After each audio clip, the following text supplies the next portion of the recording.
To have you on here, Matt. Welcome aboard, and welcome to our podcast. Thank you so much for having me, George. It's a real honor and a pleasure to be here, and I'm just grateful for the opportunity. Awesome, my man. Really excited to talk with you. I want to start off by maybe ask you to tell us a little bit about yourself and your personal development journey, what you've gone through so far. Yeah, definitely. And this isn't the sort of thing, that people ask you about every day. So, just thinking about this question, I'm like, wow, it really has been a journey. At the time of this recording, I am 31. And I believe I was 19 when I really got introduced to the idea of personal development, kind of in the first place in its pure form. So anyways, my name's Matt Brown, and I'm from Chicago, Illinois originally. And now I live in Portland, Oregon with my wife. And, I grew up in a good family and had a good education, but self-help, personal development, consciousness, psychology, these things weren't like really that interesting to my family. And it's just not something we ever really engaged with. It's more just study hard, work hard, that sort of thing. And sort of my avenue into personal development, it's interesting. I'm an introvert naturally. And during college, I was living in Spain for a year abroad, and I had made some friends there. And, that's when you really start going out and you're interacting, you're becoming more social. And one of my good friends there is named Stan. I think he could tell like I needed a little bit of help like on the dating side of things and like interacting with women and stuff like that. And so he gave me a recording from a guy named Eben Pagan. I'm not sure if you know who he is. I don't actually. So, Eben is probably he's kind of known in both worlds, but it was basically, he gave me a recording of a self-help seminar that he did that helped men be more confident and meet women and have communication skills and stuff like that. And it was the first thing I had ever heard like that, like how to understand your own personal psychology and how things are interfering and how your identity plays a role in all of this stuff. And so it was kind of like self-help, personal development masked as dating advice. And I was just hooked. I was like, oh my goodness, I have never heard anybody speaking about this in the first place.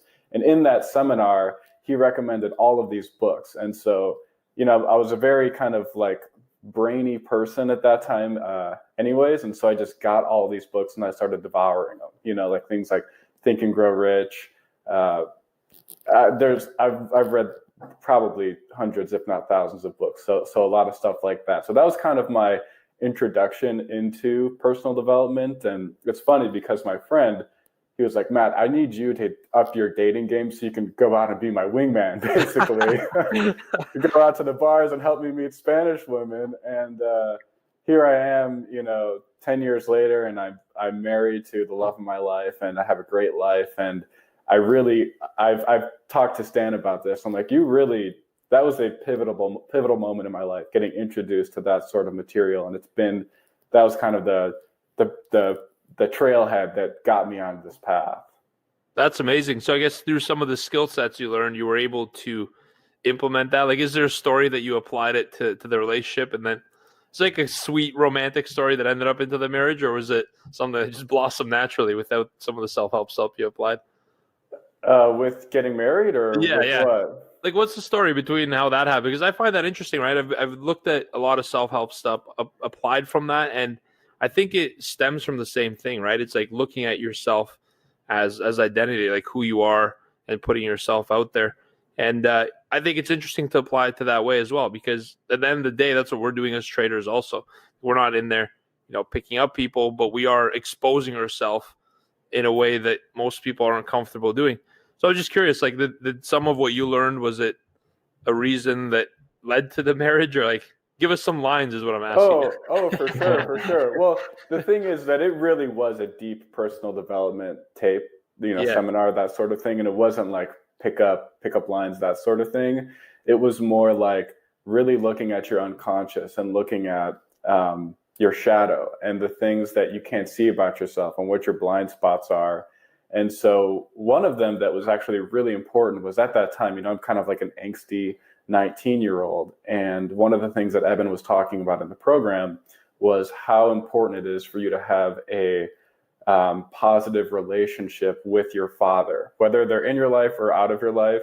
You need to have a positive relationship and a harmonious relationship with that sort of patriarchal masculine energy in your life. And so at that time, I was kind of like, my dad, there was a lot more friction and a lot more dissonance there. And so there was a set of exercises in the seminar about things you need to hear from your dad, basically, like things that you need to hear from the part of your psyche that is projected onto your father. And so, I was all in. I'm like, I'm doing this. Like, I need to really develop, because that's what really captured me about all this work was it's true personal development. And so when I got back from Spain, I don't remember exactly when it was, but once I had been kind of steeped in this long enough, I sat down with my dad and I said, Dad, I just feel like I have all this tension with my relationship with you. And I think it all stems from feeling like you aren't proud of me. And that was really hard for me to say to my dad. And he goes, oh no, like, I'm so proud of you. And it was very healing for me and for my own psychology to be able to hear that from my dad. The conversation was more in depth than that, but really the exercise was helping you to realize what you needed to hear from your dad and then ask them to say that to you. And so, going through that, that's really that's what starts this whole reintegration process of the psyche. And disclaimer, I'm not a psychologist. I'm not a doctor of any kind. So this is just straight up from my own personal experience. Right. And I'm very happy that I was able to do this and repair my relationship with my dad and hear these things from him, because actually a few years later he ended up dying. And if I wouldn't have done this, then I never would have gotten a chance to hear these things from him in a way I needed to hear them when he was alive. And I'd have to go through some hypnotic, induction, regress into the past, see your father, that sort of thing. So I'm really happy that material came into my life at the time that it did. And so ultimately I never really used this stuff for dating, but the work that it led me to then do on myself, I believe, is what allowed me to even be capable of attracting my soulmate and being in love and having a nice, healthy relationship. That's so awesome. It's like when we think about relationships, and by the way, that's a very powerful story, Matt. Like, thank you for opening up and sharing that, because, I think that kind of brings us to the point here that at the end of the day, when we think about relationships, it's more about like the relationship with the self that a lot of people don't really get a chance to really go too deep into. They always feel like relationships are something outside of themselves, but, don't really spend as much time working on the inner relationship with oneself. And I think that's what I wanted to explore with you in the episode today. And also, I'm pretty sure you're a good futures trader, because growing up in Chicago, that's like the center of the world for trading. And that air that you were breathing, I guarantee you. Well, my dad worked for the Chicago Mercantile Exchange. There you go. That's awesome. So, yeah. That's awesome, man. So there's a trader in you, Matt. We know it for sure. Okay. Well, we'll talk about that after the episode. Yeah, we'll work on that for sure. But I wanted to kind of get into the relationship with the self, because this is what I want to focus on the episode in terms of like abundance, right? I know that abundance is a term that's very rarely understood, and especially sort of in the male futures and trading overall is male predominated. We're trying to change that. We got a lot of great female traders, but it's like from the male perspective, we don't really internally reflect and say, look, what is abundance? We're taught work hard, keep swinging, and it's going to work out somehow magically. But, is there at any time in your life where you had an opportunity to work on yourself with abundance, and any insight you could share on that with us? Oh yeah, definitely. Well, I think for me, you really have to ask yourself, why do you even want money? Why do you want abundance? And without doing this sort of inner work and looking at yourself and looking at your blind spots and looking at these more shadowy aspects of your psyche, the true reason and your true intention behind wanting wealth, abundance, money, it may not be a good reason, and it may actually be counterproductive to actually acquiring abundance. So yeah, it's really interesting. And again, I didn't realize it at the time, but Eben Pagan, the guy who I did the first seminar with, or listened to that material, I then discovered he had a whole line of products. So I've basically been through every single piece of education and course that he has, and he had a course called Self-Made Wealth, and it's all about looking at your relationship with money. And when I was after college and I was living in Chicago, I really kind of considered myself like an artist. I was in bands, I was a musician, I was into like consciousness. I was kind of like your like kind of stereotypical like stoner thinker dude, like I don't need money, blah blah blah, whatever. Like I'll just live my life. And then it was really once I got married that I realized, okay, I'm responsible for the future of my family, and I'm responsible for the wealth that we're able to create or not to create. And so that's when I really got serious about looking at, I mean, there's so many roads we can go down. I will say too, it's always been part of my personality to be a saver. So I've always had plenty of money. Right. But that was something I had to overcome in order to get into investing. And so once I got married and once I had done more personal development work specifically around money, wealth, and things like that, that's when I was able to look at my own relationship with money and what is the purpose of money in my life. So that was kind of the entry point. There's so many things we could say about that. Absolutely. This is why I want to have you on the episodes, because like you and I have these chats on like every time we're like, let's do a 5-minute call. We go on for like an hour and we have these discussions. And sometimes I'm wondering, like, I should just hit the record button on this. And now I actually did. So this is good. But I think you mentioned something really interesting there is that, we see this in our business a lot. People say, I want to come in here and make money. Like anyone who thinks they get into trading or like business or entrepreneurship for any other reason than that, you start out with the intent of making money, but very few of us actually stop to wonder, like, what would we do with that money? And I think until we sort of allow ourselves to go down that route and design what would a life look like what would we do with that money? Because money in itself is pretty useless, right? It's the things that we do with money that bring us the joy and the experiences that we're after. And so I think part of the reason that is that we all just focus on a dollar amount. Like traders come in and say, I want to make $300 a day. And we get them to kind of stop and be like, well, what would you do with that? Like if you were doing that much money, what would you do with it? And then get them to surround themselves with visuals. And I think a lot of the challenge in that is the reason we want money is because it seems easy, right? Having goals, it's a much harder thing. Money is something easy that we could say, hey, I want to make $100,000 a year. But then what? Because without those extra goals, it becomes a pretty empty thing. And, one of the challenges for traders is that abundance mindset. And I'm wondering, Matt, like, was there a part in your journey where you felt, look, I'm married now, and now I'm responsible to create this wealth. Like, what is my responsibility here to take the next step? Because here's the way I want to look at it. This is a long-winded way to get to this, right? People feel like they want to make X amount of money, but internally, some of them have doubt, and they say, am I worth that? Is abundance something I deserve, right? It's kind of like a self-worth question. And so how do you think, we could apply some of that? Because I know you read a lot more stuff. I research a lot, and I talk to you like, have you read this book? You read that one? And you always kind of get me steered towards my journey. So is there something you could give to our listeners who may be struggling with the concept that, hey, I deserve to be successful, I deserve abundance?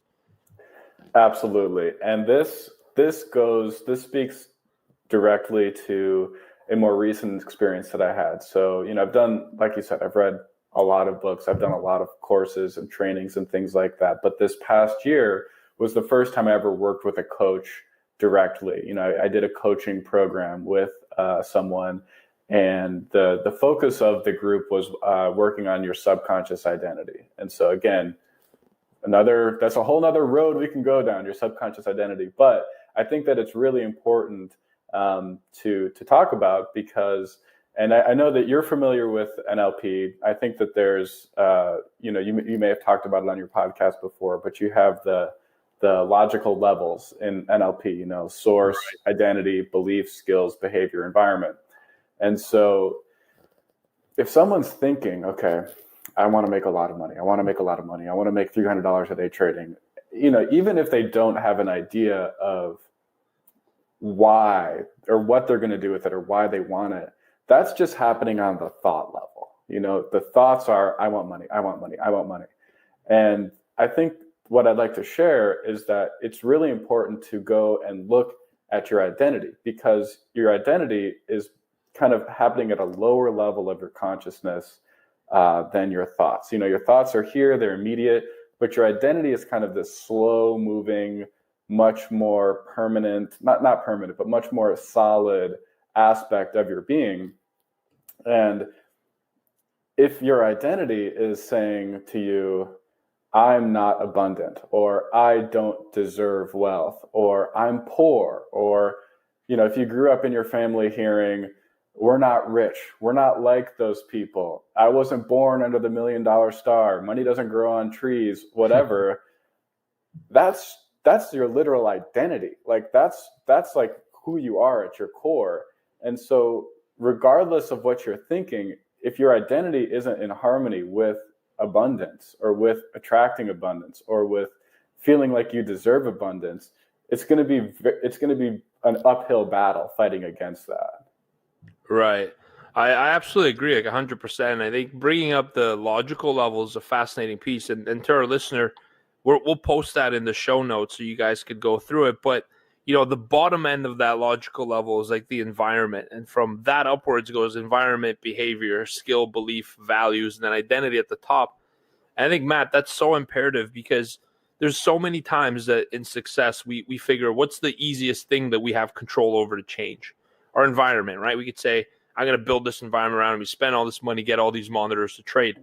Right. And then you say, all right, now I need some behaviors. All right, I got a discipline. I need a trading strategy. But we work on the low end where we think we have control of things because it makes logical sense. But I think the most empowering change is a shift in your identity. And so, we've talked about this a lot. And even myself personally, my family are like blue collar workers that immigrated to Canada. And that was my identity, right? It's like I had to believe, or I believed that hard work is how you make money. And so to me, when I first started trading, it's like, it wasn't hard work. It was like an hour or 2 hours, and it wasn't an hourly job. It wasn't, for example, you got to punch the clock, punch out, and that's how you create wealth. It was more short-term, concentrated, and it didn't have to be hard. And that's kind of what I struggled with. So identity is one of those things that we try to work with on this podcast. And I definitely get the listener to be like, hey, look, what is my identity? Because we don't think about that often, right? We focus so much on the things we can change logically, but really the big change is subconscious. And that's when we get into the NLP techniques, and we love to use it. So I think Mark had a question for you, actually. Yeah, man, I got a question for you. You mentioned that, you're kind of a saver growing up. And I was definitely in the same kind of a boat. And, you spoke on identity. Can you maybe speak on, the identity shift that's required to kind of go from a saver's mindset into that of an abundant mindset? Yes, I'll do my best to speak to that. Well, have you done it yourself, Matt? I'm just curious, because we want to. I will tell you, I'm a work in progress. Okay, I'm not at the end. I'm not a teacher. I'm not a guru. I'm just a guy that's into all this stuff, and I'm always researching. I'm always learning, and I'm always working on my development. And so, I just tell you one thing? Yeah. I think that's the most important thing right there. I think you saying that alone is what fascinates me about you, because you know so much, you've gone through so much, you've learned so much. And, I think we're all a work in progress, man. I'm there. Yeah, I'm right there with students, right? Yeah, exactly. Forever students. Yeah. And that's also kind of the kind of mindset that we tend to see from successful traders. They're humble. They know that they know a lot, but they know that there's so much more out there, and they're constantly hungry to go get that. Yeah, so I love that you mentioned that. That's who I am. And I know, George, we've talked about this book. And to answer your question, Mark, There's a book out there. It's called Psychocybernetics by Dr. Maxwell Maltz. Love that book. And when I read that book, I had a really big realization into myself, which was, in the book, he talks about how people within their identity, they have what he calls their financial barometer, which is the amount of money you're comfortable making and the amount of money you're comfortable having. And up until this point in my life, I grew up with a couple different beliefs around money. But one of the main ones that my mom and dad instilled in me was, you gotta save for a rainy day. Like, I can't tell you how many times my mom told me that. Every time, getting in the car, like anything. Yeah. And I think my personality naturally gravitated towards that because I think I have a saver's disposition or a saver's character versus my brother, who growing up, he heard the exact same thing. He heard, you got to save for a rainy day. You got to save for a rainy day. Yet he spent his money before he ever got it. Like even when we were kids, if he had a quarter, he was putting it in the gumball machine. I'm like, hey, go put it in your bank. And I was the kid who, in my room, I had a bookshelf. And I can tell you more about this story later. I had, toys and stuff like that on there, but I had a bank, and it was one of those banks where you put the coins in and it like went down this kind of contraption. And if it was a quarter, it went to the left. If it was based on the weight, it went to the special thing. And I mean, I got a lot of stories about money and my identity around money that we can talk about if you want. But to speak going back to that thing that you were talking about with the saver's identity, when I read that in Dr. Maxwell Maltz, I realized, oh my goodness, like the reason I've always had this chunk of money in my bank account set aside, was because I'm saving for a rainy day. That's my financial barometer. This is the amount of money that I feel like I need to just have laying around in case something happens. And, I've been very fortunate in my life, and I haven't had a lot of crazy events or things that have been very disruptive. Obviously things happen in life, but I've never even really needed to tap into that. So once I started looking in that, I said, I feel like I've kind of mastered this level. I know that if I ever need to get this much money and save this amount of money, like I have the skills and I have the tools to do that. Now what I need to do is learn the skills and the tools to focus more on investing and focus more on building long-term wealth versus just having this nest egg. But I will be honest with you, it's still a challenge. I like just having money, and I like having it and having it stay the same amount. So what I've had to learn is understanding that money actually, guys, we can go down the rabbit hole here. Money is, from an energetic standpoint, it gets stagnant if you just leave it somewhere. Right. And it's supposed to be in circulation, and it's not about hoarding, and it's not about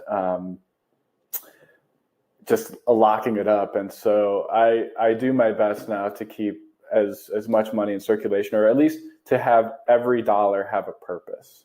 Right. Yeah. I love that you mentioned that, right? Like money's meant to be circulated. It's like a source of energy, right? And just piling it up and not putting it to any intention is like, what are we saving for? At the end of the day, we're here for a temporary amount of time. And when I found this fascinating, because when I was doing my research into it, because Matt, I was the same way. My parents immigrated from Bulgaria to Canada. My dad was an engineer. My mom was a nurse. They had a really hard time, like, getting a job in the Western society, right? Because they were saying, hey, what's your experience? And the experience is back home for them. So they have no experience to get a job. But in order to get experience, you got to kind of have a job, right? It's like catch-22.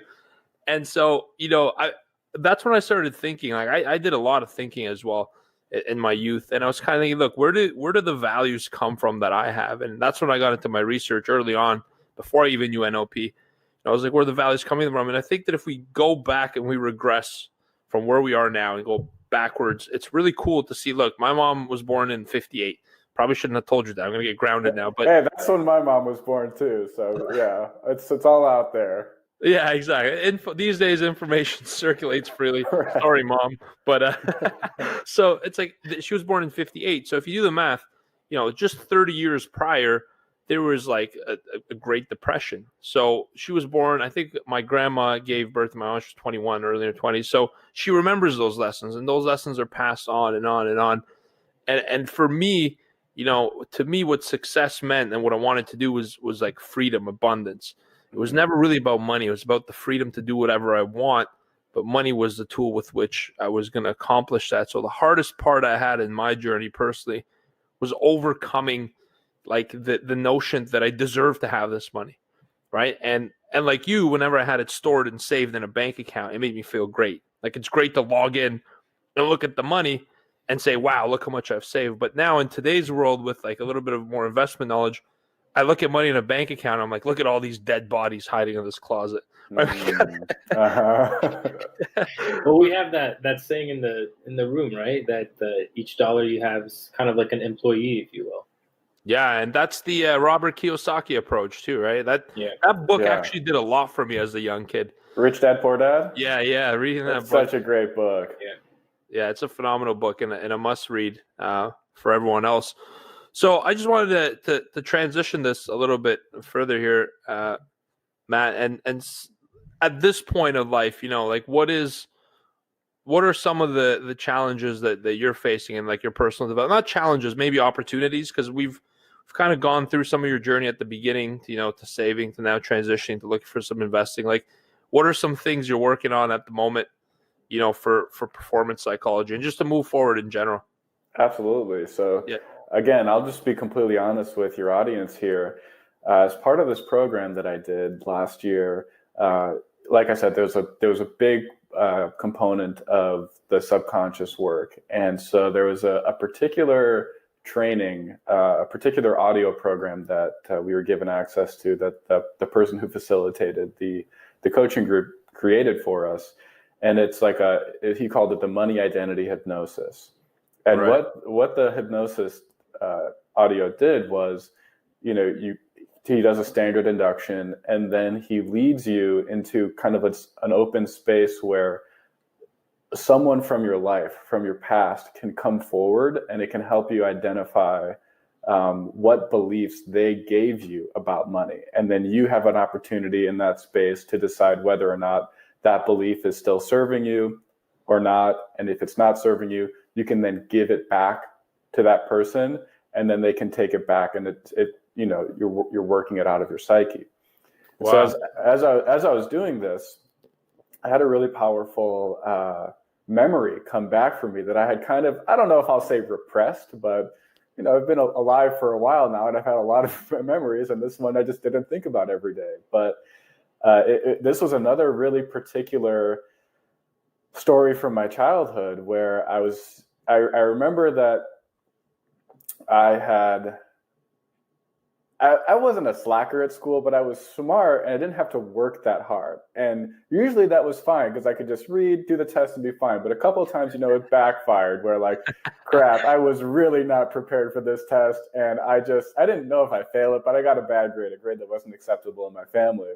And I remember, when I brought that test home, my mom was like, oh boy, wait until your dad sees this. And, of course, growing up, that's not something bad's coming. And I remember when my dad came home or whatever, I was in my room. And when I was a kid, I loved Porsches. I had a collection of Porsche model cars in my room. And I remember my dad, came into my room, and he was really kind of upset. Like, he's probably stressed out from work all day, being an adult. And then, the news of this bad test, and he's just dad mad. How parents get. And I remember he looked at me and he said, Matt, I think he was holding my test. I don't remember the exact, memory, but he said, Matt, do you know the difference between people who have Porsches and don't have Porsches?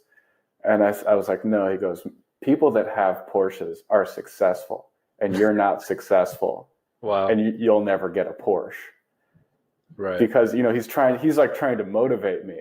Right. But in my mind at that time, I really internalized, like, I'm not successful, and I don't deserve success. And I don't deserve to be successful. And that I really believe that at that point, that was kind of embedded into my unconscious, that was embedded into my identity, and so it worked against me for a long time. And so when I did that, that hypnotic induction, I really realized, oh my goodness, I've been walking around with this for so long, thinking that, I don't deserve to be successful, or I don't deserve to have a Porsche. And it's all symbolic, it's Absolutely. a Porsche is, it's whatever it is. It could be a car, a house, or anything like that. It's just a symbol. And so, during that, I really felt like I got to give that belief back to my dad and realize, he had a positive intention behind this. He wasn't trying to hurt me. He wasn't trying to damage me. He just wanted me to live up to my potential and to do the best that I could. But I no longer need this belief. And so, since I was able to do that, I really feel a lot lighter and freer. And I feel like I truly deserve success. So I kind of feel like if you ever driven in a golf cart, they have a governor on the engine that prevents you from going over a certain mile per hour. I feel like the governor's off, and I'm just, I'm able to just exist in that space. But, this is, I'm like I said, a work in progress. Yeah. Wow. That's a fascinating story. And like, we've touched on something I think it's super important that we could unpack a little bit. It's, you said it very good. It's that your dad meant well, right? That statement was meant to inspire, but the way we interpret things and is a whole different things. And once you accept a belief, it funnels down the logical levels and it creates everything else, right? It's going to create the environment, your actions, your values. Once you accept the belief, and I think it's interesting because in our industry as well, Matt, we see this a lot, also, right? Because when you think about financial markets and investing, the standard opinion is it's a risky business, right? And we get told a lot, look, like this is a lot of risk you're taking. Aren't you afraid you're going to lose all this money? What if you fail? And we're hearing these things on a continuous basis. And I think people don't realize that we get the choice to accept or reject these things. And it's easy for me to say this now, but I could totally understand how at a younger age, looking towards a father figure or like a parental figure, you just accept it because that's what it is, right? Like, right. The people that brought me in here and I'm accountable to these people. Yeah. It's like they gave you life and they could take it. I've once heard that quote from someone. Right? But it's, and I think for trading and for success overall, it's the things that we've accepted. And I think that's a phenomenal exercise we can hand off to the readers or listeners to take some time alone and think about what are the things that you've been told that are maybe holding you back, that you've accepted, that you don't have to. And I love this idea of just giving it back to them. It's like, thank you. I know that you mean well. Because even in trading, people will say, oh, you're going to lose all your money. And if it's someone you love saying that to you, they're not saying it to you because they want you to lose it. They mean the best for you. They want to kind of alert you of danger, but they don't realize they're doing it in a way that's actually creating the outcome that they're trying to help you avoid. So that's awesome. Like I'd love for people who are listening to this to use Matt's story. It's very powerful. Thank you for sharing it, Matt. And this kind of connects back to why this is all of a journey, because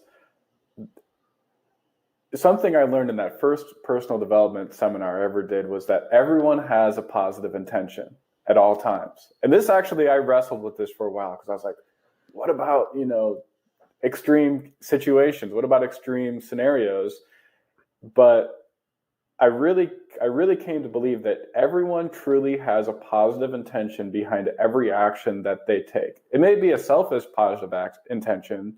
It may be like, I'm trying to protect myself, but no one is ever intentionally trying to hurt you or trying to cause damage. The intention behind it is positive, at least in their mind.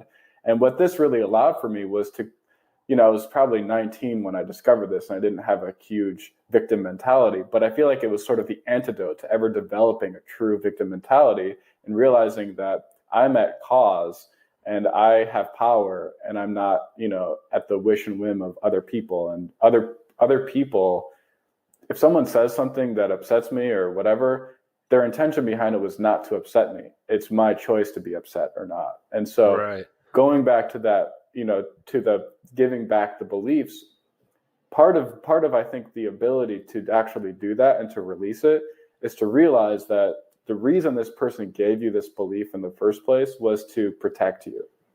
Right. Like, I want you to be successful.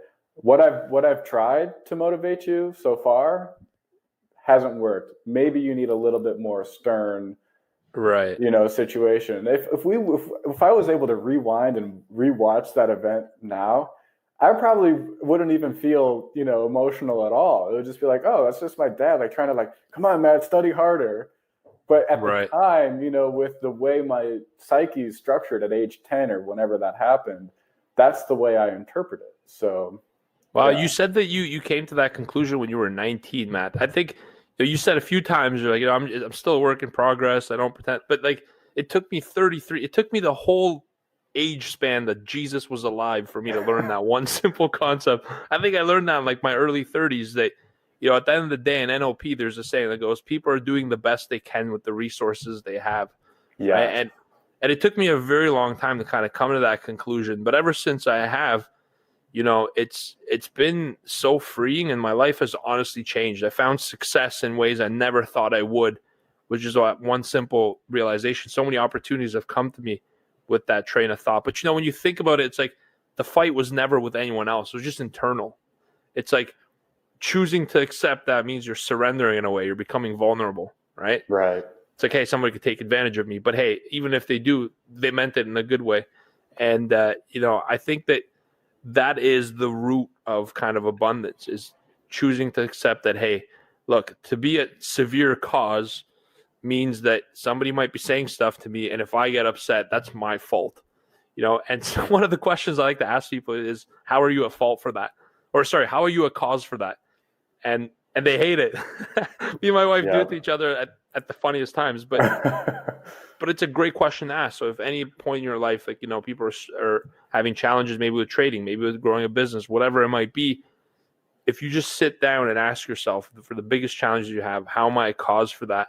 That's led to some of the most robust opportunities I've ever had in my life. So it's awesome we went down that path. I remember when I heard that, because I was just like, no, that can't be right. What? Like, what does he actually mean by that when he says that? And, I really had to wrestle with that thought. And I was like, you know what? I think that's actually right, because you start seeing it in, I worked in a hospital for 4 years during college. And this was kind of my like training ground. It was like the immediate feedback for all this personal development stuff, because, in my mind at this time, I'm thinking, okay, everyone has positive intention. Nobody's doing things to hurt me, victimize me. If the things that people are saying are hurtful, then that's what I'm choosing to think. And so then someone sits down at my desk and I need to help them with something, and oh, they're mad, they're impatient, they're yelling at me, they're trying to force me. I'm like, oh, this is what they're doing. Their daughter is sick, and they're just trying to get them in the door as quickly as possible because they want to end the suffering of their daughter. They're not trying to make me feel bad. They're trying to get their daughter in the hospital as soon as possible. And so it was this continual reframing of all these things. And when you really start believing this, that's when all this stuff stops happening internally, and your life really, really transforms, because it's like everything is give and take. Like if someone's doing something hurtful to you or whatever, I don't want to get in trouble with, we're in a Me Too era or whatever. But like if someone's yelling at you and you're like you are victimizing yourself, or you are, internalizing that or reacting to it, that is feeding the thing that's happening. But if you have no reaction to it, then the thing just stops, because it has nothing to sort of connect with and correspond with. I don't know. Yeah, I feel like the victim mentality is an interesting thing, because when you put yourself in that mentality, you're giving power to the thing that victimizes, like you mentioned, and more importantly, you're taking the power away from yourself, right? And I think when I had that change, the reason I said, when I chose to believe people are doing the best they can with the resources they have, it just opened up a world of potential for me, because up to that point, I I had some challenges believing that. It's like I'm just trying to be safe. It's not like I felt people were trying to do me wrong, but I just felt like it was me against everybody. Right. And it's just all of us helping one another, and that's what's happened at Trade Pro. We've really developed a strong community, and it's been very empowering. And living a true cause makes fantastic difference, or makes a huge difference in anything you're doing, like performance. Trading is a performance business, entrepreneurship.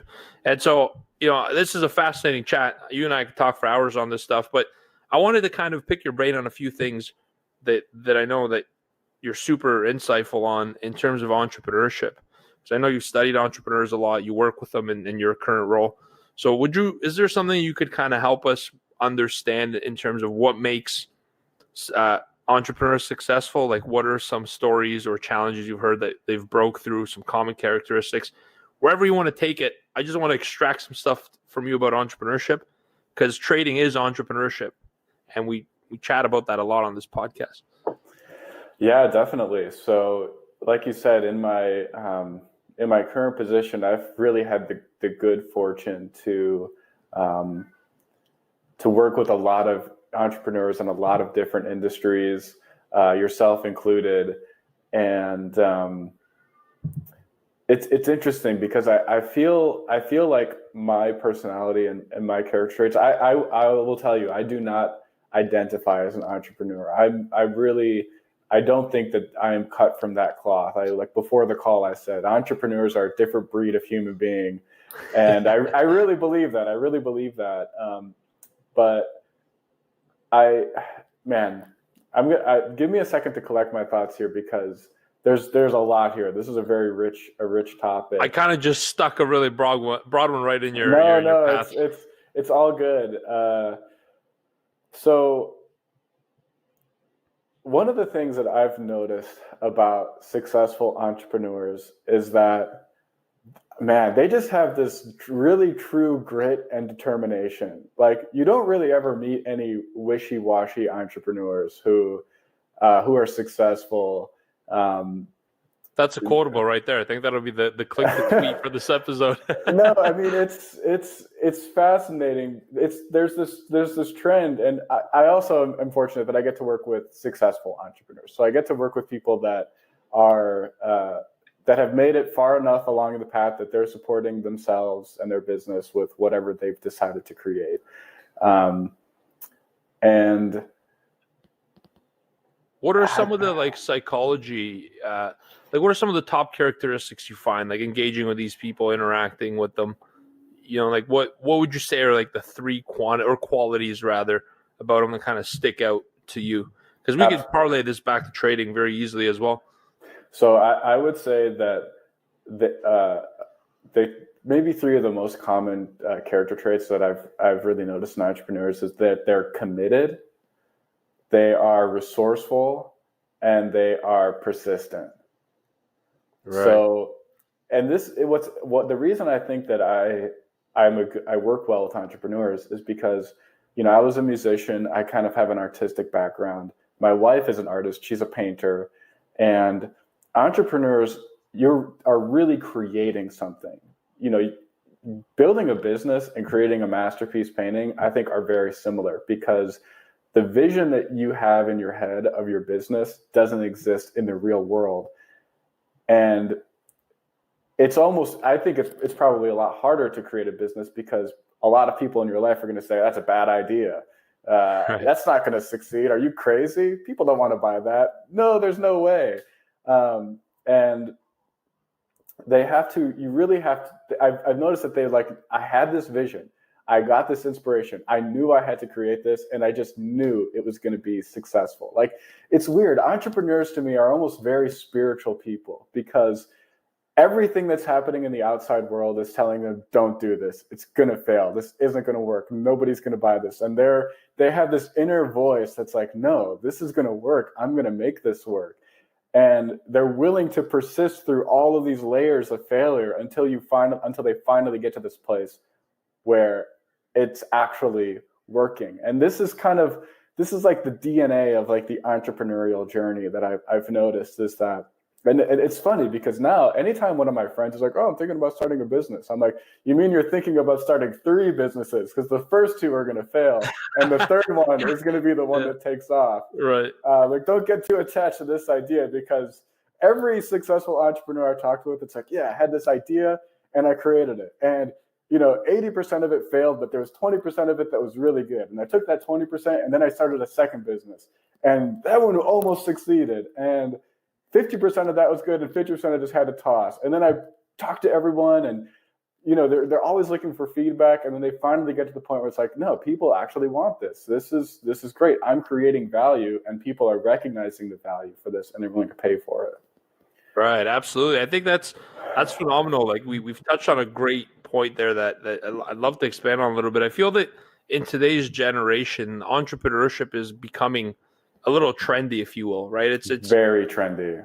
Yeah, it's sexy. It's a trendy thing to do, like work from your pajamas and slippers, and I think that's creating sort of a desire for people to be entrepreneurs for the lifestyle aspect, right? And we could very easily relate this to trading as well. Like you go online, if you type in literally investing into Google search and you click search once in your life, you're going to be hit with ads for the rest of your life of how you can make like Lamborghinis overnight, right? It's like we've attached ourselves to this lifestyle thing. But from what you're saying, dealing with entrepreneurs literally daily in your capacity is that it's leading with vision, with passion, with purpose, right? And I think that's what creates the success, even for trading, for entrepreneurship, for anything where you're trying to grow or develop something. You got to know what you're doing this for. What is the whole purpose of this? Because there are going to be some tough times, inevitably, right? Yeah. We all like to look at the end result and celebrate the success.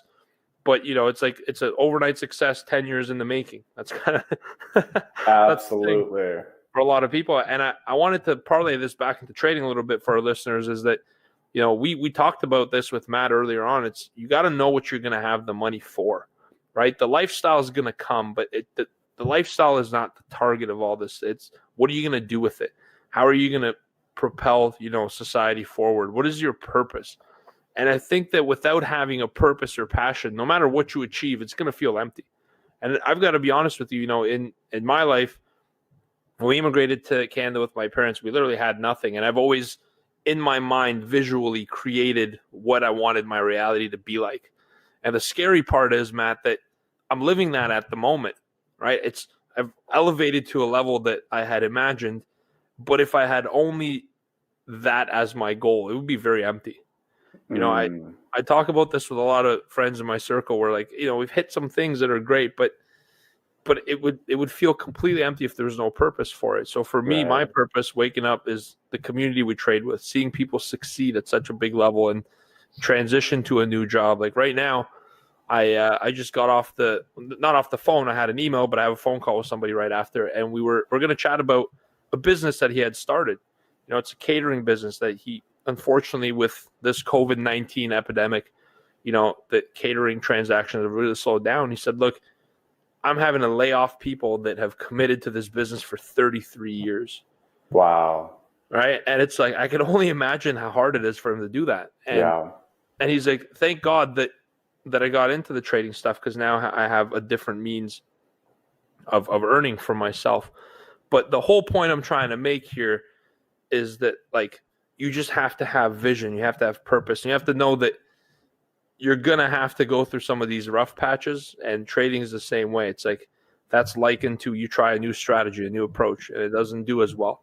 And then you have to revamp, rejig, and keep going. So it's with entrepreneurship, with trading, I think that if we could keep the end goal in mind more so than trying to live a certain lifestyle, it's going to really guide us.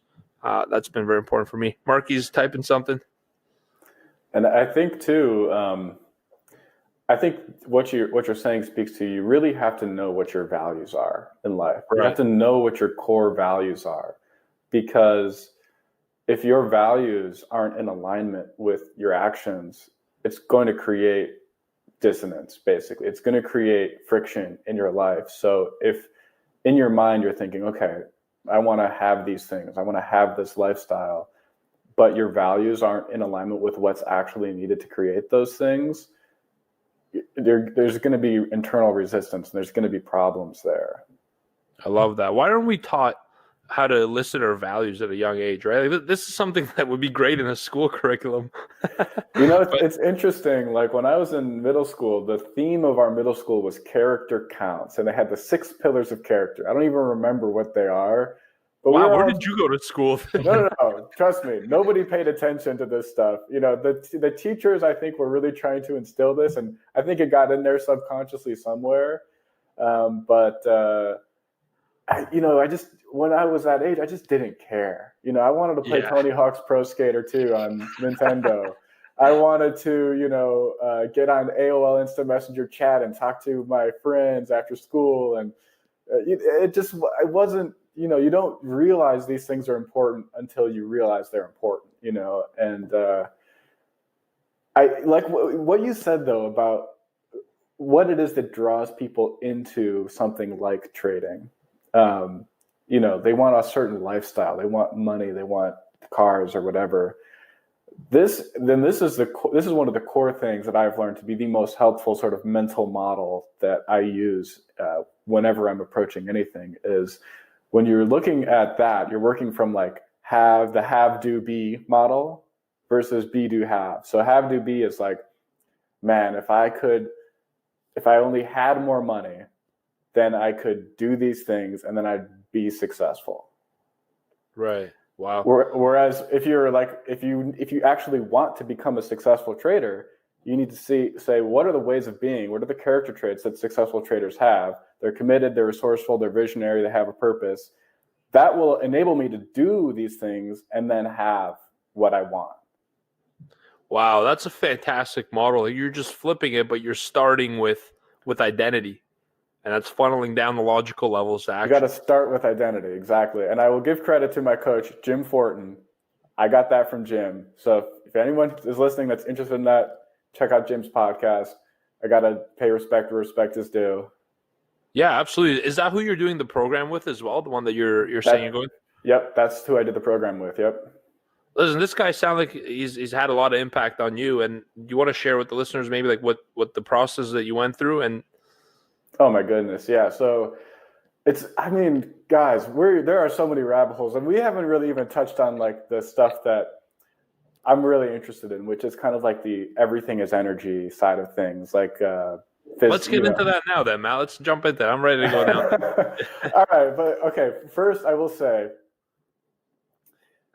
in my work with entrepreneurs, I got to work with this great person, and at the end of what we were working on together, she said, "Hey, I want to gift you this, energetic, intuitive healing session." And I had never done something like that before. And so I did the session. At the end of the session, the person said, "I think you need to study with Jim Fortin." And I'm like, I don't even know who this is. She just goes, "Just check out his podcast. He has a coaching program." And as soon as I started listening to the podcast, I'm like, okay, I really like this guy. I relate to what he talks and how he talks about all this.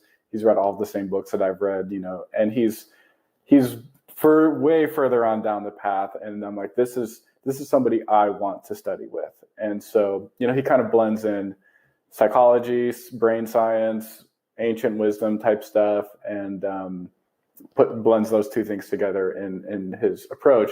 And so he launches a coaching program, I think 2 or 3 times a year. And I joined the last time that he did. And it was fantastic. It was 14 weeks. Each week you're focusing on a different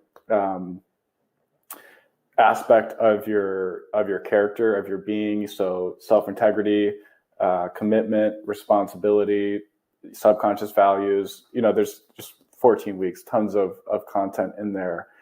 And the place that I've come to, after reading all these books and doing things like, so my wife is a yoga instructor, and getting into sort of more of the esoteric side of things, when you really start paying attention to what's going on inside of you, you can feel a very big difference between your different emotions, between your states of minds, and between your intentions. So, and I think this is very applicable to traders. I'm not personally a trader, but I can really see this playing out, which is if you're living your life and internally you're feeling all of this anxiety, fear, worry, and that's what's going on inside of you, and you have that vibration happening in your emotional state and in your body, that's your life. Like, that's what's going to be affecting everything that you do. Whereas if you sit down and you're grateful for the opportunity to trade and you're existing in the vibration of gratitude, that is going to be such a completely different experience for you sitting down, regardless of what it is that you're doing. And so what I'm working on right now is remaining in a high frequency, or remaining in a high, the David Hawkins stuff, a higher level, a power level vibration versus force.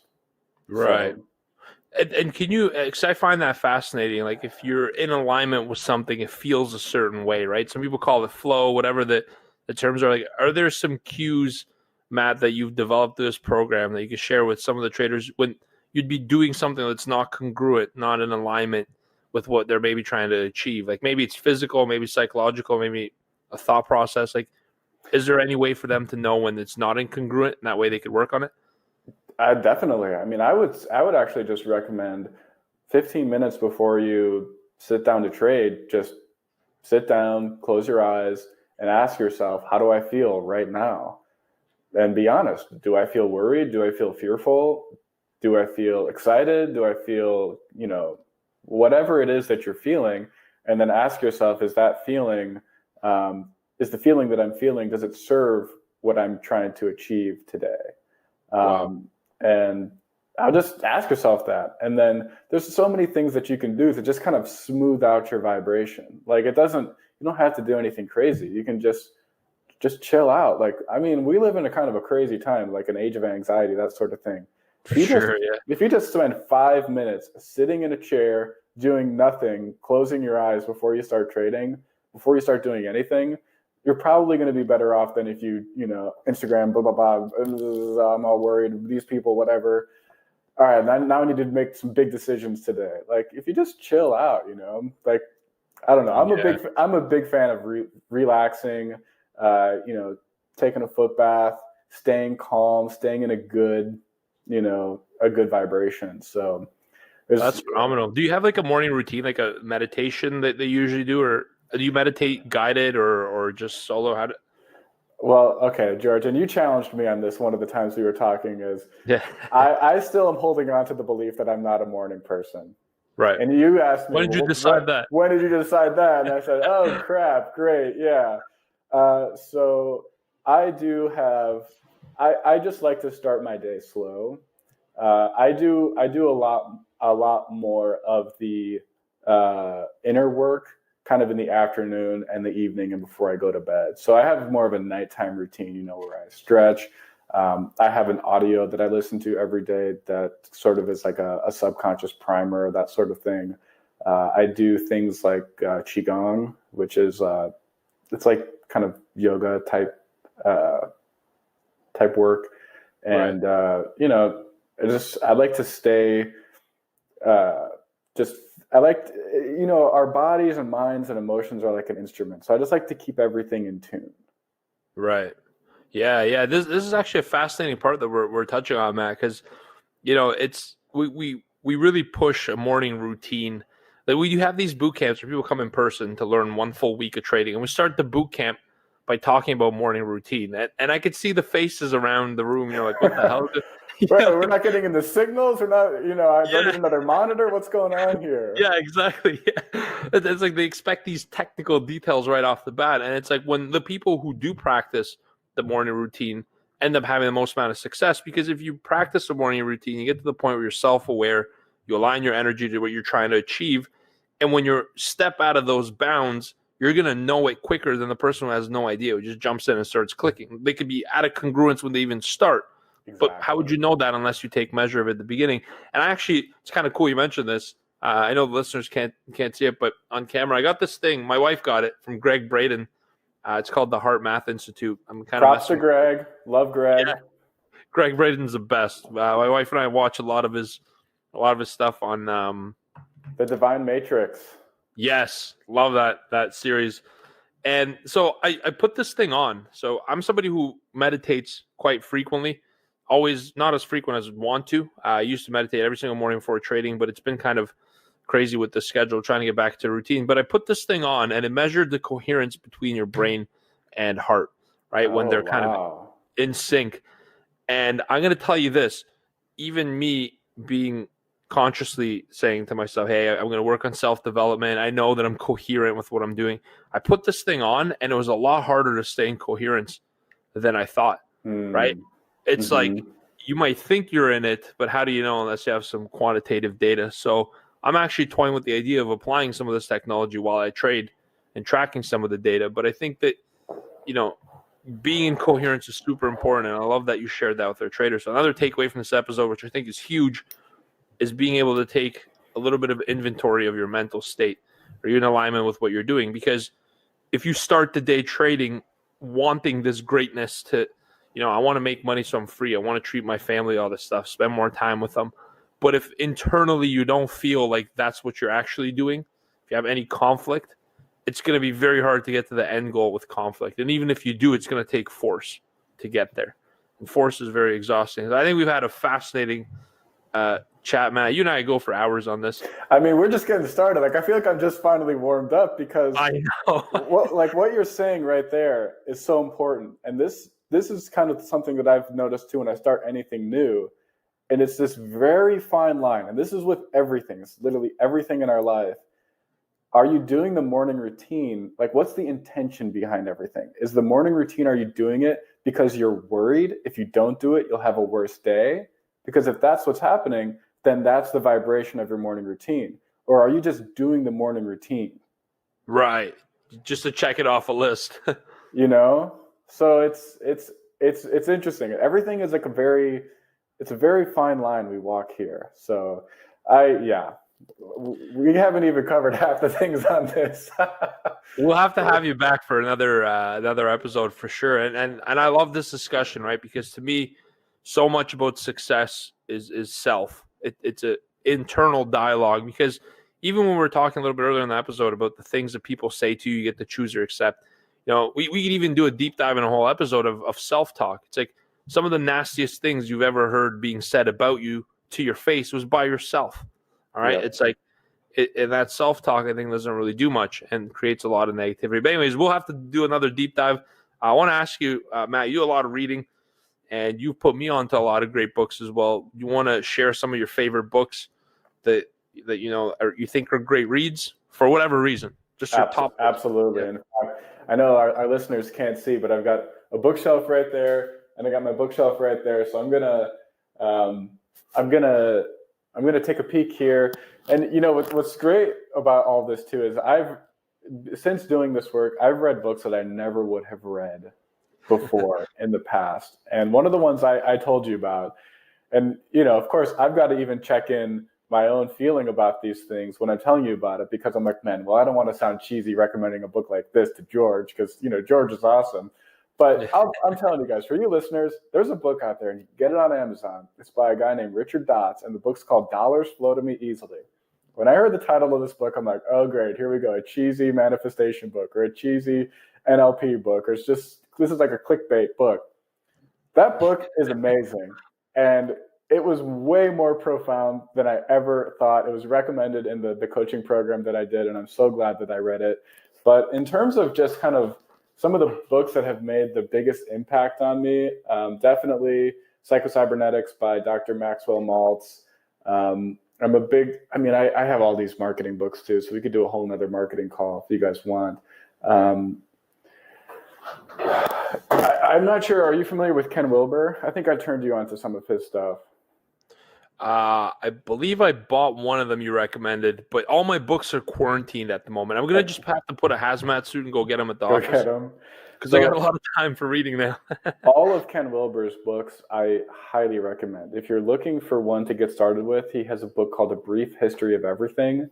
And Ken Wilber, he's basically like a philosopher that sort of integrates religion, spirituality, with science and all of that. So he's a very integral thinker, and he has, to this date, his model of reality his map of consciousness, his map of reality is the one that I found to be the most helpful for me in understanding reality. So definitely Ken Wilber's books. Guys, I don't know. I've read so many books. Well, you have a degree in literature, don't you? I do, yeah. You can literally write us, just give us your whole list. Here's one: Path to Profit by George Papasan. you can get it on Amazon. There's a book called. Plug.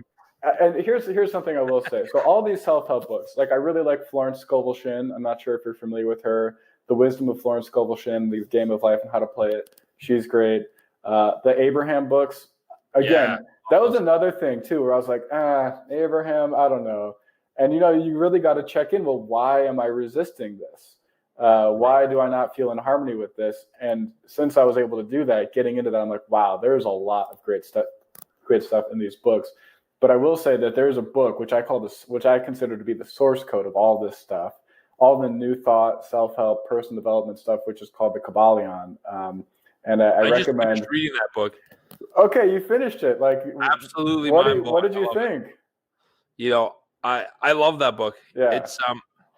It's one of those things that you read it, and I don't think I've grasped the full. Like you could sit there and think. The Zen and the Art of Motorcycle Maintenance. I actually haven't read that one.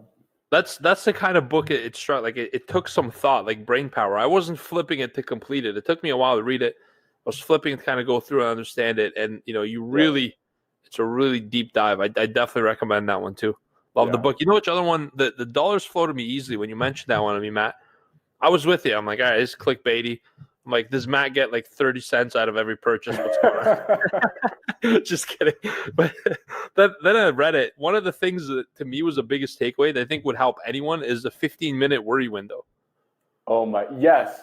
Yeah. And I think we're warming up for episode 2 right here. We just got to chop it into 2. But I will say this, that 15-minute worry window to me was super interesting, very different way of thinking of stuff because we spend our whole days worrying, most of us. We worry about what if this doesn't work? What if I got to do this? What does this person want from me? It's like, what if we just chose 15 minutes a day to just worry and then the rest of the day we don't? And that kind of would have transitioned nicely to abundance, right? Things come to you naturally. You got to sort of stop abundance. If you exist in your natural state, you're going to grow as an organism. But, that's it's a whole other episode, Matt.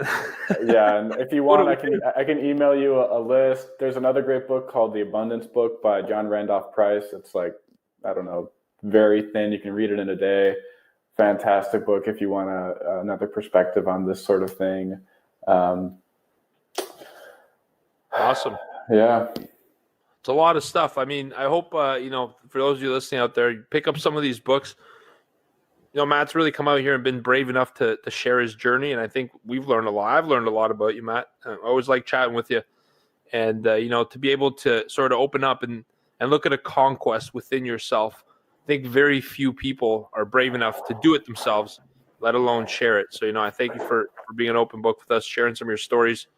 I think we got a lot of phenomenal takeaways from this episode. And I think as traders, as anyone really who's aspiring for something greater, and we're constantly searching for something greater, right? To me, I always felt like if I achieve all my goals in my lifetime, they were too small. It's like we always need something to push us forward. But I guess my challenge to traders out there would be to look a little bit less outside of yourself where you think things matter, like monitors, strategies, indicators, all that stuff, and look more internally and ask yourself, as an operator, how could I make myself better as an extension of what I'm doing? How could I align to my goals?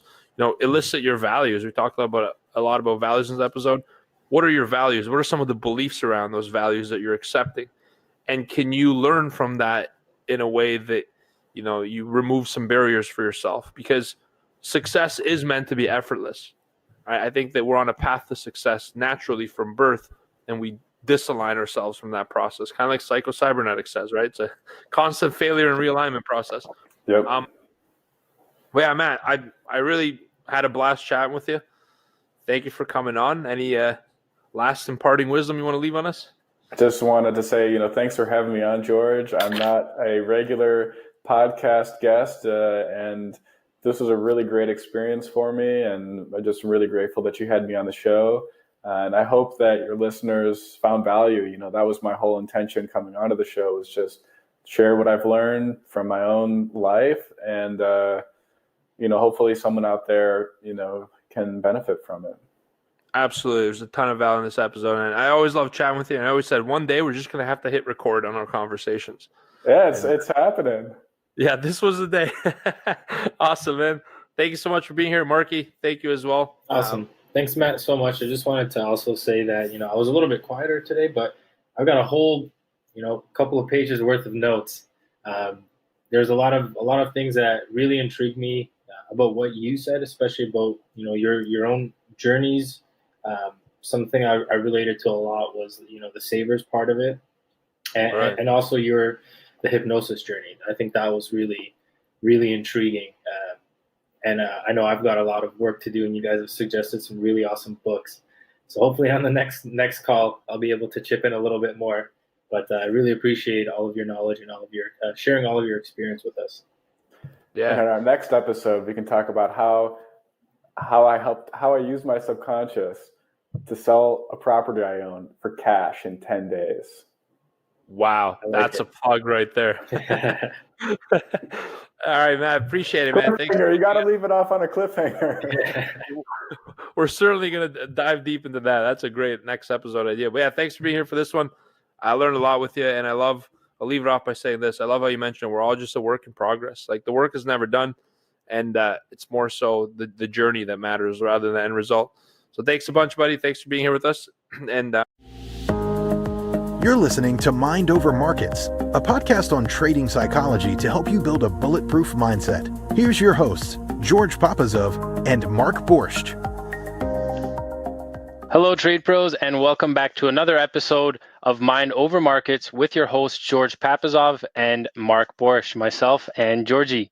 So in today's episode, we're going to be discussing whether you should stop trading for the day after hitting your daily stop limit, or if you should reset and keep going. This is episode 22, guys. So we're going to get started with this shortly. You're going to walk away from this episode with a better understanding of how to manage drawdowns like a professional trader. You're also going to get a set of questions that you should always ask yourself when you're in these kinds of moments or these kinds of situations in order to stay accountable to your trading plan. So before we dive into the topic, let's speak with our sponsor quickly for a quick message. Awesome. Hello, Trade Pros. This is George from Trade Pro Academy. Thank you guys for tuning into this episode. And before even the message I want to share with you, I want to tell you this. The audio recording may be less than optimal. We're in this COVID-19 self-isolation, not isolation, but social distancing. So we're recording from home, and I made it to the office. I kind of cheated a little bit, but you're going to notice a little bit less than optimal audio, and I thank you guys ahead of time for your patience through this. We love giving you guys quality, and we'll be back to that routine as soon as we can do this at the office full time again. That being said, the message for today is this. Look, we're going to be talking about some very tactical approaches to how you could, first of all, track whether or not you are losing or winning in the market and how to really adjust your stop loss. We're going to be talking a bit of a deeper dive into technicalities today. But the more important thing is to have a forum, a place to share your results with a group of other traders, right? Being a part of a community, having somebody that you could rely on to get some feedback, helping other people with your own feedback. The most important part about trading is to do it on a winning team. It's not an individual sport, it's a team sport. And so I want to invite you guys to join our team at Trade Pro Academy, where we trade together, we learn together, and earn together in a live interactive community on a daily basis. So check us out at tradeproacademy.com. Thanks for sharing that with us, Georgie. Man, I'm so jacked up. I didn't even let you introduce yourself at the start of the episode. You kind of stole my thunder, but I enjoyed it. I know I stole the thunder, man. I apologize for that, but it's always fun to see you on the other side here. Unfortunately, again, it's not person to person in the office. but it's good to see you nonetheless. We So gotta adapt as traders, right? Like that's the important part. yeah, exactly. And that's what we're doing here. We're just sharing some images between each other. I'm in my bedroom right now recording this, and I've made a little bedroom setup. So hopefully the audio is coming through all right. But let's go ahead and get started with this topic, guys. So as we mentioned, we're going to be talking on the issue, or the rather decision most traders have to make once they've hit their daily stop loss for the day. You know, a lot of traders are faced with this. You set a plan for a set risk that you're going to have, and you know, you can say maybe it's you're risking $100 on a daily session to make 150, to make $200.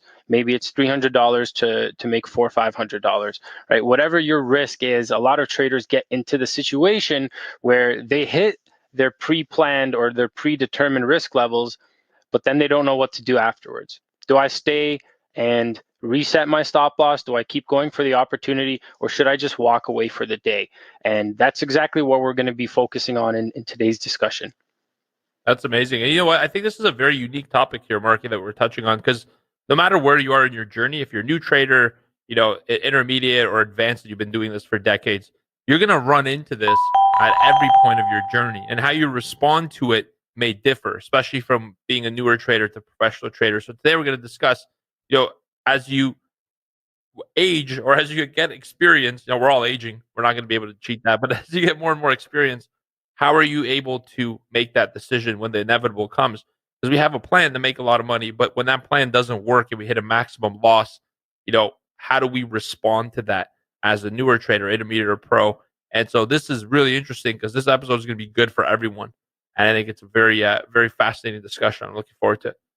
Exactly. So let's ask this question before we actually dive into how, you know, traders themselves can kind of ask themselves some questions in order to stay more accountable with their plans. What do professionals do? It's a good thing that we can take a look at what professionals do in order to manage their risk, and see how we can kind of translate that to what we can do ourselves in front of our own trading stations. You know, that's actually a really fascinating question, because about 14 months ago, and I was getting prepared, I was doing a lot of research to start a proprietary trading company that was attached to Trade Pro Academy. So the goal was to, number one, teach and educate traders, and then number two, to provide them capital. That's always been sort of the vision for what Trade Pro Academy is and was to become.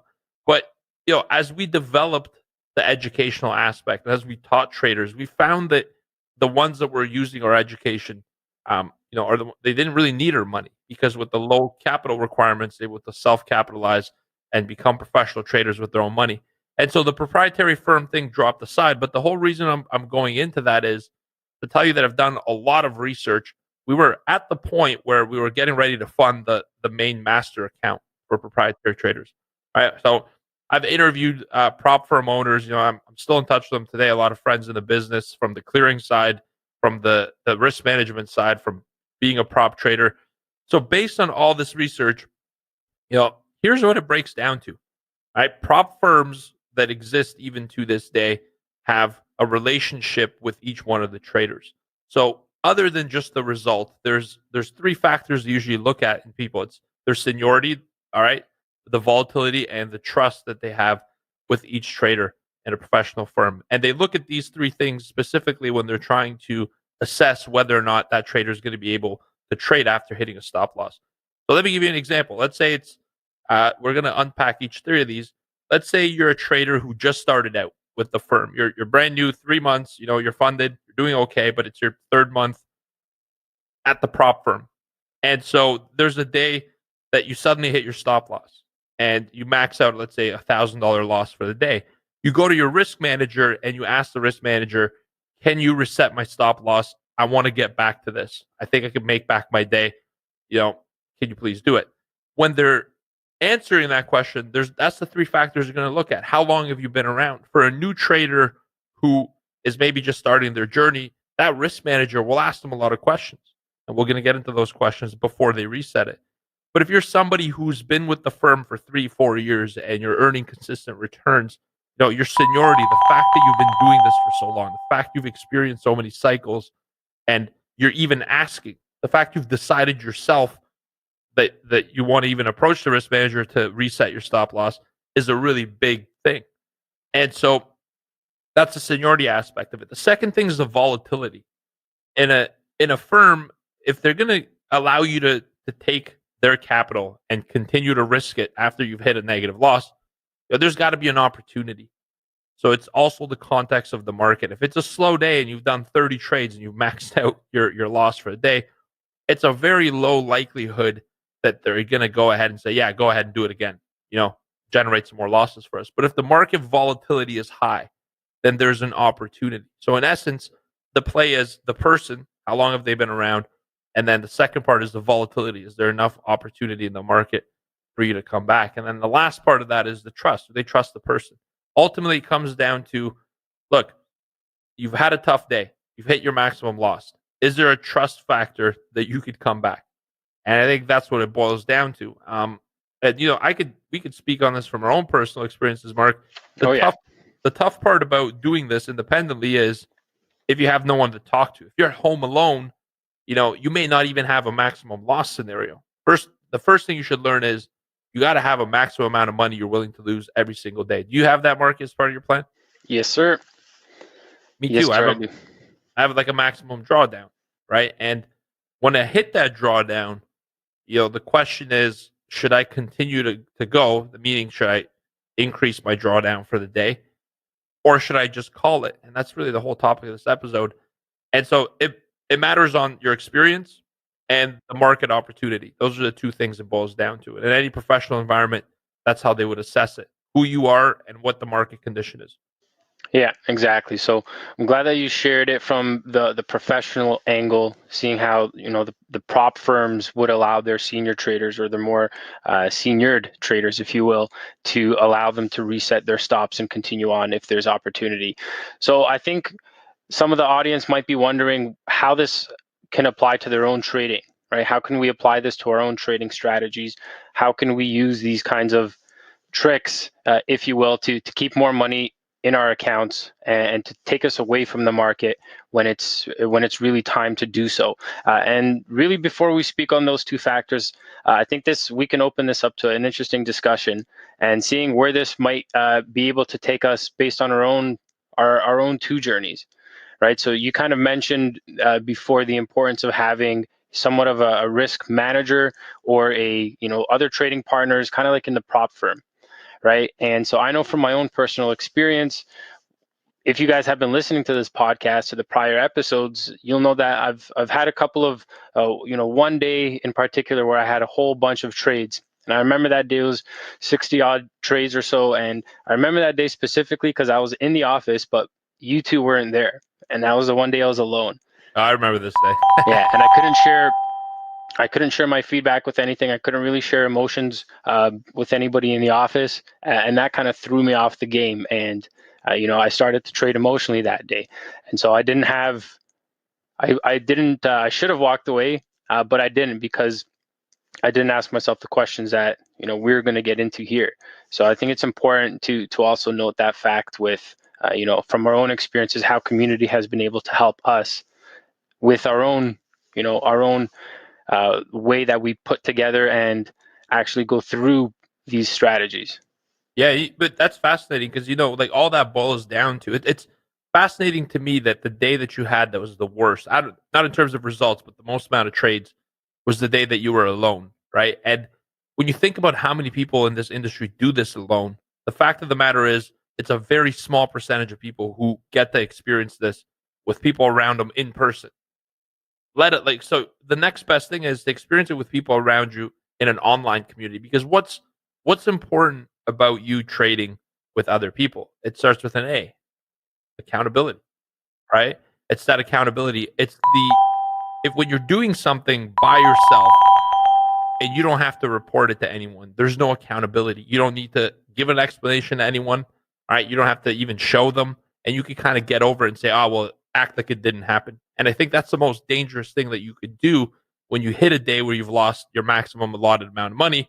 Is number one, most people don't even have a maximum drawdown. Their maximum drawdown is their whole account, which is a huge problem, right? Number two, when you do hit the drawdown, if you can't talk to anyone, if you can't bounce ideas off of anyone, then ultimately you're sort of it almost feels like you're doing something illegal in your corner. It's like you're getting away with it, but you're not getting away with it. And what you're actually doing is creating negative patterns. You're creating a very dangerous uh, pattern that is going to repeat until you get yourself into a lot of trouble. And so I think this is really the benefit, is having somebody around you, because when we work a 9 to 5 job, when we do something for someone else, we have accountability. We're forced to do reports, touch bases, like show me progress. Where are you at with this? When we're doing it with ourselves, we lose that. And I think it's important that we don't lose it, because it could lead to enormous losses. Yeah, exactly. Thanks for bringing that up, Georgie. And exactly what George just mentioned there, as far as, people in corporate jobs in 9 to 5, you might not be used to speaking to yourself like a boss, right? With trading, in order to be successful, you've kind of got to develop a split persona, if you will. You've got to have one side of you that can be the employee and one side of you that can be the boss. And you've got to be honest with yourself, honest and raw with yourself, because if you're not, that's what's going to get you in trouble.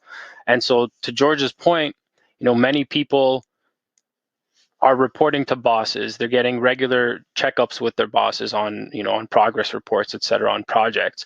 And so they've kind of distanced themselves from that accountability. Whereas with trading, you've got to accept that accountability. You've got to live that accountability, right? And so, like I said, you've almost got to split yourself into two, where you're a boss and an employee, and you're able to really be disciplined with yourself, be honest with yourself, and you've got to be able to actually apply the rules that you've given yourself, right? So apply that, and you've got to be able to, be accountable to yourself when you don't follow those rules. Absolutely. And well, hey, Mark, here's a question for you. When you first started trading, at the beginning, when you first started live trading, it was probably swing trading currencies, knowing your past. But did you tell anyone about it? It was actually pretty quiet about it until I started doing pretty good with it. Yeah. So it was pretty quiet, and the only people I'd really bring it up to is if I was ever out in public at Starbucks or anything, just looking at charts, and some people would be curious minds and would come over and ask, but for the majority of it, it was relatively quiet. But there's nothing that gets attention like looking at charts at Starbucks. If there's any single males out there listening, or females, you're single and you want attention, go to Starbucks, your laptop. That's actually how I met Victorio's dad, and then how I came to meet Victorio afterwards. So, the reason I asked you that, Marky, is because for me, I didn't tell anyone. And, first of all, I did tell people, but nobody cared. What they cared about is, where's your Lamborghini? Yeah. I couldn't have a meaningful discussion with them. So I stopped telling people. I'm kind of the person that likes to share things, because the more I put it out into the universe, the more accountability I have to now have. And it's like, if something's great, I don't want to keep it a secret. I want to let people in on it. But I would tell people who didn't care. And so I wasn't able to get any good discussion. And when I found the community, when I was trading, I found a community. It was Anthony Drager. I joined his trading room. And being able to share with people that cared really made me learn a lot of things, change my strategy quite a bit, and have an outlet. It's important to have somebody to talk to about this stuff. Yeah, exactly. All right, guys. So that leads us perfectly into the main topic of discussion, which is the two questions that you guys should be asking yourself, the two factors that you should be taking into consideration when deciding whether you should reset your stop loss on the day or whether you should walk away and take the drawdown. All right. So the first one we kind of touched on already, and that's, how have you been trading throughout the session already? Have you been trading emotionally, or have you been trading objectively? Have you been trading like a professional? Have you been diligent? Have you been patient? Have you been disciplined with your approach? Or if we were to look at your order fills, have there been, just scattered with order fills on the chart? Have you been trigger happy today? If you can honestly look at yourself, and you can look at what your trading experience and your trading results and activity have shown for so far, and you can say that, yes, I've been patient, I've been diligent, and I've been disciplined in my approach, then you've got the check mark. You can pass through this first category, if you will. All right. And so George is going to share something with you quickly on that front, but that's essentially what you're going to be asking yourself. That's really the first option. That's how you pass. How you don't pass is if you answer no to that question, if you've been trading emotionally, if you've been trading, trigger happy, if you haven't been focusing on risk, if you haven't been managing your risk, and you haven't really been following a plan rather, then your answer is no. And at this point, you could save yourself from, further drawdown by walking away, right? If you've been emotional in the session so far, you're likely going to be emotional going forward. All right. And so this is really question number one. And here's George is going to share a couple of little strategies you can use to get yourself into place for this question. Yeah, it's kind of like checking the pulse, right? And I think, Mark, it's important that you're honest with yourself. Self-reflection needs to be transparent. Like if you know you're emotional, but you say, I'm not emotional. I got the checkbox. Trade Pro says these are the 2 questions. I'm good. Let's keep going. Then you don't lie to yourself, because at the end of the day, the numbers won't lie. Your balance will reflect the truth. So I have 3 different kind of check-ins that you can do in order to ask yourself, have you been objective? Have you been rational? Have you been doing the right kind of work? First of all, it's a mental check-in. Remember, in a previous episode, we talked about mental capital. That I have a quantified system. For me, this morning in the trading room, I didn't trade. And I told the team I didn't trade because my mental capital was like a 4. I got really crappy sleep. I wasn't feeling up for the task. So I failed the mental check-in. So if you hit your stop loss, the number one thing you want to do is do a mental check. Like, what's my mental state at the moment? Like, what is my mental capital? 0 to 10. What's been my mental at the moment where I'm at? And then if it's like a 4 or 3 or a 2, then you have to rebuild your mental state before you can even continue. Another thing is a strategy check-in. So if you hit your stop loss, look at your last 3-4 trades, whatever you've done up to that point, very quickly, because the market's still moving here and there is opportunity. But look at your trades and say, of these trades, have they all been terrible? Like, have I just been dogging it and like stretching my parameters just so I could get trades? Am I following my plan? And that's another important question I have. And the last one's a physical check. A lot of times, if you just stop for a split moment and you just shift your awareness from outside, from your environment to internal, to the self, you'll notice is my heart beating really fast? Am I sweating? Am I in an anxious state? Are my fists clenched? Am I just frustrated at the moment? And it's important to know, because your physiology changes with your internal mental state. Your mental state creates your physiology. So with these 3 things, you're going to be able to really quickly identify, are you trading emotionally or are you trading the plan? If you've traded the plan up to this point and you have lost money, you could move on to the second question. But if you're mentally in a bad place, if you're not following your strategy and you're physically, not up to the task, then I urge you very strongly to at least walk away.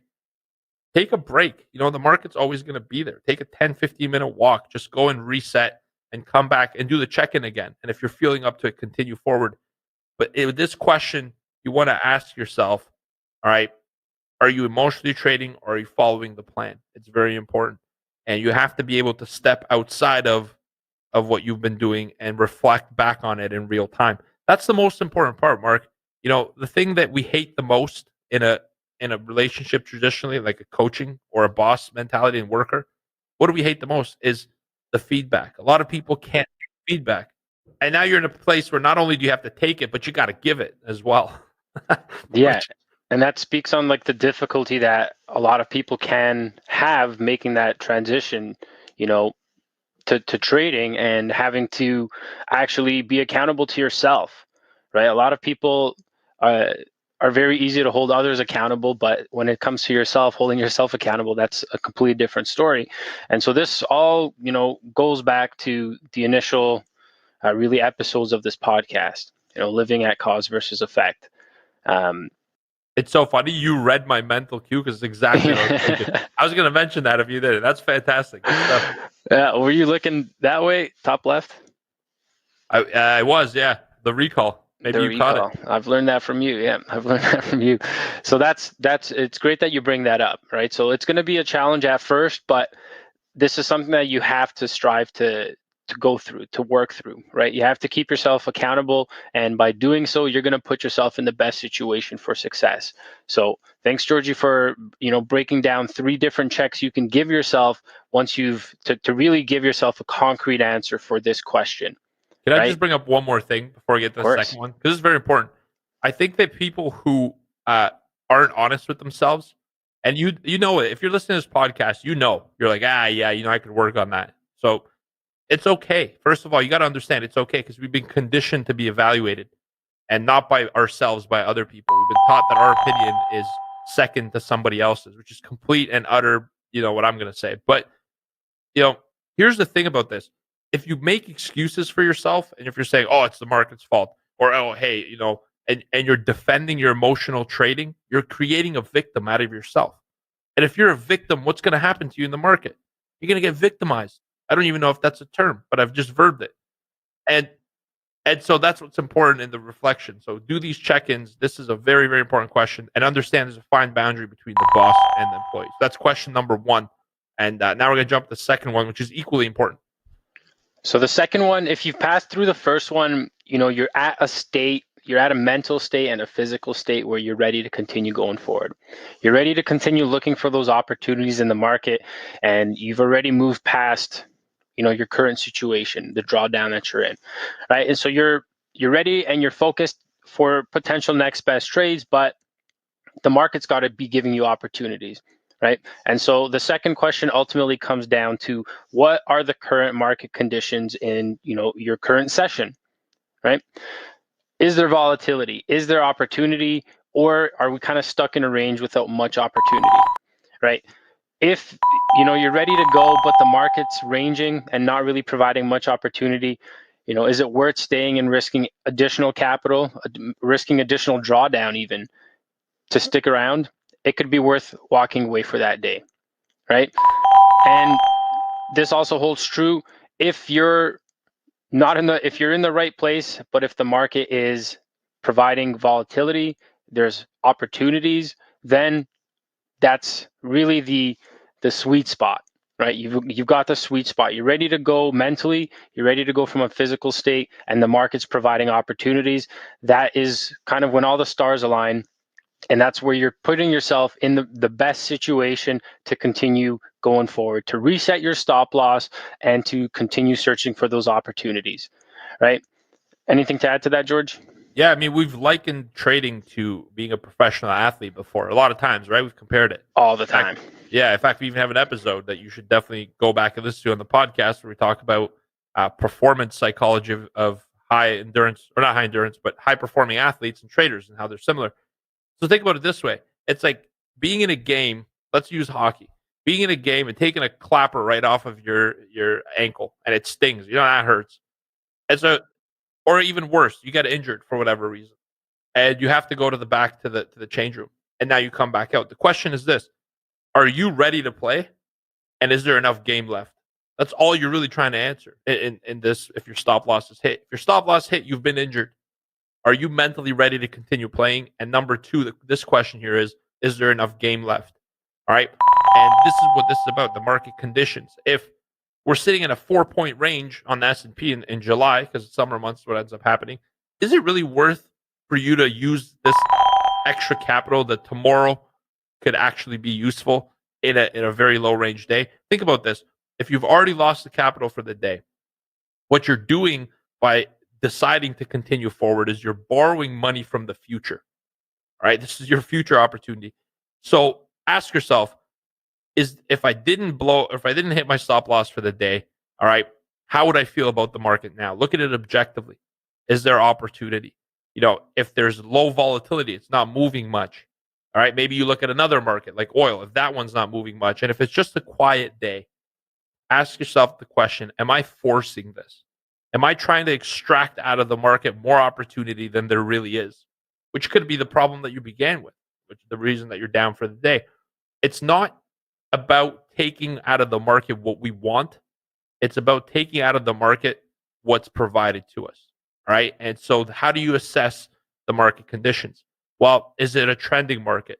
Has there been opportunity for you to have gotten in and made money with your strategy? Or is it one of those markets where it breaks the top, pulls back, drops right through the support, goes back up, and a massive volatile chop session. All right. The question is this opportunity really worth borrowing from the capital to continue going? Can I make a comeback? Or is this just a game that we're going to take an L and focus on in the future instead of how we could adjust our strategy? Very important. And there aren't very many quantifiers that it could give you, if this, then that. And this is why it's also important to be around a community, because if you're around a group of 20 traders who do this professionally on a daily basis, 30, 60, 150 traders, our room had a record attendance. There was more than that today. What do they think? What if you could ask a group of professional traders, what do you guys think for the day? I'm down. Is it worth it? Are you guys having a good time? And what if the traders say, you know what? I don't really see that much opportunity either. Today I'm having a low day, a slow day. I'm not losing money, but I'm not making any either. So being able to bounce that idea off another person, that's what I'm talking about when I say market condition. Is there an opportunity for you to make it back? And you got to be honest with that. The answer can't be yes just because you want to keep going. The answer has to be, okay, here's a few things I'll give you to look for. Volatility. Is the market moving? Levels. Is it holding your levels when it hits them? That's important as well. All right. And then, is there an opportunity to trail, or is this just going to be my initial target I hit and then I'm done? And those are certain things you could start to look for. You could even put this in your trading plan. All right. I'm suggesting going to the level that you put in your plan at the very beginning. What needs to happen in order for me to qualify this as an opportunistic market? What do I need to see? I'll give you another example, overnight range. If there's a lot of movement in the prior overnight range, then the current day, there's probably going to be some movement just to retest those range highs and lows. So those are the things, volatility, overnight range, which is just a measurement of volatility. And volume is another one. You've got news flow too. News flow, exactly. Right, news flow is going to be a big one. Whatever you have on the calendar, any economic events, or any surprise tweets, any surprise. I mean, we're currently recording this in April of 2020, so for around 4 months into the COVID-19 situation, and a lot of the news flow right now is about COVID, and you're getting tweets here or there from Trump, which we've been seeing a lot since 2016, which drive the market. So news flow plays a big part in that as well. And, sentiment also, you can get sentiment from the community as well. It can just be, what are the traders thinking? It doesn't necessarily have to be, you'll always want to have different sets of qualifiers, or, as many sets of qualifiers as possible to kind of give yourself the best idea of what the day might look like. And I think what George has shared so far has been pretty awesome as far as quantifying what volatility and opportunity can mean for you in your plans. And it's also the NBT, right? The next best trade. It's like if you are looking for opportunity and you're looking to bounce back, you need a high quality opportunity, not just any opportunity. And if you ask traders, what's your next best trade? And if they're like, oh, well, I have a level here, and then the other one's like, I have a level here, but they're waiting for something actively, that's one thing. Another thing is if like, it's kind of slow right now. I'm just being patient. I'm waiting around. Then that kind of, if they're not looking for a trade, maybe there isn't one. And so that's how you could use a community of people who are doing this to give you a feedback point, not a level where you should buy. It's not a signal place, but some kind of idea of what they're looking for. And if they're not looking for much, then why are you? Exactly. And so this kind of brings things full circle as far as, how the professionals, how they handle whether resetting stops is necessary or whether, it's time to walk away for the day, and how you can actually apply this into your own trading plan. And so really those are the two main factors that you want to focus on. How have you been trading so far? How are you feeling from a mental state of mind, and how are you feeling physically? Are you ready to continue going on? Are you ready to keep looking for your next best trades? And then the next question, or the next main factor to look at, is what is the market saying? What are the market conditions like? Is there opportunity? Is there volatility? Or is there, slow chop and grind? Are we stuck in a range? Does it make sense to risk, potentially going into additional drawdown for this kind of a market. So those are the two main factors and or questions that you can ask yourself if you find yourself in that situation where you've hit your daily stop limit for the day and you're trying to decide, should I keep going or should I walk away for the day and hit this thing again tomorrow with a fresh mindset, looking for fresh opportunities. All right. We've also got one bonus question that you can ask yourself, the golden question. All right. If someone was trading your account and you saw their activity, would you let them keep going or would you need to tell them to stop? All right. That's the question that you guys can ask yourselves as well. In addition to these two main factors, if someone else was trading your account and they saw the activity that you've been doing, would you let them keep going or would you tell them to stop? That's like the one that you ask yourself right before you go back to it, right? Like that's like the fuse, the circuit. Exactly. And so that's the episode, guys. I know it's a little bit shorter and sweeter than the rest of the episodes, but I hope that you guys enjoy this one. We tried to pack as much value as we could into this lesson, and I think you guys are going to walk away with this, if you've listened this far, with a solid plan on how to manage that drawdown like a professional. And you've got now 2 plus 1 bonus question on how to directly ask yourself whether you should stay in or whether you should walk away for the day. So again, guys, thank you so much for taking the time to listen.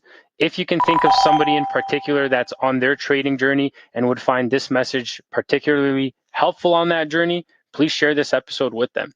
Also, if you guys are enjoying these episodes, we're enjoying putting them together for you, but we're also working really hard. And we'd really appreciate if you guys can jump onto iTunes, throw us a rating and, potentially even a review.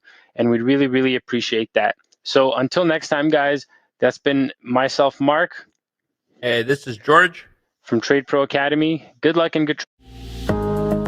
You're listening to Mind Over Markets, a podcast on trading psychology to help you build a bulletproof mindset. Here's your hosts, George Papazov and Mark Borscht.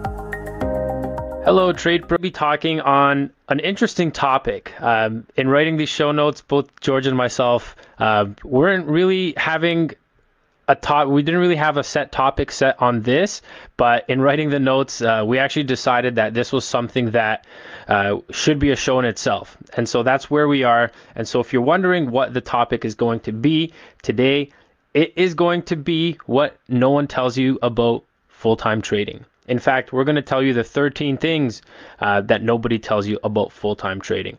So we're extremely excited to put this show together and bring it forward to you guys. And before we actually jump into the topic, we're going to hear a quick message from the sponsor of this podcast. Awesome. Thank you, Marky. And today's podcast is brought to you by Trade Pro Academy. Surprise.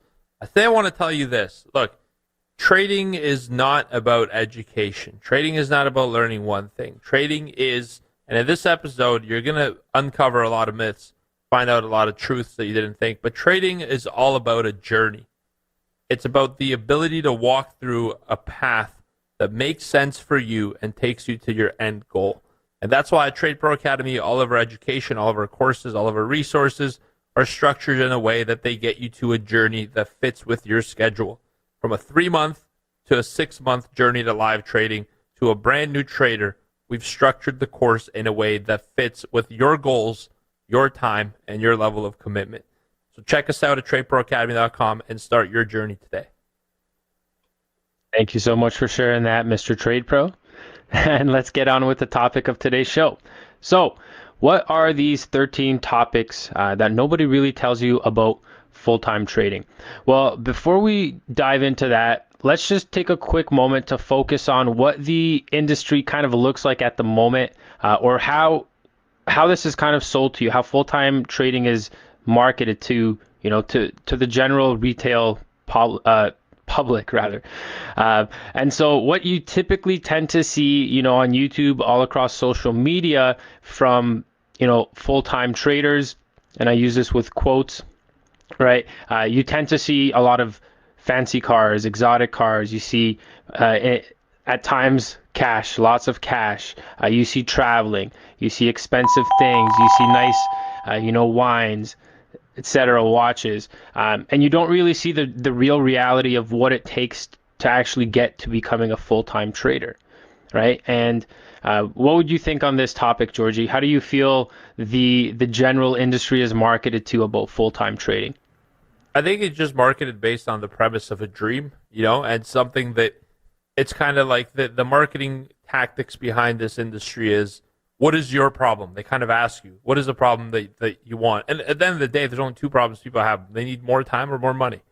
And so they pinpoint you in your head to identify that problem, and then they promise to solve it with trading. And unfortunately, that's really far away from the truth. The journey looks something completely different. So it's kind of like a magic pill. It's a magic pill industry. It's almost like vitamins. Get this vitamin, become jacked. And yeah, I have a problem with that. Yeah, exactly. Jacked overnight. And I have a problem with that. And so we're gonna talk about the reality of trading, and what you guys need to know is the truth, because Lambos, watches, all that stuff, by the time you make enough money to be able to get all that stuff, it's not going to be as important as you think.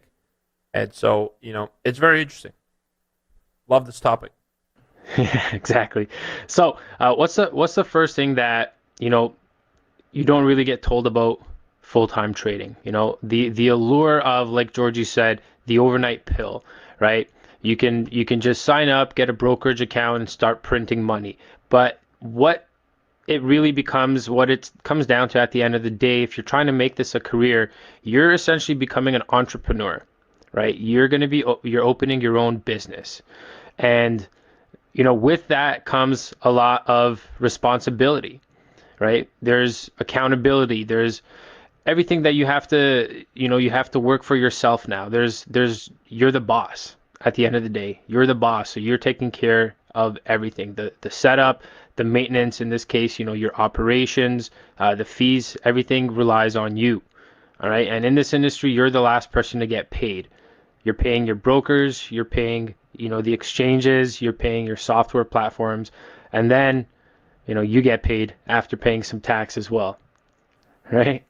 Yeah, it's like running a business so much, without the overhead, like you mentioned, Mark. You don't have to, you don't have to have HR or staffing departments, but the interesting part about entrepreneurship and trading is that, you're at the end of the day, there is no magic pill. Like anyone who's ever run a business, and it's no surprise that a lot of our successful members are actually former entrepreneurs, right, Marky? Like when we do our boot camps and we have people in person attend, it's the majority of them are doing business for self. And the reason is that when you're in business for self, you're comfortable with the fact that you're going to have to make decisions, and there isn't one solution.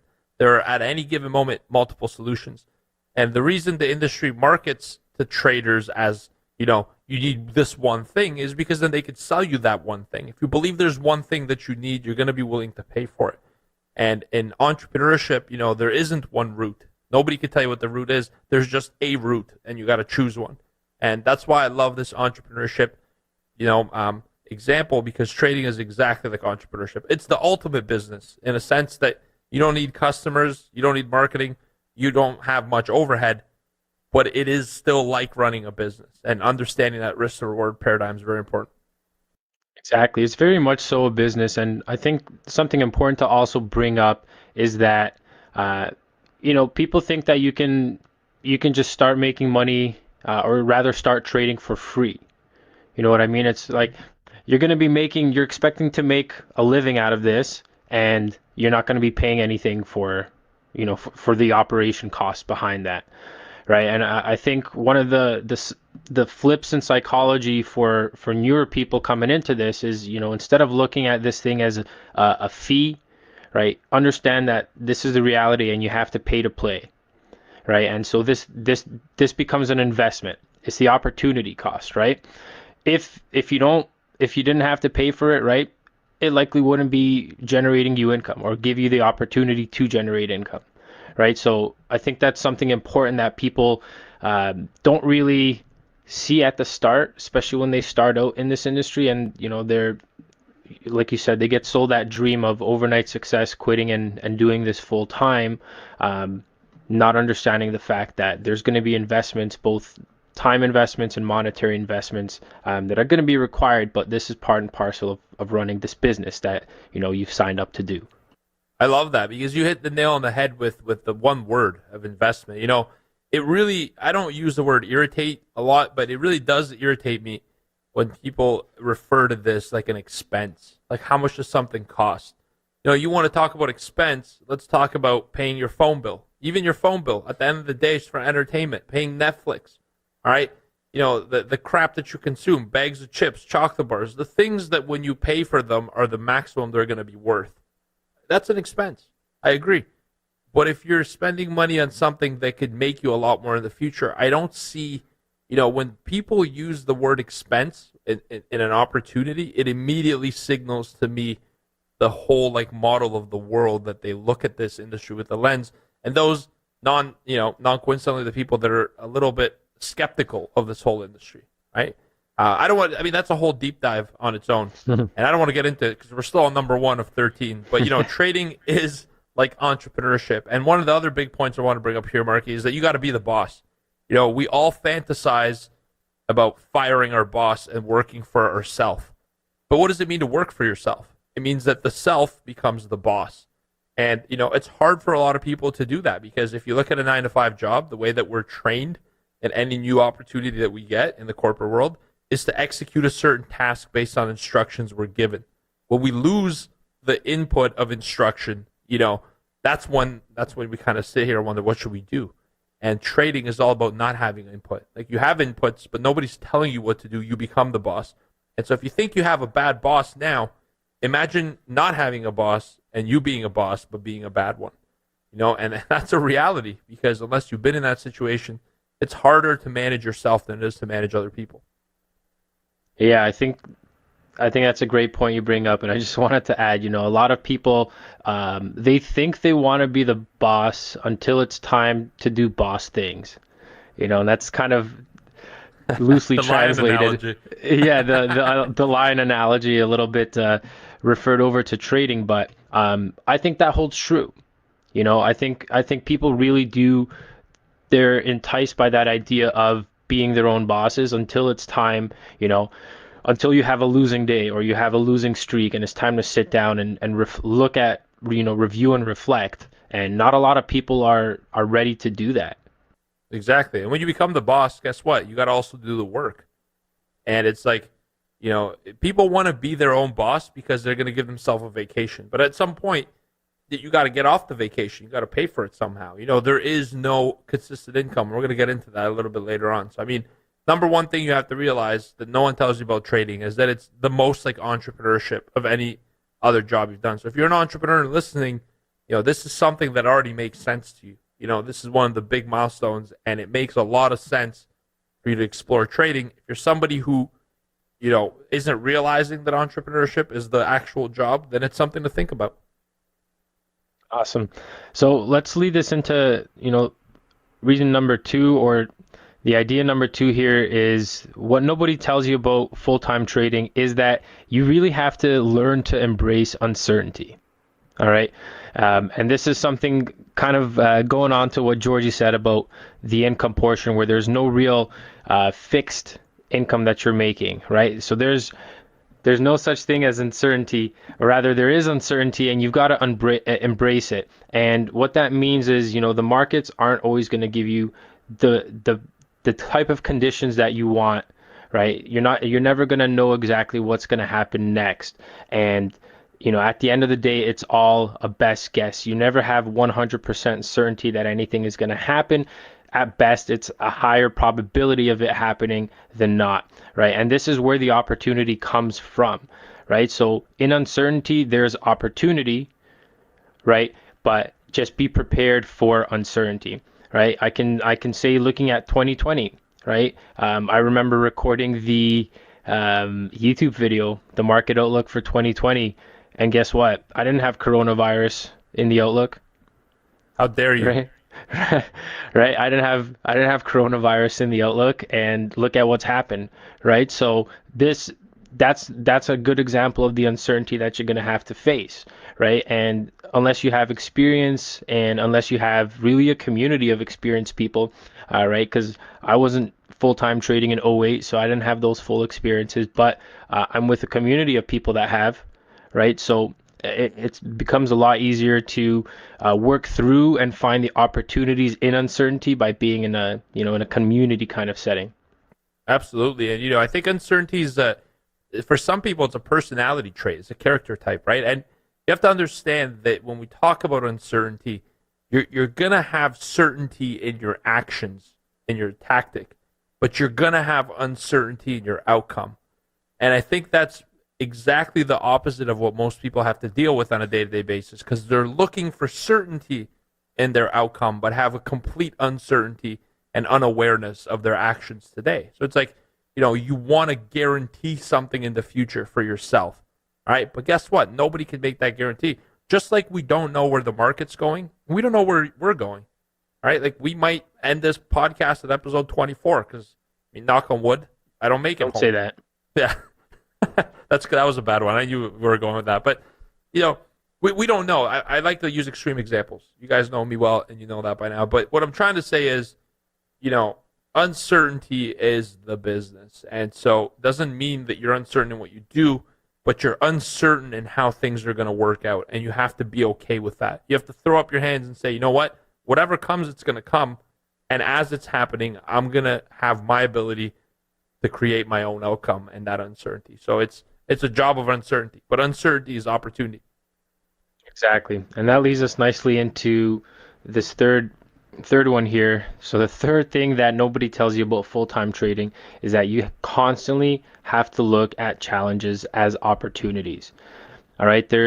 Especially in this kind of industry, we always refer to trading as a performance sport, if you will, right? And people that tend to excel in trading tend to run towards challenges as opposed to running away from challenges, right? And that leads back to, the first or second episode of this podcast of towards and away kind of motivation, right? So you want to be running towards your challenges, and that's really the type of mindset and psychology that you're going to want to bring to the table if you're going to be successful with this.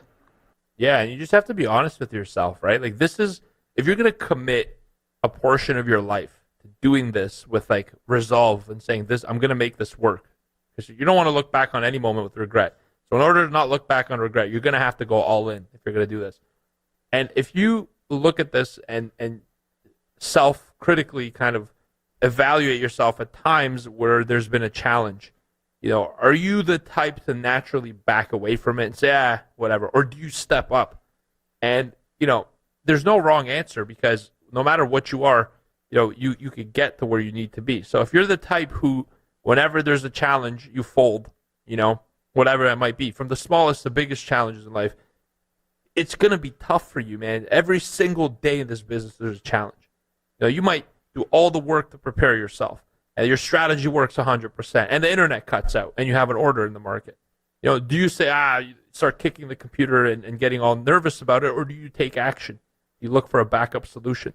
So if you're somebody who embraces challenge and you look at it as an opportunity to improve yourself, your results, and to move forward, this is the perfect industry for you. But if you're, in this episode, I'm speaking honest to some people, because it isn't for everyone. It isn't for everyone in the current state. I do think some people could mold themselves or work on personal development to get to that point. But the reality is, it isn't for everyone. And this is one of the big questions.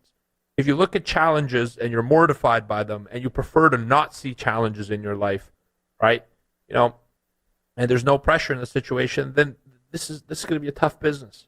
It's going to be a very tough business. Remember, pressure creates diamonds. And that's one that I got from Marky. But if you're used to looking at bad things in bad situations, if that's where you focus on intuitively, it's going to be a challenge, because there's going to be some days where they get dark, even when you're successful. 5-6 years down the road trading successfully, there's still going to be some days where you're going to be tested, and you got to continuously look at the opportunity side of that thing. I'm going to tell you this, with all honesty, from my own personal journey, is that it requires a lot of energy to be that person. requires a lot mental of energy. Yeah. A lot of mental energy. Like, and you know it, Mark, right? It's like you've gone through this journey. It's like it takes so much mental energy to show up at work every single day when your job is riddled with challenges. Every trade is a challenge. All right? Every day you wake up is going to be a challenge. And so, to me, I could do a whole podcast on this alone. We pretty much are. But it's going to take a lot of energy for you to continuously motivate yourself. And you have to know that. That's not something that any here's an indicator for you that's going to make you millions is going to tell you. Yeah, that's exactly the truth, Georgie. And, just to kind of add to what George was saying, there's going to be a lot of obstacles in your development, right? And, you're always going to be tested. Your mindset's always going to be tested. And, once you overcome one obstacle, guess what? There's going to be another obstacle that you're going to have to overcome. And that's what comes with growth. In order to progress and in order to grow, you have to be uncomfortable, right? And you have to take on those challenges. And so that is basically reason number 3 there on, quick question for you, Mark. Yeah. If you knew where your life was going to be 50 years from now, if you knew exactly what you would accomplish, if you knew everything you'd have to go through, if you knew all the right solutions to get through the challenge, all right, would you say yes to that? If I gave you a way that on your phone, a little app, you can go to your Google or Android Play Store or whatever it is, or your App Store, and download an app that would lay out your life plan for all your wildest dreams, would you do it? I would lay out my life plan for all my wildest dreams. You would have all the answers, all the solutions. In essence, you could play a video right now on your phone to see how your life would go in the next 30 years. Would you do it? Nah. No, I wouldn't. I don't think I would. What would be the point, right? What would be the point? It's like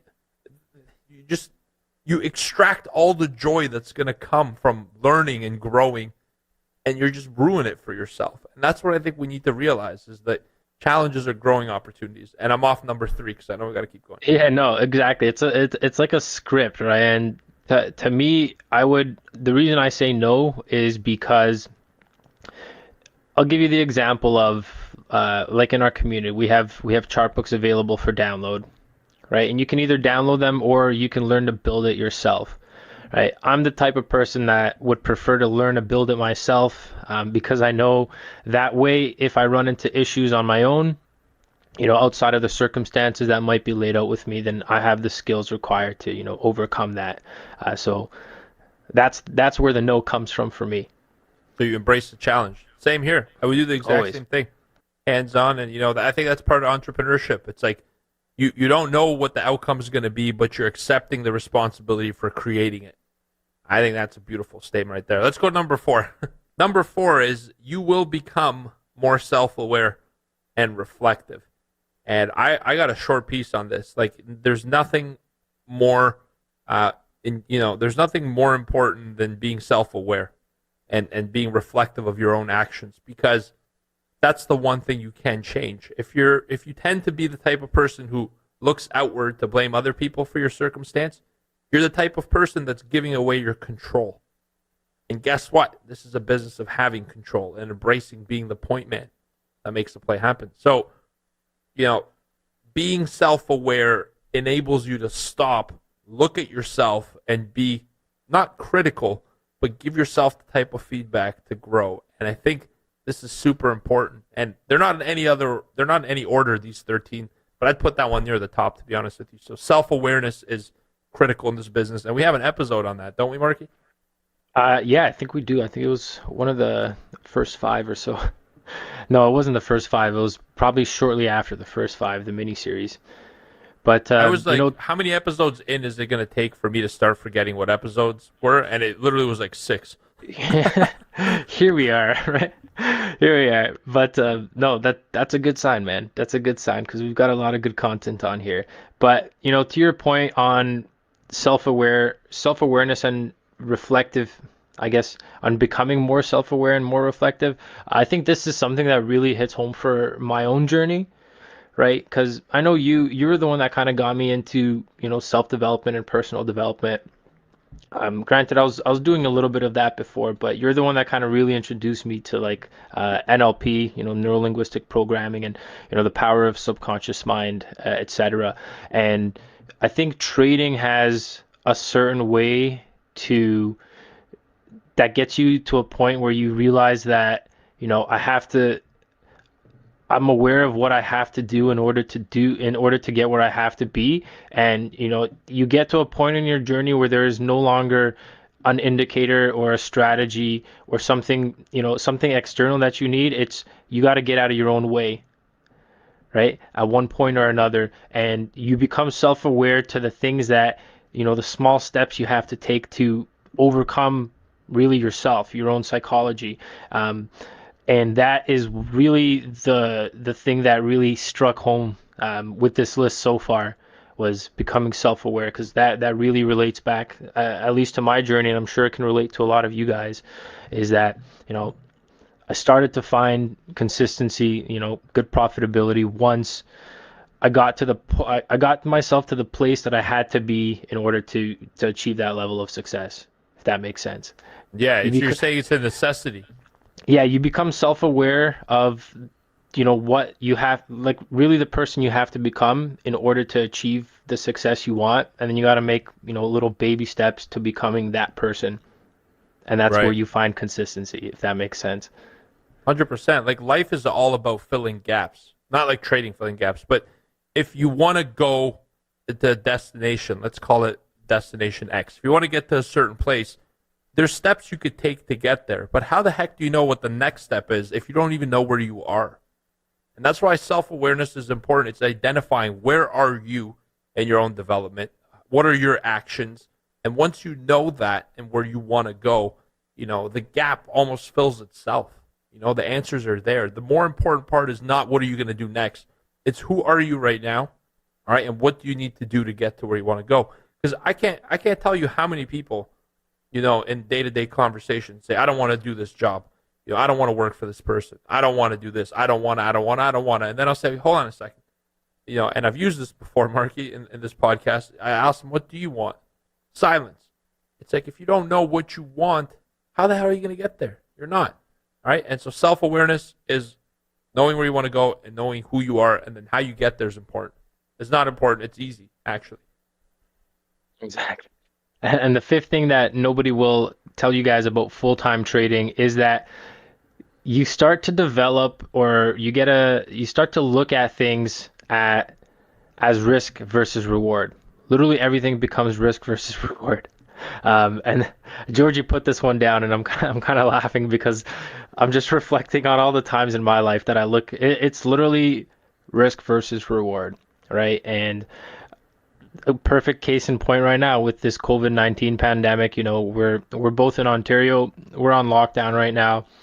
So, I had to go for a grocery run today, and I kind of held off on it for like a week and a half now, because the risks of, getting infected and everything, at least I managed to theorize it this way, was that it was a little bit less, a couple days before than it was for me to get infected now. So risk versus reward was I waited a little bit longer, and I waited for a time that I could go when the grocery store would probably not be as busy in order to actually go, right? I went around, 11:45 a.m. And so I did that because the risk to me, or rather the risk versus reward, made more sense for me to go, and the possibility of me not getting infected. And see, and you thought about that consciously. It's kind of like a self-awareness of risk. You could almost even include those two together, because how many times in life do we do things that are risky, that we just accept the risk without even knowing it, right? Like, that's the interesting part about trading. When people say it's risky, it's like, yeah, it is, but you know how risky it is. What about knowing how risky it is to eat that undercooked chicken breast at the restaurant? I don't know. Like, would you do something different? What if you knew how risky it was for you and your, completely irrational friend to go do something that he suggested? These are just crazy hypothetical scenarios, but you're going to always think about the risk in anything you do. And I'll tell you this, it's interesting because you start to rethink your relationship to risk. And you look around and like, wow, I've been accepting a lot of risk. What am I getting out of it? What have I been rewarded for it? I constantly think that way. The note I put on there is going to your family dinners. It's like, yeah, I have a specific example. Like, it was really snowing and it was Boxing Day. We get together at my wife's family on Boxing Day, and it was snowing, and I'm like, what? I ain't going to risk it. I can get my own food, Uber Eats kind of thing.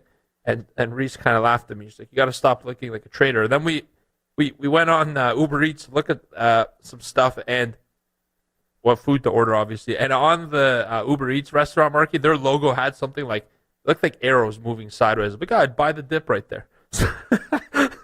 It changes your whole perception of life. It's so awesome. And that's what I wanted to get across at this point. Yeah, it's actually very funny that now that I think of it, it's a lot of the time in our community we see the traders, once they start finding success and they're really applying themselves in the learning, a lot of them start posting pictures of, I was driving by and I saw lightning strike and I was thinking, it's got to break out of this channel. Or I'm starting to see, who was it? There was one of our members was saying that, I think his kid was being born. Do you remember that? He was like, the kid was being born and all I could think about was the charts? It was like the heartbeat monitor or something like that. That was Eric. Like, yeah. Yeah, he was like, all I could think about was like order flow, was the depth of market and stuff like that. So it's actually really, really funny how you start to look at things differently. And I don't think that's something many people will tell you about trading.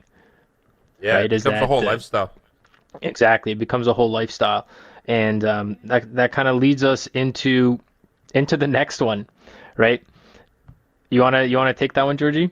Yeah, number 6 is it can be lonely if you do it alone, or and you're gonna read that sentence or listen to it like, well, duh.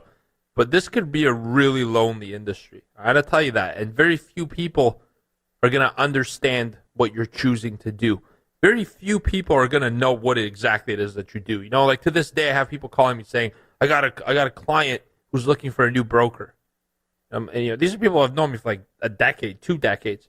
I'm like, I'm not a broker. I don't manage people's money. Oh, okay, cool. Yeah, sorry. I thought I said that your way, whatever.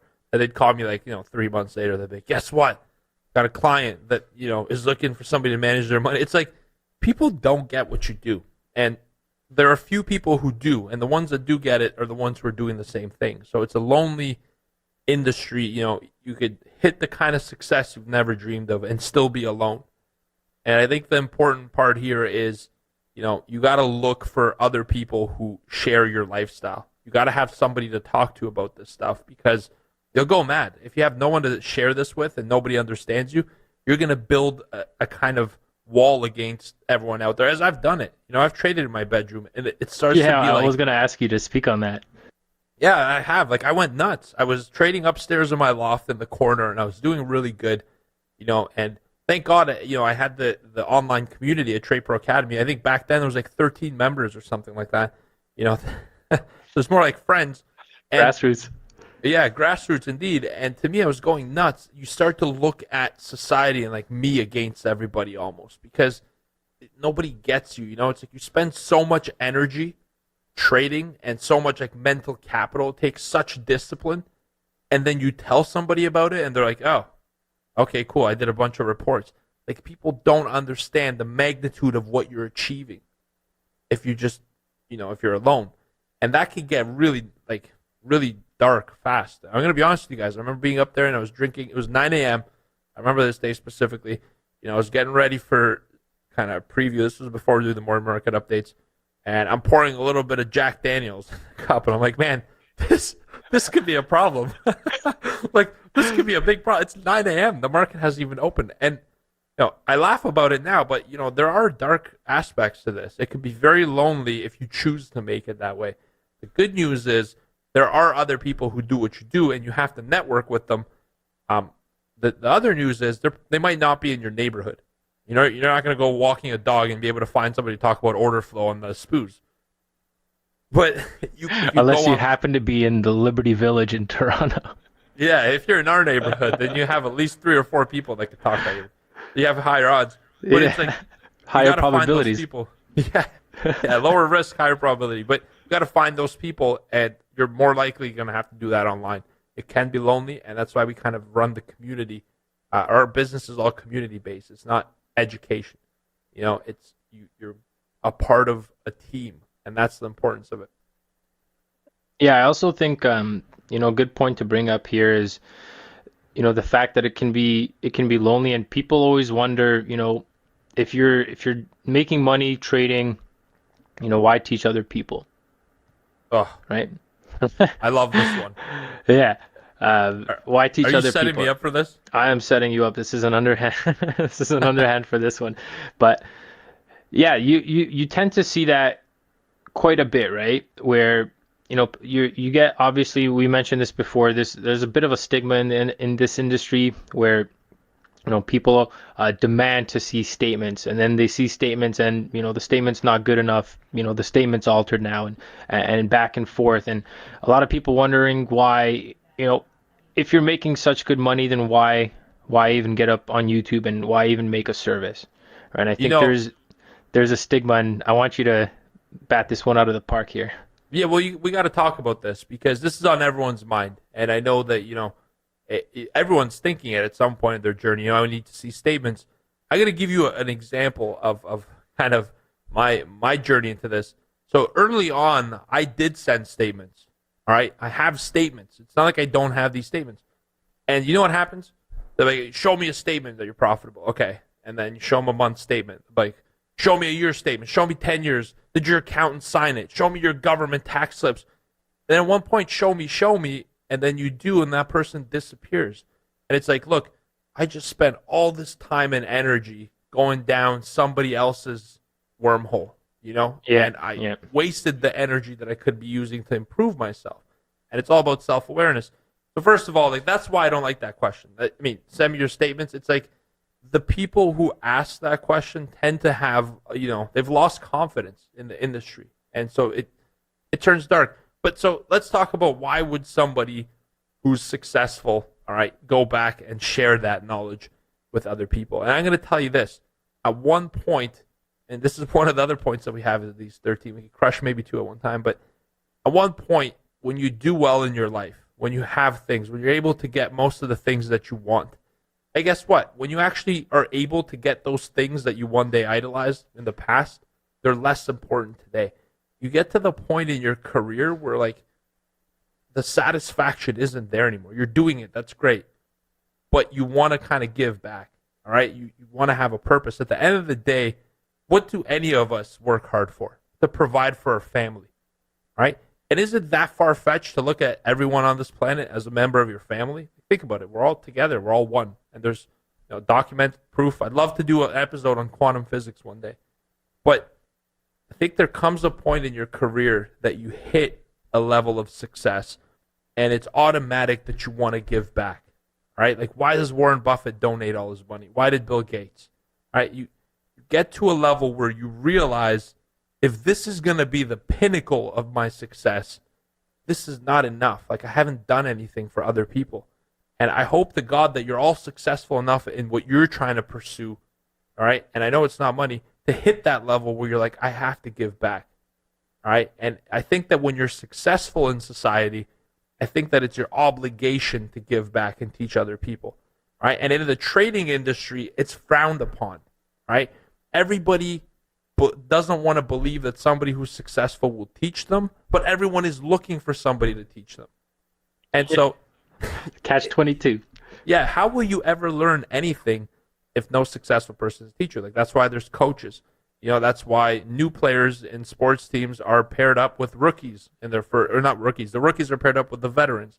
It's there's always a model of giving back. And when you hit that level, you're going to want to give back. And this is our way of giving back. I love being able to trade with you guys. It would be so lonely for me to just sit at home and trade all day. And I've experienced that. Jack Daniels. Do you guys remember the prior story? So anyways, that's just my beliefs. I'm a person that believes if you're good at something, you have an obligation to give back and teach other people to do it. Exactly. And I'll just add that, it feels awesome seeing, the member success. Even when they out trade us, we celebrate that even harder.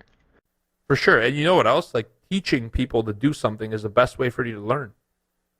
You know, Exactly. Another two bird, one stone. yeah, when I'm there on a webinar and people are asking questions, I'm learning when I'm answering, and I'm relearning lessons. And so you guys have that same opportunity in the community. If a new member asks a question, being able to answer someone's question and then being able to be answered for your question is very important. That two-way communication. But let's move on. I digress a little. So the seventh thing that no one will tell you about full-time trading is that you're going to have a lot more time to pursue other hobbies and interests. And this is actually kind of leading from the prior point in that this is one of the reasons why it can be lonely, right? Because are you going to sit in front of your screen for the full, futures trade almost 24 hours a day? Is that what you plan on doing all day? Right? There's going to be other things that you're going to want to do to occupy your time. And not a lot of people think about this, and everybody wants the freedom, but like you said, even with the monetary part, with the monetary aspect, right? Everybody wants the money, but they don't know what they're going to do with it.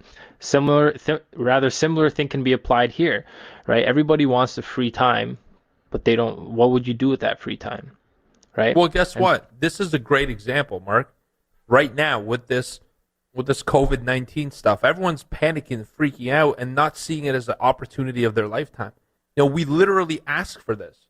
Most people are saying, "Oh, if I could only have more time to work on my business, if I could only have more time on this," and then this time happens, and guess what? I'm getting WhatsApp messages from my friends. "Hey, man, have you seen the Tiger King show?" No, I'm working. This is the time that you were asking for. Congratulations, you have more time. What are you going to do with it? That's the question. And I sit there and I look around social media and I face palm. And I'm like, look, this is the time to spend with your families, work on your relationships, work on your health, work on your values, work on your trading, work on every damn thing other than consuming. The problem is we want more time to consume. We don't want more time to create. Exactly. That's the problem. That's a great point. You're not gonna be able to consume without any boundary. And when you're consuming to fill a void that you can't fill with consumption. And I hope that one day everyone gets to find this out, because I think that's the meaning of life. That's for another podcast episode, though. But you need to do something with your time. I trade 2 hours a day, and I love this business. And so, to be honest with you, Trade Pro Academy started, the story behind it is I wanted to help people in market crashes to be able to perform well, right? And in another aspect that so many people ask me, how do you do it? How do you do it? I just started something. This is my hobby. It doesn't have to be yours. You could trade. You could finish at 11, trade 2 hours a day, and go do something. But have something that enriches your life, because you're going to have more time. And I'm going to tell you this, that's not always a good thing for somebody who doesn't know what they want. The more time you have, the more time you have to think of how much you dislike things if you're that kind of person. So again, this goes, we discussed that earlier on. You got to be towards motivated. What do you want? And be careful, because getting a lot of time is a double-edged sword. With trading, you're going to have a lot of it. You're not going to be trading all day. What are you going to do? So have a purpose. Have some kind of side hustle in addition to trading, because, man, it's not a full-time. It's not going to take up 24 hours of your day. It should not. It shouldn't. Otherwise, you're not doing it properly. Not. Exactly. It really should not. And like Georgie said, we normally spend around 2 hours a day trading and making full-time income. And, again, it's always coming back to the community. And, we have, even in our community, we have a lot of members doing a lot of awesome things. And, trading has given them the opportunity to do that. We know one guy who likes to go, was it sky gliding? Oh, man, he does everything. That sky gliding. We've got members. Yeah. We've got members building race cars and driving them. And so, find what, drives your passion, and allow trading to be a catalyst for you to do and do those things. Right. So, where are we at? We're at number 8, right? We're at number 8. So the 8th thing that nobody will tell you about full-time trading is that your traditional 9-to-5 career starts to diminish over time, which is actually a great thing. All right. I think we had this conversation some time ago, Georgie, and, we were saying now that we've kind of been full time, we've kind of made ourselves unemployable in a sense.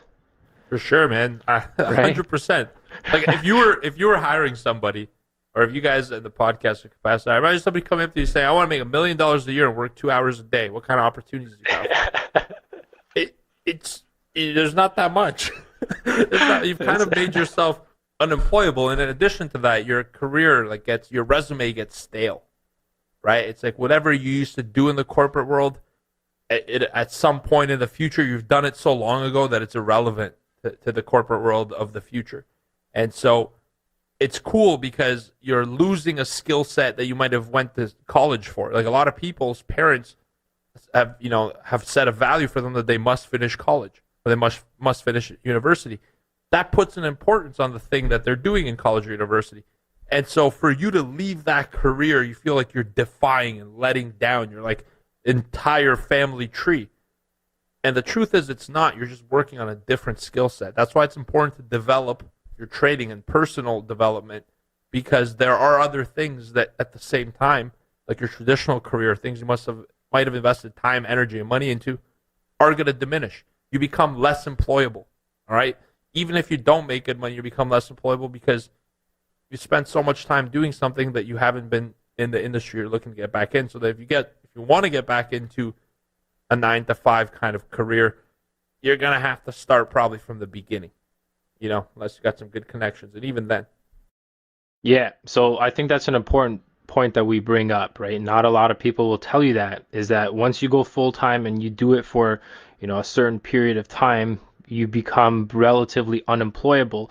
And just one other kind of topic I wanted to touch on with regards to this, thing number 8 is that your 9-to-5 career, as we mentioned, your skills that the things that you've been doing may kind of lose out over time. You might also lose out on some of your network, your 9-to-5 network, as you become a full-time trader, right? Full-time traders, they tend to be, I don't want to call it black sheeps, or we can call them lone wolves. Traders are typically lone wolves. They go against the grain, right? And a lot of people in 9-to-5 don't really think the same way that traders think. And as such, you may find yourself kind of not necessarily falling out, but losing touch with your older network as you find yourself growing and trying to, attract people that are on the same trajectory as you are, right? And I think that's something very important as well, is that, is to recognize that not only will going full-time make you relatively unemployable, is that your network from that 9-to-5 is also likely to, not may also, but is also likely to change around as your circumstances change. And, as you continue to grow and progress towards your goals, you may notice something like that. So something very, very important to consider. What's this next one? Before we get into the next one, I want to mention this. The one part I miss the most out of working at Scotiabank, is the people there. I really do miss some of the people. But I'll tell you one thing, we either have a lot of friends that we know very little, or we know a few friends very well. And because it's a time constraint, you really can't do both. It's hard. And I was in a role that I knew a lot of people on the surface. And so even though it gave me the illusion of being well connected, it's the value of the connection that matters too. So when you leave the 9-to-5, I miss the people, a lot of the people, sorely. I really do miss them because I loved a lot of them.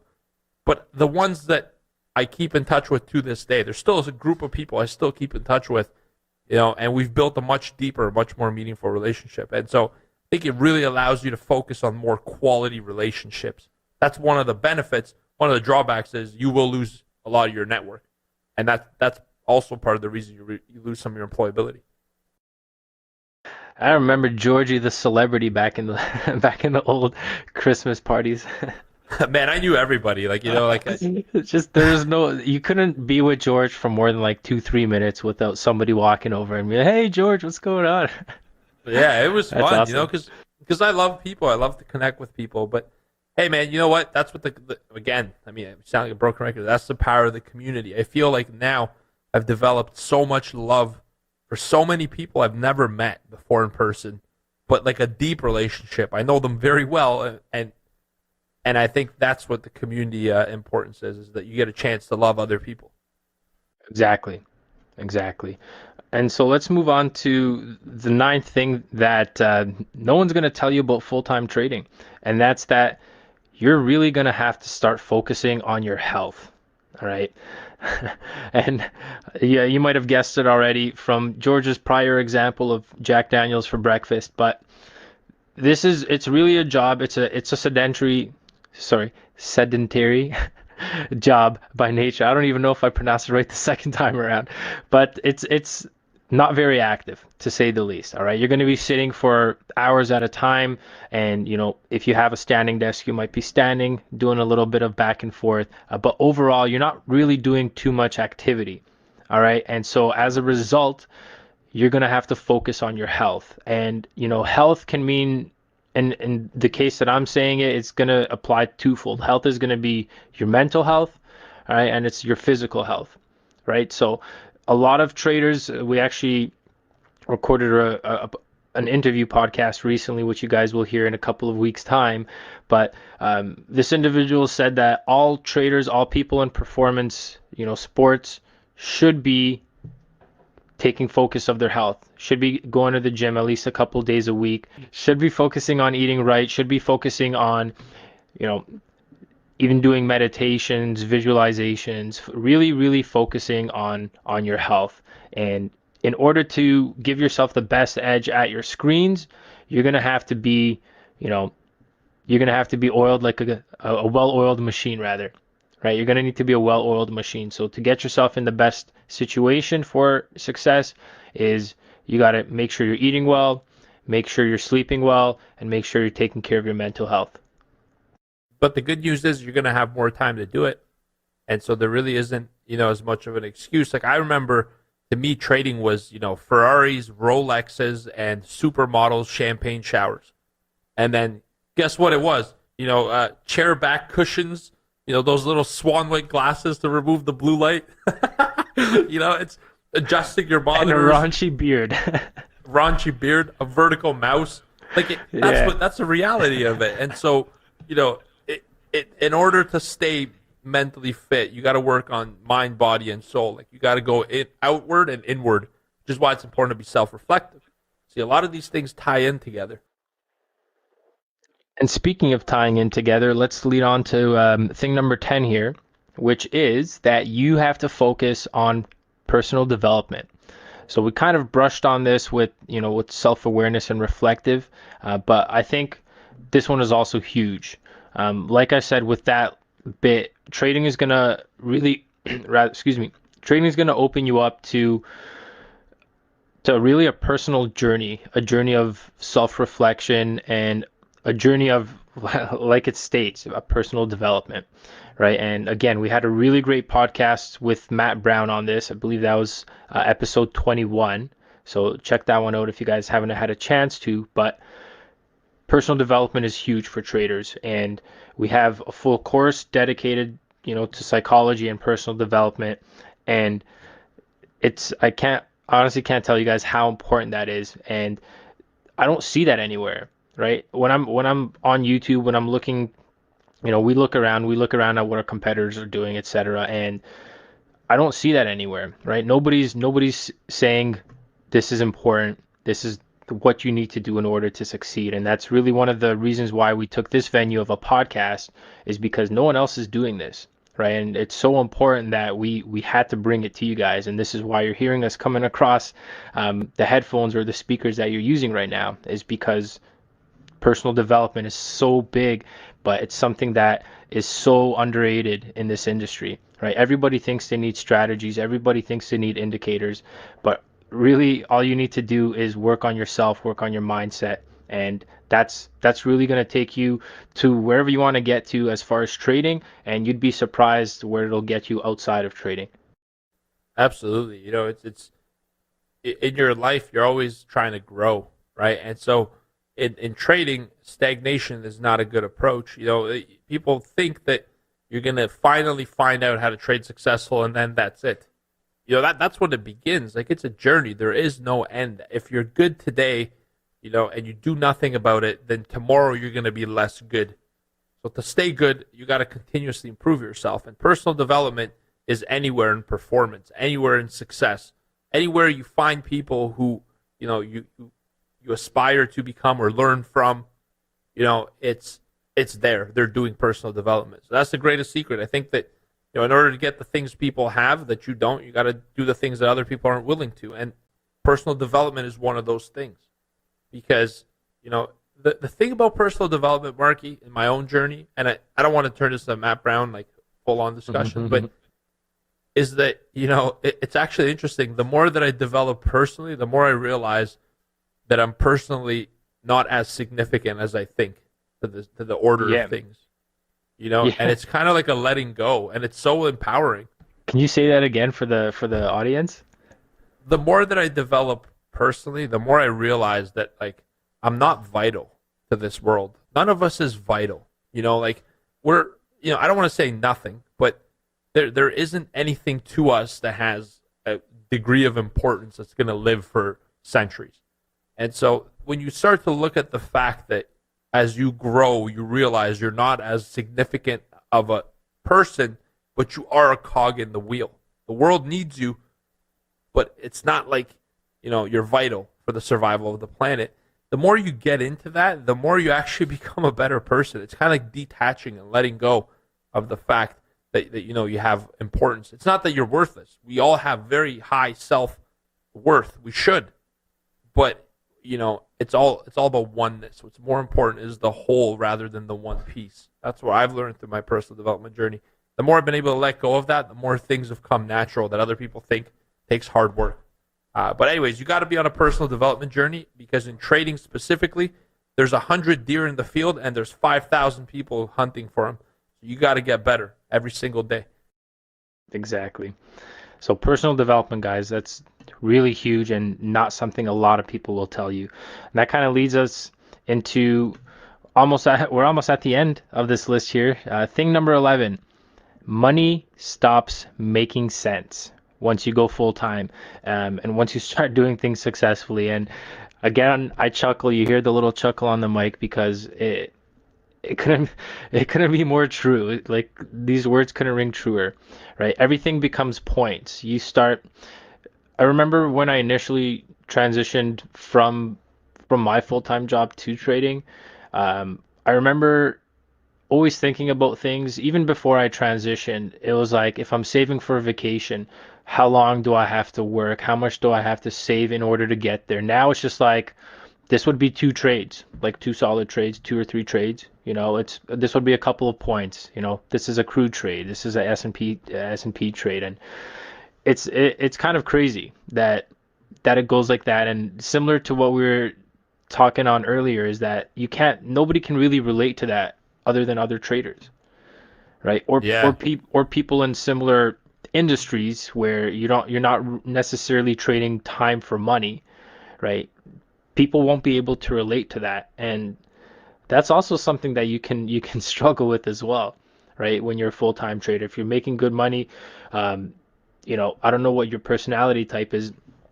I think we don't like to flaunt. Not really one to flaunt anything, but it stops making sense at a certain point. And I remember, like, there was an initial internal struggle with that, of being like, oh wait, I don't actually have to, work this many hours or save up this much in order to get what I want. It's become points. It's actually crazy now that I think about it.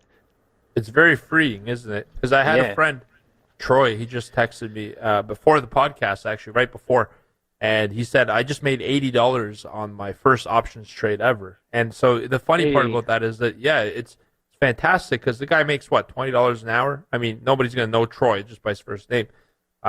So sorry, Troy, but I got to share your story. And so he's doing like $20 an hour or whatever it is, and he just made 4 hours worth of income, without, he just punched a few things on the screen. And it's like, I said to him, welcome, like, this is the world and what's possible. It's the people, think about this. We should do a money mindset episode, Mark. It's mandatory, because we have to learn how to adjust our mindset with money. Money is a construct. The universe doesn't know money. All right. And so you're supposed to be abundant, but money is a system in which it values your labor. And so here's the thing. It's kind of like going back to Bulgaria when I go to visit my grandfather, who's in his mid 80s now. And he's like trying to explain to him what I do. He's like, because he has his own, he ran a business as well. He had like heavy machinery, construction type, machinery that he had on hand, would lease them out, etc. Anywho, explaining to him that like, yeah, I'm not changing tires, I'm not changing transmissions out, but I'm making good money. So money doesn't make sense, and that's a good thing, because guess what?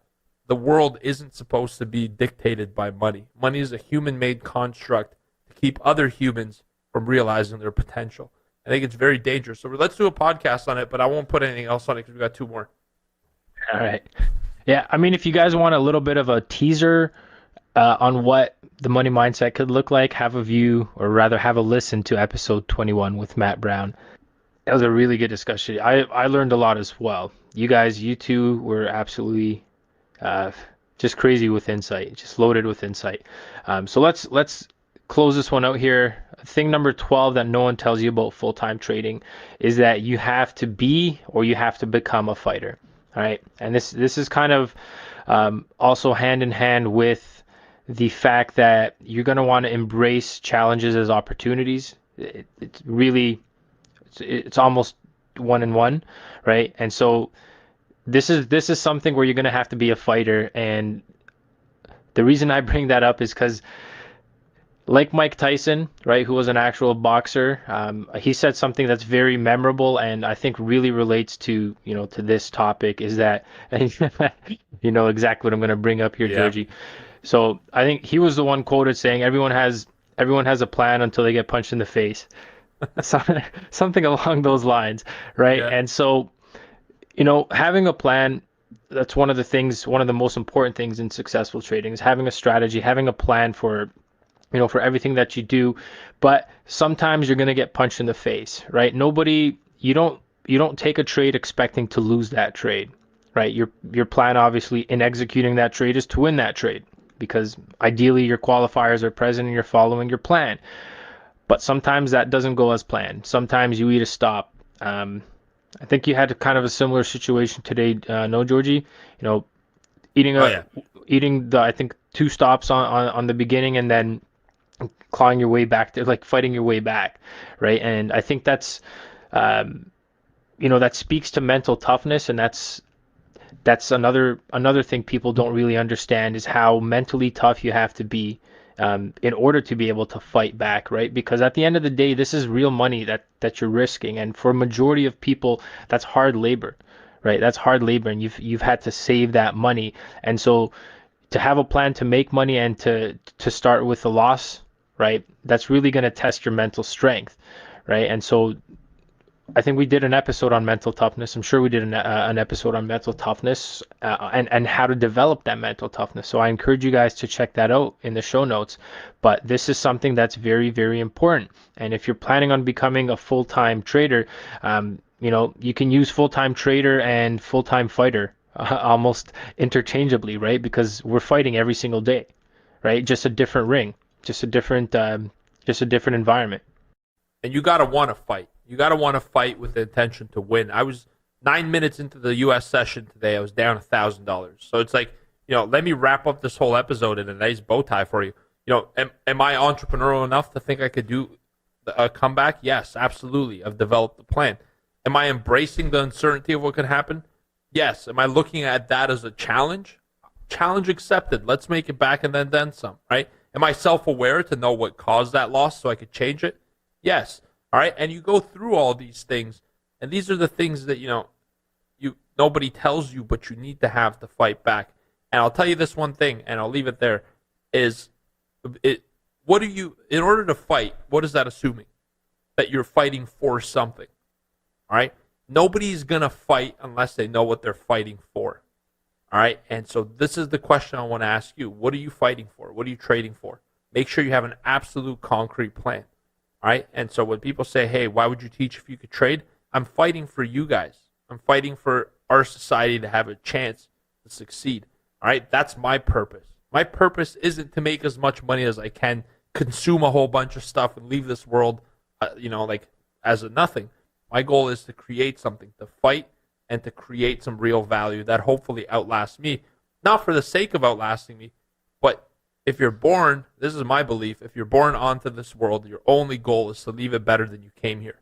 All right? Because if you don't and others didn't, you wouldn't have half the conveniences we do today. All right? So it's all about the fight, and you got to have a purpose to fight for. And last but not least, number 13, something no one tells you is despite some of these challenges, there's also opportunities, but the most important part is this will change your life. I've never had a more life-changing experience than becoming a trader. I really haven't. Exactly. And you know what? It's actually been really crazy that, this transition, especially because, we've got each other, which is awesome. We've got each other in the office. We've got the community, which is, again, awesome. How it's changed my life personally, well, all of the above, right? Freedom to do what we want, especially in my capacity with Trade Pro. I have the opportunity to teach others and to watch them grow and watch them succeed. And that feels awesome. Let me tell you, that feels freaking awesome. And so it's changed my life in a majority of different ways, and it can do the same to you, right? But it's important to understand all of these different things, all of these 13 things, in order to determine whether this is for you.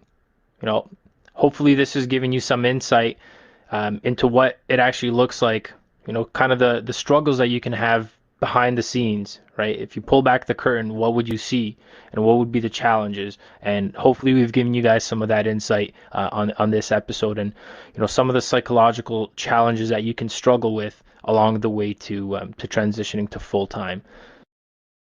Yep. In your darkest hour, you got to be the light you want to see, and you got to lead by example. So, be good out there, be kind to each other.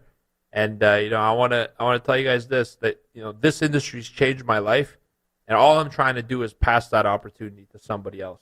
And the moment that you learn anything from someone, you have an obligation to give it back to somebody else. And so, we appreciate you guys. Thank you for listening. Hope to see you in our community. This is a trying time with this COVID-19, crap. I want to call it crap because it's not an ideal situation. But at the same time, it's an opportunity for you to make the changes you've wanted to. And if that's starting to learn how to trade, now you know the raw truth about what the industry is. All right? And so I hope you guys enjoy this podcast. Awesome, guys. So that's going to be everything for today's episode. Thank you so much for listening. Again, if you guys can think of one person that's on their trading journey that could find today's message helpful, please share this with them. Really, if you find anybody that can find this interesting, please share that with them. And if you guys are also enjoying what you're hearing on the podcast, we take great pride in what we put together on a weekly basis. So we would appreciate if you guys can pop on over to iTunes, drop in a rating and a review, and that's going to be a wrap for today's episode. So thank you so much. Until next time, guys, good luck, good trading. Take care. Thanks for listening to the Mind Over Market podcast. You can find us at tradeproacademy.com.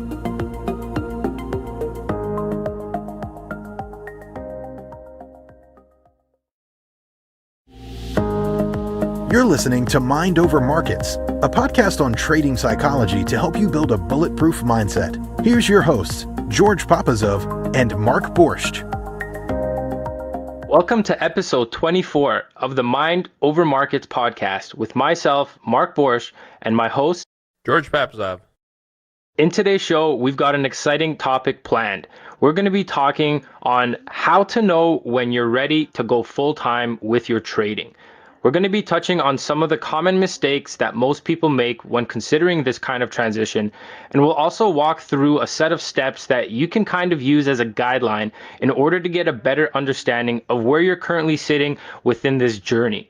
So before we actually take a jump into this topic, let's hear a quick message from the sponsor of this podcast, Trade Pro Academy. Thank you, Marky. And today it's a very quick, brief, and important message I want to share with you. We're going to be talking about leaving your job or transitioning to trading full-time. And I think it's important to think about how you started your other full-time job. At the beginning, you were put into a training program where they more than likely sent you around different departments to talk to different people to learn and absorb. Trading is no different. You don't want to start out a new career by being in the corner by yourself of your bedroom. What you want to do is surround yourself with people who are in this industry, who have been in this industry, and are currently succeeding, and others who are on their way to succeeding, so you could learn and absorb within a group of traders who have walked your journey before you. Check out Trade Pro Academy. We're a community of professional and consistent traders, and we trade together on a daily basis. So join our winning team. So thanks for that great message, Georgie. So listen, guys, in order to give yourself the best shot of success at full-time trading, it's really, really important to understand some of the realities behind the gig that you don't really tend to see on social media. It's not the visible side of social media. And we discussed this topic in a deep dive format in last week's show. That was episode 23. And we really suggest you guys check that episode out really before proceeding with the remainder of this one, because you're going to get a lot of insights on what you don't typically see, on the truths behind full-time trading, some of the psychological stresses and the challenges that you'll face in making that shift.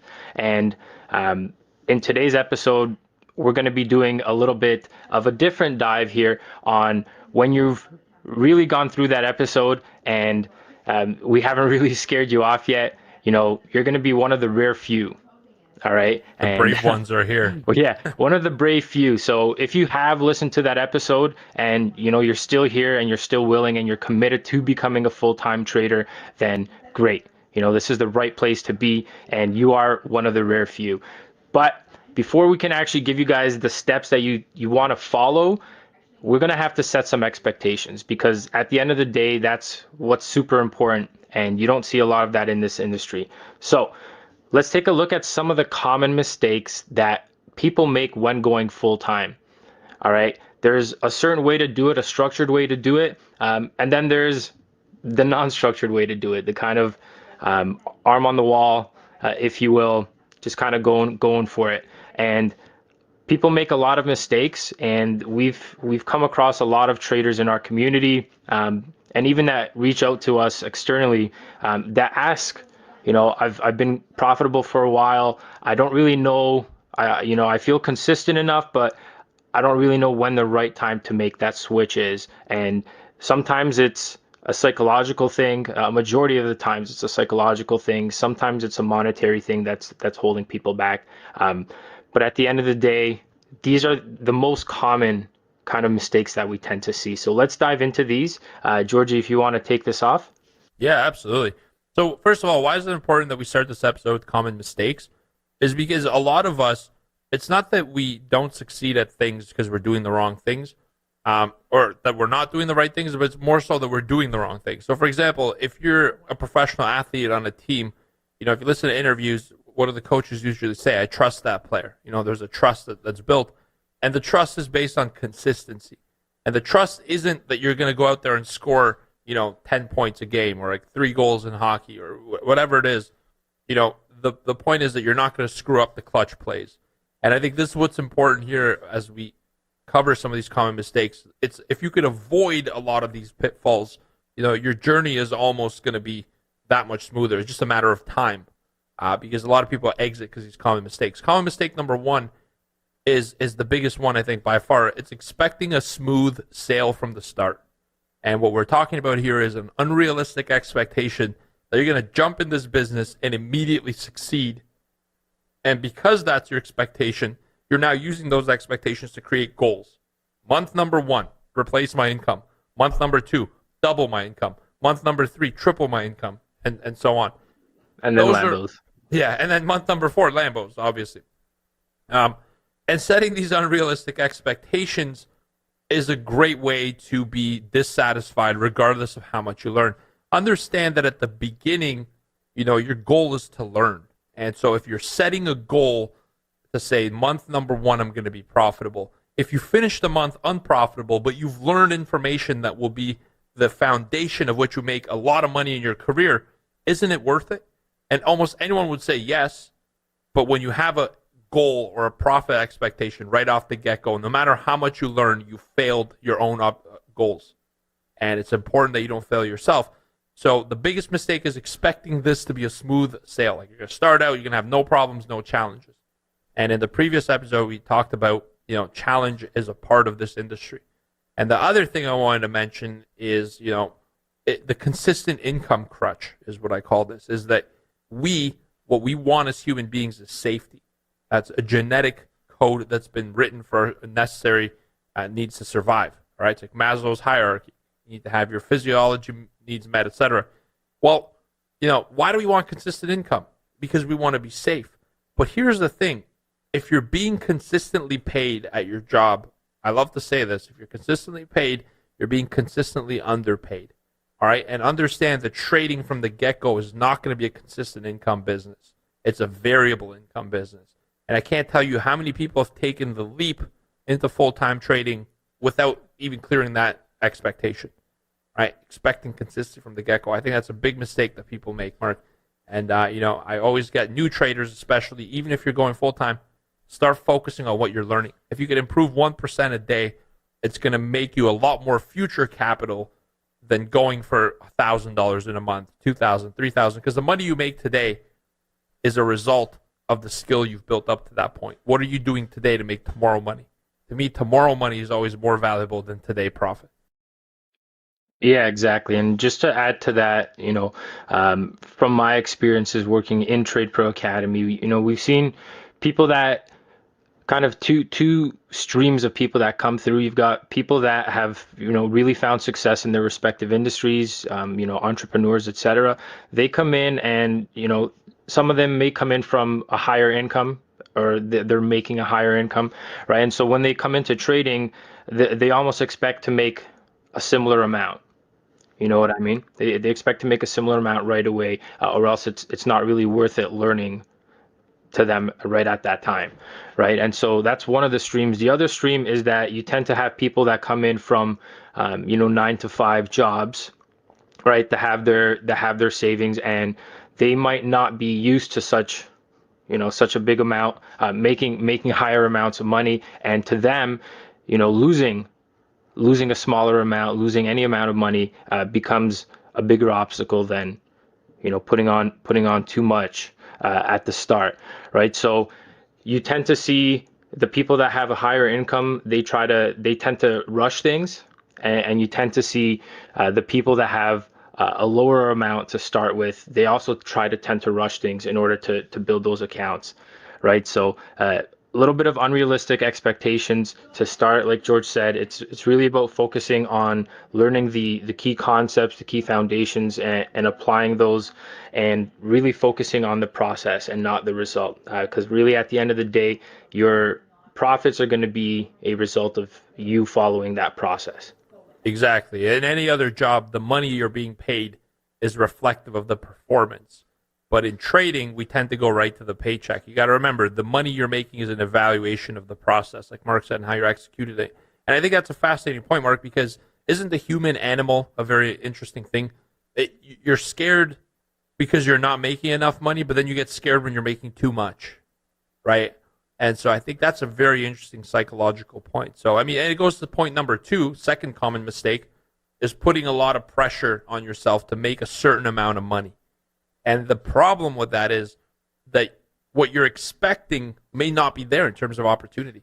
If you're expecting to make $100,000 in your first year trading, but you start in a market that's super slow and it's barely moving, you're over-expecting. You're putting too much pressure to extract something that's not even there. There isn't that much to take. So rather than expecting something, get rid of the expectation and expect that you're going to execute the process depending on what opportunity is there. If the market's fast and there's a lot of volatility, you could expect more. But if the market conditions aren't really accommodative to what you're expecting, you could really create a type of pattern where you're evaluating yourself and you're saying you're doing poorly, but really you're developing faster than any other trader.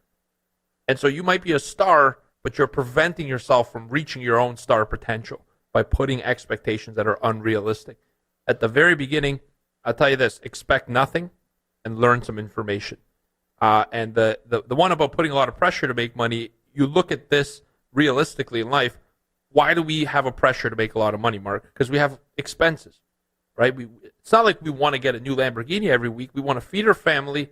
We want to know we could pay our mortgage, all right? And we know that we could once in a while take some time off without going bankrupt. Those are three things that drive us.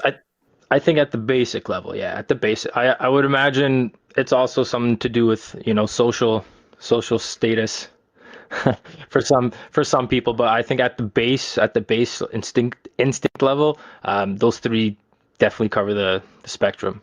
Right, because if you take somebody's social status away, it hurts. But my God, it doesn't hurt as much as taking somebody's security blanket away, And so I think that's at a deeper, more unconscious level. It's a safety that's the real concern. And when you put a lot of pressure on yourself to make that money, you're going to make actions and you're going to make mistakes. You're going to make mistakes because you're trying to accomplish a certain thing that may not even be a realistic thing for you. I'll tell you this. If you're working full-time at the moment, whatever income you need to sustain your life, as a trader, you're probably going to need 20 to 30% less on average. And how do I compute that? No gas for travel, especially at the beginning. And I think the problem is we want to have more with less. We want to have this quality of lifestyle without sacrificing a damn thing for it. And I got to tell you, if you're leaving your job at a high, you can't expect to continue higher right away. Markets pull back, and there's a pullback coming. And you're going to have to pull back in your expectations as well because we deal with this. I have people who join Trade Pro Academy. We've seen them said, I made $1 million, I don't know, in some industry. Let's say I sold a multi-million-dollar business. I'm ready to put all that money in trading.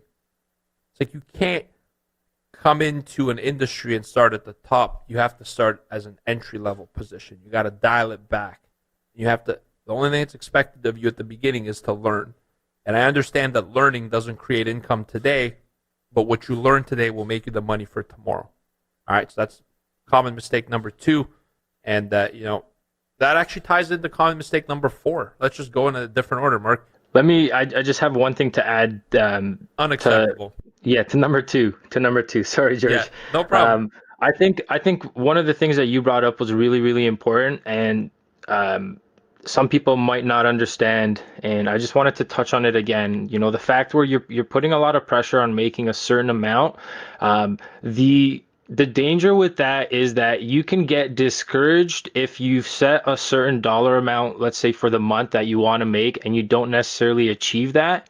You can be discouraged because you didn't hit that actual goal, right? But let's say you actually made, if you're looking to make $1,000 a month to start off, right? Let's say you made $250. You didn't necessarily hit that target, which can discourage you, but you made progress. You made money that month, right? And so if you're set on making such a fixed amount, you can really get discouraged and overlook the actual progress that you're making, right? Because if you're making money at the end of the day and you're not necessarily hitting that fixed target that you have set in your mind, you're still making progress, right? You're doing what 90% of other traders are failing at. Yeah, it's like you might not be running towards your goal fast enough, but I think if you turn around and look at where you've come from, you'd be surprised. And I think that's what we need to do once in a while. I mean, I understand. It's not like I talk about these things in a way that like you guys have to do this. I was there. When I started trading full time myself, I was the first week. I remember I made $200, like 212, 190, very close to 200 every single day in the first week. Every single day, like clockwork. And it was easy. Easy in a sense that I didn't, it was anything unexpected. It was exactly what I expected with my plan. And what ended up happening is I got used to that. I'm like, wow, I could do $200 a day. And so what ended up happening is the next week it was like $50 or something because I wanted to start small and scale up. It was like a $50. You know what? I'm $150 away from my goal. I'm going to keep going, though, knowing that I shouldn't have. Then it went to negative 500. Okay, great. So that didn't work out. It wasn't consistent. And I started again the next day. Now I just want to make back that 500. And before you know it, my first month of full-time trading was like a $25,000 loss. I burned through a lot of capital. And, I had capital built up because I was lucky enough to have some consistent trading before that. But the switch really psychologically damaged me. And I didn't, what I did, Mark? I actually took money out of my line of credit and put it back in my trading account to get back to the number I knew I should have started with. And, I understand, this journey, which is why we're talking about it. I mean, that's not for everyone. Let's just put that out there.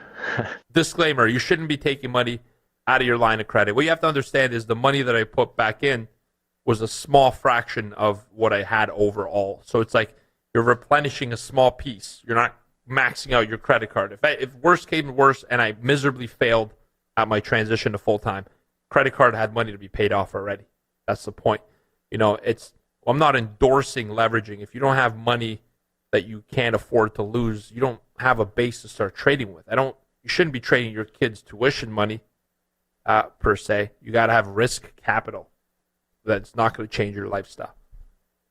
Yeah, exactly. And, I just realized looking at the notes again that was basically number 4, overlooking the progress, right? So that was essentially number 4 that we kind of just connected there without even looking at the notes, overlooking the progress and appreciating how far you've come, right? So just going back to what we mentioned, you may not hit the goals that you're looking for, but if you're making money, even if you're not making money, and if you're learning, right?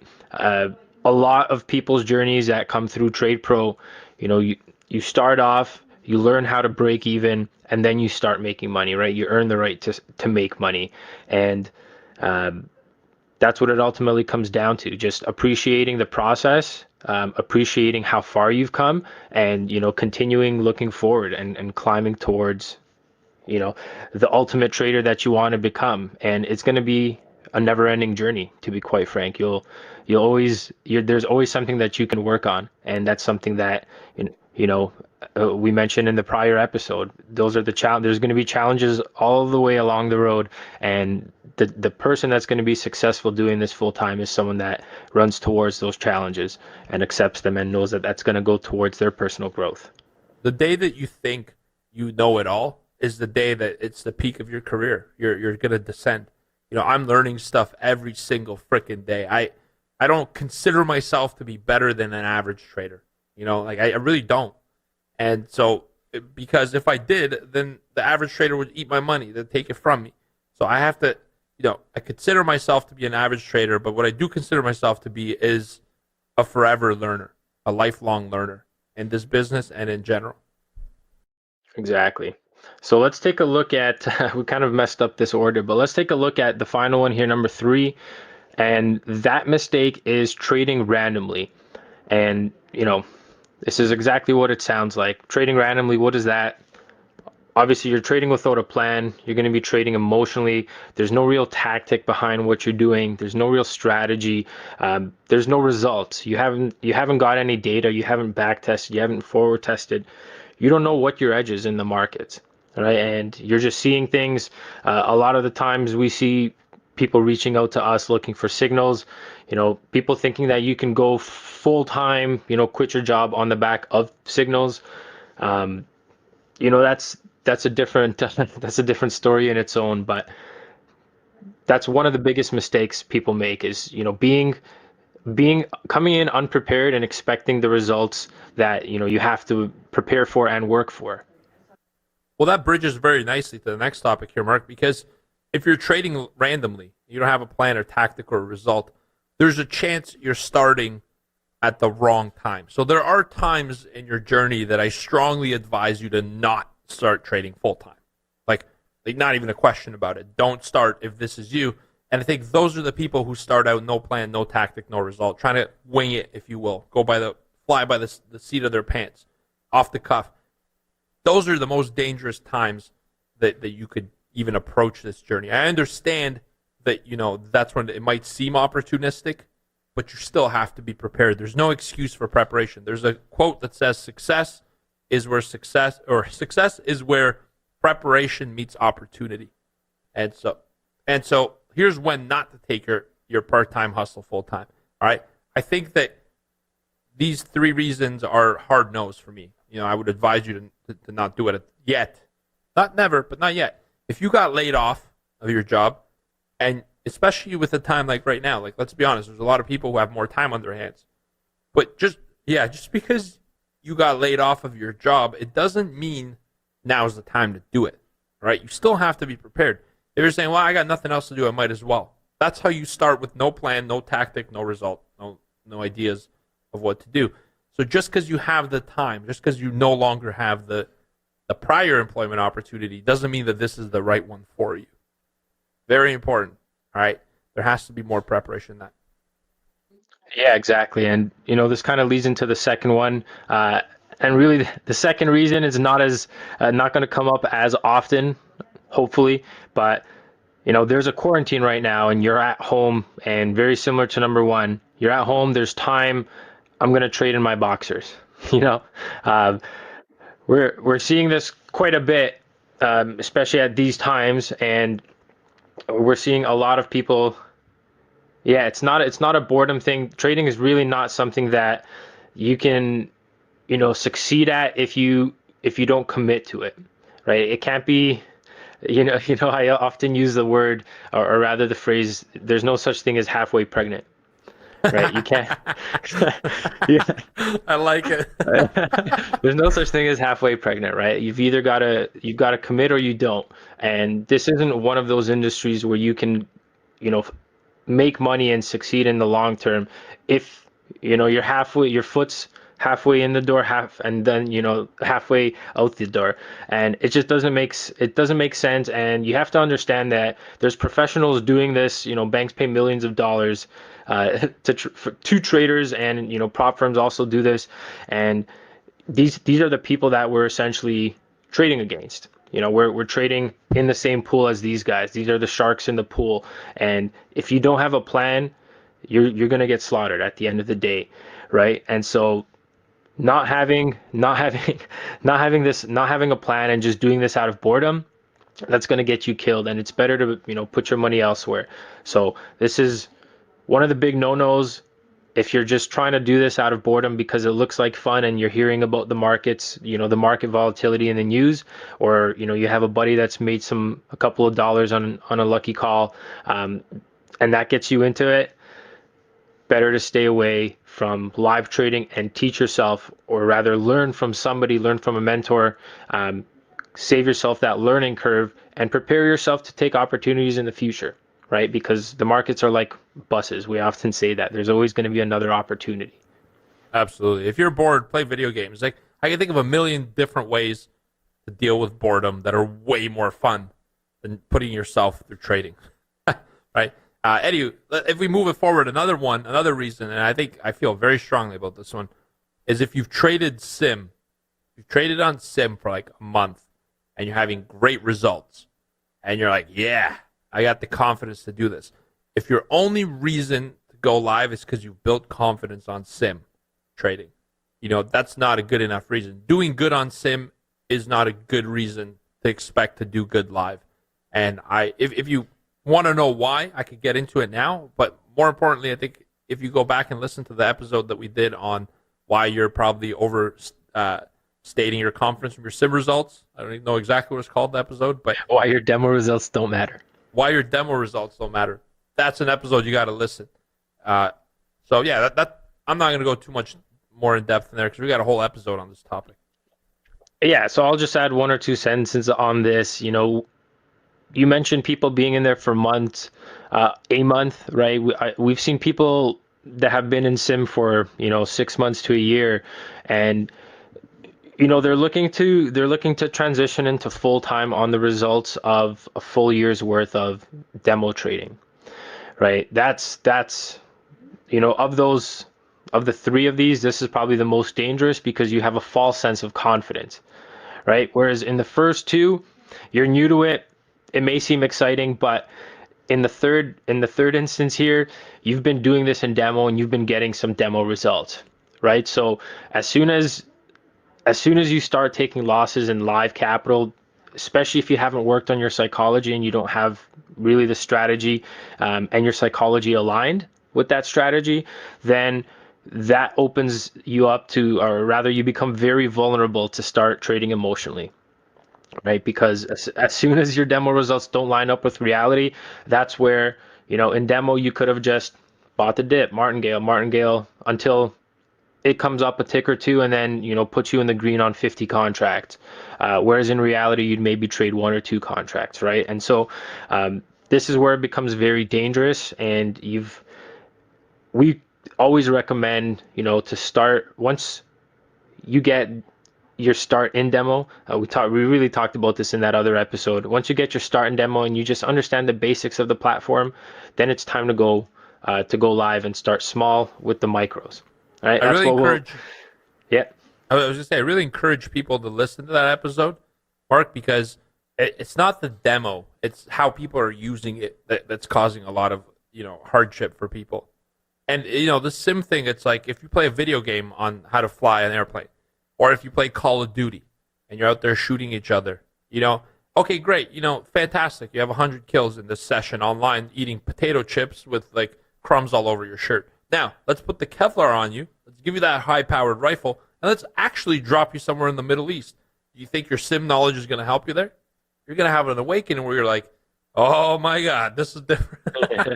This is different. The cost of what I'm doing is way different. You can act, I hear a lot of people say, I'm going to pretend, I'm going to treat it like it's real money. Good luck. It's impossible. Your unconscious mind, which is 99.994% of your thinking power, knows that it's not real. So no matter how much you rationally treat it like it's real, the unconscious knows that it's safe. Here's the bad part about looking for that while you're sim trading. You build an expectation while you're sim trading, the trading is safe. Because while you're logically treating it like real money, your subconscious mind knows you're not. And now it's saying, hey, what he's doing is safe. The moment you go live, all right, your unconscious mind triggers your amygdala, which is your fear perception, and it triggers fear, and the fear response completely blocks out your logical mind. Now all this logical thinking you've done is gone out the window. Now you're in reaction mode. You're going to lose money, all right? Because what your subconscious mind is saying is what you're doing is completely unsafe. That's not what we did before. Let's go back to before. What was before? Not having any money on the line. It might take you blowing your whole entire account to get back to safety, and now you go back to sim, and you're like, oh, okay, I'm going to build up my confidence again. You just repeat that pattern until you kill unnecessary capital. So that leads us into a perfect segue. Now that you guys know when not to take your part-time hustle full-time, let's take a look at when you should, or when you should at least consider taking your part-time hustle into a full-time venture. All right. Now this in itself is quite a difficult question to answer. And this is really down to the individual themselves, right? This is something that only you truly know.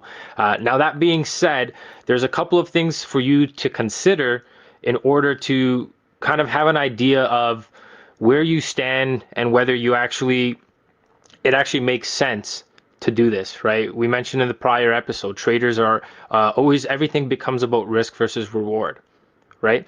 And so by going through some of the steps that we're going to go through just a little bit later on in the episode, you'll see that you'll be able to kind of quantify whether it makes sense, whether the risk reward makes sense for you to make that leap. Yeah, 100%. Like, it's number one, we can't tell you when something's right for you, nor should anybody. Number two, there's a great deal of liability behind that question. Right. But number one's more important always to me. I don't really care about liability, lawyers, all that crap. The hell with that. They were all living life and trying to help one another. And we do everything with the best intention, but it's still very personal. And I want to tell you that you get to make that decision. And it's not you have to. You get to make that decision. How beautiful is it that you're in an opportunity where you have that chance? Let's move forward to talk about, when do you take it full time? Like, when do you actually go full time with this? As traders, we're risk managers, but we got to go in the risk management part of this discussion first and foremost. You got to have a few months of savings in the bank, right? You're not the government. You can't create money out of thin air. If we did the things the government did, we'd all be in jail. So we got to be responsible. We got to be responsible citizens. We might have to edit that part out, but all right. You got to have a few months of savings in the bank.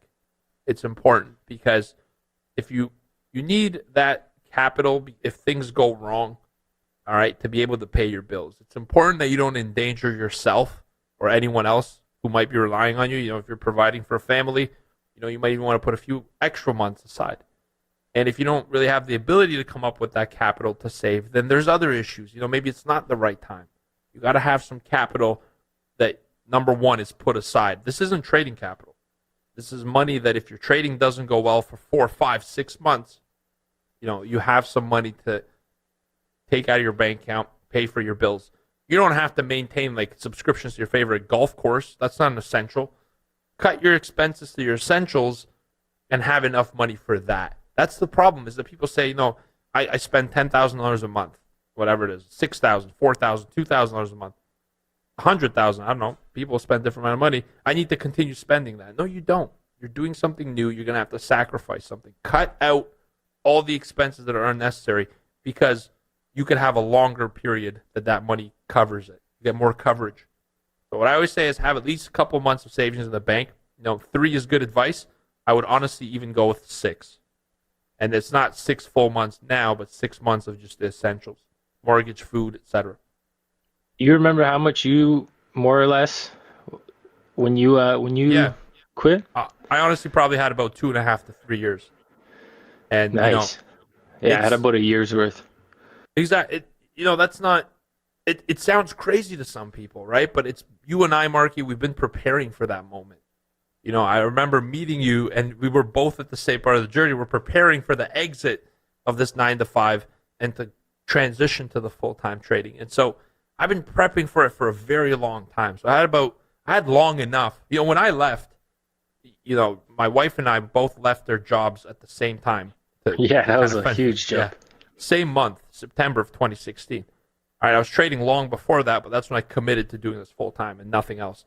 And we both left in the same month of the same year at the same time. And, we look back at it today, and you know what the question that her and I usually laugh about is, why don't we leave sooner? Like, having 2.5 to 3 years of coverage, to me, I was afraid. I'm not going to lie to you guys. I was afraid to go out on my own. I wasn't afraid because I didn't trust in myself. I was afraid because of all the societal norms that were built around me. Safety, why would you leave a good paying job at a bank?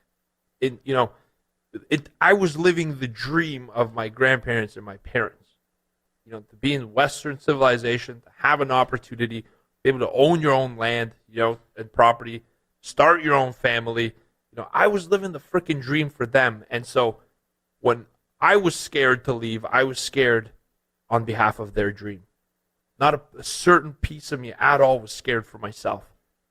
I didn't want to let people down. And so, yeah, it's a good question, Mark. Yeah, I had a lot of capital. And, I'll tell you this, there was sacrifice to save up that kind of capital. You know what I mean? I was 100%. I was very frugal in those days, like very, very frugal. And so, you're going to have to sacrifice to even get this opportunity. And I think that's perfect. Exactly. And just to kind of build on that, when you are using trading capital, it's not money that you want to rely on for survival, right? So just building on that point, you want to have at least, most financial websites will say 3 to 6 months. I'd say at least 6 months worth, if you're, strongly considering something like this. That leads us into the next point here. Wait, Marky, can I ask you one question? Yeah, of course. What percentage, how much did your expenses on a monthly basis decline going from, the corporate world? Because, you were young. You still are. Yeah. And you had a very promising career in the corporate world. If you kept going, you would have done great things. It's just, how much did you factor in? Because I think it's important when people are making this decision. Yeah. What percent? I don't know about a percentage. I was walking to work. I was walking to the offices, so I didn't have really much as far as expenses getting to and fro. For me, it was expense-wise, I guess I wasn't eating out as much, so I was at home. So I guess I saved on that. But it was more so I gained in, the time freedom, and I gained so much outside of monetary value that it didn't really make sense to stay. Interesting, because for me, the way I factored it in is I did like 50%, saying like, look, I'm going to spend less. And also the other reason I factored in 50% is because trading full-time is a part-time job. Don't let the secret out. Mm-hmm. You know, when you get into the phase where you're, you know, at the beginning as you're learning and adjusting, it's a full-time job. But I got to the point where, like, look, I was doing okay, and it's 2 hours a day job, you know. And at the time, I was still doing Trade Pro Academy on a very small scale. You guys would think I'm nuts if I told you how many people I was talking to daily. It's a very small group, and I kept it going. Like, Trade Pro was funded out of my actual trading money and my own personal money, out of pocket, at a loss for at least 4.5 years. You know, anywho, and so I factored in a small amount. And this is an interesting fact. I don't even know if I've told you this, Marky. On days the month where I had a really bad month, my first month out of full time, I had a terrible trading month. You know what I did the second month? I'm like, I need a distraction. It's not that I'm not doing enough. I'm doing too much. I'm overcompensating.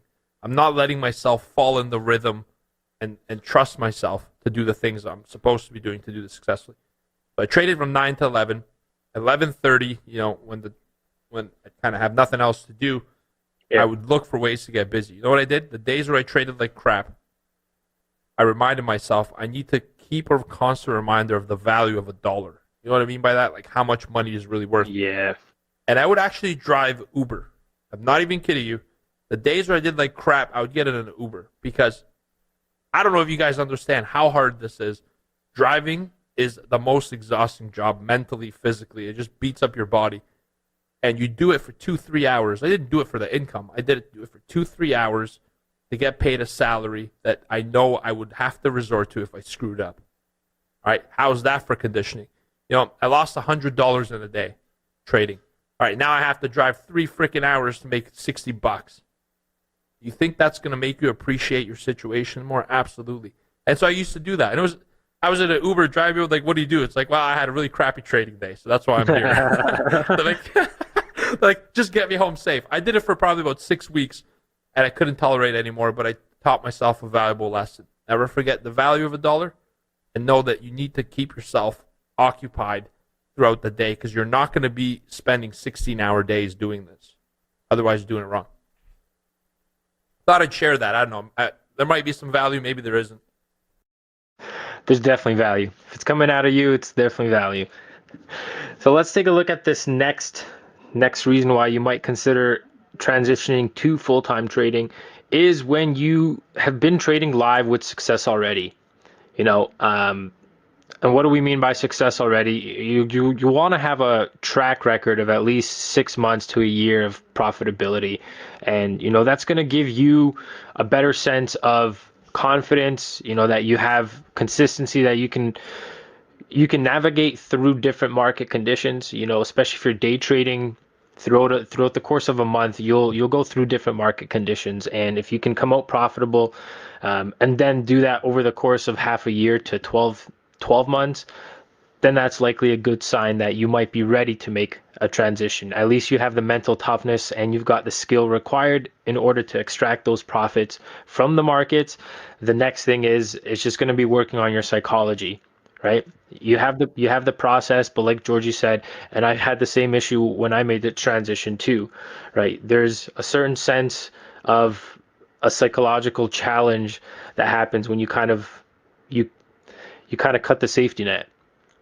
Right? Absolutely. It's a shift. It's a mental shift more than anything else. Because I know you traded, you know, different assets, different style, you know, before pursuing. I mean, you were even trading futures live, as far as I know, weren't you, Mark? Before you quit. So I was too. Like, I was actually doing well in my trading. You know, I was at the point where I was doing good, but the thing that caused that really bad first month is the fact that I lost the safety net. I lost that income of a consistent paycheck. And that made me force my way into trading, which didn't do anything for me. And so, you know, you need to have live trading experience before you do it live. You need to know what it's like to do it. You know, I remember the last year before I left, actually it was the year 2015 before I left, I had 3 weeks of vacation, and HR literally called me and they said, look, you got to take a full week or else you're going to lose it. I was banking it so I could take a whole month off paid, all right, so I could actually give this thing a shot. That was kind of the idea behind it. And, you know, to me, you got to have some kind of reasonable expectation that you'll have success. If the first time you're going to trade live is after you've quit your job, it's not going to work out. It might, but there's a good chance it won't, and that's a really big risk to take, and risk management's your job. I want to tell you a story about somebody that came into contact, Mark, and then I know we got to get into the steps of how to do it properly, but I think that part's going to be easy. Check this out. This is interesting. Somebody came up to me. I'm not mentioning names. Approached me. So I will give you $10,000 if you teach me how to trade properly. Please, I really need it. The words please and really need really got me to think. I'm like, okay, what do you really need it for? To pay my rent, he said. Okay, how much is your rent? Well, I lost my job. I lost like $30,000 trading so far. I only have $10,000 left. I'm like, okay, so you haven't succeeded yet. Okay, great. How much is your rent? Told me the 3 months. We broke it down. How much is your expenses? I helped them because, I felt for that person. I understand his challenges. I understand his journey. And it turned out, I kid you not, it was like $9,600 for expenses for the next 3 months. I told him, I'm like, use the money to pay for those expenses and do something else for now, bro. Like, this isn't the time to be risking every single thing. You still have some, do what's right for your family. You don't want to have, it's a very tough discussion, to tell, because I'll tell you guys something honestly. I know a lot of people, I've met thousands of people in this industry. I know a lot of people tell their partners and spouses about their trading at a time where it's done bad. The first time your spouse learns about it is when you tell them, I lost a lot of money that you relied on for me to have. That's not fair to them. That's not fair at all. So you got to have that discussion. You got to be honest. You got to be upfront. I told the guy, look, if that's all the money you have, I'd love to show you how to trade, but you're not going to succeed out of scarcity ever. I thought that was an interesting story because, if that's all you have and you're relying on it and you're like, it has to, if you're in a position where this has to work or else the outcome is a disaster, don't do it. Yeah, you're not really setting yourself up for the best chances of success. Exactly. You're taking a high risk that it will be a failure. And if you're taking a high risk with your life decisions, how do you think trading is going to go? How do you think trading is going to go? It probably won't go that well. And so just be careful because I know this is a big decision a lot of people are thinking about now. It's a very timely episode. And, I'm here to tell you, this is when to go full time. This is when not to. And this is not what everyone's saying. Most people want you to believe that any time's a good time. Start out. Look at me and my Ferrari. People who are flaunting wealth right now, are disconnected from reality. Yeah, look, 100%. It's not fair. It's not fair to kind of hit people's subconscious mind to try to get them excited for something that is unreal. It's going to take a lot more work. And so what I want you guys to know from this episode is it's going to take a lot more work than you think. But my God, is it worth it? And if you're prepared, you have a good shot. Now, here's the steps. If you are ready, if you listen to this episode and you've decided, I am ready today to make the plunge. I've listened to episode 23 and 24. I'm ready to pull the trigger. And I guarantee you've thought about more than you thought you would have to think about making this decision. Now, here's the steps if you are ready to do it, how to do it. So step number 1. This is a big one, and I think this is one of the things that we talked about in the original episode, or it was the first or second episode, and it's shifting to living at cause and running towards motivation. All right. And simply what that means is you can live at cause versus effect. All right. And that means that if you're living in cause, you are taking accountability for your life. If you're living in effect, you're blaming external factors on your life, and you're therefore giving away you're taking away accountability from yourself, you're putting it onto external factors, and you're taking away control from yourself to make any changes. All right. And being towards motivated to something means that you're running towards it. I mean, it's kind of what it sounds like. Towards motivation is you've got a goal that you're running towards, whereas being way motivated means that it's a goal that you're setting because you don't want it to happen. I want to quit my job because I hate my boss. All right. That's something being way motivated. I want to quit my job because I want to be able to provide an opportunity for my family. Right. That would be something that's towards motivated. Okay. So that is the first step making that big shift. I love it. I think it's episode number 7. I just went to check it. Goals and actionable outcomes for the new year might be that one. No, episode number 4. The subconscious secret to being towards and away motivated. It's that important. We covered it first in our podcast. It's important for you to get your goals prioritized right, because moving away from something you don't want doesn't ultimately mean you're going to get to somewhere where you do want to be. And when you get far enough away from the fire that it doesn't burn anymore, it doesn't mean you're not close to the fire.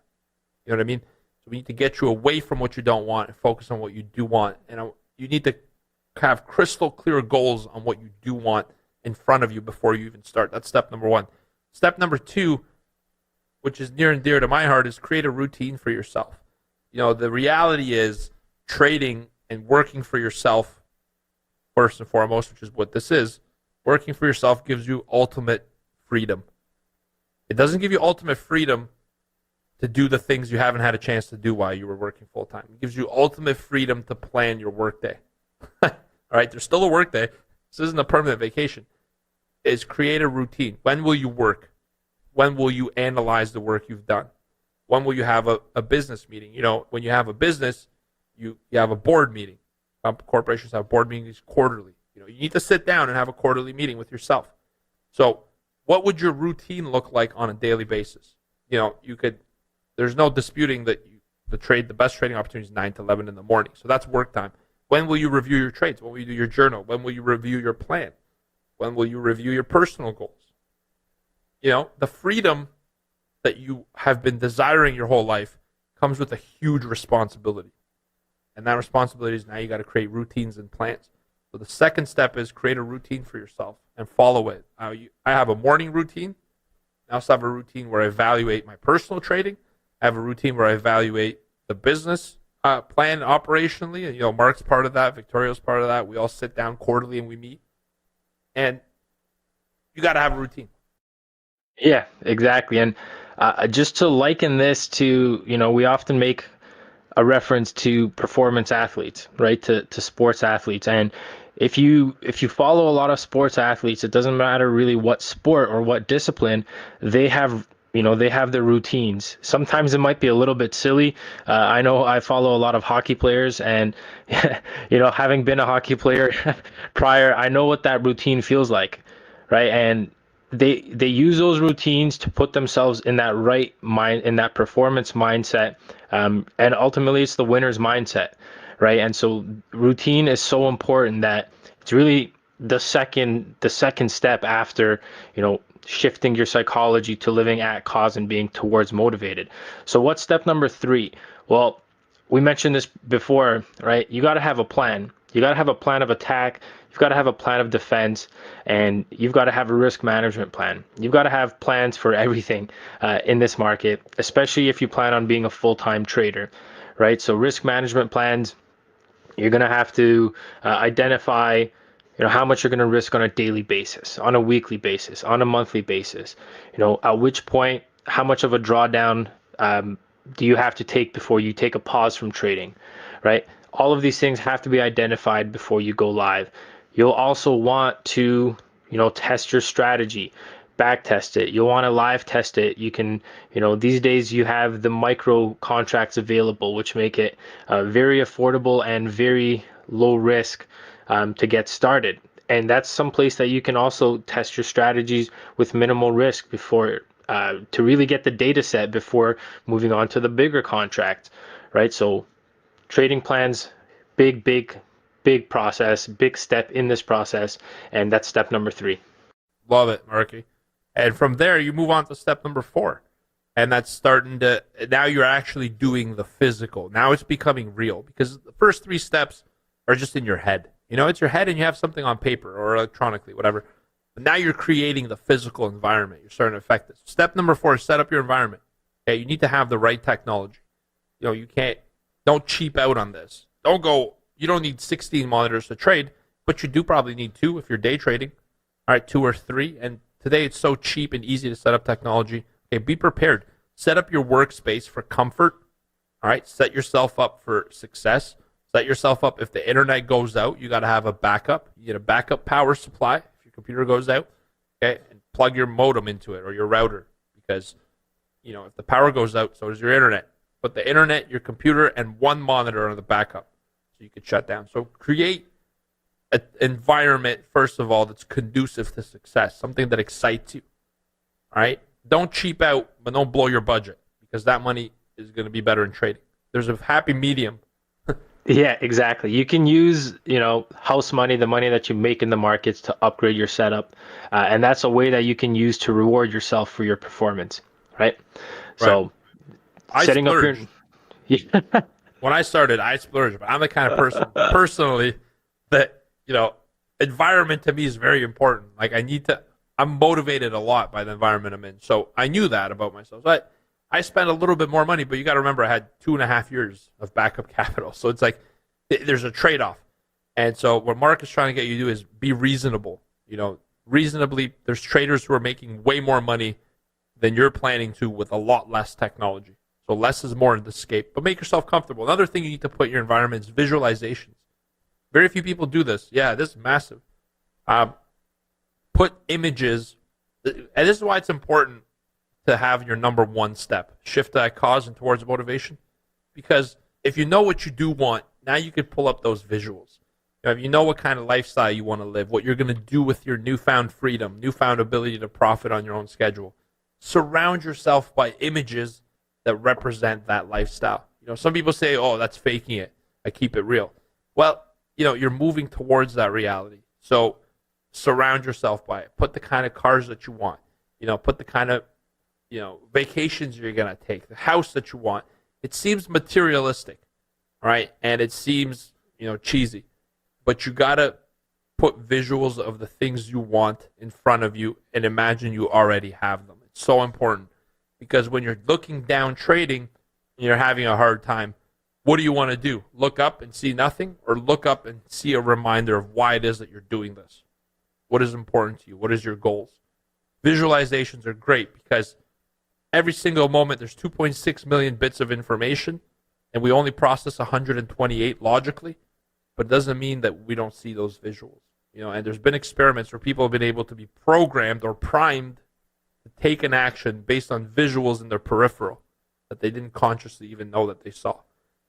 Important to put visualizations in your trading station all around you. If you think it's cheesy, even more reason for you to do it, Exactly. So step number 5, guys, I'm not going to spend too much time on this one, because we talk about the importance of being part of a group, part of a community, and how that really can help you develop and progress as a trader, and really kind of cut down the learning curve, if you will. Not to say it's going to be easy, but putting yourself in an environment of like-minded individuals, people that are on different parts of their journeys. You don't want to have a room that's full of just experienced traders and a room of just new traders. You want to have a happy mix of the two, right? Because you want to see that it's possible, but you also want to have that that bond with traders that are on the same step of the journey as you are, right? And that's where you really build good network, you really build good connections, and you can build accountability partners, right? It's very difficult in this industry to have accountability partners.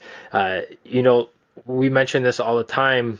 People have difficulty being accountable to themselves, right? So if you have an accountability partner, that may help you out with, being disciplined. If you're somebody that tends to trade a little bit trigger happy, right? If you have an accountability partner and you know that you're going to share your results with them at the end of the session, I'm sure you don't want to go in there showing a whole bunch of trades that made not too much money, right? Trying to explain why you took these trades, right? That's going to, hurt. That's going to be a little bit, require a little bit of humility, right? And so if you're conscious of that fact in real time, that you got to go to your accountability partner and explain what trades you took, you might not take some trades that you would if you didn't have that accountability partner. So being part of a group is huge.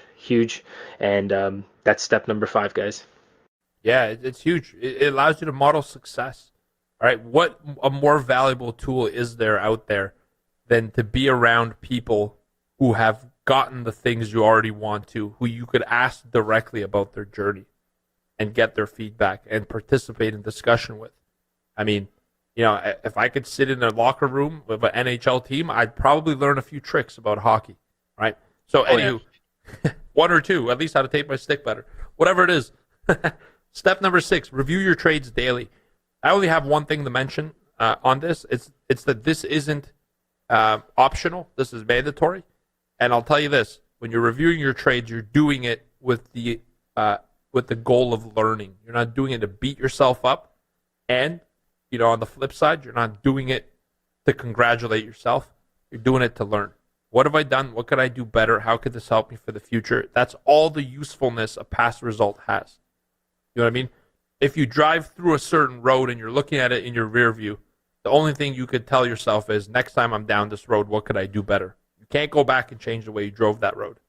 If you hit a pothole, you're like, next time, I know there's a pothole there. It doesn't change the fact that I just hit my bottomed out my suspension on that pothole today. All right?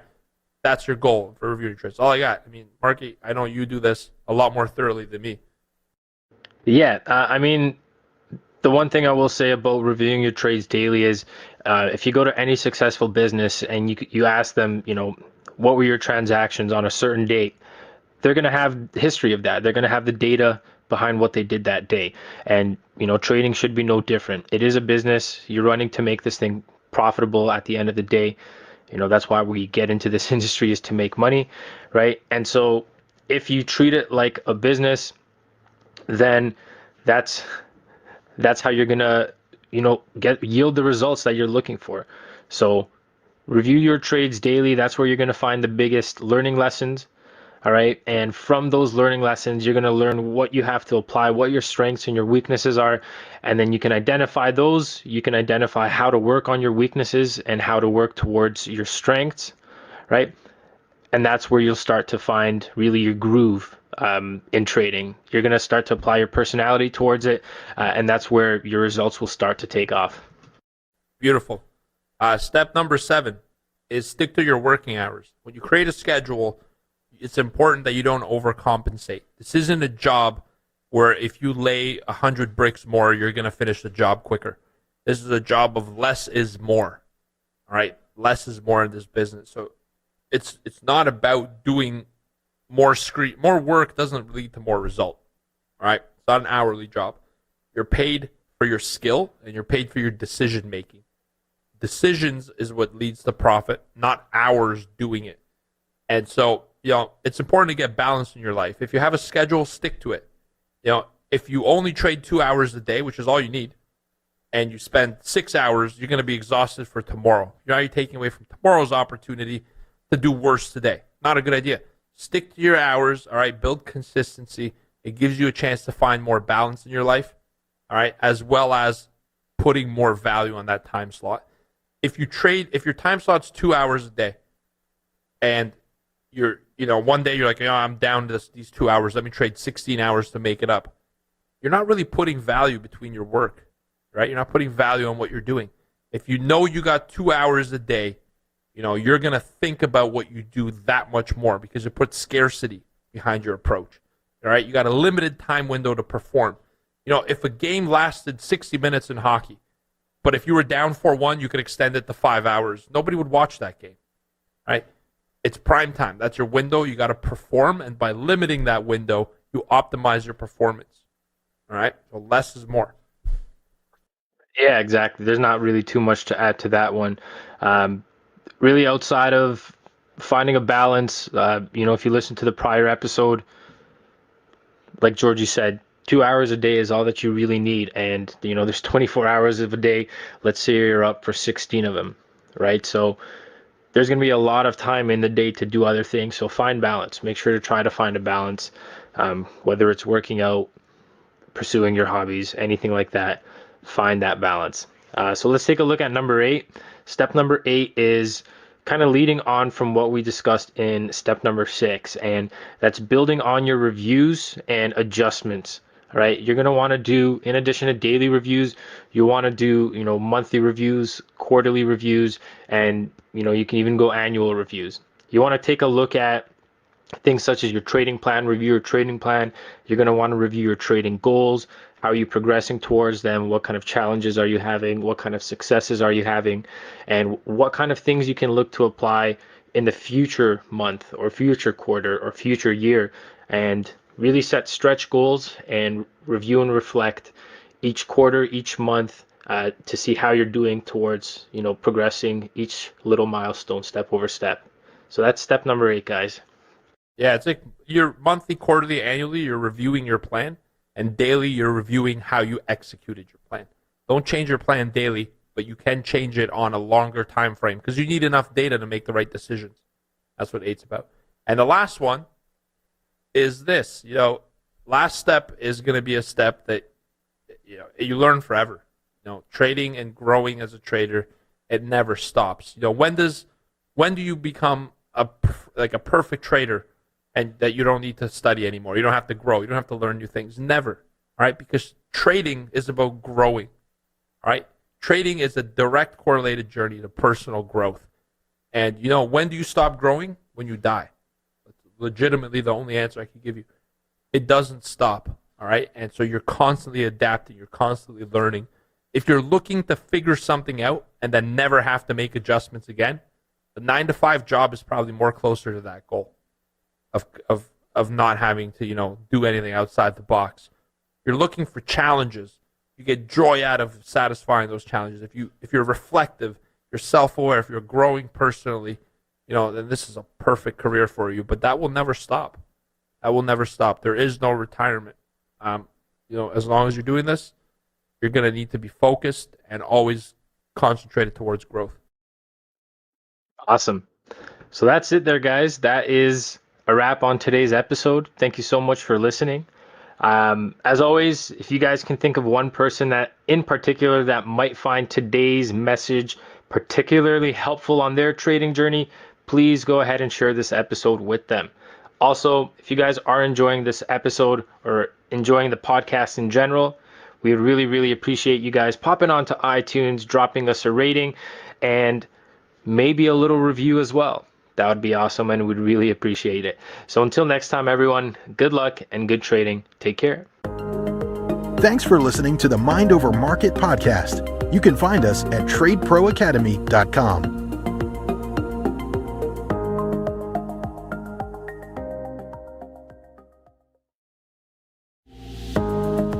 You're listening to Mind Over Markets, a podcast on trading psychology to help you build a bulletproof mindset. Here's your hosts, George Papazov and Mark Borscht. Hello, trade pros, and welcome back to another episode of Mind Over Markets with myself, Mark Borscht, and my host, George Papazov. In today's episode, we're going to be speaking on the psychological benefits of trading in a community. More specifically, we're going to be looking at some of the challenges that new traders face when learning how to trade on their own, and how being part of a trading community can really provide them with the resources they need in order to address those challenges. This is something we're actually really, really excited to bring to you guys because, George and myself are fortunate enough to be part of transformations on almost a daily basis within our own community. And so we've personally experienced the benefits of being in a community firsthand.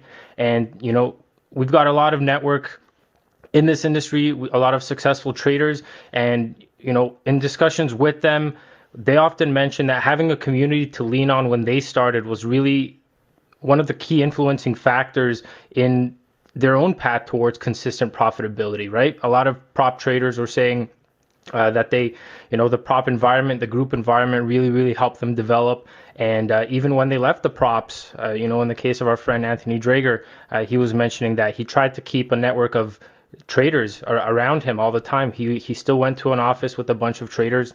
They weren't trading for a prop, but he still kept that kind of a community around them, right? So before we dive into the actual meat and potatoes of this topic, let's just hear a quick message from our sponsor, Trade Pro Academy.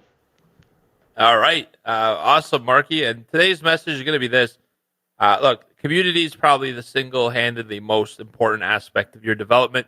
Imagine the power of jumping on board a team that's already hitting their stride and winning. How much would you be able to absorb, right? And that's the idea behind a community, being able to trade with people who have been through a similar path as you, who could help you get there while also helping other people who are just starting out, maybe even before you. So it's really a beneficial aspect to be in a community. Look around, go on Google when you're safe and not in your car or anywhere on the road, but type in professional trading environment, prop firm, type in anything that has professional trader and have a look at the images, and you'll notice that what traders actually have, the biggest tool is each other. The most important thing is to have one another to lean on, one another to share analysis with, ideas, and really to grow and prosper together. Because at the end of the day, this could be a lonely business, but that's not how it becomes a successful business. Success is around the corner when you're part of a community of people who are like-minded individuals. And we're going to talk about this in this episode, but I invite you guys to check out our community. We trade daily together, live, and we see success stories, like Mark said, on a daily basis. And I'm proud of every single one of the traders there and their phenomenal success so far.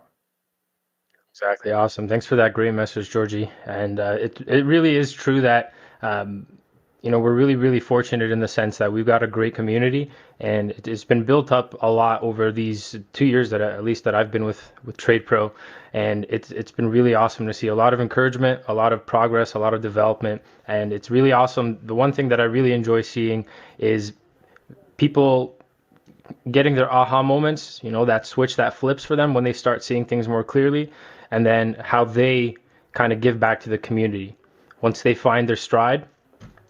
People in our community are very, very, very, very good with helping each other out. So yeah, man, absolutely. I love to see that because, Mark, when we meet behind the scenes to do the business development aspect of Trade Pro, how many times do we mention that we're just looking at the end of the day for the results of people who come through our community? That's our biggest metric, right? It's like we wouldn't be doing this if we weren't having success, and the success that our members experience propels us to do it more, which is why we're so excited on a daily basis. I love this.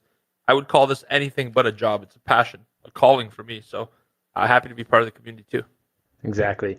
So let's get this discussion started. So what are the challenges that you guys think new traders would face when they start trading live capital? And, I'm not talking about finding strategies, etc. I'm talking about the actual psychological challenges that traders would face. Think about that for a moment, right? When you start out and you're doing this thing alone, it's very, very easy to get lost quite quickly at the start because, quite frankly, there's a sea of information out there on trading, on strategies, on literally the whole industry. And, most of it is useless and, quite often irrelevant these days. But there are some hidden gems if you guys know where to search, and you can search hard enough, right? You can learn how to read candlesticks on YouTube. You can find free strategies on Google. You can put all of those free resources together. You can put all that into a plan. You can trade it on demo with some success. But guess what? When you go live, what do you think happens? The results are going to be a lot different because emotions are going to inevitably creep in and sabotage your plans. Right? So finding a strategy or making a trading plan is not really the hard part. The hard part is learning the execution, right? Executing your plan. And that comes with a whole bunch of psychological challenges. And this isn't something that a lot of new traders are ready for, right? It's not something that you really think of when you start off because you really have no guidance, right? Can you speak on your experience, George, when you started off? You started off quite some time ago, and information wasn't as readily available as it was when I started out. So I'm curious to hear kind of your journey, how you started out, whether it was initially in communities or whether you tried, take a stab at it on your own, and then you eventually found communities to work with.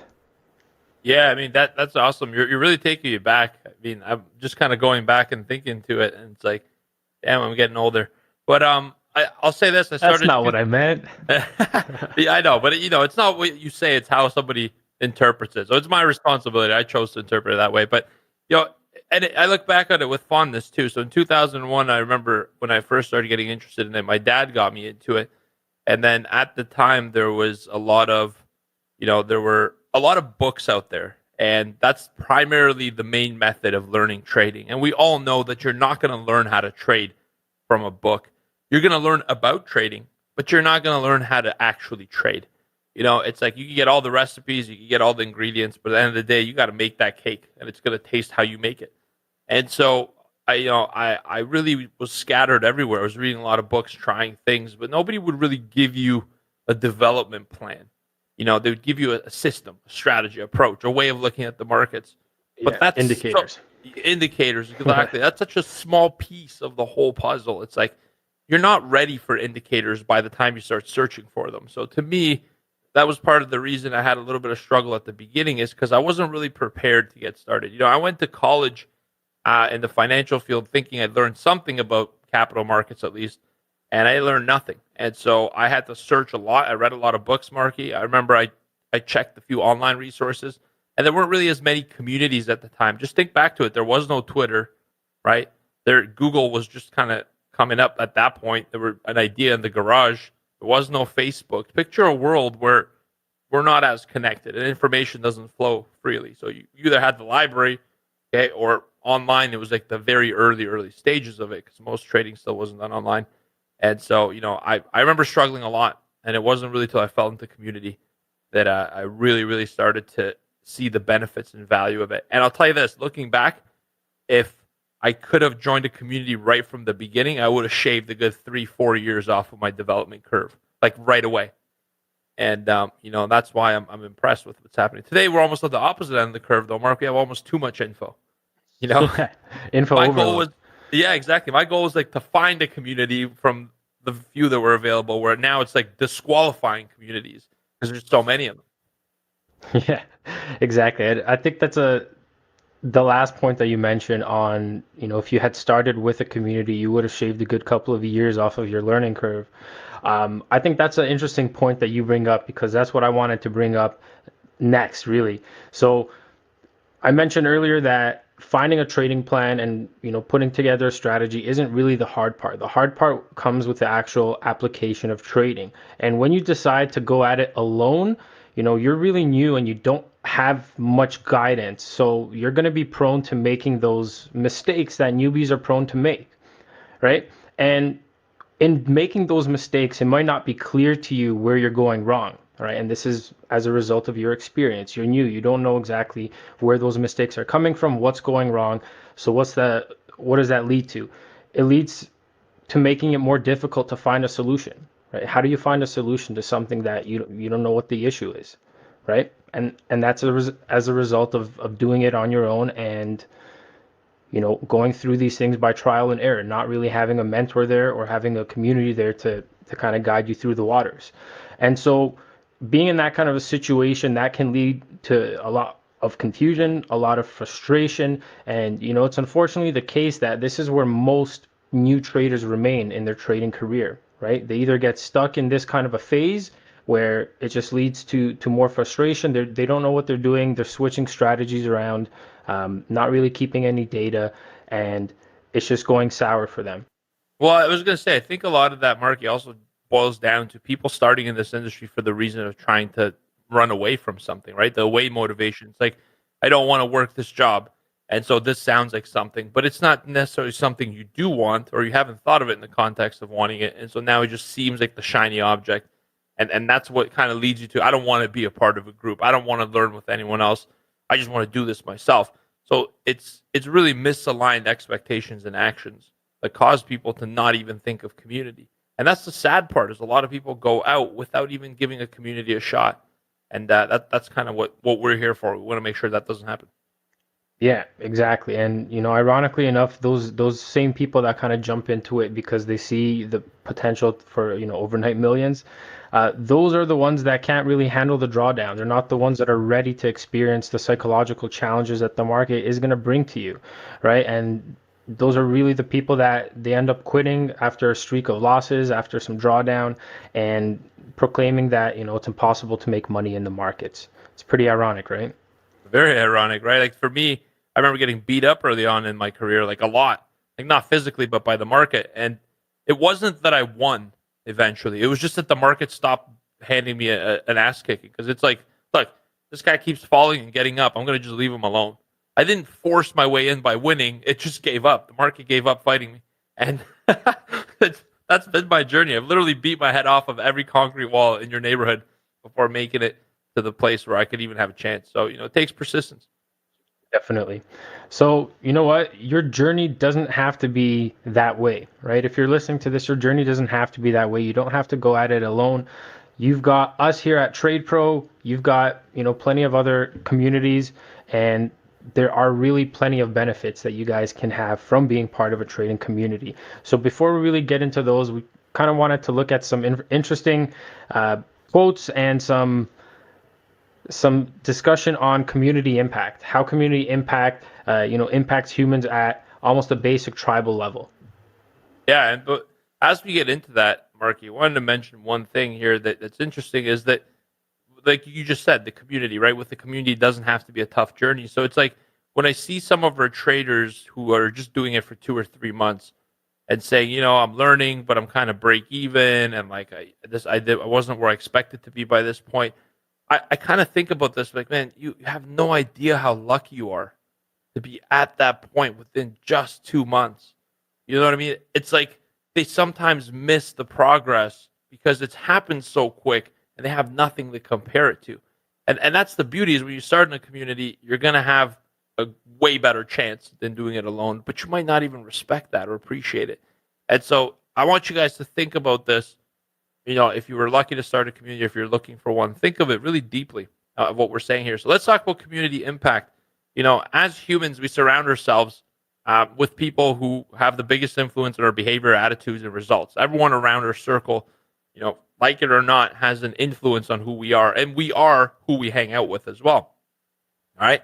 Taking it a step further, who you are around, what they've got you thinking, what they're saying, doing, sets the course of your life. It really sets your expectations, your beliefs, and your way of thinking.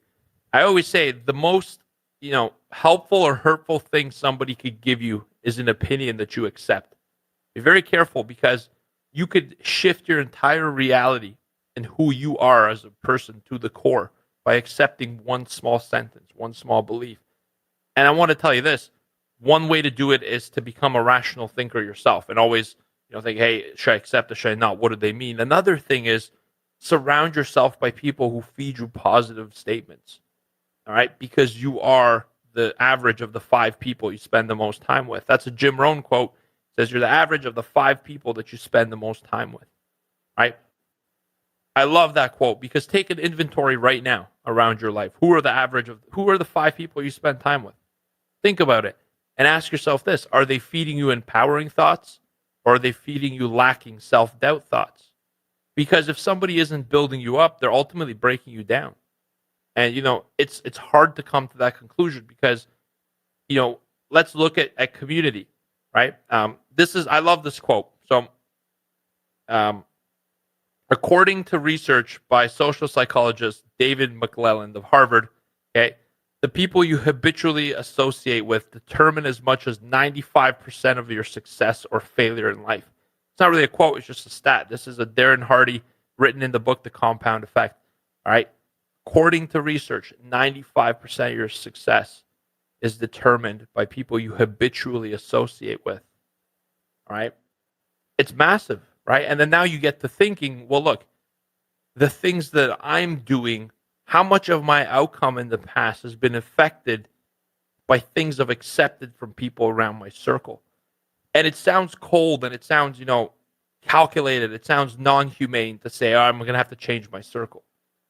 But here's the thing I want you guys to realize, because I've been through this, man. Like I've told my story many times before, but when my parents immigrated to Canada, we moved to a community that was lower income.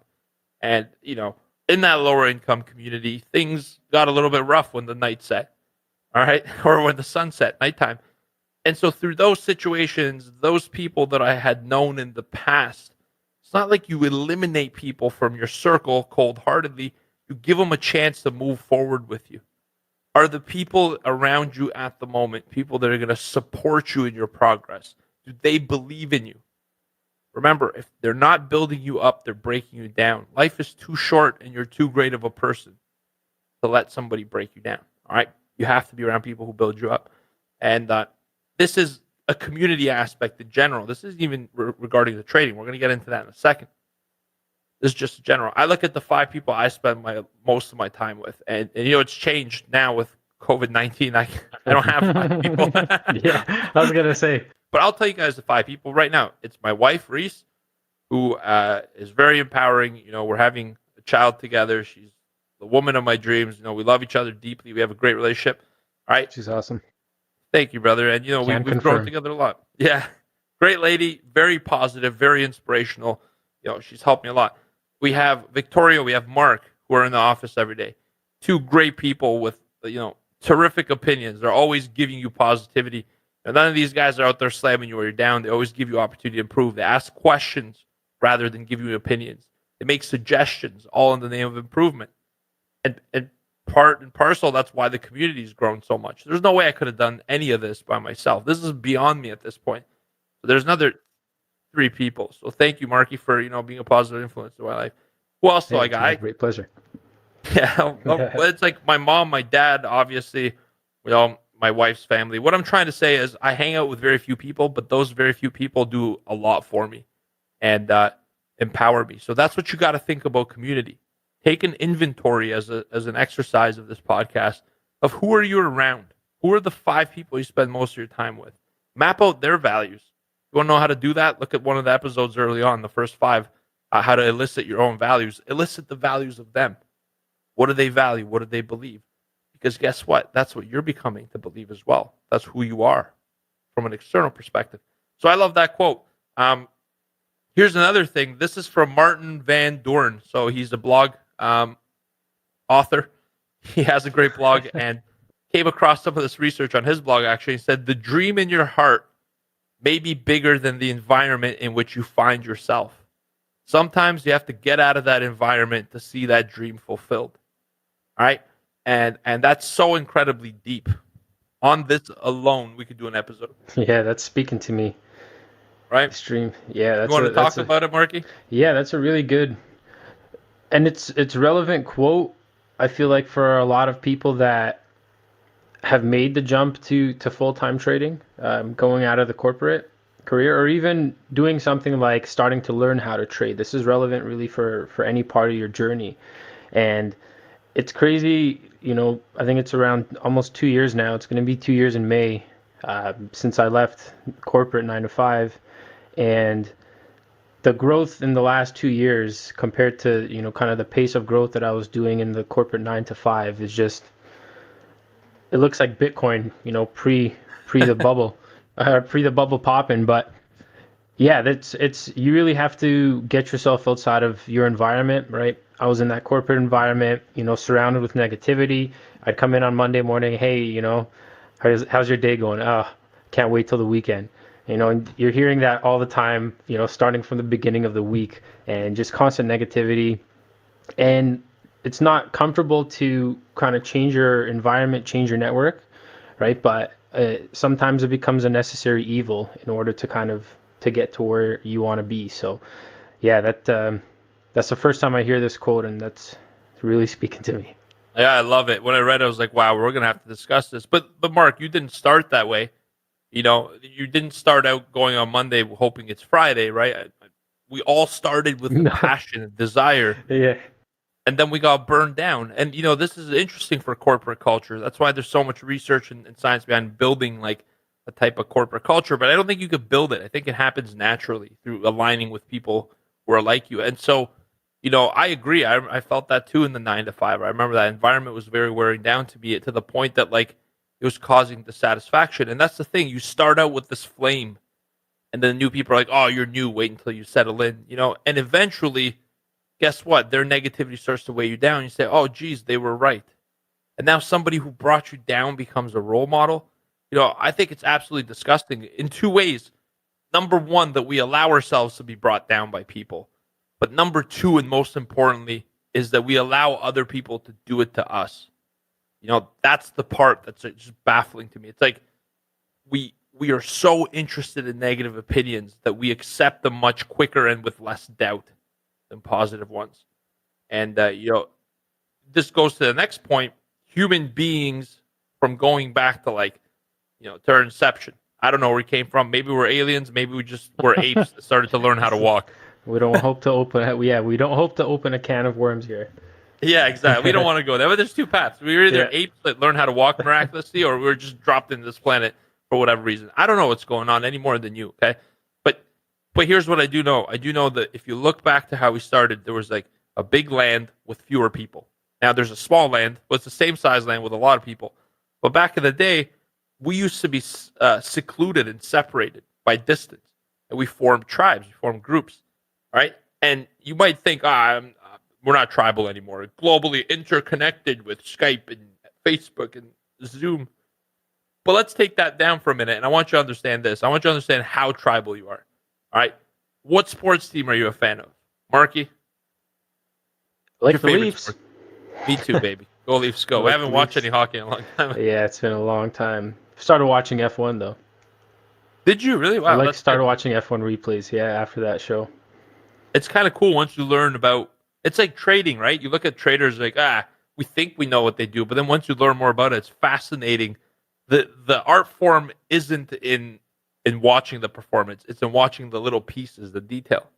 Exactly. And it's like you think that F1 is about driving, just driving, but once you start to learn more about it, it's like 50% the driver and the driver's talents, and then the other half of it is the engineers and keeping the car together and giving the Yeah. driver what he needs, right? There's a video of Lewis Hamilton going back to Mercedes, their headquarters for the F1 team. It was something like 3,000 people on that team to create a product that one dude drives around a track with the goal to go as humanly fast as possible. It's a wild sport.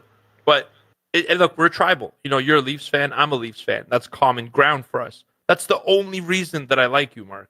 Nice. I'm just kidding. But I bet you there is something to it. You and I, we have a friendship outside of work as well, and we're bonded by that. We're part of the tribe that believes in the sport.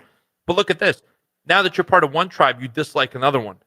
Almost by default, Leafs fans and Habs fans, chirp each other for no reason. It's like, I don't know any of the Habs players. I just know that they're a crew and we're one and we should be opposed because there was a rivalry decades ago. So what gym or fitness club do you belong to? That says something about you. What associations do you belong to? If you're a CFA holder, why do you put those 3 letters after your name? I don't need those 3 letters to address you, right? Or to know you. So all of these things are tribal and it's part of our blood and you can't fight it. So when it comes time to trading, what do you want to be part of? That's my question to you. Got to be a part of a community. If you're part of a non-tribe, meaning that you think you're going to do it by yourself, it's going to be hard, it's going to be stressful, and your learning curve is going to be long. Don't get me wrong, you could still probably do it, but it's going to take you so long, the chances are you're going to give up before you get your shot. So I'll tell you this, it's mentally exhausting to be around negativity and to push through it, if you will, to conquer it. Very mentally exhausting. On an energetic level, it takes so much inner energy and dedication to rise above the BS around you. So environment is critical. And so I invite you guys to join the community, but let's talk about the benefits of being in the trading community, because now we know we're tribal, so there's no point of fighting it. It's about which tribe do you belong to, not whether or not you should choose one or belong to one. Talked about the impact community people could have around you, and that maybe your aspirations are being suppressed by the doubts of people around you, not what you feel inside. So let's unbox this and tell you what is the benefit specifically of being in a community as a trader, as somebody who wants to do this for a living. Exactly. And so I'll start this off here with number 1. So the first benefit that we've kind of thought of here is that you're learning from the experience of others. All right. And this one is, I think, one of the key ones here, which is why it's number 1. And it's key because it's important when you're in a community to have a wide range of experience, right? You don't want to be in a community that's just new traders or that's just experienced traders. I mean, whatever floats your boat. But ideally, when you're starting out, you want to be in a community that has a happy mix of traders that are new, traders that are on their way to profitability, break-even phase, and you want traders that are experienced with consistent profits, for a while. And the reason you want that is because everybody gets value from each other, right? You're going to learn a lot of things from traders that have been doing it. You're also going to learn from your colleagues that might be new, right? And so that's one of the things that I've really appreciated about the Trade Pro community And even in my own experiences before, joining Trade Pro, I was part of a bunch of communities, where I'd see people on social media posting similar kind of analysis, reach out to them, and we'd create little groups, Discord groups, Telegram groups, etc., between each other, a small handful of traders. And that was one way that I kind of surrounded myself with other people, experienced people, and, you learn and you pick up a lot of things on that. And, further to what we were saying earlier, one of the biggest challenges at the start is the psychology for new traders, right? They don't really know what to expect as far as what the market's going to throw at you, right? Because the market's always going to throw some curveballs at you.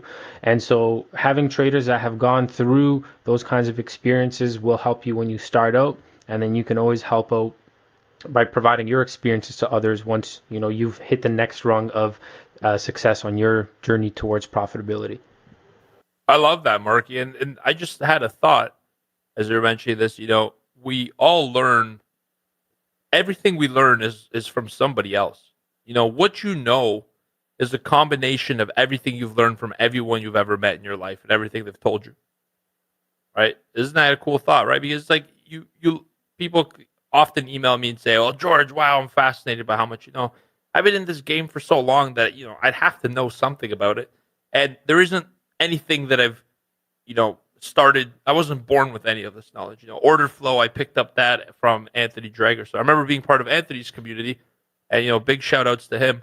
And he showed me the footprint for the first time. And when I looked at this, it just made sense. I was like, yes, this is putting into context and into picture something that I've been trying to imagine. And so I was like, okay, great. I've learned some overnight levels, which levels to map out. I learned some of that from Danny Riley, which I have no problem shouting out these people's names. Go check them out. This is what this whole podcast is about, sharing information. And I've taken a lot of elements from people. I've borrowed and picked and assembled something that works for me. And so that's what the community does from you, is not only you learn from the experience, but you learn from their thing as well. Chris lately came into our elite call. Remember, he shared a strategy. Yeah, I was going to bring him up.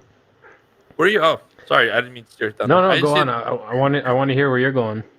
Yeah, so Chris from our community came out to boot camp. This guy's already incredibly smart, incredibly successful.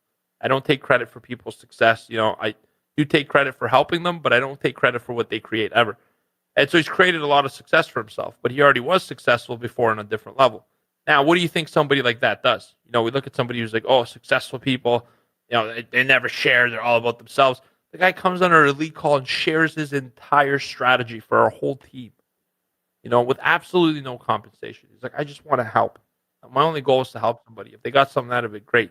Like, what's the benefit of that? And you got to understand, people who are successful want to share. And if you ever felt like somebody successful didn't want to share with you, it wasn't that they didn't want to share.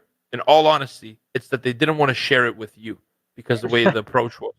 Yeah. You're not one of the 5 people that you'd be part of their circle. Remember, everyone's looking for 5 people to be part of their circle. They just didn't want to share it with you. For whatever reason, I don't know, but you got to be ready as well, because we don't want to waste time. And so, anywho, I love that Chris came in and gave like that openly, gave to all, and he even answered questions. I was like, would you mind jumping on for 20 minutes to talk about your strategy? I was on there for an hour and 20 minutes with slides and demonstrating. Yeah, those slides are awesome. Yeah. Yeah. It's like, where else do you learn that? And then people are asking great questions, keeping me accountable. A lot of the stuff I learned from everyone in our community. They ask you a question, hey, have you ever heard about CME doing this? And I research it and I get more details. And then now with the USO, the reverse split, there's just, I would say the biggest factor for your success is going to be joining a strong community of people that you want to be like. Don't ever join a community of people you don't want to be like. Yeah, 100%. I think that kind of goes back to what we mentioned earlier about how you kind of want to be aligned or want to be in a community of people aligned with the way you want to think, right? So that's gonna really help accelerate your learning curve.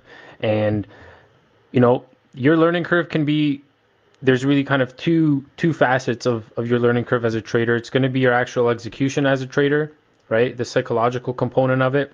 And then there's going to be obviously your business plan, your trading strategies, etc., right? And so one of the big things of being in a community, I'm leading into benefit number 2 here, is that you're going to have support, especially through your drawdowns, right? Drawdowns are inevitable in this industry. I actually had a drawdown day today, right? And having a community and having a sense of community to speak on it about, right? As a trader, it's very difficult to speak about, trading and your results really to anybody outside of this industry, right? We've had this discussion with, Anthony, with another individual that we've interviewed recently, and it always comes kind of back to the same thing, right? That community's got to be there for you, and the community is there for you in those drawdowns, because it's very lonely doing it alone. Absolutely, man. And if you think of any times in your life, Marky, where you've had challenges, before you've made a decision, I'm willing to bet that you went and seeked other people's input. Not for what you should do, but their thoughts, just so you could get different angles. So you can make the like right validation almost. Yeah, exactly. Validations, new perspectives, something to help you decide. Because if you have to make a decision around a hard time, you want to gather as much information as possible. And that means turning to people you care about, because they're going to give you something from the heart. Well, how come that's not true about trading? One of the most emotional things in the world, that they allow you to develop yourself. If you become a good trader, you're going to become the best human being in the world. You just have to understand that. It's a side benefit. And so, through drawdowns, it's incredibly powerful, because what do we say usually? We just said this in the episode, human beings are tribal. So when you're down, you just want to know that there's a group of people who understand how you feel. If you're in a community where there aren't a group of people who understand how you feel like the outcast. And guess what? Human beings don't like conflict. We have this society where, you got to be a leader, you got to be different. But look what different people do. They just hang out with people who are the same as them. So you want to be different, but you don't really want to be that individual. You want to be surrounded by people who get you, applaud you, support you. And so that's the whole idea, especially when you have a drawdown. I've had days, and I've had one recently, where I was down money and the team was up. And, to me, that was really powerful to look at this, say, look, I had a drawdown. And then I ask our traders, what did you do right? Like Victoria was saying, I just waited. Me, I got chopped up trying to take an aggressive trade. Victoria just waited it out and got the one I wanted. And so it was kind of like, oh, great, Vicky, thanks. And the next morning I think about that and I kind of reset. So really, I think that in this business, you're not going to avoid the tough times. And those are actually the best learning opportunities. So who's going to be around? And that's going to dictate the quality of the decision you make, right? Because once you realize everything you know is something you've borrowed from somebody else, now you know that it's time to have other people around you that are good.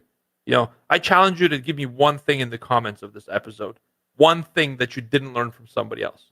Because I read it in a book. Who wrote the book? I got on a website watching the video. Who did the video? Who directed it? It's got to come from somewhere, and that's someone. Yeah, exactly. And I just wanted to put in one more point before we move on to the third benefit, and that's being part of a community, especially when you're going through a drawdown. It is super helpful because it can almost save you from yourself, right? If you're having a bad day and you're by yourself, that can really, really easily spiral into emotional trading, and that can lead to a blown account really quick. We've seen it happen over and over again. People reaching out to us on our live chat support saying that, I was trying to do this, I got long, whatever asset it was, I'm down a lot, what should I do? Right? People don't know what they do. And, people have been telling us that, we've blown accounts, especially recently in the last 2 months with a lot of volatility. That's what you've been seeing, right? And so the benefit of being in the community is that if you are in a down day, you have community of traders that'll tell you to walk away, right? You have people around you, and you can share it, right? You can share what you're going through. That's one of the great things, is that you can share what you're experiencing, and that you've got people there that are really out there for your best benefit. If you're having a down day and you're feeling emotional, that's where people go in, and there's a great support mechanism. So I think that's one of the most important things with communities is that support that you get, especially when things go wrong. And what else there is, Mark? Like I think that's gold, right? You're mentioning it, you're hitting it right there on the drawdown. It's like, that's so gold, because what I found, I don't know about you, Marky, but I found that if I didn't look, the community is my coping mechanism. Doesn't mean I'm going to offload on them in a negative way, but they help me see the light, the end of the tunnel. That way I can come back stronger tomorrow. Because I think one of the most dangerous things that can happen in this business is you trade alone, you lose your money, and you're pissed off, and your wife comes home from work and you take it out on her or your husband or whoever. And now it's got the ability for a small, stupid financial loss to wreak havoc in your life. That's what a community is for. Your community is your stop loss. All right? It's more than anything else. Yeah, sure. It's also your take profit. We're going to get into that in a second, but your community is your stop loss for all things emotional related to this business. Exactly. So that leads us perfectly into benefit number 3 here, which is a community is there to help celebrate your successes. All right. So drawdowns are inevitable. And, one of the risk trade-offs is that with drawdowns, you're also going to have profits. All right. And so with profits, you're going to have a community there to celebrate your successes. We've had some great success in the community these last 2 months, especially with that volatility. And, kind of on the similar point that we made on the prior benefit is that being part of the community, especially when you're up, being in a drawdown is one thing, but it's also dangerous if you're up quite a lot, right? If you're having a really good session, you might get that God complex, and it's very easy to draw down those gains. And that can trigger an even worse psychological response, because not only are you back in drawdown, you had gains that you gave back before going into drawdown. So it's almost as if you've lost twice as much. It's worse. And emotionally, it feels like 5 times as much, right? Because you had a taste of victory and you got whooped. And that's worse than just having been overpowered to begin with. You know what I like about this point too, Marky? It's that when you join a community, especially as a new trader, you don't really know what you're going to celebrate. Let's be honest, right? Like, what's the one thing a new trader wants to celebrate? Making money. Okay, but making money is the symptom. It's not the prevention. It's not like where you start. Making money is the end result of what you do. Making money is the reward of having learned how to operate a business plan in this business. And so if you're coming in and you're celebrating based on the number of dollars you've made, all right, I think that's the wrong thing to celebrate. Ultimately, you want to celebrate other things first, and then the money comes with it. And, I think the power of the community is, other than just celebrating your success, I love celebrating member success. So we get to do it on a daily basis. Favorite part of my job. But we also help people define what a success metric is. Like, we've had new traders come in saying, oh, you know what? I just started out and, I was trading on a small account with a micro instead of the mini. For those of you that don't know, it's 1/10 the size of the contract. So less profit, but less risk. So it's unfortunate. I only trade on a small account still, but, and, we had to mention, look, that's what you should be doing. That's a freaking win.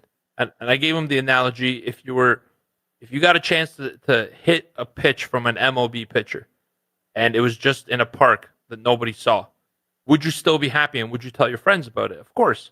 So why is it any different when you're trading a small account? That's what you should be trading. That's where you're starting. And that puts it into context.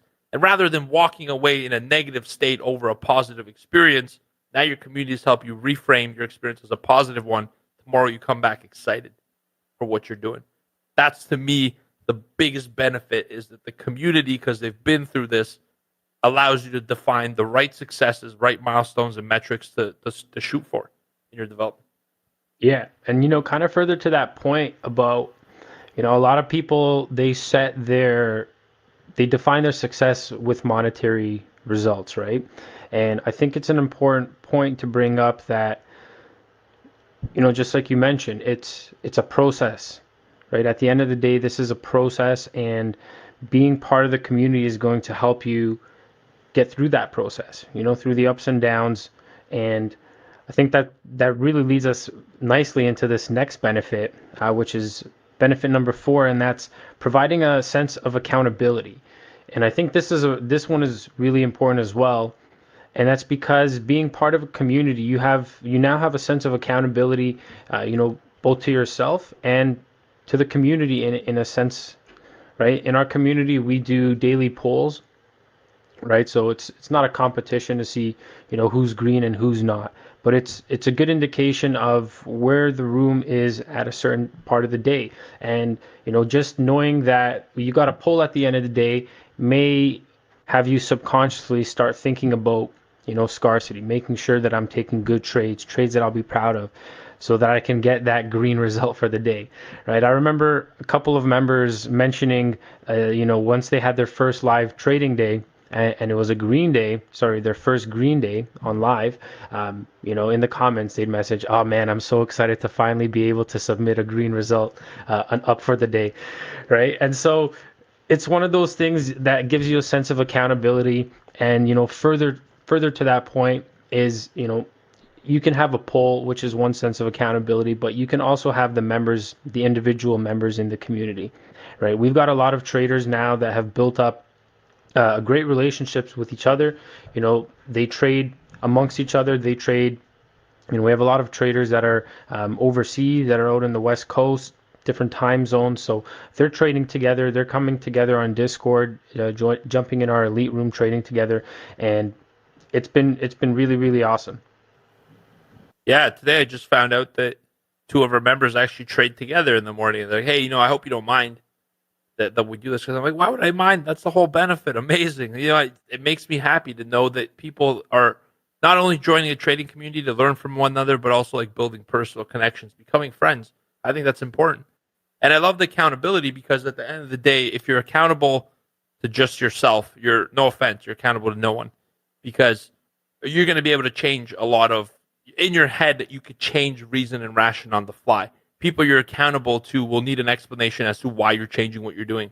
You know what I mean? And that's the whole point of it, is at the end of the day, you got to have somebody who you view as an accountability partner. In work, it's our boss. The boss word has such a negative connotation because of experience. But you got to have somebody who acts like a figure that with authority says to you, "All right, what's going on here?" It could be strict at times, but could also help you celebrate. And I think one of the biggest benefits of communities is when people reach out and go on Discord and say, "Hey, I'm looking for somebody to review trades with at the end of the day." An accountability partner. Yeah, who's in for that? I look at that person, and I don't think I've ever told anyone, but I look at that person, I mark it in my mind, like that person is going to do huge things. Like, wouldn't be surprised 3-4 months from now to see them hitting some really big days and out trading me. Those are the people I look at. I'm like, one day these people are going to trade better than me, and thank God, because it's all I want. Yeah, exactly. And it's, the people that have invested the most time in the community, right? Interacting within the community, within the members, being, engaged in the morning rooms, etc. Those are the people that we tend to see succeed. And, I'm not saying that there's a correlation, but they tend to succeed, and they tend to do it at a quicker pace than people that are a little bit more to the sidelines, a little bit more reserved, prefer to go through everything themselves, as opposed to kind of engaging and absorbing like a sponge, right? So I think that's one of the huge benefits of a community, is that one sense of accountability, because people, like you mentioned, have difficulty keeping accountable to themselves, right? And so having a community, even having one person that you're going to be trading with, right? That can be the difference between, where you are right now and where you want to be. Right. Giving is living, man. And somebody might think, why would I want to be someone's accountability partner? What's in it for me? The way to receive is to give. The fastest way to get something is to give it first. And I love this example. I ask people, what would you want? They say money is usually one of the goals, that they want more money. You don't want more money. What are you going to do with it? Nobody wants money. Money is just paper. You could burn it. What's the fun in having money? It's what you're going to do with it that you want. And then, unsurprisingly, many of you ask yourself this question: what would you do with the money? More than not, most people will say, I'd do something for someone else. Buy my wife a card, buy her a house, buy my parents this, I do that. You're already wanting to give. And rather than waiting to give now, because there's somebody that would be more than happy to benefit from it, and then you will as well. So that's why I love accountability. It's a relationship of value exchanged. It's the only way to grow. Yeah, exactly. And, the idea of having an accountability partner opens us up into this next benefit, which is, having a feedback mechanism. A community is going to give you a mechanism for getting feedback, right? Whether it's, your own trade ideas. Maybe you're seeing something, you want to get, some other opinions on it. That's one of the great things about the community, is actually not to say that you're going to disqualify or qualify trades because of what somebody else says, but it's a great way to get an objective view of what's going on, right? Maybe you're seeing something, you're looking to take the trade, it's looking a little bit risky, you put it out there, you'll have somebody in the room, they might have the completely opposite view, right? And that's fine, right? There's plenty of times, even George and myself have been on opposite sides of trades around the same level and made money.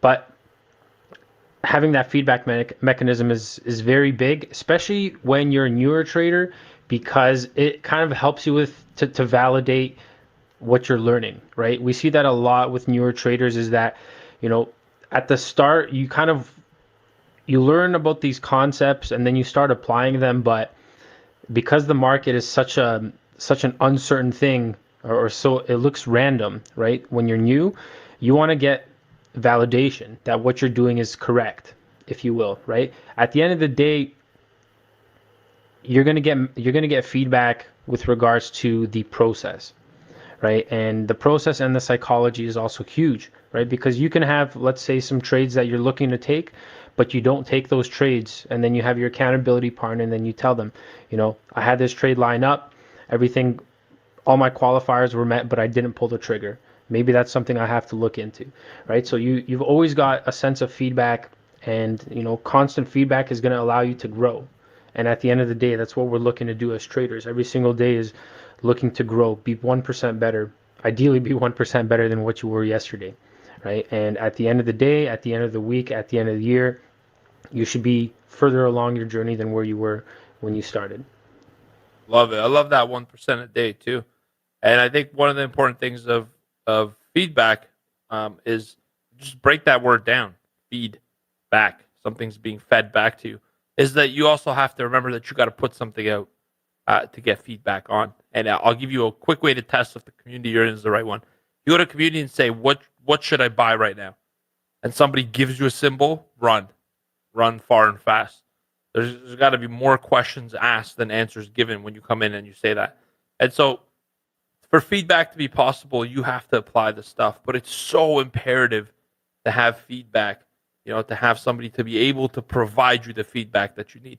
In order for somebody to give you good feedback, it has to be somebody that's gone through the same thing as you, right? That's what we value. Give me somebody who's gone through, that's why executives get paid a lot of money. We're like, executives are way overpaid.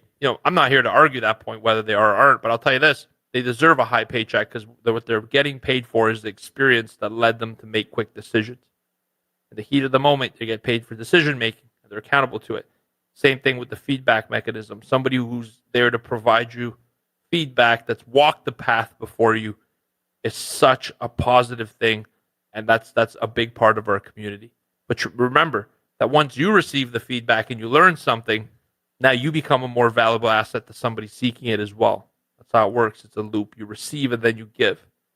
And then the more you give, the person asks you that, let's say you get help from a trader on where to put a stop loss, and they explain to you why they moved their stop loss like that.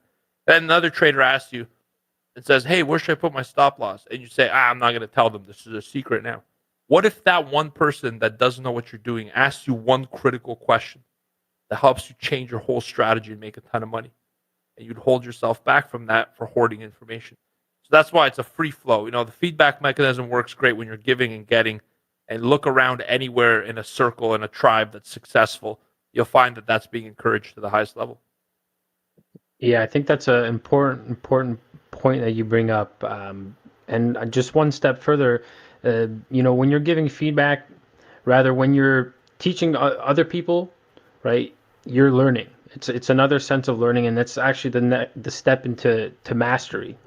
If you want to become a master, you're going to have to teach somebody else, right? And by being able to provide feedback, you're not only getting value from the other party, your accountability partner, right? You're also providing value, and you're extracting value from yourself because, again, you're revalidating what you learned, right? And so I think that's such an important benefit of the community. And we've got a last bonus number 6 that we've just added, and I'll let Georgie take this one. Yeah, I thought we'd add this as a bonus, Marky, because it makes sense. It lets you see what's possible, right? And I wanted to add that because these are benefits of trading and other stuff, but you want to see what's possible. And I'll give you a story for this. I remember we interviewed. By the time this one comes out, I think the one with Brad Alcini will be out. Check that podcast episode out.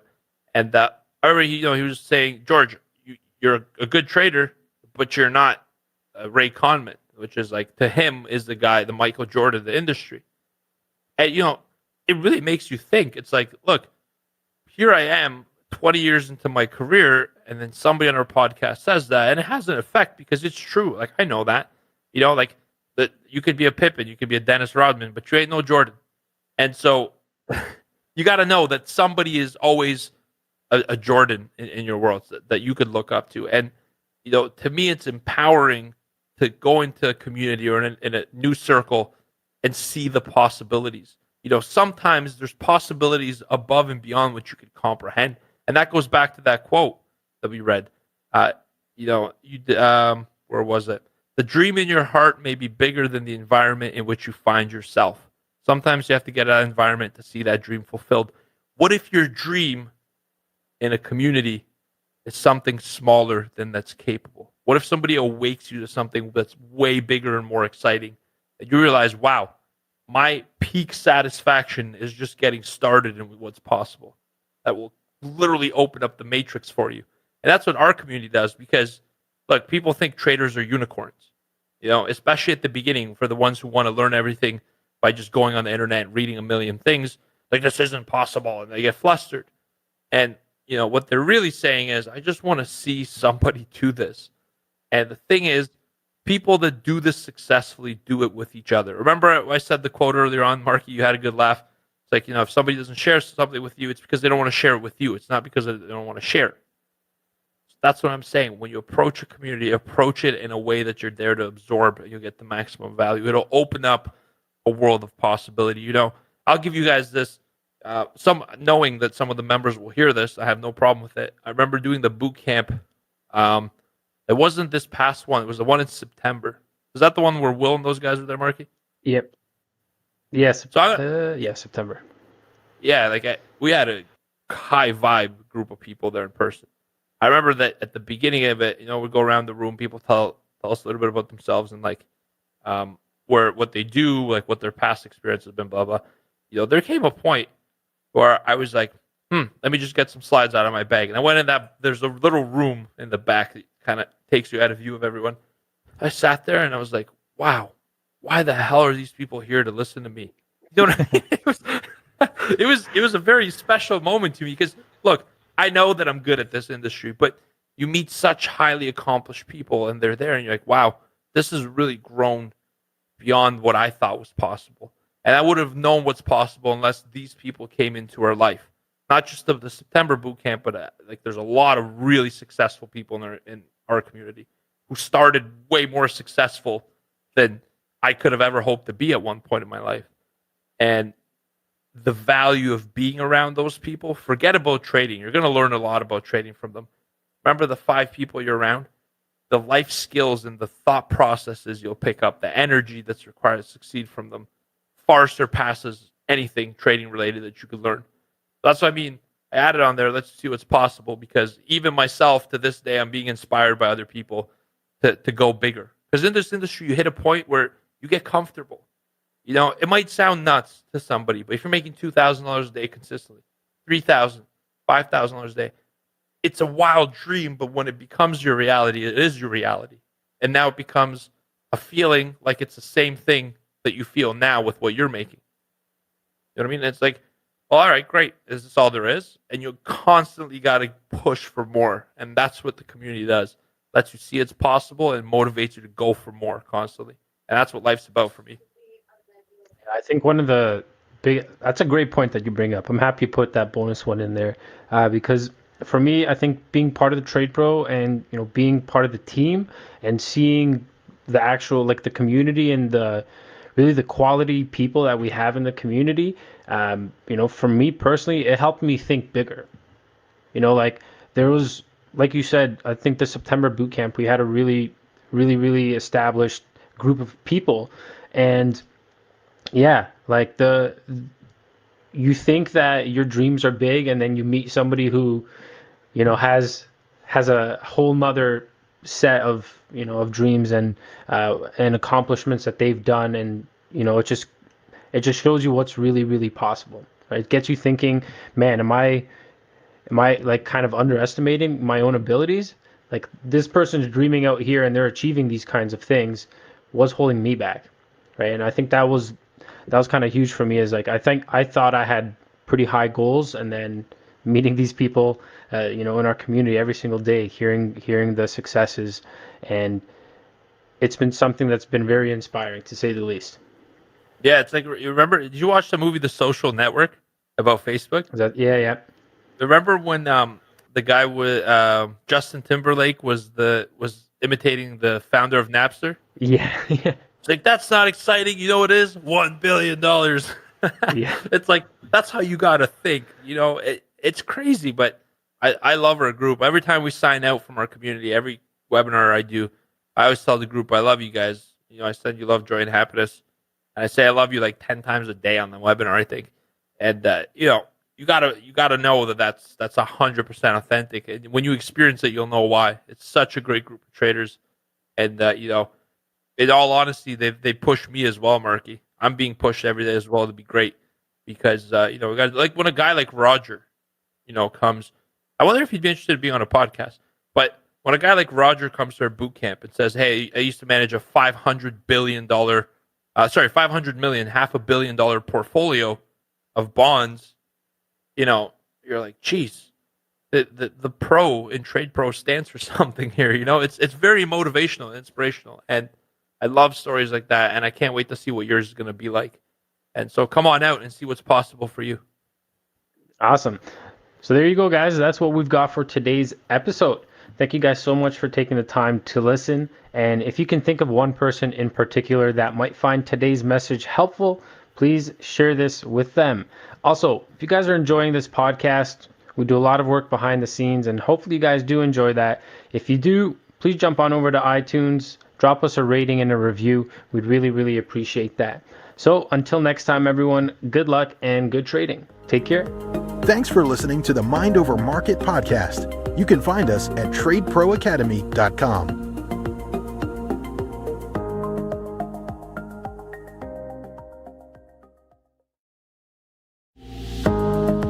You're listening to Mind Over Markets, a podcast on trading psychology to help you build a bulletproof mindset. Here's your hosts, George Papazov and Mark Borscht. What's going on, Trade Pros? Welcome back to another episode of Mind Over Markets with myself, Mark Borscht, and my host, George Papazov. In today's episode, we're going to be speaking on some of the routines and the rituals that traders can use to put themselves into the right mindset for high performance trading. This one is really important because routines and rituals are actually a really integral part of your daily life, whether you know it or not. And every person has developed their own rituals and routines over their years, both consciously and subconsciously, that allow them to get through the day. So you can think of something like, having to get your morning coffee when you wake up. You can't start your day without your morning coffee. Little things like these are your routines and your rituals that you kind of go through. And, traders are no different. At the end of the day, we're people. We're creatures of habit, and we require routine really in order to complete our jobs effectively. So that's what we're going to talk about today. We're essentially going to be unpacking this topic in detail. And along the way, we're going to help you guys actually create a solid morning routine that you can go ahead, put in place before you sit down at your trading terminal to start the session. So before we actually jump into this, let's hear a quick message from our sponsor here at Trade Pro Academy. Awesome. Thank you, Marky. This episode is sponsored by Trade Pro Academy. And I just wanted to share a quick little message with you guys. Whether you like it or not, everything in life you've created a routine around. And the question is the routine working for you, right? It could be a bad or a good routine, but nonetheless, you have a routine that's established. So what would it be like for your trading results, for your performance, for your financial freedom, to put behind a really good routine behind yourself? one way you could do that is we have some great resources to incorporate to your morning routine, like our YouTube channel. Every morning at 9 a.m., we do a morning market update that summarizes all the overnight developments and what we expect to happen in the market and what's moving and driving the markets on a daily basis. Head on over to YouTube channel, youtube.com/TradePro Academy, and you can catch us there every single morning at 9 a.m. And it's a favorite part of a lot of traders' routine globally. And another thing for routine is be part of a winning community. At Trade Pro Academy, we trade together every single day with our global community from 9 a.m. to 12 p.m. Eastern. So imagine having a 3-hour session where you could trade on a winning team as part of your daily routine. It can be something for you. Check it out. Head on over to TradeProAcademy.com. Awesome. Thanks for that great message, George. And just to kind of echo that fact, the YouTube channel, the morning update, we, like Georgie alluded to, we get a lot of people that say that that's part of their routine. And that's really great to see. And I know from myself personally, before I was even part of TradePro, that was something that I really enjoyed. And it almost didn't feel right sitting at my trade station without watching it, right? Without getting the updated drivers. And you bring about a great energy to the morning. So it's great, it's informative, and you get a happy face, and a big smile to start the session. So what can go wrong with that, right? So make sure you guys, Marky. Yeah. You know that it's actually part of my routine as well. I love it also. Like creating this morning market update has become a part of my day and I wouldn't do without it. So I promise to do it forever. Exactly. There you go, guys. So what makes routines, or rather, what about routines and rituals is so important for your success as a trader? So we kind of alluded to that just now here. Think about it this way. Many of the most successful individuals follow routines and rituals that they've developed over the years to quickly get into the required state of action that's necessary for high performance. All right. These are your high performance, and performance can allude to different things, right? High performance doesn't necessarily mean, just physical performance. This is also mental performance, right? Not only are we talking about professional athletes here, but we're also talking about successful business individuals. You can consider these people like Fortune 500 CEOs, your Bill Gateses, your Warren Buffetts, etc., right? All of these people have morning routines. They have routines and rituals in place in order to get the right mindset for the day. All right. So let's take a look at some of the quick examples, of the most common traits of routines of the highly successful. And I'll let Georgie start this off. Yeah, this is awesome. I love this part because I've researched success a lot, Mark. Like even before I had a taste of it myself, I used to always study individuals who had it. And I used to love to model success. I actually have sheets that I'd filled out of characteristics, responses, how they behave of very successful people. I had a binder where I'd read their books and try to model their behaviors. So I actually love this list. The first one to me that I've noticed is they set alarm clocks to wake up early, same time every day. High performers start their day early and are productive from the hop. Awesome. Also got to be on the weekends, right? Especially on the weekends, you're going to want to have to set those alarm clocks, wake up early and remain productive. That's a really big one. Another big one is that a majority of these successful individuals start their day off with a few minutes of quiet time, right? Whether that's meditation, silence, visualizing, whatever it may be, they start the day off with a little bit of quiet, clear the mind, and get ready, to attack what you have to. And the next one is that they tend to establish routines for their morning exercises. They'll have some physical component, and you don't have to go to the gym and spend 2 hours every single morning before you start working, but you could incorporate components of daily exercise before you even start your day very easily. All right, within your home. It's super simple. So that's one really big, highly successful trait. Another trait here is that they tend to sit down for breakfast with the family. All right, and this one, I think it's great. I personally don't really eat breakfast in the morning, so it'd be different for me. But I can see what the effect of that is, right? Sitting down with the family, just having that family time, really clear up your head, clear up any stresses, and live for the moment. Right? I think that's one of the benefits of family, of course, right? Spending time with your loved ones is you get to live for the moment, and you get to be gratuitous for having that family. Absolutely, Mark. I think that's the big thing there is that G word, the gratuity. I think that's the end of the day, no matter how little you think you have, you always have a lot more to be grateful for. than reasons that you have lack. So I think that's a time of reflection there with the family. I personally don't eat breakfast either. I know you and I have a very similar eating schedule. We don't eat like the first 12 hours that we're awake. But well, not 12 hours, but I usually eat in the afternoon, like early to mid afternoon. And I definitely don't eat a lot before I perform. So for me, this is the equivalent of, on the way out of the door, saying goodbye, kissing the wife, sharing a few messages, or just spending a little bit of time to connect and recharge with them. And then one of the last things, there's a lot of different characteristics, but these are the top ones, is to start the day with a to-do list.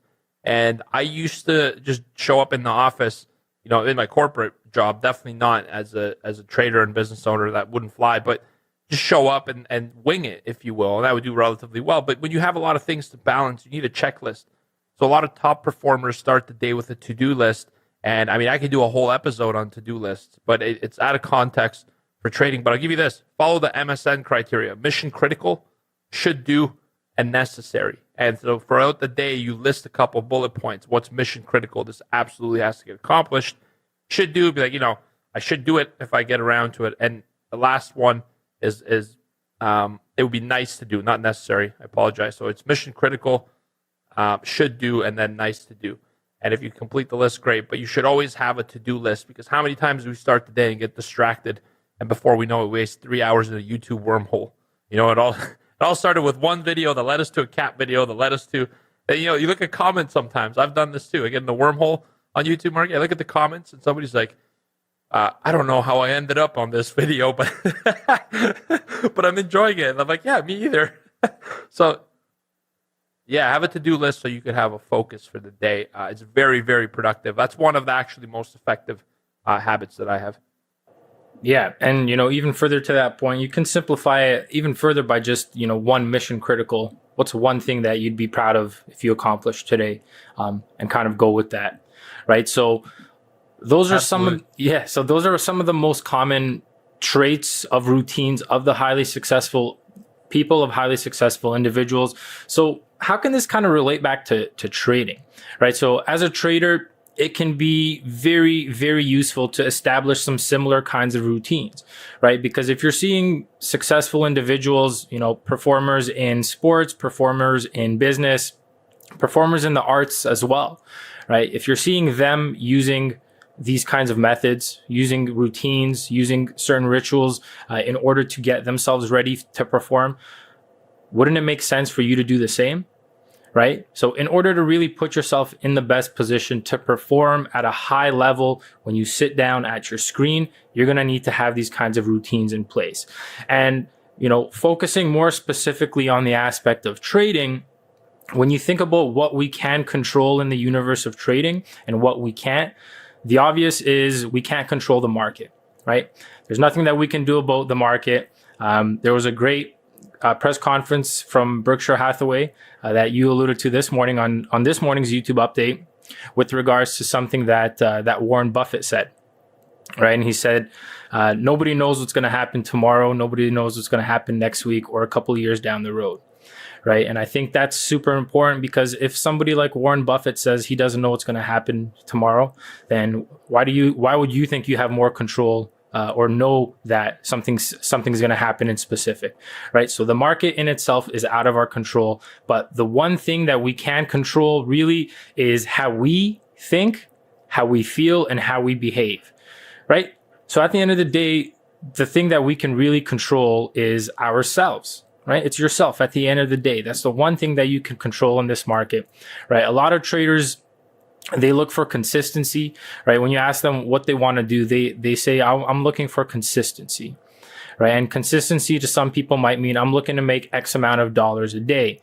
And, sometimes the market has the opportunity to give you that many, 5, 6 opportunities a day. Sometimes there aren't just any opportunities. So if you're looking for the same kind of paycheck, that might not be what you're going to get. You can't control what the market gives you. But one of the things that you can achieve with consistency is how you behave, right? Because that's one of the things that you can control. So it becomes increasingly important to focus on those aspects, how we think, how we feel, and how we behave. And this kind of all relates back to how trading in itself is a relatively stressful job, All right. It's stressful in the sense that it can lead to burnout quite easily if you don't control the things that you can. Right. So let's take a look at some of the importance of routine for success in trading. All right. I love it, Marky. Let's jump into it. I just want to mention one thing about the Warren Buffett quote where he said, I don't know what's going to happen in a certain amount of time. What fascinated me, Marky, is what he said right after as well. He said and you mentioned that you said what we can control is ourselves. I like what he said because right after that, he says, there are certain scenarios that are going to lead to us investing money and certain scenarios that are going to lead to us not investing our money. And so it's great because you can do these if-and scenarios and create hypotheticals, but you have no control over which one you're going to get. So all you could do is work on being prepared. And so I love that. I just wanted to bring that up for Warren Buffett because I thought that was a huge little nugget for a lot of people. For me, it was a massive learning moment as well to kind of see Warren Buffett confirm that. Importance of routine for success.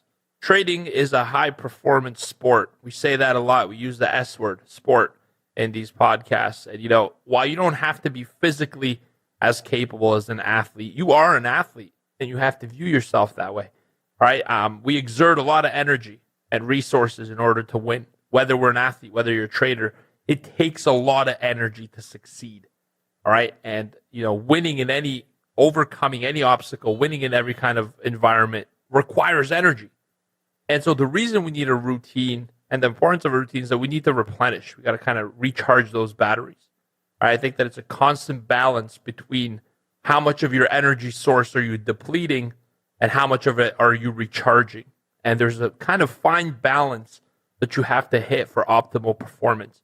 Because at any given moment, you can't drain your energy too much, right? Because then you're going to be running on fumes. You won't be motivated enough. But at the same time, you can't overly charge and not use an opportunity to exert some of that force either. So it's a fine balance. And I think the routine energizes you for the day. And without being energized, every single day you're going to show up with less and less depleting energy to the point that you have a disastrous outcome. This is how important this is for me. All right. And like Mark put in here, athletes have their own routines every single day. So why wouldn't you? And I think it's very important that we use this episode to help you create your own. I'm going to share mine with you. Mark's going to share components of his, and you're going to notice they're different. And more importantly, it's what you create for yourself. But remember, if you hear the statement, you are a high-performance machine, and you can't believe it at this point, it's more important for you to move forward with some psychology and personal development at this point than it is to try in and go trading with a lack of that belief. Yeah, I think you hit the nail on the head with that, George, in the sense that it really is a fine line. Trading really is a fine line between exerting energy and replenishing that energy. And really the whole importance of this routine is to be able to balance that, right? So, that goes without saying that you're going to want to stay away from negative routines or rituals that are not really conducive for performance. So, these are your basic standard ones, right? You don't want to be drunk when you're trading, right? That's not very conducive to performance, nor do you really want to be doing drugs while you're trading. Again, something that's not conducive to performance. But there's also a couple of things that might not be so common. Right. Wow, so I've been doing it wrong, Mark. Is that what you're telling me? Got him. Got him. So some of the things that might not be as common that are negative rituals or negative routines, right, is you don't want to get into the routine of, maybe if you don't have enough rest for the night, you don't want to get into the routine of, starting trading without very much sleep, without very much rest. Similarly, if you find that in the mornings you're distracted or you're getting into fights with your spouse, etc., before you're trading, that's also not a routine, or that's not really something that you want before you're going to be trading, right? Those aren't the kinds of things that you want to bring to your trading. So, it goes without saying that obviously you don't want to get drunk or you don't want to do drugs before you trade, and you want to come in with a clear head. And if for any reason you can't come in with a clear head after doing or before performing these routines, it's better to sit the day out. All right. Yeah. So if you don't come in with a clear head, you're going to leave with a clear wallet. Ooh, that might be the quotable. That was a good one.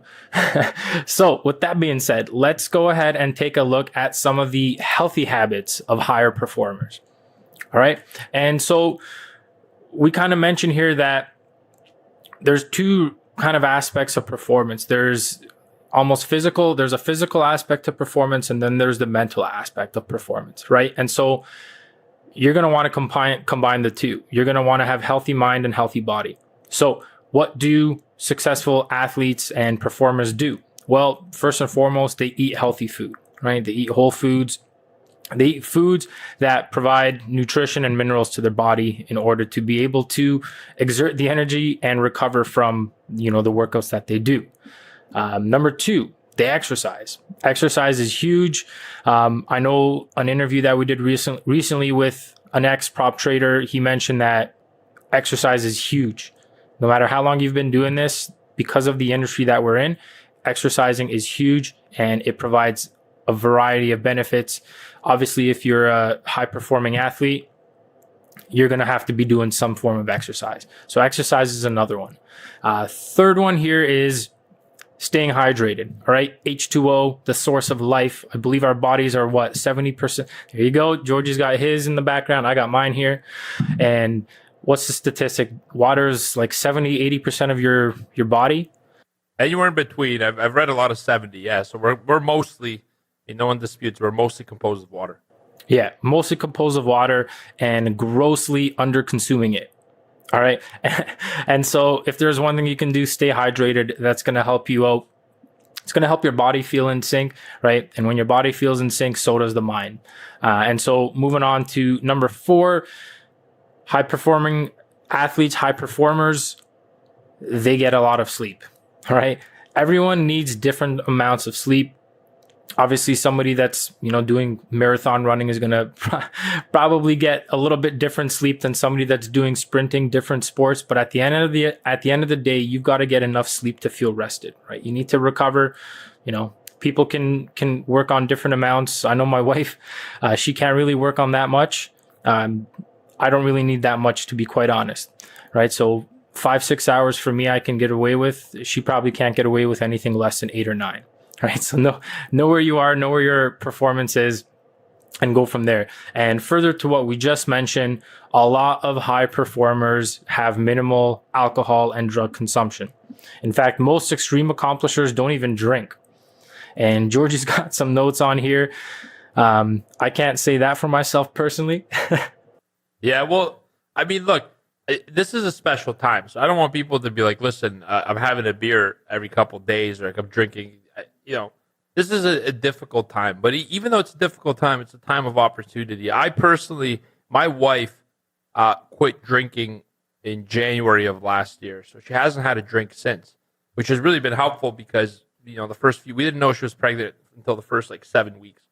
So she hasn't been drinking in a long time. And I sort of sat back, Marky, and I evaluated, alcohol from an analytical standpoint.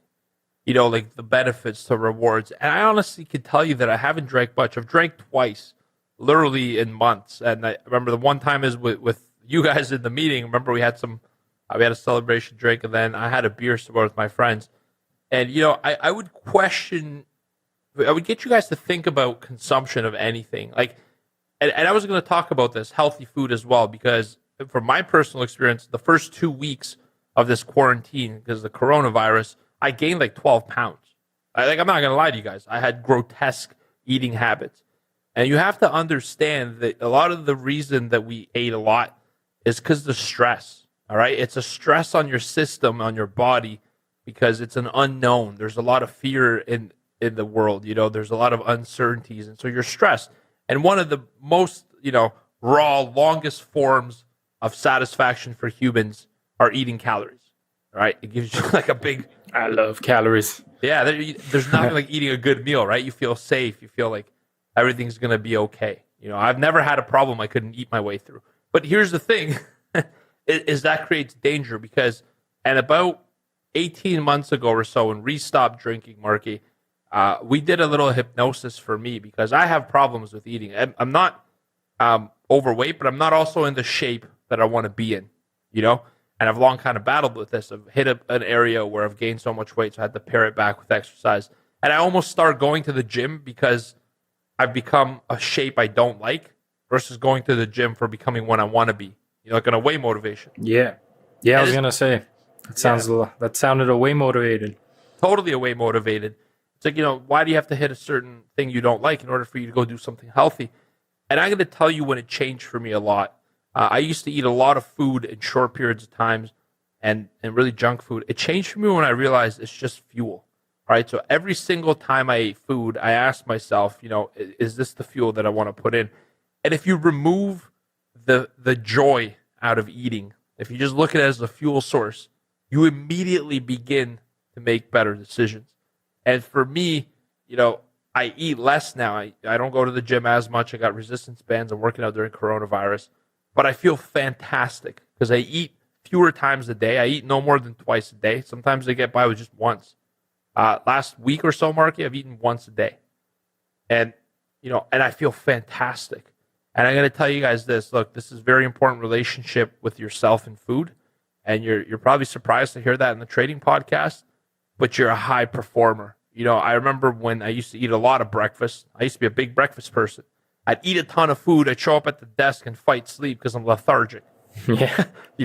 And that's not optimal performance state. Now, the last time I eat before I trade is the evening before, and then I don't eat till I'm done trading in the afternoon. And I found it's worked really well for me. Always consult your physician for legality purposes. For non-legality purposes, screw your physician. You know your body the best. All right? I just want to mention that. And I understand these times the world's probably gained a little bit of weight, but I think if we flip the script and remove emotional eating, we start to eat for fuel and performance. Yeah, I think that's a great point you bring up, especially, flipping the script and positioning it as a source of fuel versus a source of comfort. And I remember, who was it? Someone back in, I think, university mentioned that, whenever you're having troubles with food, think of your body as a car.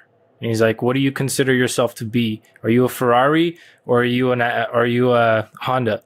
Right? He's like, a Honda takes 89, Ferraris will take, what's the highest one? 90 select, 91, 93? 94 octane. 94. Yeah, there you go. So he's like, which one are you?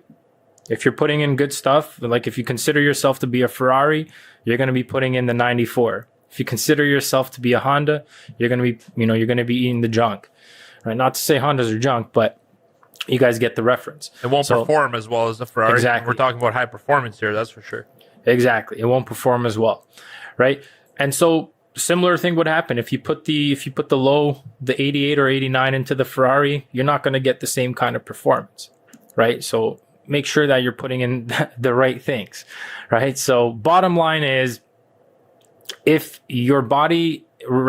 line is your body and your mind need to be on their A game in order to synchronize and deliver that strong performance. So this is why athletes train so much, and that's why you also need to do the same as a trader, right? So we've spoken on some of the benefits or some of the contents and habits of highly successful athletes and performers. Let's quickly summarize some of the benefits of routines, for those of you that haven't been paying as much attention, right? So what are some of the benefits of routines? Well, first and foremost, you start your day in a positive mental state. All right. There's this great quote that I remember from Tim Ferriss, actually a book that I'd recommend to you guys called Tools of Titans by Tim Ferriss. This is a big one. I got right with me. And he mentioned, if you win the morning, you win the day. I love Tim Ferriss and that quote. Fantastic. Yeah. I don't know if that's a Tim Ferriss quote in particular, so I'll have to get that right. But the quote in itself remains the same. If you win the morning, you win the day. And I think that's super powerful. And starting the day off with a positive mental state inspires the same for the rest of the day. All right. Further to that point, that's one of the other benefits of routines is that they inspire confidence and they inspire clarity, right? Like we said earlier, if you're taking the time to just sit, to be silent and just to clear your mind, you're going to have a lot of clarity. And in, going through the routine, you're going to have confidence in yourself to knock and do your goals, right? Another benefit of routines, they help increase your energy. We're going to get into that shortly. You'll see a great template that we have of a morning routine and how we can adapt that to making it a really, really great morning routine for traders, right? So that's another benefit of routines. Fourth benefit, kickstarts your brain. All right. A lot of routines, you're going to want to start in the morning with something that makes your brain work, right? You want to get those neurons firing. All right. And in doing so, it also encourages self-reflection. If you've got the right routine in place, you're going to knock out all of these benefits. You'll start your day off right with the right mental state. You're going to be confident. You're going to have clarity. Your energy is going to be right. Your brain is going to be firing. Those neurons are going to be firing. And you're also going to be able to self-reflect in the morning so that you can proceed the day with a clear mind, right? Ready to perform at a high level. So now that we've got a better understanding of the benefits of routines and rituals and how successful individuals use them to win, let's put together our morning routine. I want to approach this a bit of a different way. How about we share our routines, you and I, and then we're going to go through step by step of a routine that I use as a template to create my own, and where you could start out. Everyone's routine is going to be different, but I'd like for us to share our two routines, and we're going to go through and help you incorporate segments to create your own. You don't have to copy. You can't copy someone's routine. And I'm going to be able to copy someone's routine. It's useless to you. But what is important is you pick and choose from what other people are doing, see what works for you, and create your own. So you want to kick it off, Marky, with your routine? Sure. So my routine is really pretty simple. I like to wake up in the morning. All right. One of the first things I like to do before I brush my teeth or any of that, obviously if the wife's out of bed as well, is to make my bed. All right. First and foremost, I need to make my bed, and making my bed kind of gives me my first task that's been accomplished for the day. I find that important because it's one of the things that I can control. Right. And so just knowing that I've started the day off with a task completed kind of gives me the feeling that I'm winning. That's amazing. Right? I wonder what percentage of the population makes their bed in the morning. I think it's less than we would think. I have no idea, but I will tell you this. My grandpa gave me a great piece of advice, and it's a little bit difficult to translate it between the two languages, but in essence, it's the way the bed is left is how your sleep is. Basically. Like so if you don't make your bed, you're not going to have a good sleep. Right. In essence. Right. So that's really the first bit. Then the second bit, I like to go in, clean up, brush my teeth, wash my face, etc. After I do that, I like to set my espresso. I like to make myself a nice espresso. And while that's running, I like to sit down on my couch, put my headphones in, do a quick little meditation. All right. Do a quick little meditation, usually 5 to 10 minutes. Is it a guided meditation, Marky? You don't mind me asking? What do you use for your guided meditation? Insight Time. I think it's called Insight Timer. Right. Yeah. Love that app. Yeah, Insight Timer. That's the one. So I've messed around with a couple of them, but I found Insight has been the one that kind of relates to me the most. So I've kind of stuck with that one. So I'll do a quick little meditation. And then once my espresso is made, have a quick espresso, sit down, and usually reflect. So while I'm drinking my espresso, usually reflect on, kind of what I'm feeling in the morning, any concerns I'm having, and write down a couple of my affirmations. So I like to, before I start the session, I like to do a couple of affirmations just to, get my mind in the right, just to prime my mind for success. Right. So I have a couple of affirmations that I like to repeat, and I'll cycle through them. And then once I do that, I am more or less good to go. At that point, I basically switch on YouTube. George is part of my morning routine. George is part of my morning routine. So I'll usually go on YouTube, listen to George while I'm pulling up my charts. I'm just doing some of my pre-market analysis while listening to him. And then once that's done, we're basically good to go, and we're ready to trade. I think I just blushed a little bit. Oh, stop it.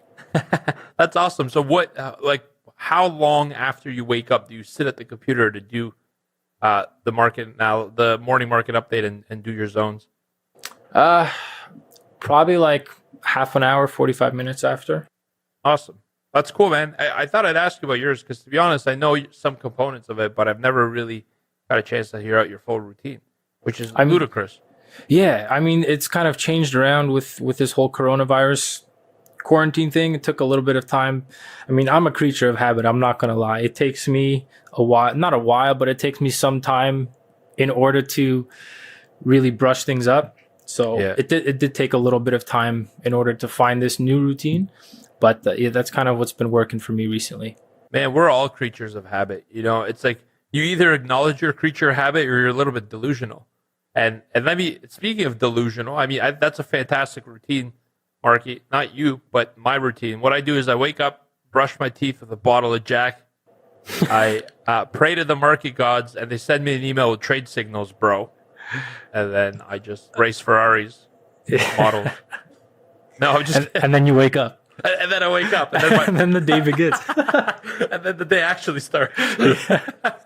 And so, you know, I think that's fascinating. I love your routine. Thank you for sharing it. Here's, you know, mine's pretty similar, actually. So I wake up, and the first thing I tend to do is meditate. So for those of you that are new to it, you know, this is the silence aspect. Meditation is really important for me. I meditate every single morning. I used Insight Timer to start out, Mark, just like you. And the reason I liked it was guided. It kind of took you through the meditations. But I've been doing it for over 2 years now. Yeah, And- see, I'm I'm a lot less experienced. But you're more experienced than others, right? You're Yeah, definitely- 100%. and so Yeah. I'm sure you're experiencing the benefits of it in your routine. And I've missed a few mornings. And I can tell you the mornings that I miss meditation are the ones that I actually tend to be bad days in training and overall. So it's that important to me. It's like my single biggest recharger. So I'll meditate. I use an app. I actually use two of them. One of them is called, every time you need to remember something, use it every day, you forget it. So one of them is called Inner Balance by Greg Braden. So he has the Heart Math Institute. And what he does is he measures coherence between your heart and your brain. So two signals are measured. And then when they're both coherent or in phase, when they're moving together at the same time, it gives you a reading. So I like that because it gives me a little competition. Like how It's like long, science too. Well, not Yeah. science, but like it's data backed by data. which is like, you know, makes a trader drool to think about that. It's like, Well, it's tough to quantify. Like, it's tough to quantify the benefits of meditating, right? With, you know, just through experiences, right? But if you can kind of quantify it with data, then I'm sure that would turn a lot of people that might not necessarily think meditation is something for them. It might turn them onto it. look, Right, a lot because- of analytical minds are drawn to trading because it's numbers. But like, you know, they're not drawn to this performance aspect of it. They're drawn to the challenge of solving a mathematical equation. And it's very different. It's very, very different. And so I think meditating this way allows me to set challenges and goals and stay in coherence longer. And it's like a little device that clips on your pinky, Mark, and it tracks your coherence.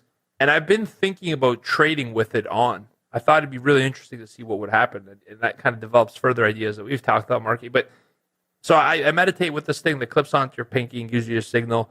Some mornings when I just don't have time for it, rather than skip meditating, I'm just like, forget the device, I meditate. As soon as I'm done meditating, I'll wake up. What I like to do is read something for a few minutes, whether it's a book. I usually like to work on personal development. My reading time, I don't read any trading books whatsoever. I learn more about trading from every other book than trading books. Yeah. And, you know, and so I read a little bit of a book. I visualize.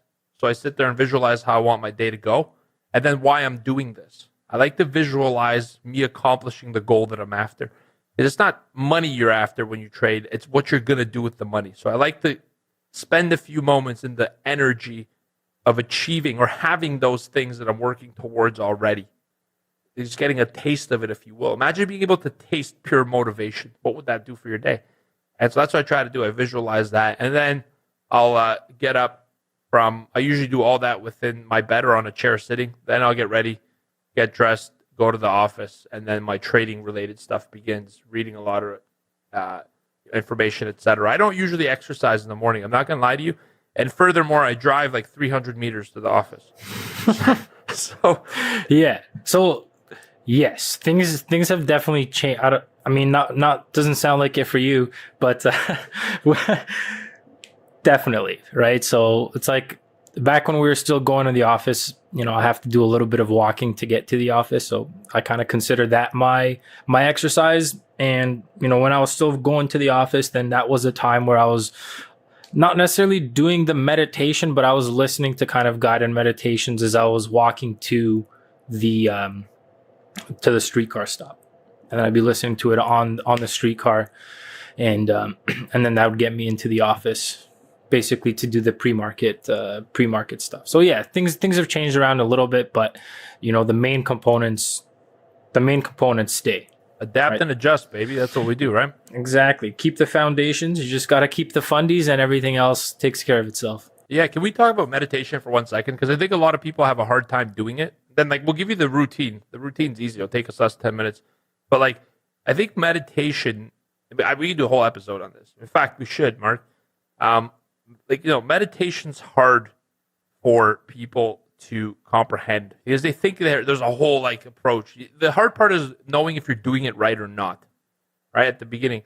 Let me tell you what meditation is. Meditation and where it comes from. Do you know the root of meditation, Mark, and why it's so recharging? Here's what's going to blow your mind. It goes back to very historic, the beginnings of human beings. What is meditation? Meditation is simply focus. Focus on one thing only. That's why a lot of meditations get you to focus on your breathing. Hey, here's the air. It's purple going into your toes. Visualize that. What you're doing is focusing your senses on just your breathing, one thing. You sit there and look at a pen, and you can block out all other thoughts.'re meditating. Mark being on the streetcar on the way to the office, listening to something and focusing solely on that. Feel like you're transcending sitting in the streetcar, and you're there in a whole realm listening to one thing. That's meditation. You looking at somebody's shoes on the streetcar and focusing on nothing else. It's meditation. It comes back to very primal roots, Marky. When we were out in the field hunting, all right, what would happen if you tried to take as much info as possible everywhere? You would die, right? The hunter would become the hunted. And so meditation puts you in a peaceful state because that's what's allowed us to succeed as human beings, just to be able to extreme focus on one thing without any doubt, just focus on it. It's just beautiful. That moment where they show athletes The Last Dance with Jordan, where he's taking these shots and it's floating in the air, and they take the screenshot picture that freezes in time. Look at him in that moment. It's so extreme focus, and it's hard to explain till you feel it. So if you're wondering how to start meditating, you shouldn't be wondering whether you should start. You should 1000% start. Meditation and hypnosis is in locker rooms of every professional sports team around the world. You got to know that. Hypnosis on a very advanced level is part of it. And I can show you references for that. So you got to meditate. But if you're wondering, hey, am I doing it right or not? Just start by focusing on one thing. Eventually, you'll know what it's supposed to feel like. All right? If you have a hard time shutting off your mind, choose something simple to focus on. Not your breathing. Just look at a pen for 1 minute and try not to think anything. You can't do that? Look at a pen for 10 seconds. Start small. Work your way up. So let's do this routine, Marky. What do you think? I think that's a great point. And just one thing to add, if you're anything like me and you've got, I give myself a self-prescribed trouble of focusing. All right, start off with the guided meditation, because for somebody, if you're like me, like I said, if you're like me and you're reading it and you're reading the meditation, then your mind's gonna start wandering. Right. So really, you're going to give yourself the best chance of getting the benefits of meditation. If you really commit to it and follow a guided one to start off. And then once you start getting into the habit of that, you'll find it a little bit easier to focus. And then from there on in, you can start, kind of playing around with different types of meditation. Because there's a whole, I thought there was meditation was just meditation until I actually started doing it. And then it's just a Pandora's box of what you can do. And And it can go deep, and then you could you could go in some super deep meditation where you're actually in a deeper state than sleep. And so just start out. You're not going to get there right away, but start out. And the tips I'd give you for meditating is put your headphones in your ears. Headphones separate the outside world, which is an added layer of benefit, and then have a guided one. And do it in a quiet space. If you have kids, and you have 6 kids running around in the morning, that's probably not a good place to meditate. You got to chunk out. Even 5 minutes a day is huge. You can only do 1 minute. It's better than no minutes. So do a little bit of it because it's a big part of the routine.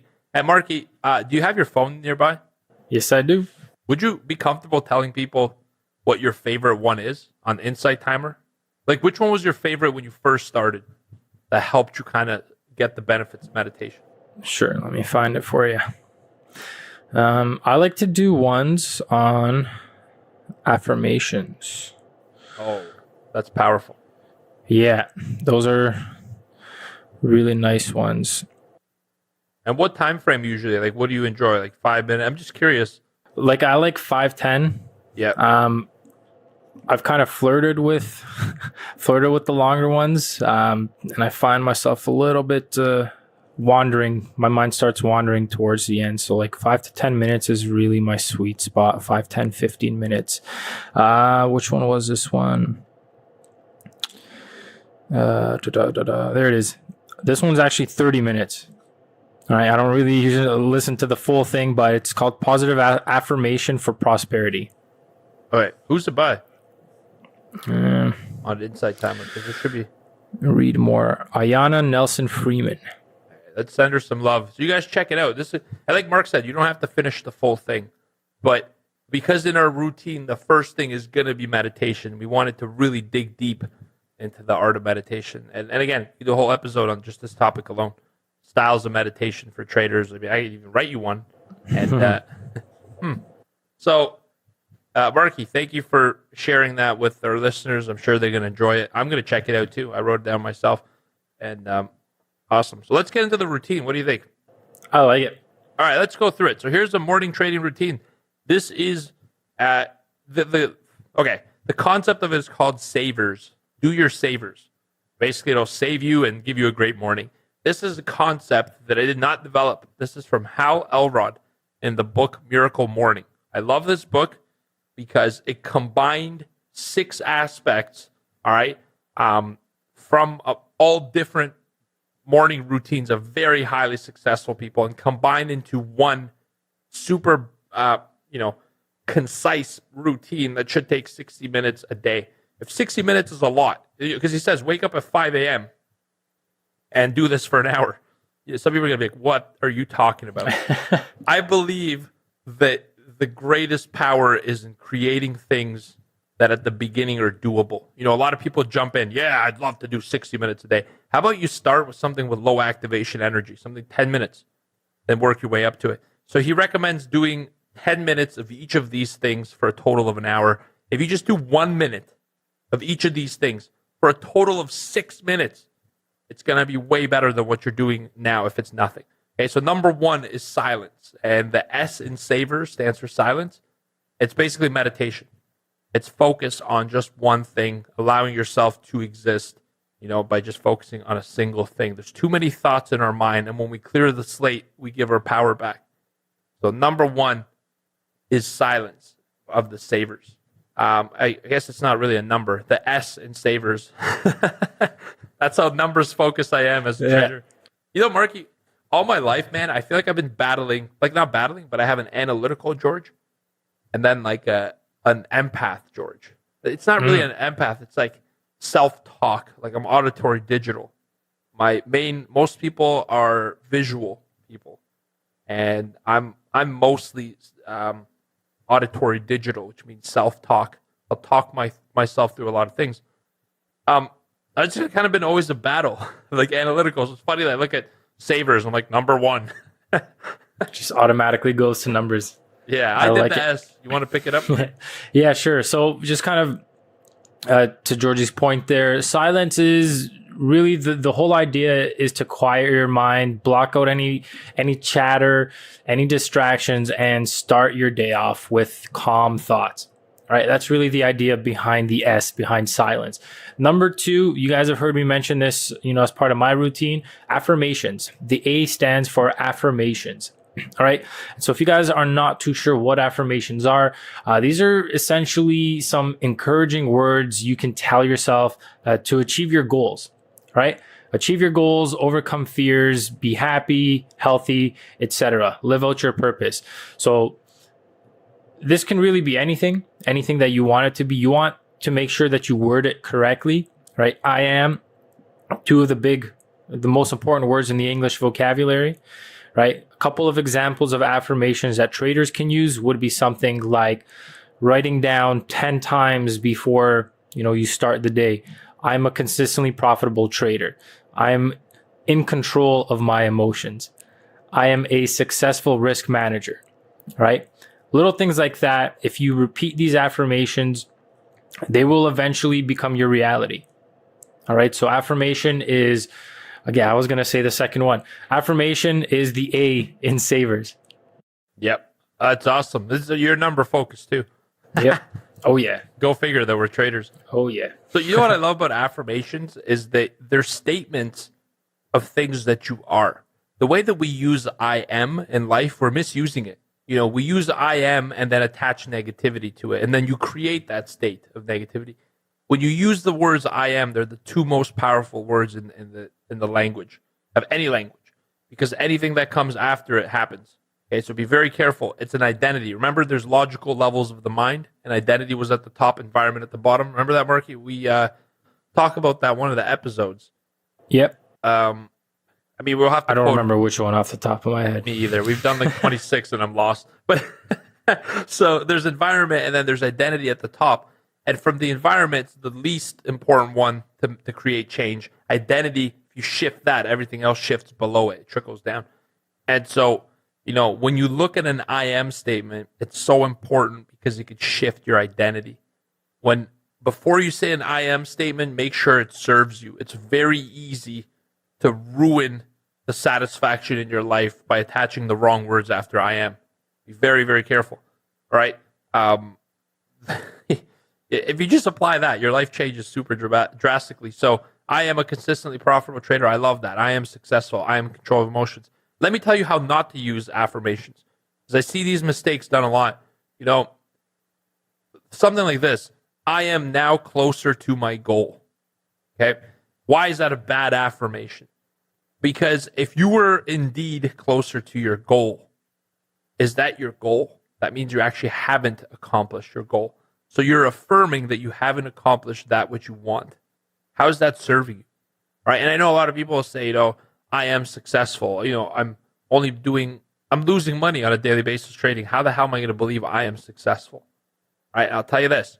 No matter what it is, if you're going to be successful a year from now, a month from now, a week from now, what you're doing right now is a part of the identity of somebody who already is successful. So you have to believe that you are successful. This is just the journey a successful person takes. Your unique journey, but you deserve success. This is very, very, very important. All right, you got to be super crystal clear on these affirmations, because if you affirm the wrong way, you could also do damage. And so the formula is I am and something positive, and not something that you're wanting. I am wanting more money. Great, I'll give you a penny.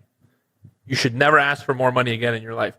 So, when you use I am, be specific and be from the frame of accomplishment already. So I am, this is kind of like goal setting, but if you say, I want to make $200 a day, that's not an affirmation. That's you're failing your goal. You're saying, I am making $200 a day, all right?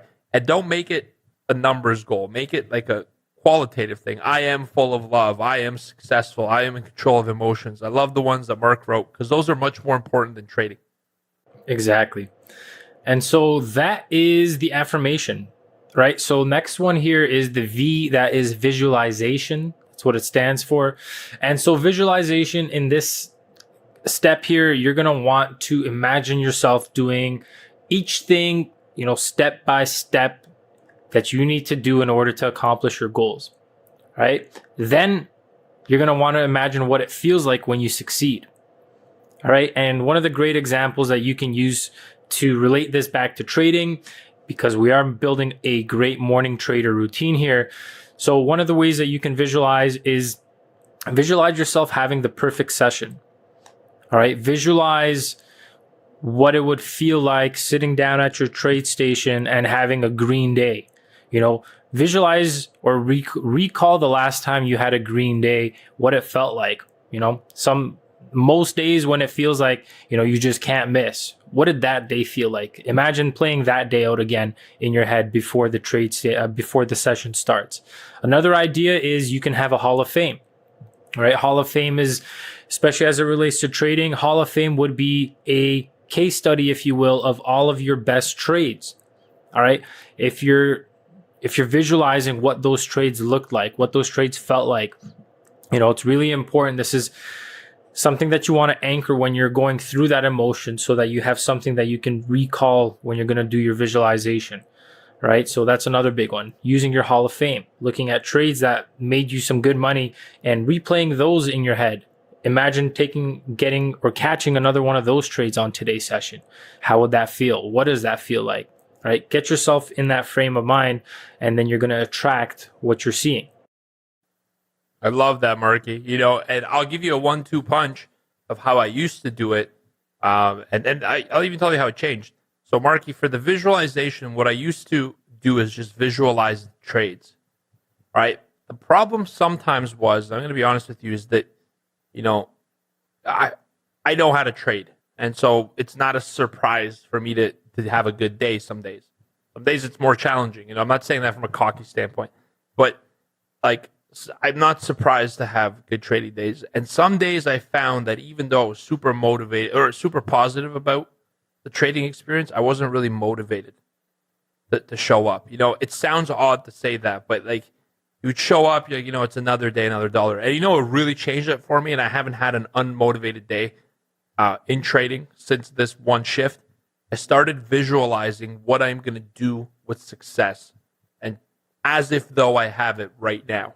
It was so much more inspiring. It's think about this. We're not trading to make money. We're trading to do something with that money. What is it that you're going to do? Might want to open a school in Africa. I don't know. That's an extreme, gratuitous thing. You might want to take your family on vacation. All right, might want to go fishing with your friends. You might want to go camping, cottage, whatever. Do that. Do that in your mind. There's proof that your brain doesn't know the difference between visualization and the actual activity if you know how to visualize with all your senses. That means see, hear, feel, smell, touch, everything that you're seeing, that you're visualizing. And so if you visualize, once I'm doing this with the money from trading, I'm visualizing a camping experience with my friends, vacation with my family, with as much vivid details as possible. How come that's powerful? Because you're going to have to trade positively to get there. And if you visualize that it's already happened, now it's got to happen. It's a law of this universe that very few people know how to use to their advantage and benefit from. And so if you're visualizing things that you would do after you made money, it's impossible. Well, I don't want to say impossible. The lawyer here is going to probably be like, wow. But it's a law that you're going to get there. And I love visualizing things that are huge goals and as if though I have them right now. It's such a motivator for me, fuel in the tank. So that's a 1-2. Visualize what you're going to do with the profit from trading, and then visualize a successful day that's going to create those things you visualize with first. Goes higher, like a vision, like a survival thing. Make it a bigger thing than yourself. It's so powerful, guys. I do that every morning. Remember I said visualizing? That's what I do. I visualize the next goals of my life. I really like that point that you brought up about making it more about your purpose. Yeah, exactly. That's huge. You could have summed up the last 5 minutes by just saying that. That's huge. That's huge. But let's continue on with the remainder of these savers here. So we are now on the E, which stands for the exercise. Oh, I thought it was ecstasy. Remember what we said about those negative rituals, guys. So exercise. Now, granted, this doesn't have to be anything crazy. You don't have to be, powerlifting or running a marathon here. The idea is just to get some blood and oxygen flowing to the brain. All right, so it can be 5 minutes of something simple.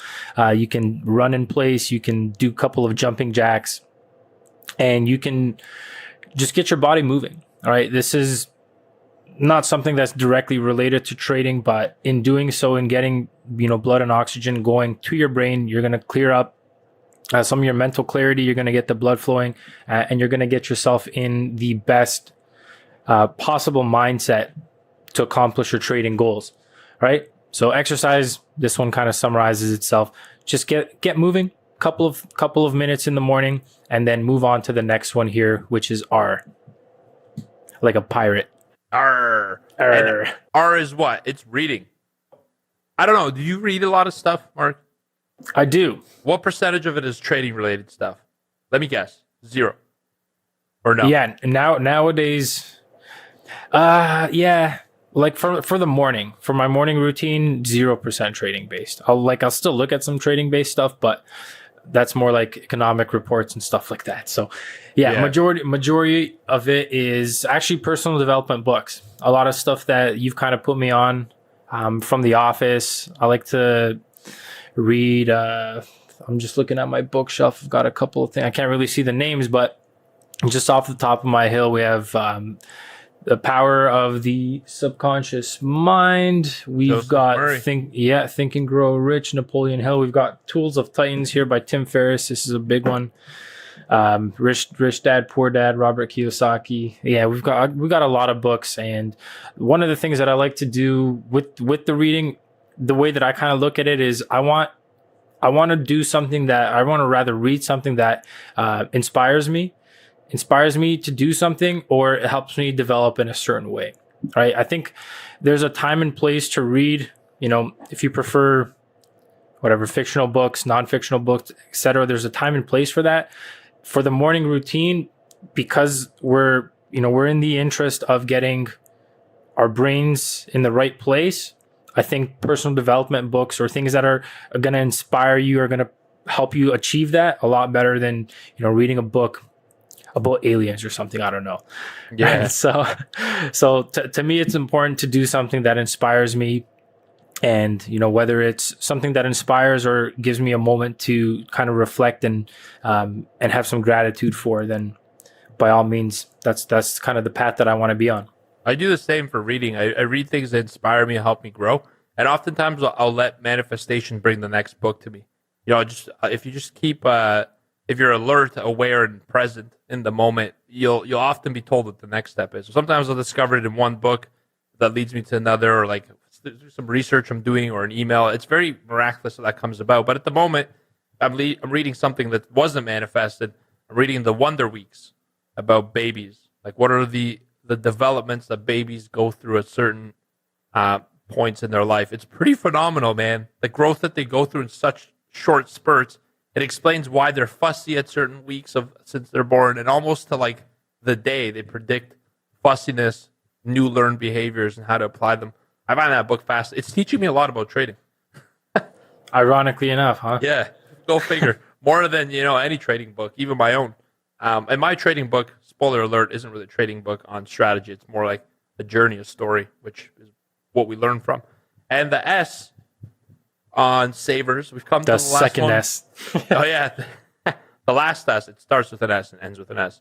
Is what, Marky? You want to do this one? You should do it. Sure. The last S is scribing. All right. So this is writing or journaling something, right? It's a great process to kind of get your thoughts and reflect on your life.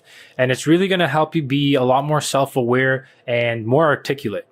All right. And this is one that I kind of wanted to bring up because there's a great little section on this in this book by Tim Ferriss called Tools of Titans. And he kind of has a five-minute journal that he's got on his in this book. And so what he does is he basically uses his 5-minute journal, and very, very simple. All he does is in the morning, he writes 3 things he's grateful for, 3 things that would make the day great, and 3 daily affirmations. That's it. 5-minute journal. Simple enough, right? The more simple enough. it is, the quicker you're going to finish it, the more likely it is that you're going to do it. Exactly. And so, right, KISS, keep it simple, silly. And so just doing that gives you a chance to kind of, like I mentioned when I was, mentioning my own morning routine, it gives you a chance to kind of reflect, clear any thoughts you might be having, and start the day with kind of like a fresh mindset. It's almost kind of like a brain dump, if you will. Imagine having a cloud over your head in the morning, and by putting it on paper, by putting pen to paper and getting that off, you've now cleared up those clouds and you can proceed on the day with beautiful sunshine. All right. And so that's what scribing does for me. Kind of just helps me balance myself. Can I be honest with you on this one? Maybe. This is the one. I'm going to be anyways, whether you like it or not. Marky, this is the one that I don't do anymore. And I'll tell you why I don't do it. Not because you shouldn't. I don't do it anymore because I've done it so often that I've already experienced the benefit of it. And you know what the benefit of it is? In any given day, I've kept track of this until the point I stopped keeping track. I probably have 3 to 5 negative thoughts only. And it's really changed my life. Journaling, gratitude, what I'm grateful for, helps you see what you're grateful for. And then when you build gratuity, it's like a muscle. When you exercise and build gratuity, every single day you're going to see so much joy in the simplest activities because you're grateful for what you're doing. And once you build gratuity, you can't unlearn it. It's phenomenal. So I don't do this anymore because I literally walk around being grateful for every single thing. You have no idea how the level of gratuity I feel. But we'll also talk about that some other episode.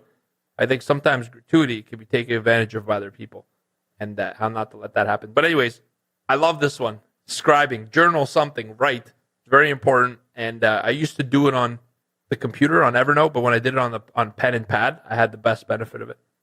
Something about putting ink to paper is just a magical process. Yeah, it's therapeutic, man. Love it. Exactly. So that's it, guys. Those are really the 6 core components that go into making a solid morning trading routine. All right. So now it's really your turn to create your morning routine, right? You've got these 6 categories, silence, affirmation, visualization, exercise, reading, and scribing. You can choose what works for you. You can try them all, right? But the main thing here is to start. All right. Choose what energizes you, what motivates you, and what empowers you to perform at the highest level. I love that, man. It's not about doing the ones you like. Start out doing them all. Rather than doing 10 minutes of each, do them for 1 minute. It's 6-minute morning routine. Try them out. Stick with it for 21 days. Enough time to really know what works for you, doesn't. And then the most important thing is to create your own. It's not optional. High performers are high performers for a reason, and they have a high performing routine behind them. As a trader, you got to create your own, and you got to get empowered, all right, and commit to it. So try it out. If you guys want to share yours, put it in the comments. I'd love to read it and give you some feedback. And I really hope you guys take this episode and apply it because this is a game changer. Yeah, exactly. So I'm kind of curious to see what kind of routines you guys come up with, and we'd be really happy to see if you guys can share that in the comments of this episode. We'll see what kind of routines you guys have come up with. So that's going to be all for today's episode, Trade Pros. Thank you so much for taking the time to listen. Again, if you guys know anybody that might find today's lesson particularly helpful on their trading journey, please share this episode with them. In addition to that, if you guys are enjoying this podcast and you think it provides value to traders such as yourself, please go ahead and leave us a rating and a review on iTunes. It's really going to help us get in front of other traders. So until next time, everyone, good luck and good trading. Take care. Thanks for listening to the Mind Over Market podcast. You can find us at tradeproacademy.com.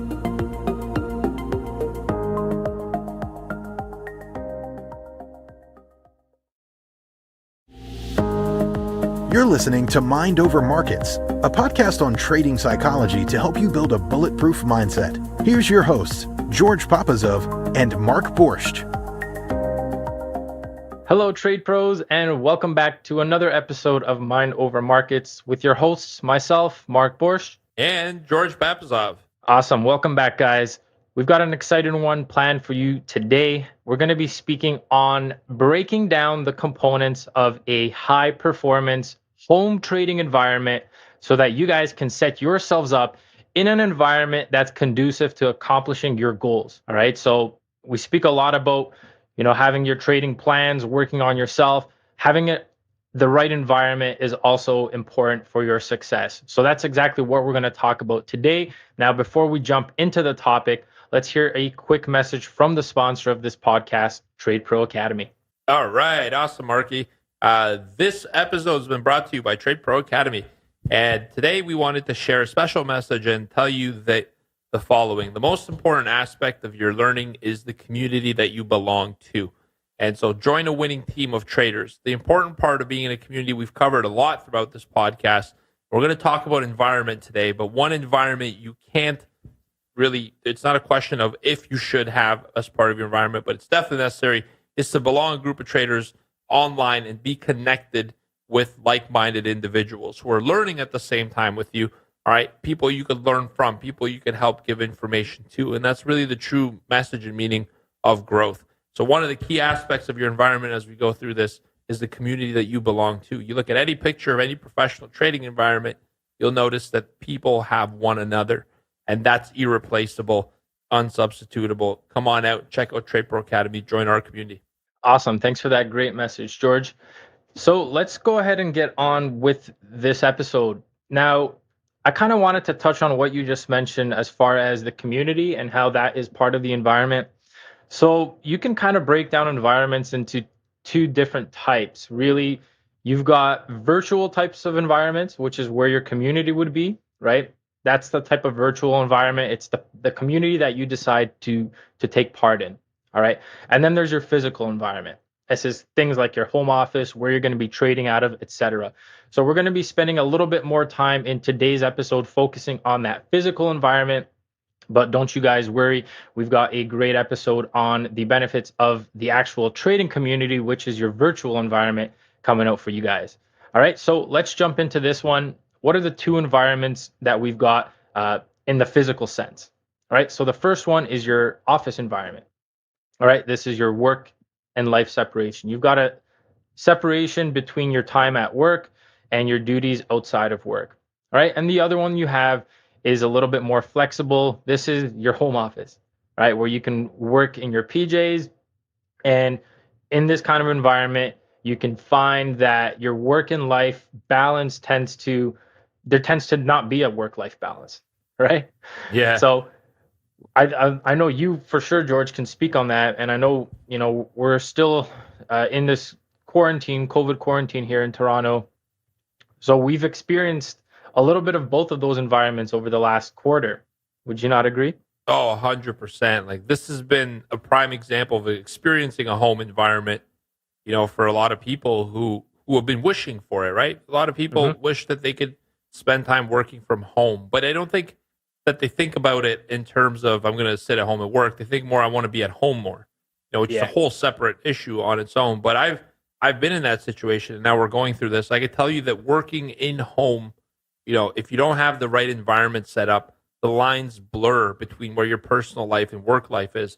And there's now fascinating new research, because we're taking part of this massive experiment of all working from home at the same time. It shows that people are actually doing, Mark, a lot more work. They're spending a lot more time working from home. Yeah. And, I know that's been the case for me when I work from home. And when I traded and ran Trade Pro from home, that was quite possible. At the beginning, it was a dream come true, but then quite possibly the worst experience when those lines blurred. It became, you kind of like right now with COVID-19, you lost track of what day you were on. There were 3 days: yesterday, today, and tomorrow. And so, this is why I want to talk to you about it. Because look, the reality is, as a trader, yes, you're going to connect with the community online. You're going to have a higher purpose, belong to something greater than just yourself at home. And it's still important that you do certain things to create a home environment for yourself, so you don't blur those lines, like a physical separation and a mental separation as well, because that's the most important. So I'm really happy about this episode that we're doing it. I think it's going to help a lot of people. Exactly. And so working from home obviously has, some benefits. You get to, the most notable ones, you get to avoid the daily commute. You can kind of work flexible hours, and the environment tends to be a lot more comfortable and relaxed. All right. But in an environment where you're required to perform, is that where you want to be? Right? Do you want to be relaxed and comfortable? Obviously, you do want to be relaxed and comfortable, but you also want to be in the right mindset, and you want to be in the environment that's going to put you in that kind of a right mindset and keep you there so that you can remain focused on the task at hand, which in this case is trading your plan, trading successfully. All right. So what is it that's actually required to build an optimal trading environment?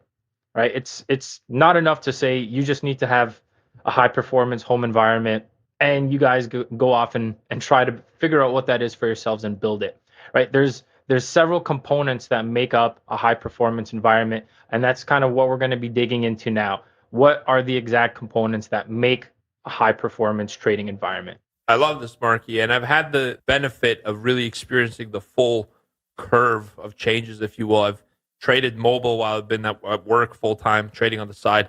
Then I transitioned to working from home, all right, and then I transitioned to obviously working with you guys in this office once we opened up a headquarters, if you will, physically.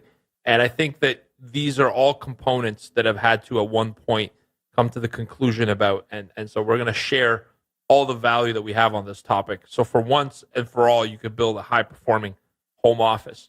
All right, super excited. So let's kick it off with some of the components. I'll start off with the first one, Marky. Component number one, and look, we like lists. Mark and I like. I don't think there's anything you should know. Yeah, exactly. If you guys have listened to any of these episodes, you'll know that. I don't think we've done one episode where we haven't had a list. You realize that? You know what? Now I'm kind of thinking about it. You're probably right. Well, let's list the episodes where we have had lists. But let's talk about component number one. And it's funny because we talk about lists, but none of these things actually have numbers beside them. You notice that? Anywho, component number one. Quiet, dedicated space for you. I think it all begins here. All right. There's scientific research with athletes, with anyone who gets in a high performance state, that it takes 20 minutes to get into what's called flow state. All right. I could give you a quick tip to short circuit that process. I'll put in the notes. But it takes 20 minutes to get into a flow state in order to be able to perform at a high level for a longer period of time. All right. And because you're working 2 hours a day to do your job as a trader, you need to have a place where you could focus for that 2 hours. Now, I always say, yes, you only work 2 physical human hours, but man, the mental capital you burn through is like 30 hours in that 2 hour period. You burn through a lot of mental capital. So it's important to have a place to call your own in your house. My mistake, Marky, is that when I traded in my condo, in my loft, it was the top floor, and it was an open space, and I couldn't physically barricade it anyhow, and it caused a lot of distraction to me from my wife Reese, but more importantly, I was distracting her more. That's when she gave me the ultimatum. One of us is gonna have to get an office. She's like, "I'll let you choose." I'm like, "Okay, babe, I know you're trying to kick me out. I'll go." But so you need a quiet, dedicated space where you could think, and you have to create physical boundaries at the very beginning. And, you have to get your partner on board for this. If you're at home with a family, if you have kids, we know that kids have the space in the home. It's everywhere. Their toys are everywhere. Your wife has her own space. You got to kind of create a boundary that's respected. This is very important. That's why I'm covering it in so much detail. It's like, look, this is my space. I need it to focus. I need it for high performance. And, your partner needs to be on board to allow you to have that. That's where it all starts. You got to chunk out a little space. Because you could try it with your laptop on your lap and a USB monitor on the kitchen table. But the kitchen table is for eating. Or you could try it on your couch. The couch provides you opportunity to relax. And so the easiest way to not muddle your whole home life environment from working from home is to set clear physical boundaries for what's yours, what's your space. And it needs to be yours. It needs to be quiet and separated. Yeah, exactly. I think you hit the nail on the head there with that one word, distractions. Right? Quiet, dedicated place, super important because, like you said, you don't want to be in the middle of, qualifying a trader, even be in a position and actively managing that position. And then, your wife's coming over your shoulder asking you to go get groceries or something like that. Or maybe your kids run into the room, and those kind of little distractions, while, they may happen, life happens. Right. It's something that you should be able to control, and setting those boundaries to start should give you the time and should give you that quietness or that quiet space where, you should be free of distractions and able to focus on, doing what you've got to do. Like Georgie said, it takes 20 minutes to get into flow. And each time you go through a distraction, it takes you another 20 minutes. Right. And so if you're working for 2 hours a day, 1 or 2 distractions can make your workday a lot longer, or can erase the opportunities for your scheduled session that you'll be trading. Or you can lose money. Like, we're in the business. Or you can lose money. Which, if you're not focused, you're losing money. And so one quick example I have is I was trading and I was in a bad trade. It wasn't in a bad trade. The trade was good. I remember the trade. I would have done it again. I was managing it badly.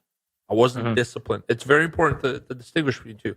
I was doing a poor job at what I was doing.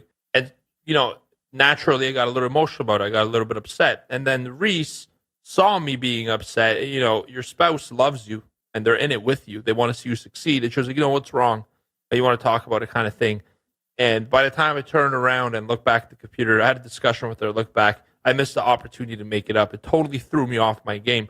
It's not like people are trying to purposely screw you over, but even good intentions end up costing you a lot of opportunity, time, money, which is the worst case. So it's very, very important.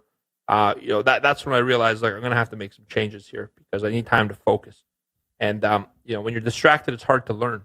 This is a business where a lot gets crammed into 2 hours. So first thing is quiet, dedicated office space for yourself.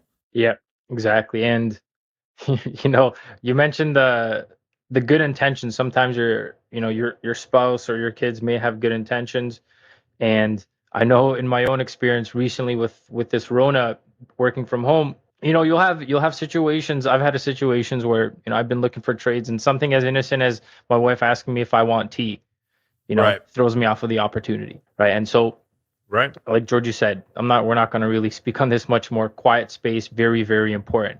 But what happens once you find your quiet space? All right, once you have a quiet space, what do you just pull up a monitor and you just sit on the floor and you're good to go? No, right? You're going to want to keep this. This is a professional environment, all right? If you're going to be trading and you're going to be making a full-time career out of this, you have to treat this like a business. And so how do businesses treat their employees? Well, most people have cubicles and such, but you're going to have a desk, and ideally you're going to have a chair. So those are your two starting points. All right. First and foremost, you're going to need a comfortable desk. I know in the office, we all have standing desks. Standing desks are preferred. We prefer standing desks, and they help keep you active. They allow you to get on your feet and kind of change it up a little bit. And George and I can share some of our, I guess, stories on how standing desks have helped us in our trading. I know they've kind of helped me at times, right? And so we've got them there. I know at home I've got a sitting standing desk. I'm not sure about you, Georgie. I do not. That's not why I still come to the office during this Corona situation. I mean, I don't know the legalities of admitting that, but I'm the only one here. No one's allowed in here, so I am sort of isolated. But I need that fit. I'm such a creature of it. We all are. We're all creatures of our environment, our surroundings, and it's like I couldn't trade from home at this point, because I have all my entire environment set up here. But for you guys listening to it, if you're going to trade at home, you're going to be setting something up for the longer term. This isn't just a coronavirus situation. This is, you need a spot for yourself for physical separation. So yeah. Exactly. So that's exactly it, right? So, standing desks, different types. You can get motorized ones. The ones we have in the office are motorized. The one I got home here, I think it was an IKEA one I got like 5 years ago. It's a little hand crank. And how much was that one, Marky? Like, what's the investment? Not much. I think it was like $200-$300 maybe at most. That's a stop loss on one trade. That's nothing. The ones in the office here are made from a company called Anthrodesk, and in Canada they're the best. I mean, one of the only standing desk providers. But in the US, you guys have a lot more choices globally, and so I love standing desks. I use them. I plan to use them more, to be honest with you. I typically use them for the morning market updates. I have more energy. And I'll tell you this, if you're trading bad, if you're not following the plan, if you stand, changing your physiology is enough to change your whole environment. And I highly endorse stand up. You don't need it. I mean, Mark and I, how we use our desks? It's a bit embarrassing. Yeah, we do a bit embarrassing to admit. Well, so here's the thing. I'll stand one time, or Marky will kick it off. One of us will use the standing desk function. We have motorized ones. We'd press the button. As soon as we hear the sound, somebody would look over at me or Marky and be like, stop, hold on. And we have a desk race. So we're like, ready? 1, 2, 3. We both hit the up button at the same time. And so, silly enough, it's a desk race, but hey, it motivates somebody to sort of get into the physiology as well. So the outcome is beautiful, even though the game's silly.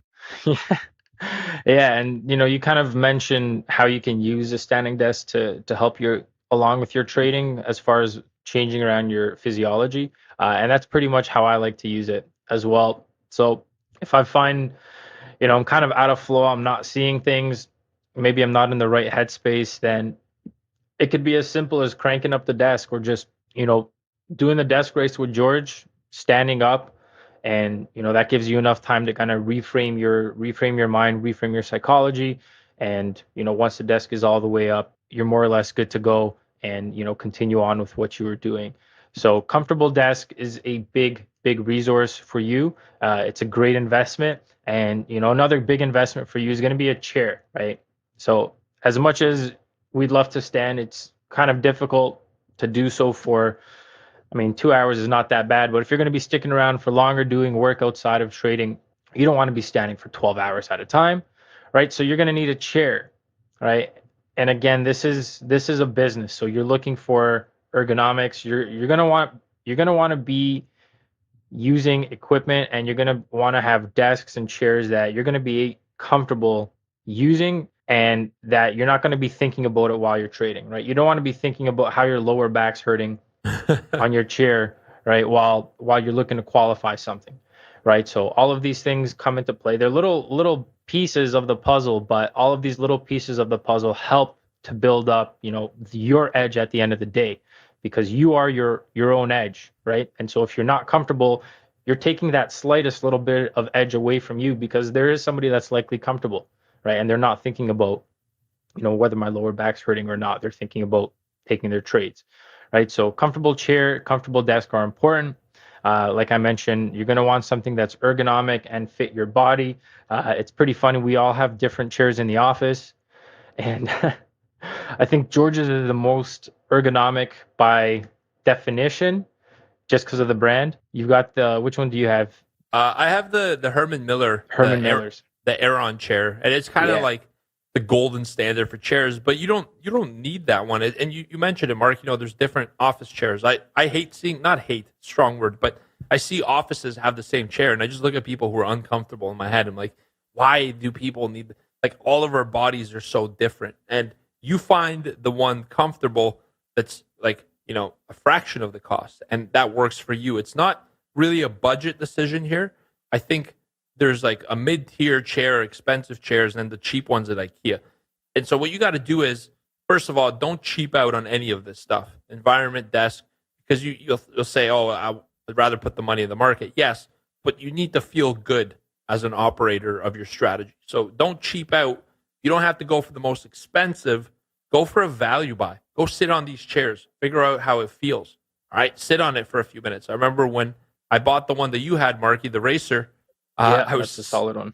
Yeah, I was sitting on it for like 30 minutes. The guy at Home Depot's like, "Can I help you?" I'm like, "Nah, I'm just checking my email." I sat on it for 30 minutes, and it felt good, not perfect. And so, go there and experience it, and imagine yourself in the posture you would while you're using it. You need to pick the right choice for you, and there isn't one model I could tell you. I love the Herman Miller Aeron, but I'm 200 and what? Like now I'm more than I want to admit, but I fluctuate between 220 to 230 pounds. I have 10 extra. Yeah. 5% body fat, baby. Yeah, exactly. Yeah. So I needed I'm walking a bit tank. of a bigger I'm a rolling tank. So I needed something bigger for my comfort. And I like the Herman Miller Aeron. Those things are expensive. They give you like $500-$600 used, or 2,000 plus for a new one. But trust me, it makes a big difference. And so choose something comfortable that works for you, and go and test it first before you buy a chair. It's a big investment, believe me. Exactly. So you've got your chair, rather, you've got your environment, your space, your dedicated space. You've got yourself a desk. You've got yourself a nice ergonomic chair. What's next? You think about day trading, or you just think about trading in general. What do you typically tend to see Hollywood's representation of trading? Traders yelling around with 9,000 screens, right? Yeah. You don't need all those screens. All right. You might see, George on YouTube with his 6 screens, or any one of us in the offices with our screens. In the office, I have 4 screens. I think Vic's got 4 as well now. And George has 6, right? So you might be looking at that and thinking, man, if I don't have 6 monitors like they do, I can't trade the same way, or I can't be successful. And that's, quite frankly, that's BS, right? You don't need all those monitors, but at the same time, you want to have a solid balance, right? One monitor, if you're going to be day trading, is a bit tight. All right, one monitor is a little bit tight.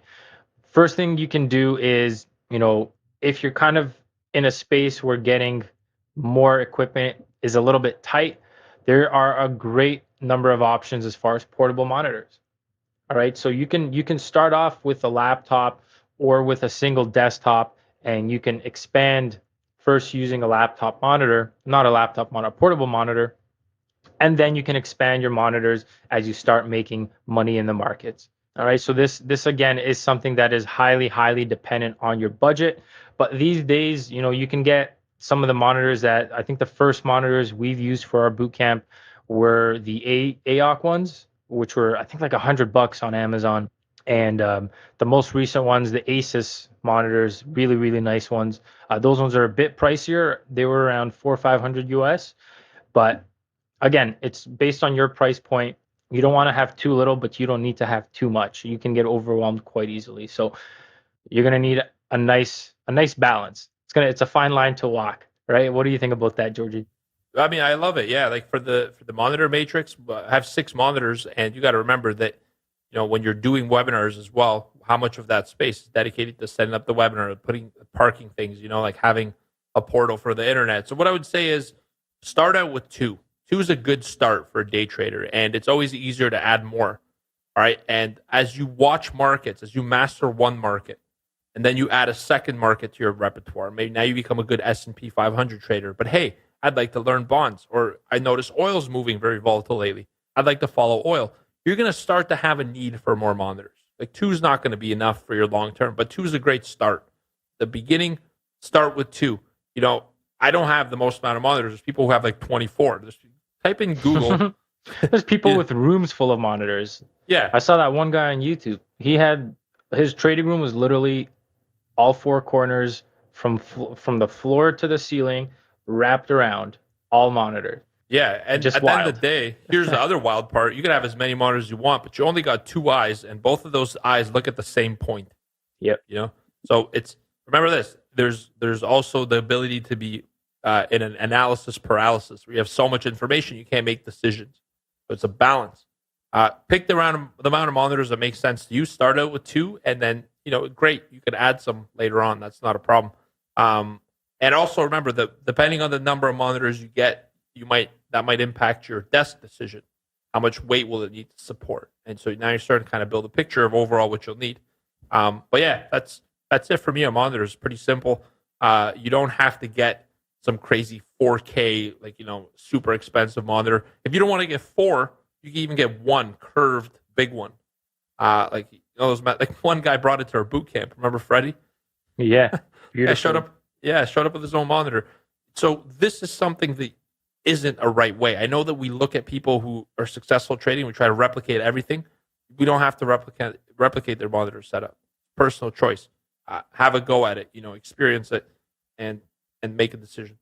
Exactly. And so one step above the monitor is, your computer, your desktop or the laptop, whatever you prefer. Now, we get asked this kind of a question a lot, what kind of computer do I need? What kind of software do I require? What kind of hardware?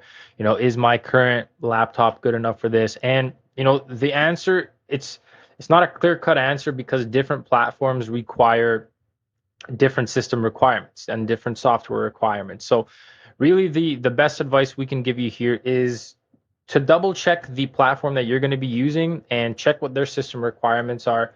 Oftentimes you'll find that, you don't need the highest performance specs, right? A lot of, if you're familiar with chips and all that other fun stuff as far as computers are concerned, you don't need top of the line stuff for trading. You can get through with it even on the lower end, but a happy place to start is kind of in the mid-tier place. And like we've been saying, as you start to get better, as you start to get more experience, you start to make money, you can always use the house money that you make to expand your existing setup. The market money. I loved spending market money. I used to run a computer business, Mark, in Scarborough. I don't know if I told you that before. I wrote about it in the book.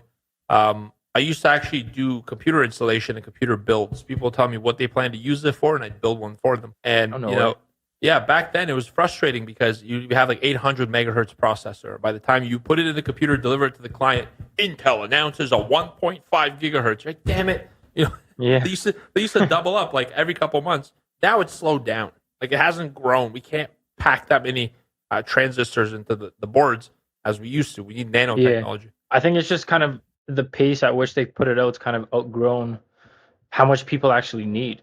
Yeah, exactly. Like 16 trillion gigahertz. I'm not going to use that. It's like I don't need a supercomputer to. I don't need a supercomputer at home. And a lot of our usage on computers has now become downloading media. As long as you could, play the videos and you have internet connection, internet's become more important than your computer these days. And so I'll tell you this for a computer, because you do need to know this. You have a decision to make. You want to travel and trade. I got to tell you this. We could do an episode on travel and trading. It's not what it's cracked out to be. All right. The spoiler alert. Travel and trading is a lot more stress than trading at home. If you can't trade successfully from home, it's going to be very hard to trade on the road with all the distractions. Remember the first thing we said, environment. So what's harder than setting up this environment now? Setting up an environment everywhere you go and calling ahead of time so they show you proof of how fast the internet is. That's trading on the road. So you know what? There's a website for that. I found the website for that. Speedtest.net. I'm gonna have to send it to you. No, it was a different one. It was like check hotel Wi-Fi or something like that, which basically gave you rankings on how strong and how good of a connection different hotels had. Huh. That's a cool resource. That didn't exist. Yeah, it was an interesting resource. But before you continue on, I think I'd like to hear from you guys. Would you want to see an episode on traveling and trading? Comment that below. I would love that. Yeah, that's a good idea. Let's get your feedback. If we get 15 people to say yes, we'll do it. Let's put a number on. I like that.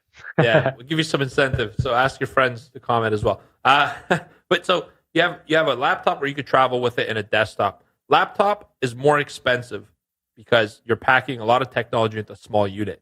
Okay, and a laptop is not convenient for home either. Long-term use of the laptop, it's a pain. You got to keep plugging it in, moving it, etc. It doesn't have a permanence to it. So I often recommend, if you're going to be trading mostly from home, save the travel for your enjoyment. Get yourself a desktop. The reason is you're going to get a lot of technology for a cheap price on desktops. Ones that sit and don't move. First of all, the most important thing is you can't cheat. You're not going to lug your desktop in front of the TV, right? You can't say the same for your laptop. Let me just do some trades in front of the TV, in front of Netflix. No, all right?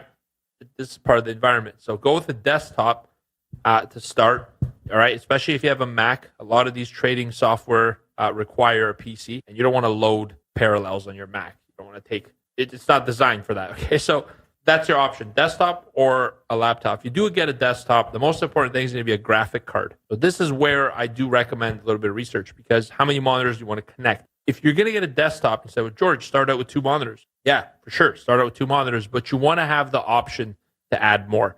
So if you could pick up a desktop that has a video card that supports 3 or 4 monitors at not that much more money than you would get a regular desktop, go for it, because it gives you future expansion capability. All right. And that's a whole other episode idea. What kind of graphics card? You don't need a gaming computer. Many people assume to be a trader, you need like a $5,000 rig. And you don't need one of those Alienware. Have you heard of that company, Mark? Mm-hmm. Yeah.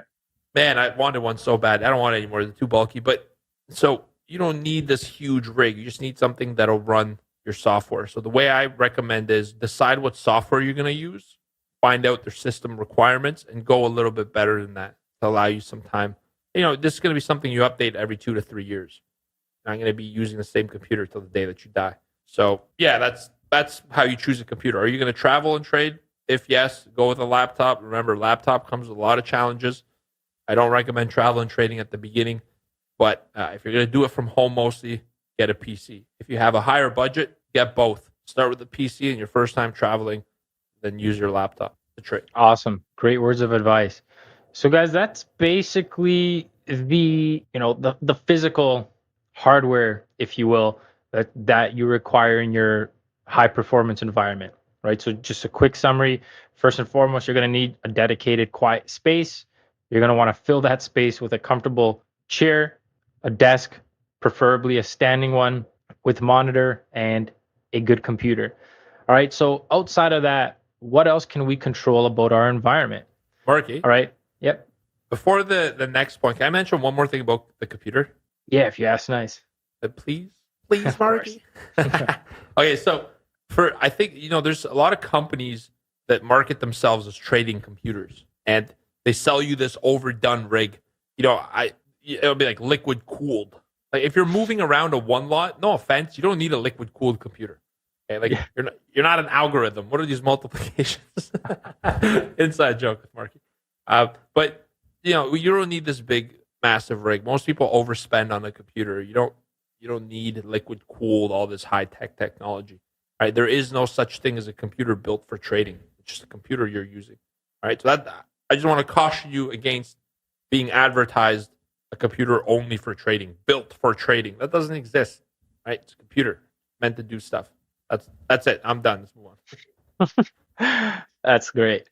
So we've spoken on the physical requirements of your home environment. Now here's some things that you can do to set yourself up for success, outside of the physical software and the hardwares, right? First and foremost, organization is huge. All right. I've always been of the belief that, a cluttered environment is a cluttered mind. Whether that's the office, I personally hate going to sleep if there's dishes in the sink, right? And it's a trait that I have myself. And as a result, George, I'm sure George can speak on it. I tend to be a little bit I tend to go overboard with the OCD on, organization. But I think it's so important because if there's clutter, if there is a mess, that's the thing that's going to be, weighing on the front of mind more so than if there was no clutter, right? So do you do the dishes at your house? I'm going to assume yes. For my own sake, we share that responsibility. Okay. I ended up doing them because I'm the same way. I hate dirty dishes in the sink. I don't want to wake up to that. And I ended up doing dishes. But so, yeah, Mark, you're the one that is the most impressive with the organization. You keep things so clean.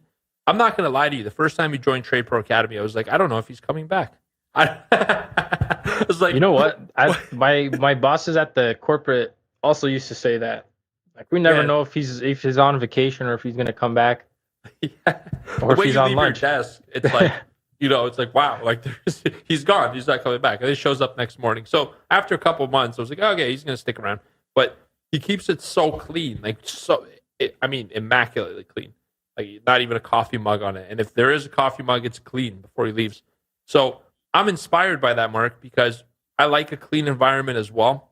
Sometimes though, like I'll leave an empty coffee mug that's dirty. The next morning I got to deal with it. But like I think what is an external, what's around you is a representation of what's in your head, like you said, Mark, and it's energy. All right, you want a clean, pure, fresh energy about your space.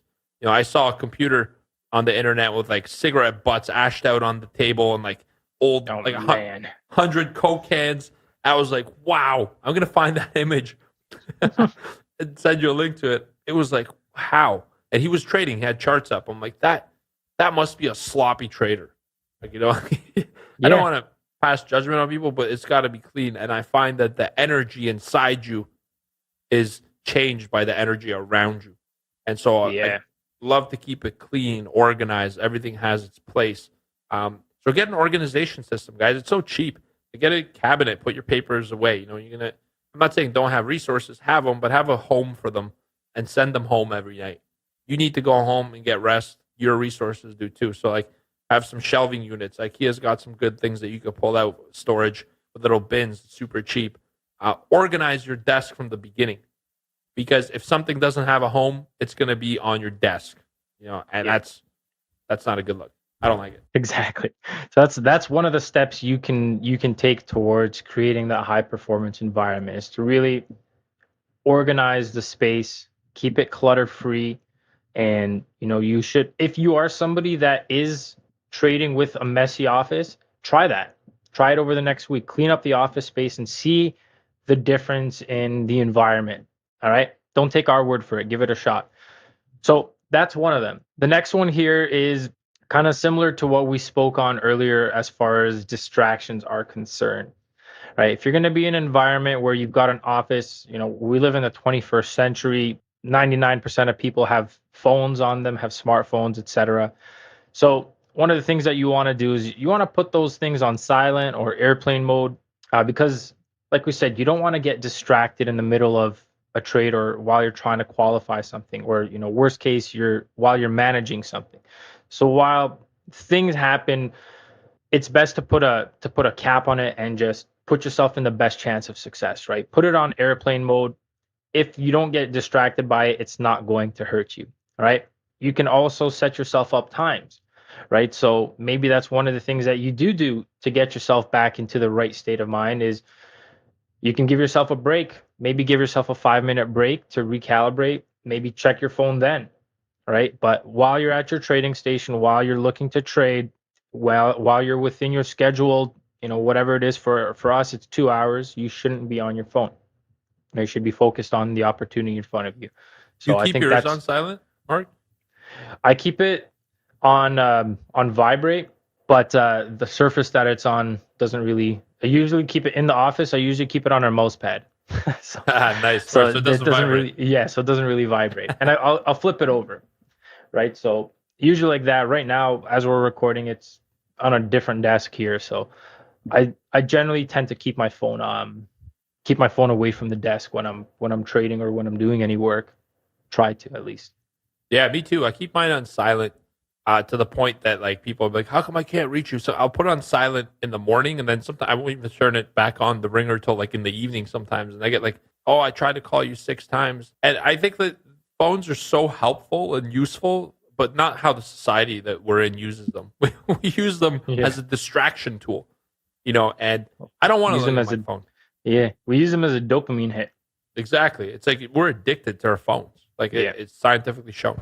And so I've told the people who need me in an emergency, because what do you have a phone for? For an emergency. That's how they started. And so I tell everyone that needs to get a hold of me for an emergency how to do it. And there is a way, and I'm not going to tell you. But other than that, it's usually where on did silent. My memo go? You know how to get a hold of me, Mark. I'm usually with you and it's on silent. And so I'm going to tell you this. There's nothing more important in the world than what you're doing to provide for your family. And if you're going to be trading, you're going to be providing for your family with it. What could be more important than what's in front of you at the moment? And so mine's usually on silent. I have a flip cover. I was going to show it, but people won't see it. I have a flip cover. It just closes. I can't even see the screen. And like out of sight, out of mind. I highly recommend this. You want as less distractions as possible. So put your phone on silent, and and that's the most important. I like it. So we've got couple of things that we've covered now, and another thing that you can do to really optimize your environment for high performance is to use visualizations. All right, positive visualizations. And this is something that a lot of athletes, we always relate this back to sports and high performers. A lot of athletes use visualization. I believe we did an episode on relating trading to sports performance, and in that episode we spoke on visualization as one of the main methods athletes use in order to put themselves in the right state of mind and in order to kind of attract the results that they're looking to achieve, right? So positive visualizations can really, really help you out, especially if these are the things that are in your office and you have a strong why, right? You've got a purpose as to why you're trading. Like you said, it could be for your family, for legacy, so that you can help back. It doesn't matter what the reason you're trading for is, but it's important to have reminders of that in your environment, right? Because things won't always go smooth, right? You can have a plan, and sometimes part of the plan is, taking the trades that are part of that plan. And sometimes, there's going to be losses. But in those tough times when you're taking through drawdowns and, things aren't looking as rosy, if you will, it becomes increasingly important to have these visual reminders of why you're doing this. So what are a couple of things that you can do to bring around positive visualizations in your environment? Well, first, you can start off with some experiences that you want. All right. I know one personally. I was actually checking this out yesterday. I want to fly my family and my parents on a private jet. I want to go on a private jet at some point. All right. And I was looking at the actual prices of how much it would be to charter a private jet. It's not cheap, man. It's not cheap. But here's the it's not thing. expensive either if you look at it per Yeah, person, right? It's exactly. like, yeah. Here's the thing. Most people that want something like that, they won't even have an idea of what the cost is because they don't even think that they deserve to have it. Right? So Right. if you've gone as far as even checking, you've taken more of an action towards achieving that than a majority of people have. Right? So experiences that you want. That's one of the experiences that I have. So you can have something like you can print that. I mean, I'm not going to print off the quote for the private jet, but just those kinds of images of private jets, flying over exotic destinations, something like that. You can print that out, post it in your environment, post it around your trading station, so that you've got something to reflect on why you're doing this. All I right? love So that, Marky. I didn't know that story that you wanted to do that. I believe you. That was literally that was literally last night. I was like, I wonder how much it would cost to take a private jet. First, I looked to Mexico because why not? Why not? And man? then why not? Right. So that was definitely something that is one of the experiences I want to be able to have. So that's one of the visualizations that you can use, right? If you don't That's want to great. fly a private jet, that's great. That might not be your, what makes your boat float, but whatever it is, make sure you print it and you visualize it, right? So that's Yeah, one man. of the things. Experiences is one of the things. What else do we have on here, George? You've got, what is that? Materialistic things. Yeah. Can I say one thing about the experiences? So here's the Yeah, thing of about course. experience. It's like make it a purpose experience, Marky. So what I would challenge you to do is to put a picture of the type of private jet you want to be in. Just throw it on there. It'll speak to you. I have in our office a painting where me and my friend Jeff, my lifelong friend, I grew up with them. We went riding our motorcycles in the Tennessee mountains, right through the I know which Smoky one Mountains. you're talking about. Yeah, and I love that. Like every time that I need to look at something positive, I look at that because that was an Is that experience. the one on top of the fridge? We moved it to the book, but yeah, it wasn't that. That was the one.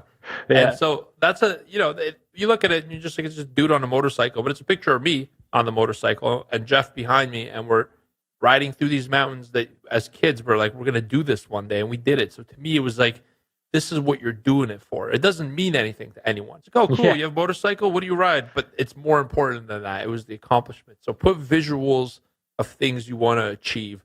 And if you're having a hard time believing you deserve them, like Mark said, listen to a few episodes from now because we're going to work on a money mindset and abundance episode specifically. But you deserve it. Whatever it is that you want, no matter how big or how small, you deserve to have it. So put it up and let it inspire you because when you're having tough moments trading, you're not going to care about, your emotionality doesn't look at it and say, oh, well, how come you didn't do the right trade? Did you move your stop? That's all logical stuff. Your subconscious mind is wondering, why the heck are you even doing this? Find something that's your purpose and paste that around your walls. It's easier to understand why you're going through the challenge of learning how to trade when in front of you, you're guided by what you're going to do with it. That's like really high level purpose stuff. Put some purpose visualizations on there, print them, post them. That's why it's important to have your own space. Some people might be like, oh, what are you doing? That's so corny.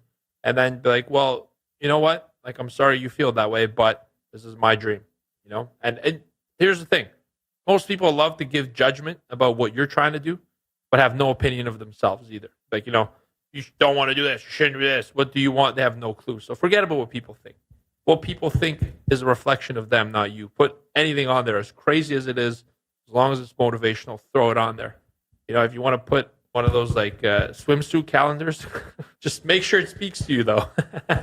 Make sure it speaks to you if something you're trying to achieve. This one's very important. Visualizations just guide you to where you want to go.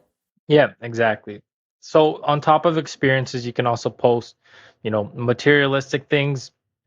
If there's maybe like the one card that you've always wanted from childhood, or, there's a cottage that I kind of like. First time I had a really, really good day, I kind of checked it out.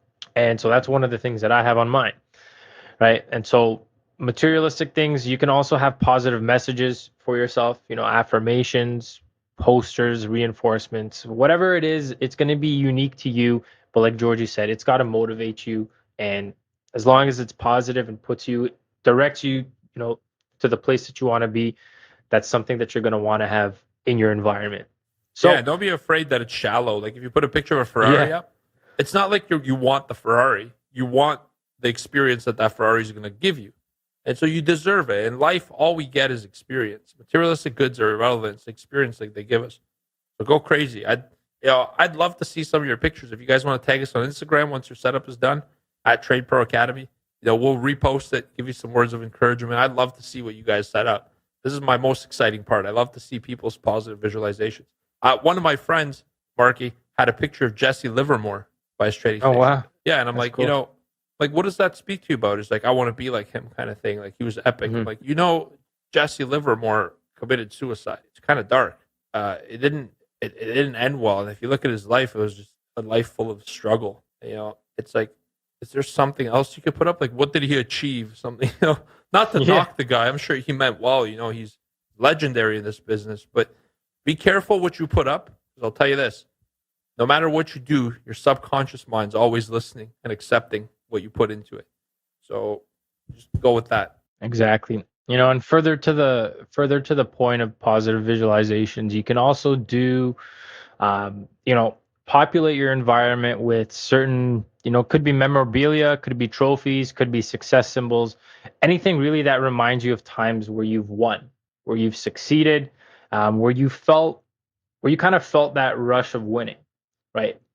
And that's one of the moments where you really want to anchor yourself to, right? Those moments where, you've achieved something and you felt that rush of winning or of being number one, and you felt that high.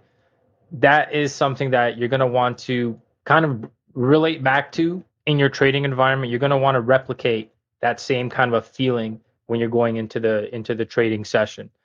All right, so that's another big thing that you can do to increase the, how should we call it, the performance potential of your home environment. The feng shui. There you go. Yeah. There you go. The trader's feng shui for your environment. But like we said, guys, it may seem a little bit weird or kind of not what you typically expect, but that's what trading is. If everything that people thought logically would make a successful trader, there'd be a lot more millionaires and profitable traders. But that's not the case, right? It's like the more time that you spend with trading, the more you realize that it's just such a combination of little things that come to. It's almost like a puzzle, right? Each little thing is a piece in that puzzle, and in order to put the whole thing together, you've got to go piece by piece. And this is exactly something. Yeah.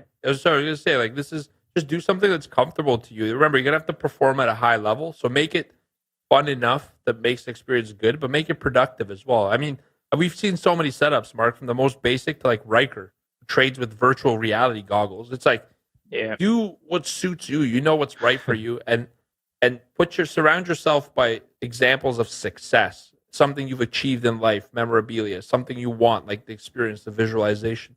That'll keep you focused. For me, for memorabilia and stuff, I remember when I worked at Scotiabank, at my desk, Mark, I had, if you go back a year before that, I played on a hockey team, and in that hockey team, the guy that ran it created awards for people. It's like beer league, but he gave away awards for whatever, like, it's a high goal scorer, like teammate of the year, like the most assists. And then I won the 2 minutes in the box again award, and that I had it. So I put it on my desk, and people would be like, "Oh, hey George, could you do this for me?" Blah blah. Like, I didn't win this for nothing, bro. I point to it. So it's like, put something. I don't really have many awards from sports, Mark. All the sports I wanted to do were expensive. My parents were immigrants; they couldn't put me in them. But surround yourself with memorabilia, things you love. Speaking of memorabilia, have a gander over at the camera there. Let me take a look. MVP. Yeah, speaking of memorabilia, to that point, I'm showing, you guys can't see it right now, but I'm showing George. This is a little medal that I often get yelled at by my wife for keeping, but it's beautiful. I love that, man. This is one of those things. It's 2017. It was an MVP for a hockey tournament here in Toronto, but this is, when I look at this, and this thing kind of sits just above my monitors here at my home station, and every time I look at that, it kind of reminds me, that I'm a beast. Yeah. right. It's just like every time I look at this, it just kind of reframes my mind to, to winning. And It puts you in that performance mind state, right? You remember what it took to get that MVP, and you can recall those actions, behaviors. Exactly. And I actually remember this. Like, I remember this took a high stick to the face. I almost lost a couple of teeth. Oh man. And yeah, it was a pretty grimy game, but you know, it's testament to, you know, what it took to get there, and seeing that brings me back to, you know, the performance that I expect of myself.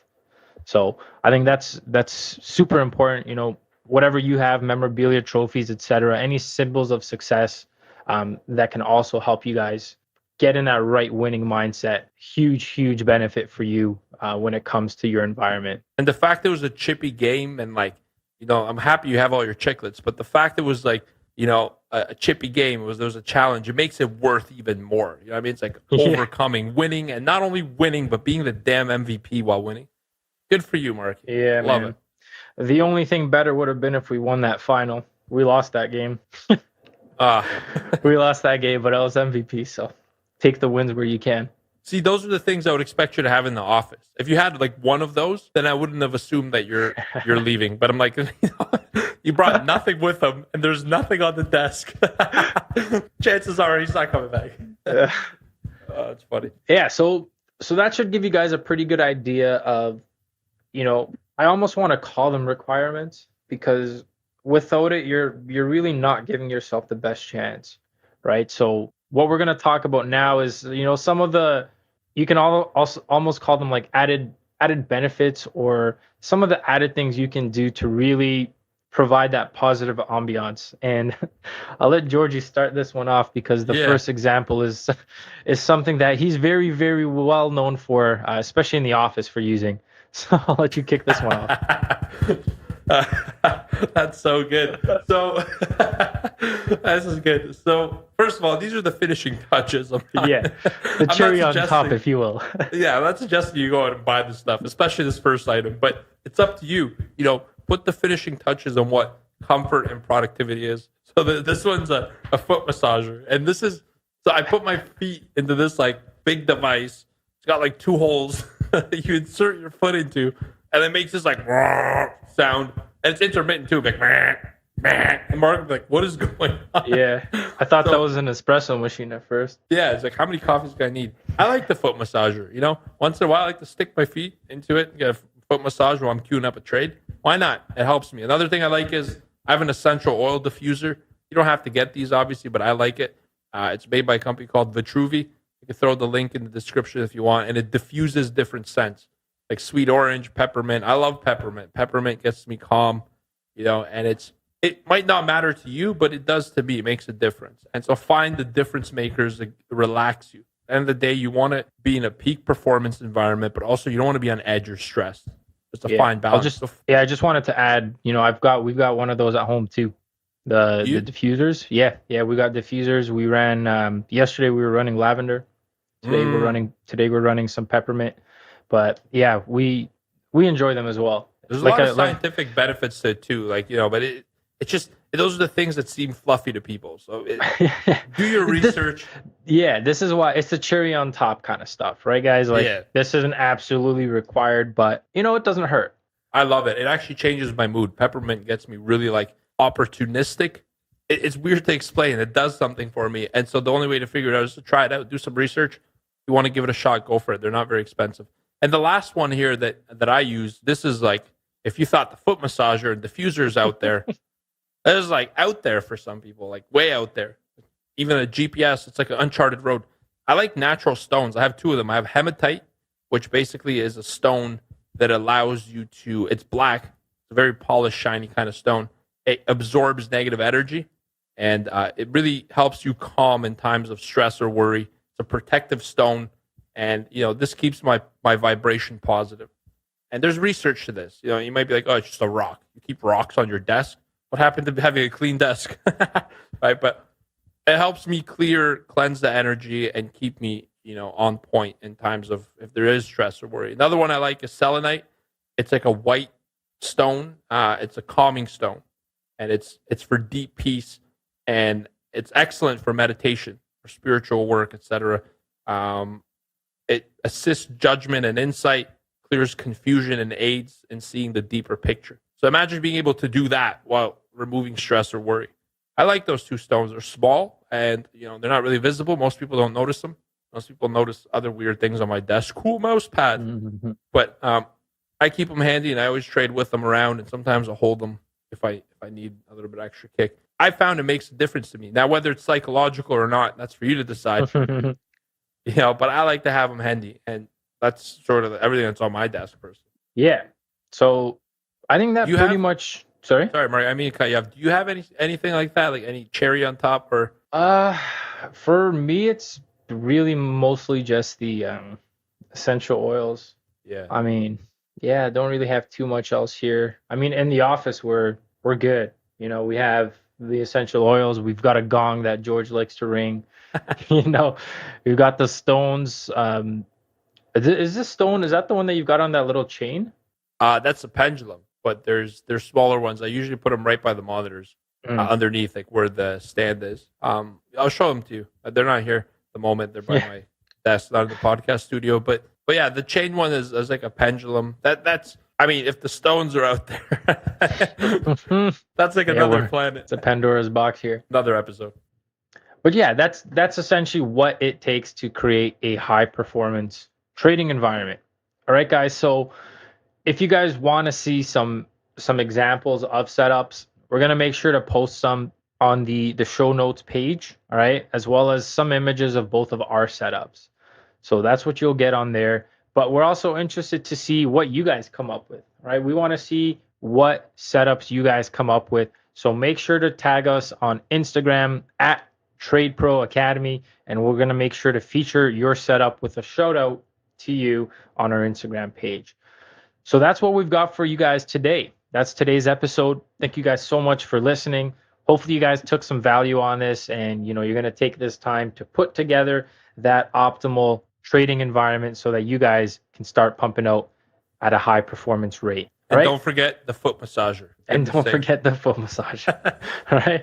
So if you guys know of anyone that might find today's episode particularly helpful on their journey, make sure to share it with them. And if you guys also have a chance, please rate and review this podcast on iTunes. We would really, really appreciate that, as it would help put this podcast out to other traders such as yourselves. So again, until next time, everyone, good luck and good trading. Take care. Thanks for listening to the Mind Over Market podcast. You can find us at tradeproacademy.com.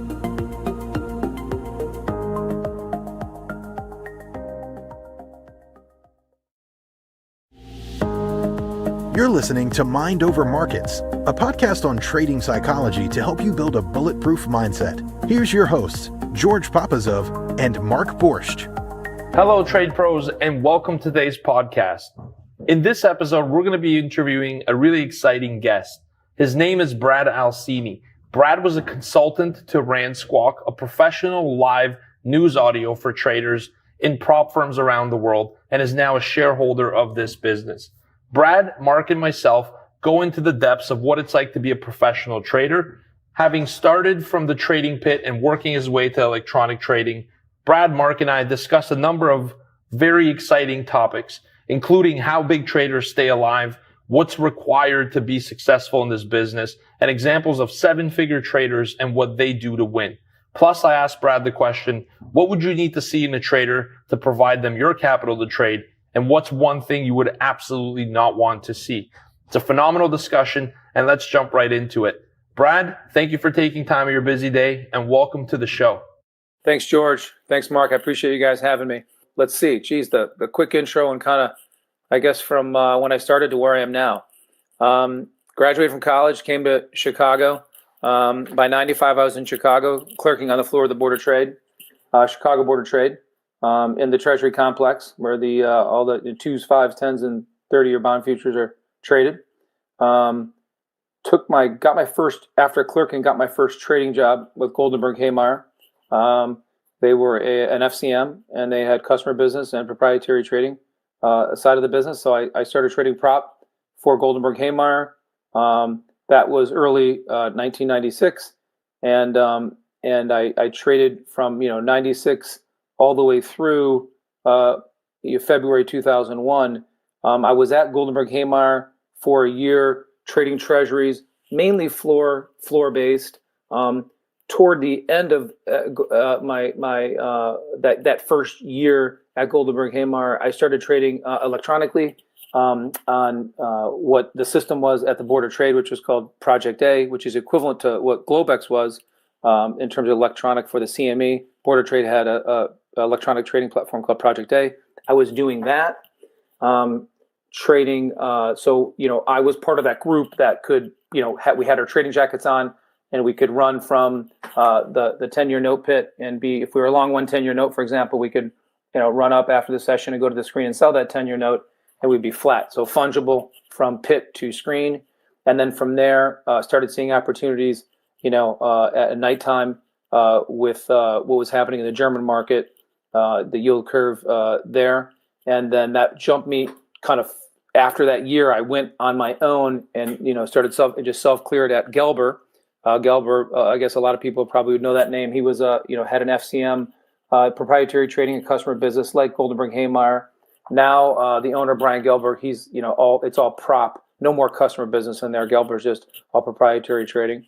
But I was in there and I started to trade, at night. I was focusing on these night markets primarily from midnight until 8 in the morning kind of thing, where I'm trading the German curve and or trading U.S. stuff off of what the German curve was doing. And I was doing both. I was trading U.S. curve and German stuff. The German stuff, as you can imagine, was the primary market at night, was very influential in our interest rate market. Just a lot of good opportunities there. So so that worked out really well. I was able to coincidentally get to meet somebody that was in Chicago, and that relationship. This individual was trading for Transmarket Group, and the owner of that firm was Ray Conman, a very well-known guy in Chicago. Real good trader. And I was able to learn. I went from outright trading. Once I got to Gelber, I was starting to trade, start spread trading. And this guy that I became friends with, I said, listen, he was about to get out of his deal, which he was able to do at Transmarket Group and get paid out.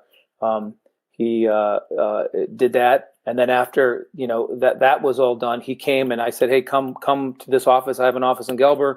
And we became kind of friends. He was a few years younger than me. He was a high-level tennis player, ended up going to school at Princeton, a real bright guy. And from day one when he started trading, he was one of those kids that just kind of took off, never really drew down much, and just started making some really good money. And then he started telling me about these opportunities. He was the guy that I mentioned to you before offline, George, where I said, we were comparing about how big we trade and so on and so forth. And he said, yeah, in terms of winning and losing and then the size we traded. And he explained that he doesn't really pretty much never loses. And once he told me that, and he was telling about the spread-based stuff, I said, that sounds interesting. So as an outright guy, of course, it's hard to make money every night. But in that spread world and the stuff that he was doing, he was able to really put, a lot of wins and just go weeks and weeks and weeks without having a losing day. And so I learned how to start relationship-based trading. And then from there, so I was trading 10 years and the bonds. So I was doing knobs, and then I was doing the Schatz against the Bobble. So the 2 against the 5-year German, and I was doing the 10s against the bonds and the U.S. stuff, and looking and pricing in cash, using cash treasury bonds to price, with the good kind of the good prices to get in and out, and looking at a lot of things. Had access to cash treasuries too, which was nice at Gelber, and it's worked out well. Fast forward from there, it's by February 2001.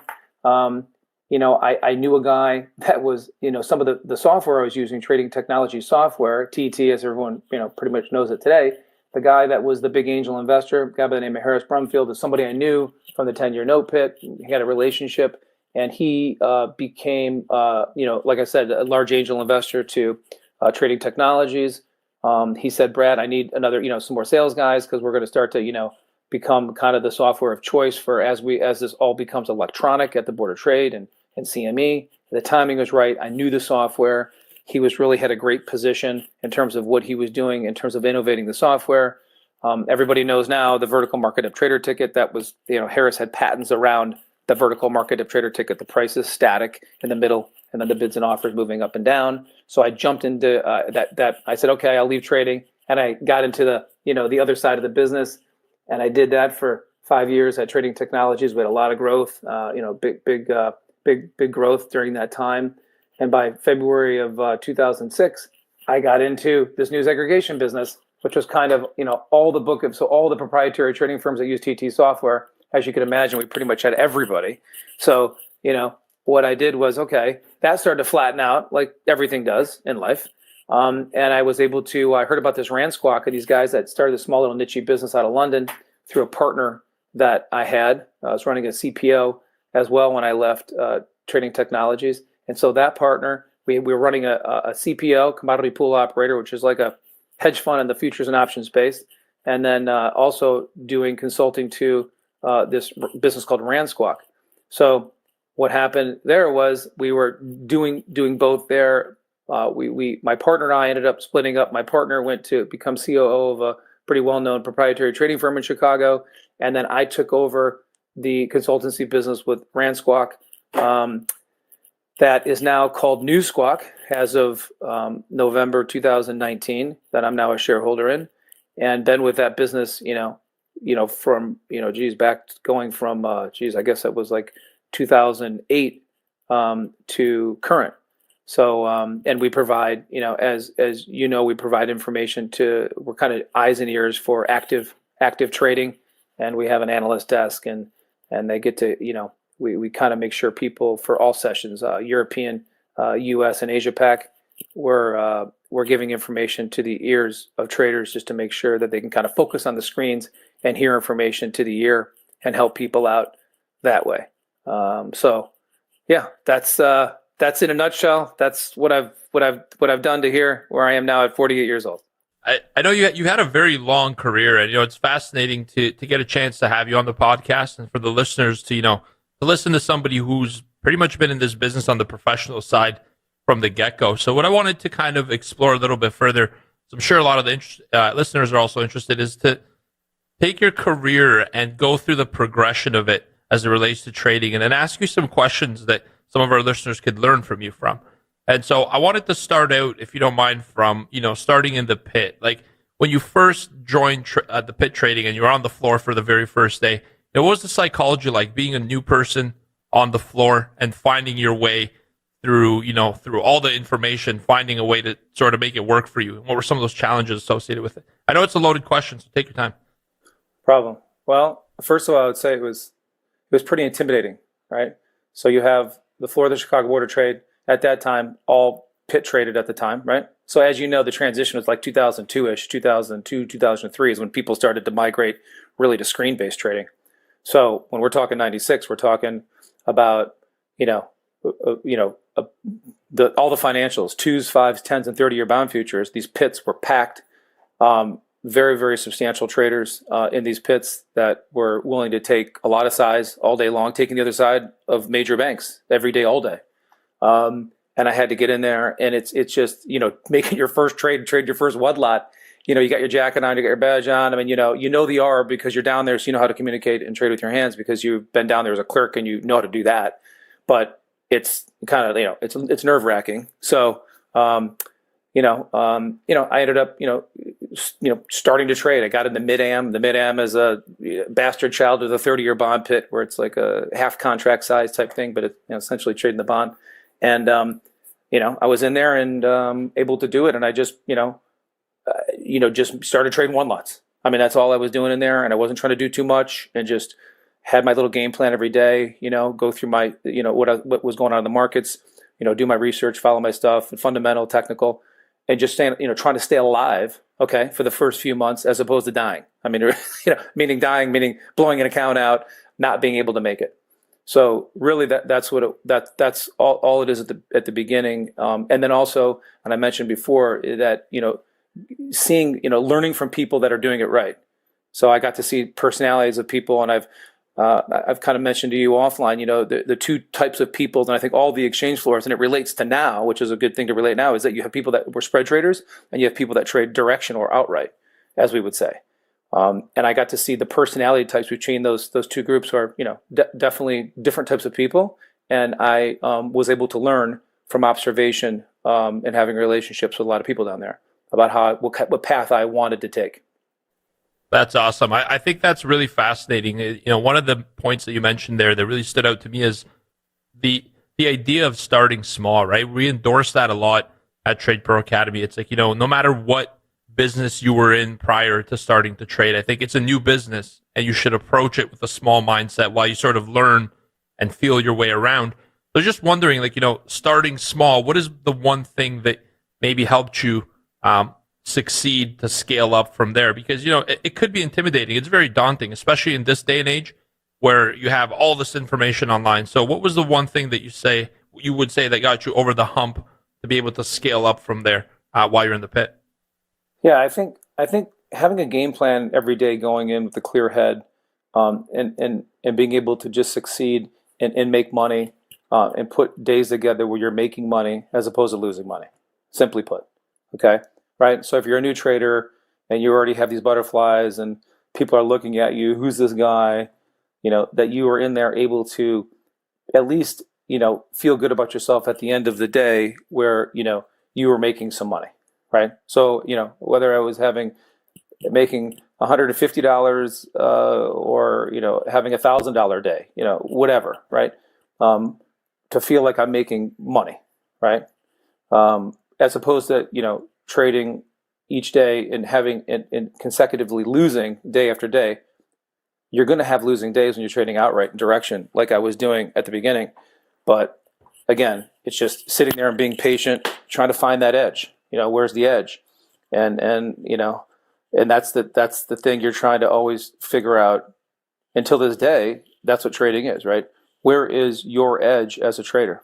And if you can't identify where that is, then you got problems, I would say. So, and it's hard, it's definitely hard. So I guess to answer your question, I guess it's just winning. I was able to just have small wins at the beginning. Of course, I had some losing days, but just in general, feeling good about saying, hey, I can be down here with these pros and hang. I'm not, top of the food chain down there is very, very substantial traders. Guys that, like I told you before, swinging multiple 7 figures in a week, could be up or down 2 or 3 million per week. That have been doing that for 19 or 20 years. And those guys definitely are positively skewed in terms of, you would be very interested in their tax returns. As I'd say, but yeah, so hard. But those guys were good. They were good. They had a system. They were disciplined. They repeated behavior, and they knew what was going on. So I had to try to observe and look and watch and see personalities of people and how they behaved to see where these winners were. And I could see where the losers were. You could see guys that weren't doing well. You could just see it. You just see them after walking up the trading floor, shoulders shrugged, down and out, that as opposed to people that were doing it right. It's almost like being an athlete. You knew it's like having an athletic background. People, you could see winners and losers just by their nonverbal and how they held themselves. Yeah. Brad, I wanted to kind of circle back. You mentioned something when you started in the pits. You mentioned that you originally started with trying to stay alive, right? You mentioned trying to stay alive was my main goal. Can you speak to kind of that psychology? Because I know that a lot of people, when they start in this industry, their main goal is to start making money right away, jump in the pool and to swim with the sharks. But what really is interesting that you mentioned was your initial goal at the start was to try to stay alive and to not lose money. So can you just speak on that psychology of why you were focusing on not losing money as opposed to making money to start? Yeah, so when you come from the floor, and you probably hear this, and it probably translates now to the same thing of what you guys are doing, guys, with in terms of getting people that are new in trading, is that we would say a scratch is a winner, right? So what does that mean, right? A scratch is a winner. It means, you buy twos and you sell twos. Well, you don't make any money. You scratched. But that's a winner. Well, that's kind of weird. That's not a winner. And, what do you mean it's a winner? It's a scratch. You're not making any money, but you're not losing, but it's not a winner. Well, when you first start off in trading, it is a winner. Because if you're just in a trading pit and things are happening, okay, and you buy twos and sell twos, you accomplish something. Okay, you're using your hands, you're using that arb. You know, you bought one, you paid 3 for whatever you're using, right? And you're communicating and you're doing the arb, and you were like, hey, I just scratched a trade. That, as silly as it seems, that's actually progressing, and that's what you're looking to do. And there's a lot of scratching when you're pit trading like that. You know, there are percentages, and people, this is, you know, it's out there, and I don't know how you'd want to relate it to electronic trading these days, but really, really good directional pit traders at that time. And this is back of the napkin numbers, guys, but like, you know, roughly, you know, 60%, 70% of their trades were scratches. I mean, these are people that are taking down a lot of size, and they're just processing paper, right? They're just, so over time, they don't care if they're scratching that much, because with the size that they're trading, you know, if they're scratching 80% of the time, when they're able to make money, take a tick on 100 lot, there's, you know, that's over $3,000 right there on just one trade for people that start to pick up their size. You know, you convert a few times. I mean, you start, you know, 3 and 6, you know, you're talking multiple, you know, big days for anybody that would be working in any job. And so that was an edge. Right? We're able to buy 2s. If you can buy 2s and sell 3s, or buy 2s and scratch 2s, that's where you want to be all day. You want to take the other sides of those trades, right? Yeah, I think that's a very fascinating piece of information, because at Trade Pro Academy, we endorse the same ideology, right? It's like the power of the scratch is enormous, especially at the beginning. Because think about it, you put capital on and you take capital off, and you look at the book and the ledger, and there's no profit. However, there is a learning out of that, right? You get a chance to be immersed, you get a chance to experience the psychology, the emotions, especially at the beginning, without taking any risk. I think that's a free education lesson, and not everyone could say that they have an opportunity to get free education. And the other thing I find, that I don't know if you would want to speak on this as well, Brad, but I find that it takes away the necessity to be right? No one in the market knows when they're going to be right. We just know there's an opportunity that's worth a risk. Let me take a shot. And, you know, looking for that certainty is, I think, misleading in the sense. So I find that starting small and then scratching your way is like, you become successful through not blowing your account or not losing. At the beginning, it's almost a challenge of not losing versus the goal of let's get out there and make as much money as possible, right? It's like education focused. So I love that you mentioned that. So I'd like to take it to the next step. So from here in the floor, you know, you go and you have some experience in the floor, you know, you find your way around, you find the people who are the ones that you want to sort of be mentored by or follow their strategy, learn your own, etc. So how do you go from the pit and from the floor? How did you know it was time to go out on your own or to go to the next step of your career in a prop firm? Like, what was the decision behind saying, okay, I've been here, I've been successful, now it's time to move on? What was the decision moment factors? Well, it's interesting. My path was my first proprietary trading job. I was, you know, predominantly pit, but even then we had a system called Project A. Project A was the board of trade system, electronic trading system. So you could trade on a screen. Simply put, you could be long a 10-year note in the pit. The session closes. You run upstairs to your computer, throw your trading jacket over the chair, and you sell one 10-year note on Project A. You're flat. Got it? So you actually could, there was an electronic. Now most people at that time were just pit-based people, and it's interesting to me. You think more people, but we had a group of people that were pit-based people that were also screen-based. I was early to screen-based trading, and I saw the opportunity of what was going on at night, because what was happening in the German interest rate market. So as you know, Eurex, the yield curve in Germany, specifically the Schatz, Babel, and Boone, was a very influential primary market during the European trading session that influenced our treasury market in big time. And the issue was staying up at night, because that's like basically midnight until 8 in the morning Chicago time. I mean, you're just a complete night owl. And I saw that, and so it's almost like you started to, you wanted to trade around the clock because you could do your pit stuff and do all that stuff and then trade at night, but you have literally no time. You wouldn't be sleeping. You could trade. And so I was torn, because I knew some guys at night that were like Brad, they were making good money at night. they said, just quit your stuff in the day, just focus on night stuff. It's a sacrifice. It's brutal. You don't see the sun for months on end. You turn into a vampire, but you can build up an account. And I was always like, well, geez, So the transition for me was slow. I didn't do that for the first year. I was really focused on just, it's after I left my proprietary trading situation and moved over to Gelber. You guys know that FCM Gelber out of Chicago has been around forever, Brian Gelber. And I funded my own account, that I started to do that and realize, okay, looking at those opportunities, right? But then I also, during that time, sought out some kind of mentorship of some people, specifically one person that was a spread-based trader that I became friends with, that was a high-level tennis player, actually. He was coincidentally the number one player in the state of Illinois. I ended up playing tennis at Princeton. Great guy. He shared some information with me because he was at a firm I mentioned before. So he was trained by Ray Conman of Transmarket Group, and that whole camp of traders were all spread-based traders, and those were some of the best traders on the floor. And I knew that, and we naturally became friends. He was a few years younger than me, but I was certainly young at the time, and I was able to get him to come to Gelber, and I said, listen, I got this great office.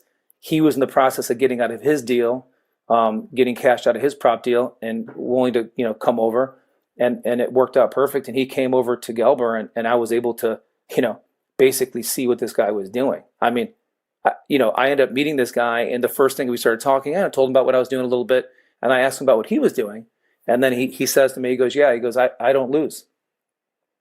I said, what do you mean you don't lose? He says, I don't lose. He says, I make money every night. And it's every night I make money. And it turns out that, the kind of money, and then we started asking, what type of, how big you trade and what kind of money. He's like, basically, anywhere from 10 grand to 30 grand or 10 grand to 20 grand a night.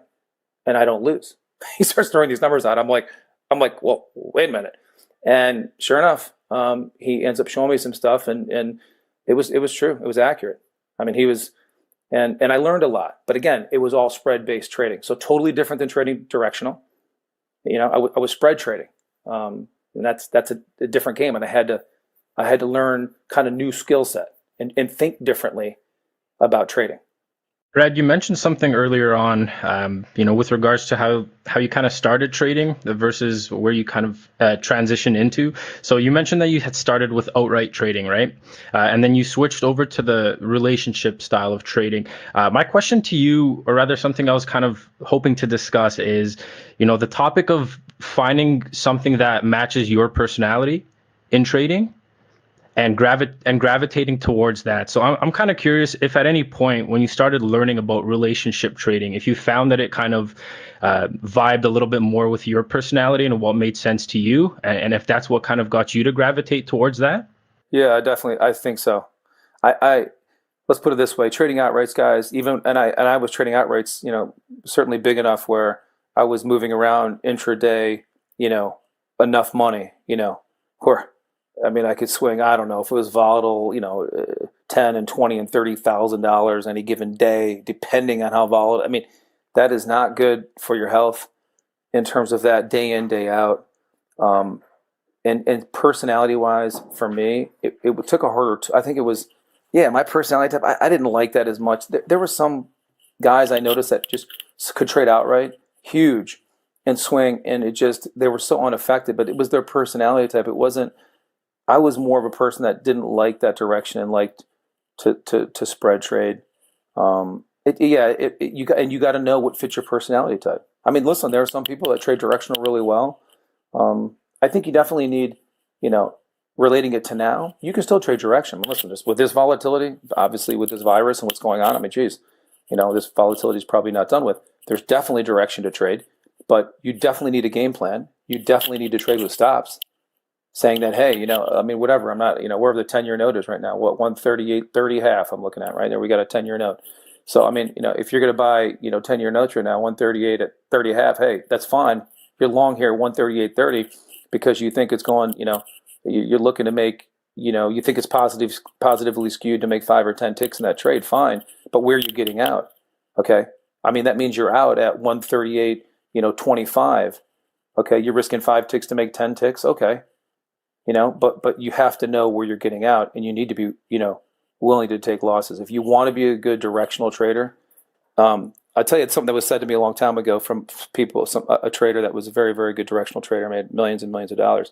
He said, he said, Brad, people ask me what I do, and it's always so hard to explain, what I do, because the money this guy was making, and it was like, it was just weird at the time, right? And people, some of these people were making a lot of money, and you had hardworking people that were doctors or lawyers or that were making good money, and then you had some trader guy that had a $6 million a year, back in whatever it was, and putting together these multiple 7-figure years, and people were like, geez, what do you do?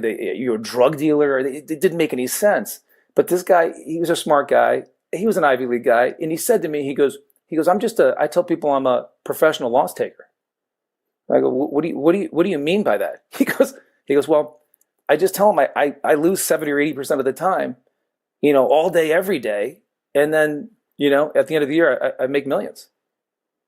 And which was really, actually, that's true, because if you're going to be a good directional trader, you basically are constantly taking these kind of, how do I say it? You're almost taking these small losses when ideas aren't working, but you're able to, you sit there and you catch these right tails, as I like to say. Really good outright guys, they're able to sit there and be patient and take those small losses, and then they catch these right tails, and they make really substantial money, a handful of times in a year, and it defines their whole year, if that makes sense. Yeah, it's kind of, and I think that relates to more now, because you're not sitting on the floor trying to process paper all day when you trade electronically these days. But what you can do is you can sit here and try to find those positively skewed trades. And if you can sit there and put your work in, you can do it. You need to have stops. You need to take losses. If you cannot take losses trading direction, you're not going to be around very long. You're just not. Your discipline breaks down. You don't get out of losers. You know these stories. People don't get out of losers. They cannonball. What's that mean? Oh, you're short. You get more short. You're long. You get more long. You're getting your dollar cost averaging. You think you're getting a great deal. No, you're getting run over, and you're going to lose a lot of money, right? You need to know when you're wrong, and you need to get out and take the loss. Nobody likes to take a loss. If you can't take a loss, you got no business in trading. You need to take a loss. It's a very humbling game, and you need to take losses. And if the loss is big, I did not like taking a $20,000 loss, okay? But I did, because I had to survive, because I wasn't going to come back the next day if I didn't. How about that? Yeah. I think that speaks to, our discussion at the beginning where we were talking about professional traders and scratching, and how important it is to scratch, because like you said, to catch that right tail kind of a right trade, you're going to have to try it a couple of times. It's very difficult to take one trade and that's the one that ends up moving. So I think it's important, the fact that you mentioned, scratching is such a big part of it, and that professional traders, they scratch a majority of their trades, because at the end of the day, like you said, a couple of trades a year can make that year for you, right? So having no issue taking those break evens until it actually moves, I think that's something huge that our audience will take away from this. And I kind of want to use that as a point to transition into kind of this next section here, where we want to kind of discuss a little bit on the psychology of trading more volatile markets, because that's kind of the stage where we're at in the current situation. So I just wanted to maybe start off the topic with a quick question on, how would you approach trading in these kinds of volatile environments? Yeah, well, the first thing is with a VIX that goes from 14 to 85 VIX, right? Let's take this environment right now, right? We have a virus, we have this issue. It's right now, VIX is now 40 right now, right? Today. So 14 to 85 now to 40. Okay, so are we in a high, are we in a kind of a more volatile, how do I say it? Are the markets more volatile than normal or less? Okay, well, even at 40, a VIX of 40, we're in a volatile market. Okay, so you have to identify that. And if we all can agree, okay, if someone says we're not, then I got to tell you right now, I think you're living in a different world, and I would tell you to step away from trading really fast, because you're going to get destroyed. Okay, because right now we're in a volatile market. Okay, I don't want anyone wants to argue that. I'm not going to argue it. I think you're wrong, and then we could just agree to disagree on that one. So that being said, you need to reduce your size a tremendous amount. So for example, if you're down when the VIX is at 15 If you are do you want me to put it into what terms? Into an S&P mini trader, into a 10-year note trader? What do you want me to put it into terms, size-wise? I think more people kind of get the S&P mini. So let's try the mini. Right. Yeah. So, and I know it's not fractionalized, right? So you're forced to trade one mini in this environment, as we know, right? If it moves 100 points, it's what is that? That's a $5,000 move on one mini, and this market going up or down 100 points can happen pretty quick right now, obviously. So, but if you are a 10 lot trader, which, in the mini, which is, obviously a substantial trader, you would reduce your size in this environment from 10 to 1 or 2. I mean, so, which makes it hard, right? Nice to fractionalize a 1 lot, right? So people that do trade ones, it's like, you're trading ones, you're 1 lot mini trader, and now and you're still forced to trade one because you can't fractionalize. Wait, isn't there? I should know this, but didn't the CME? Can't you trade a fractionalized? So is there volume, and is that? I don't know that contract. So that's the micro contracts, and they're basically a tenth of the minis. So it basically reduces the risk by that amount by a tenth. That's a perfect example. So for everyone, let's talk the small world of people starting off. That is a perfect example. So if you're a 1 lot trader at a 14 VIX, get to those micros and start trading 1s or 2s. I mean, you could basically be a 1 lot trader in those micros if you're a 1 lot trader at a 14 VIX with an expansion of volatility that we're in. Does that make sense? And the thing that people don't understand is that you can be a tenth of your size with the type of volatility expansion we've seen and make as much money or more. And that's what people don't understand. The mistake that everyone can make in trading, and it's a huge mistake, is that they think with this volatility is more opportunity, and then they trade bigger. That is, they size up in an expanding vol market. Get ready for an explosion. It's going to be like the 4th of July, and you're going to be the fireworks. Okay, it's going to be a blow up, and people don't understand. And if from my background, I've seen that happen, and I've seen people do that in markets where, just to give you a long-term capital without dating myself, but I've seen the bond move, 14 full points in a matter of days from stuff that happened, over the years, right? And seeing markets. And I've seen guys that were big traders that they didn't listen to what we were talking about, and they thought it was their opportunity, to have a $25 million year or something. And you know what? They blew up, right?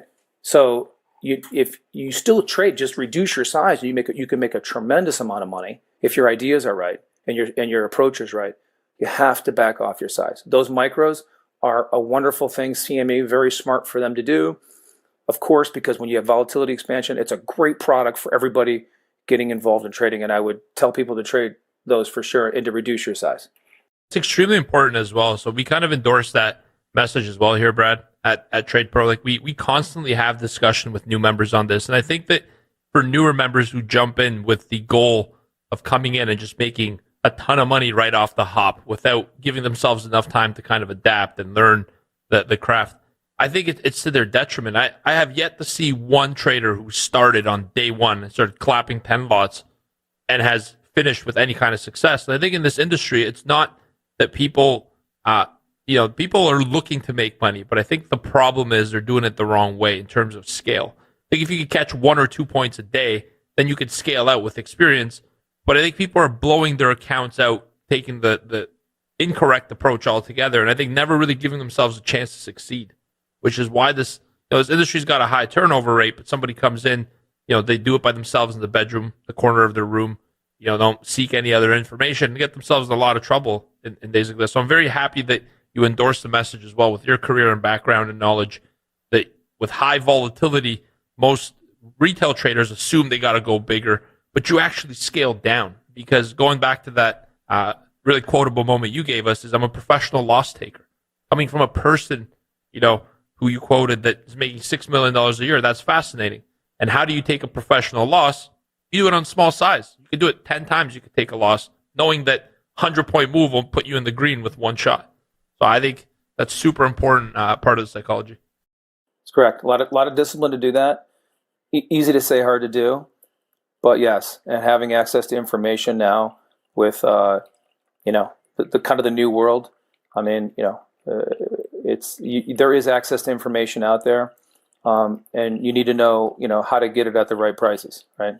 Yeah, there are old traders, there are bold traders, but there are no old bold traders, right? That's correct. I like that one, by the way.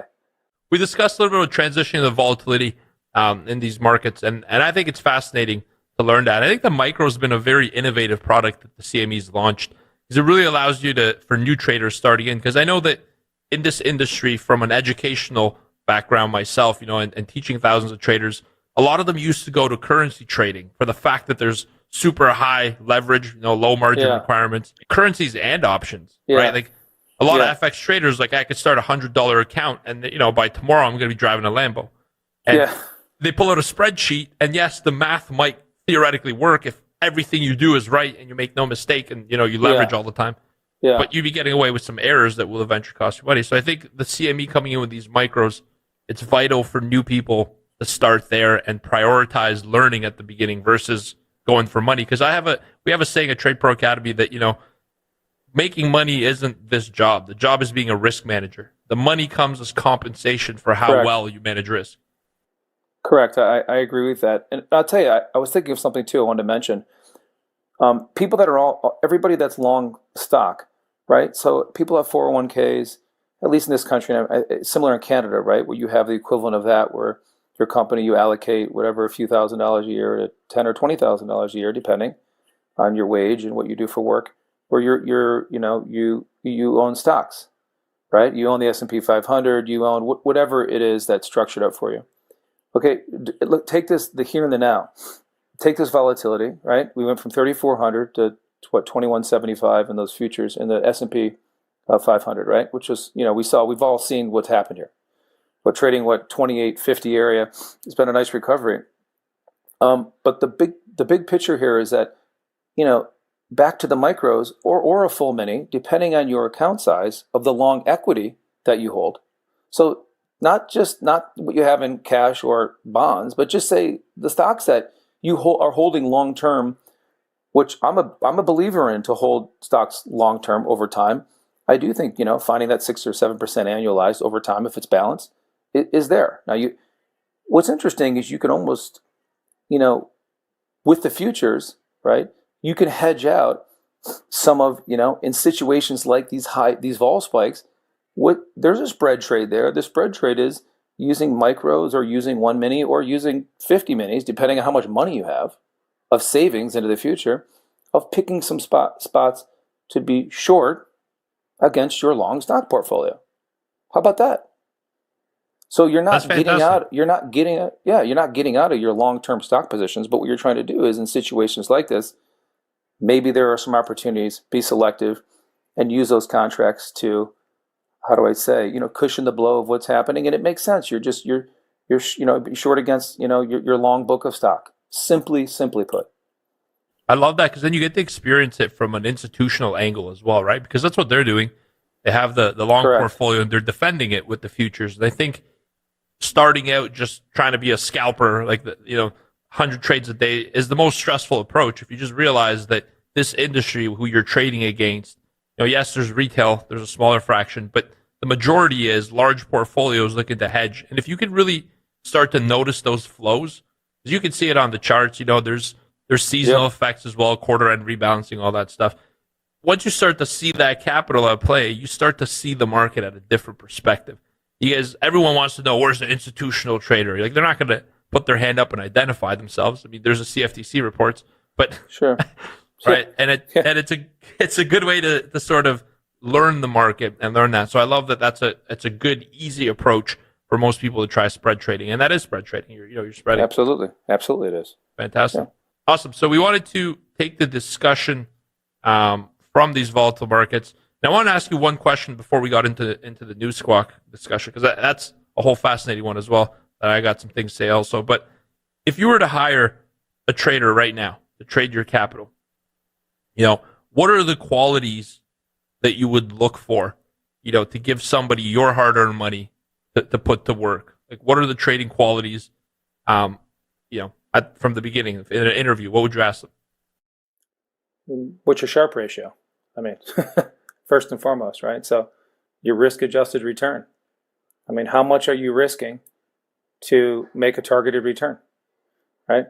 Here's $100,000, trading manager. You're going to risk, $75,000 to make $50,000 for me. Oh, okay. I'll pass. That's not the type of trader I'm looking for. I'm looking for somebody, back to what you were saying, George, of, in trading is, how good is your risk management? Because if, you're risking $25,000 to make me $50,000, okay. And you could show that you could do that.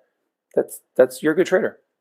Because that's very, very, very hard to do, right? There's a reason why, right? The best trading managers in the world, very few are beating the S&P year in, year out. You think, oh, well, how's that? I mean, the S&P 500, people talk about these returns, making 6,000% and all this stuff. In the best trading managers in the world, I'll say it again, there's not many that beat the S&P 500 over long periods of time. Why do you think that is? Because it's that hard. So, yes, it's easier to do if you're trading smaller amounts of money. I understand that, right? It's hard if you hand someone $20 billion. Here, George, here's $20 billion. Can you give me, I'm looking for a 10% annualized return on $20 billion.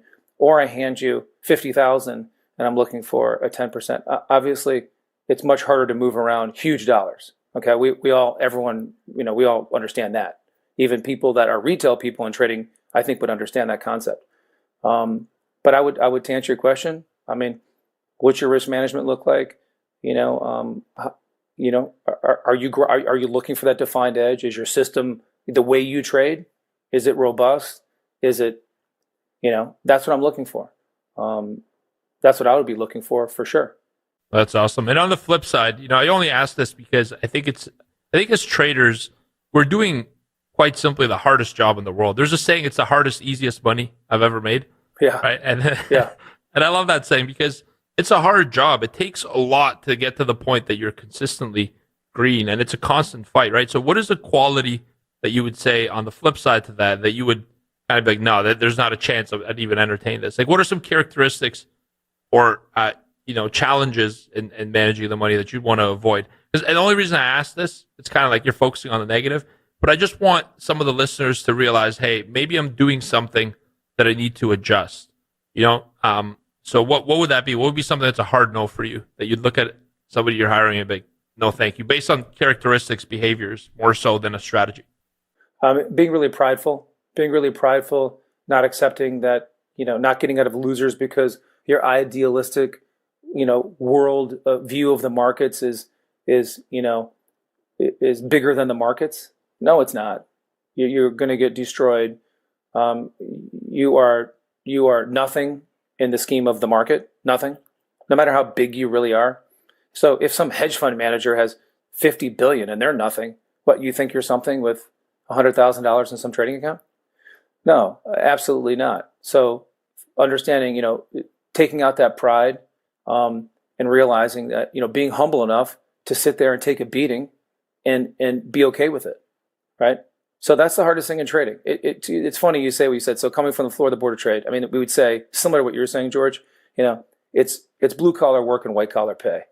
Okay, that's what we'd say, right? Some guy, it's like, what does that mean? Well, how do you make the kind of money? Well, you make too much money. How did you make $3 million in a year? These guys, like, well, really, it's a blue collar mentality. A lot of these traders, especially the directional guys, they're very blue collar in terms of their approach. A lot of these guys that have made, really like good plumbers and electrician type guys, that learned the craft of trading.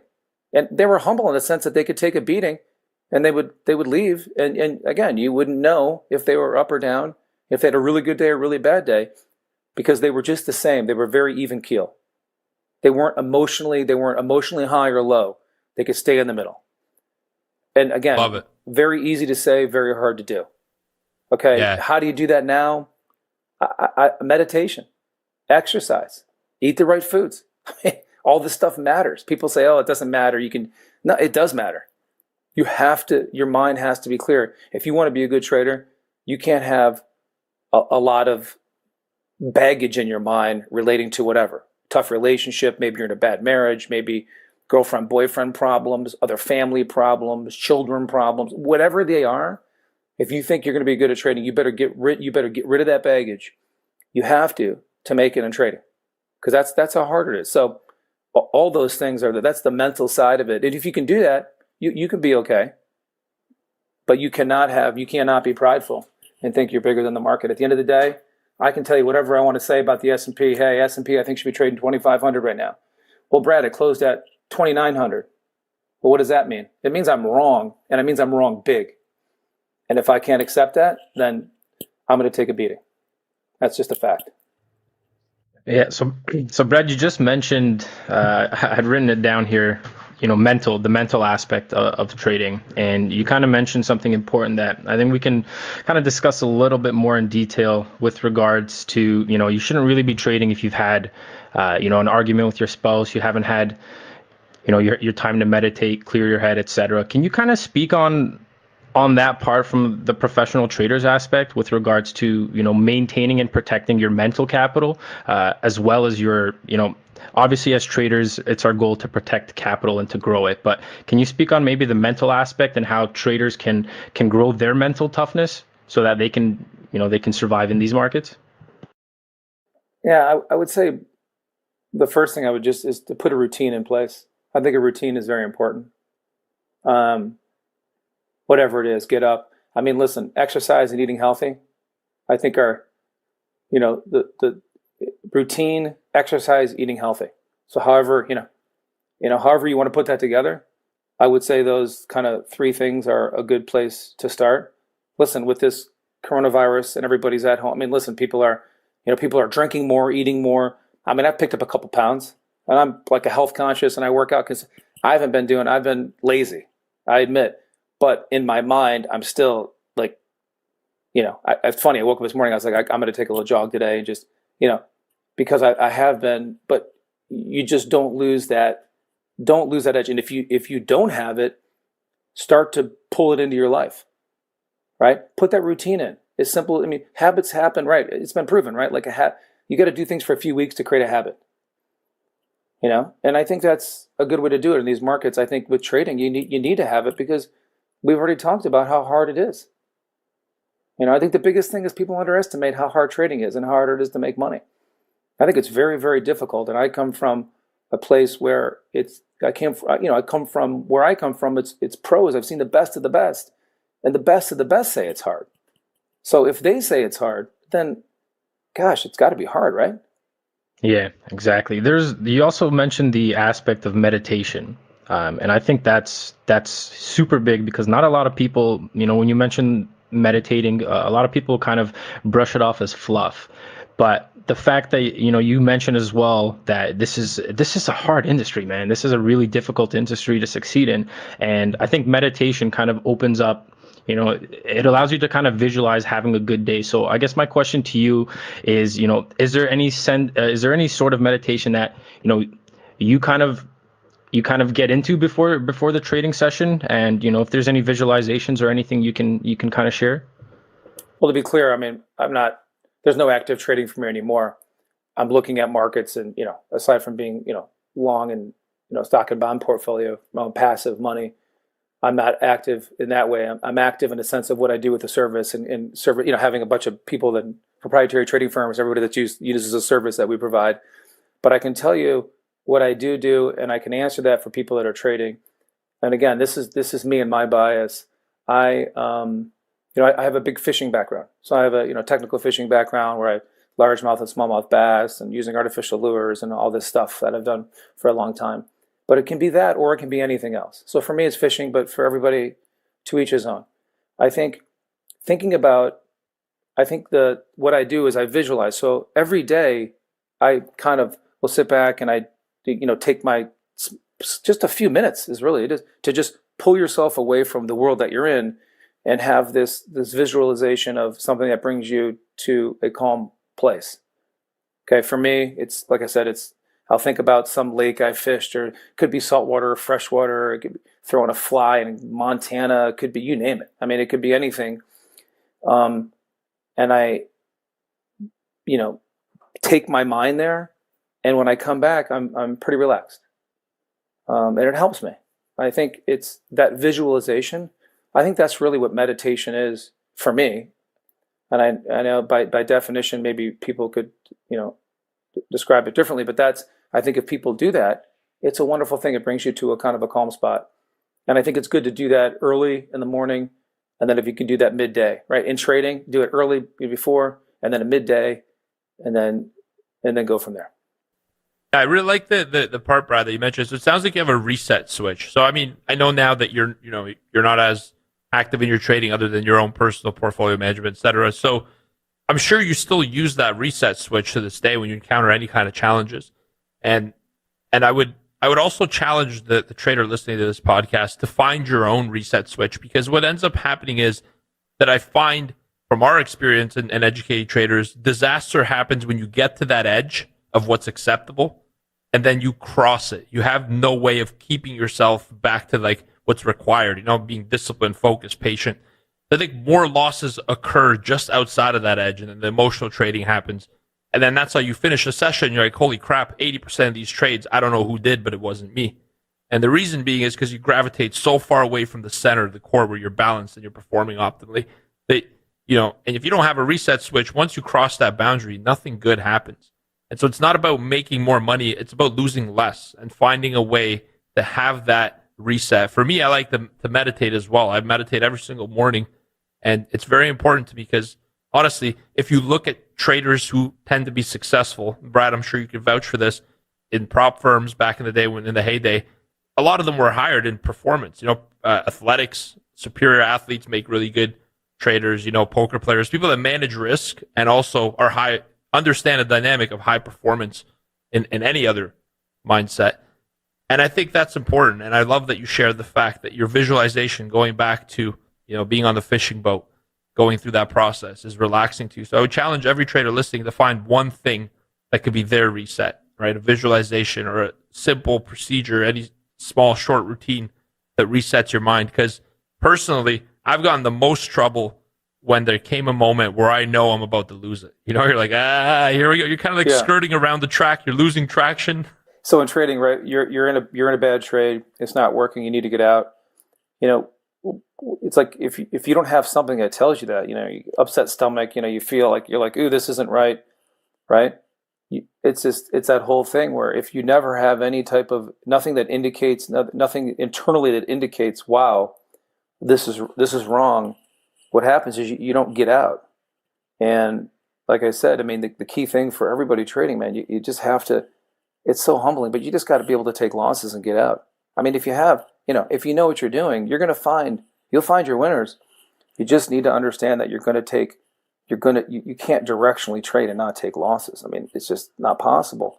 You could develop a system to be, tight money management, and you could define there's an edge. You can have a defined edge and make money.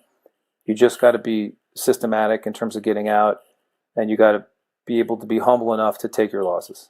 Easy to say, hard to do. I get it, but you got to do it, and you will become a better trader if you do it. I promise you, you'll become better. You just got to do it. It's a very interesting industry that we're in because I like to use a car analogy. You're always on the edge of how much grip you're getting versus how fast you're going through the corner, right? The racing analogy. So it's like when you find you're skirting a little bit sliding, you got to let off the gas slightly, reassess and then power through and you get the traction. So I love this. We had some phenomenal discussion this episode. I could honestly talk to you, Brad, for hours at a time. Sometimes we do. That's nice. I appreciate it, guys. It's good talking to you guys. You guys are good guys, and I think you're doing good stuff for a lot of people, trying to teach people, the right habits, and it's wonderful. There's not enough people like you, I think, in trading, because you don't come from. There's no more, the trading floor and all this stuff. That stuff you could seek out from young Brad. What I was doing, that doesn't exist. That platform doesn't exist anymore. So where do people go to learn? There has to be outlets like what you guys do to learn how to trade, or you're going to have, you're going to have bad fundamentals. And if you have bad fundamentals, you're not going to make it in this business. Thank you. I appreciate that, those words. And, that's all we try to do. We try to help people build a good foundation so everything else is sturdy on top. So I'd like to finish off the episode by moving into News Squawk. It's a service that I could tell you is, you know how there's like essential jobs with this COVID-19, like a nurse and all that. Yep. I think the News Squawk is an essential service for me to trade. I think It's nice of you. I appreciate that. Yeah, and I think without it, I'd be lost in the dark. So I'd like it if you could tell us a little bit about, your involvement with it, what it is, and the advantages of it as well. Yeah, I appreciate that. So 13 years ago, I started to consult to the business, and like I said, as of November 2019, I became a shareholder in the business. We're rebranding and renaming from Rand Squawk to News Squawk. But yeah, I mean, I think, listen, our service has been popular in professional trading, proprietary trading, banks, hedge funds, people that certainly trade professionally for a living. We now, myself, the CEO of the business that's in London, Mahel Patel, I think directionally taking the business where we're really trying to give access to, more people and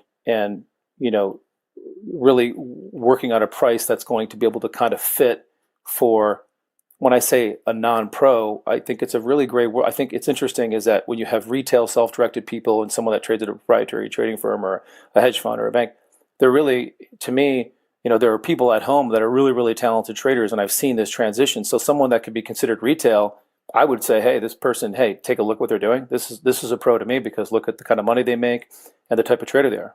I mean, just because you're right. So I've made this point that my view is that, hey, we need more and more people. People need access to our service that are more self-directed. And so we've continued to, I think we're to continue to push that way.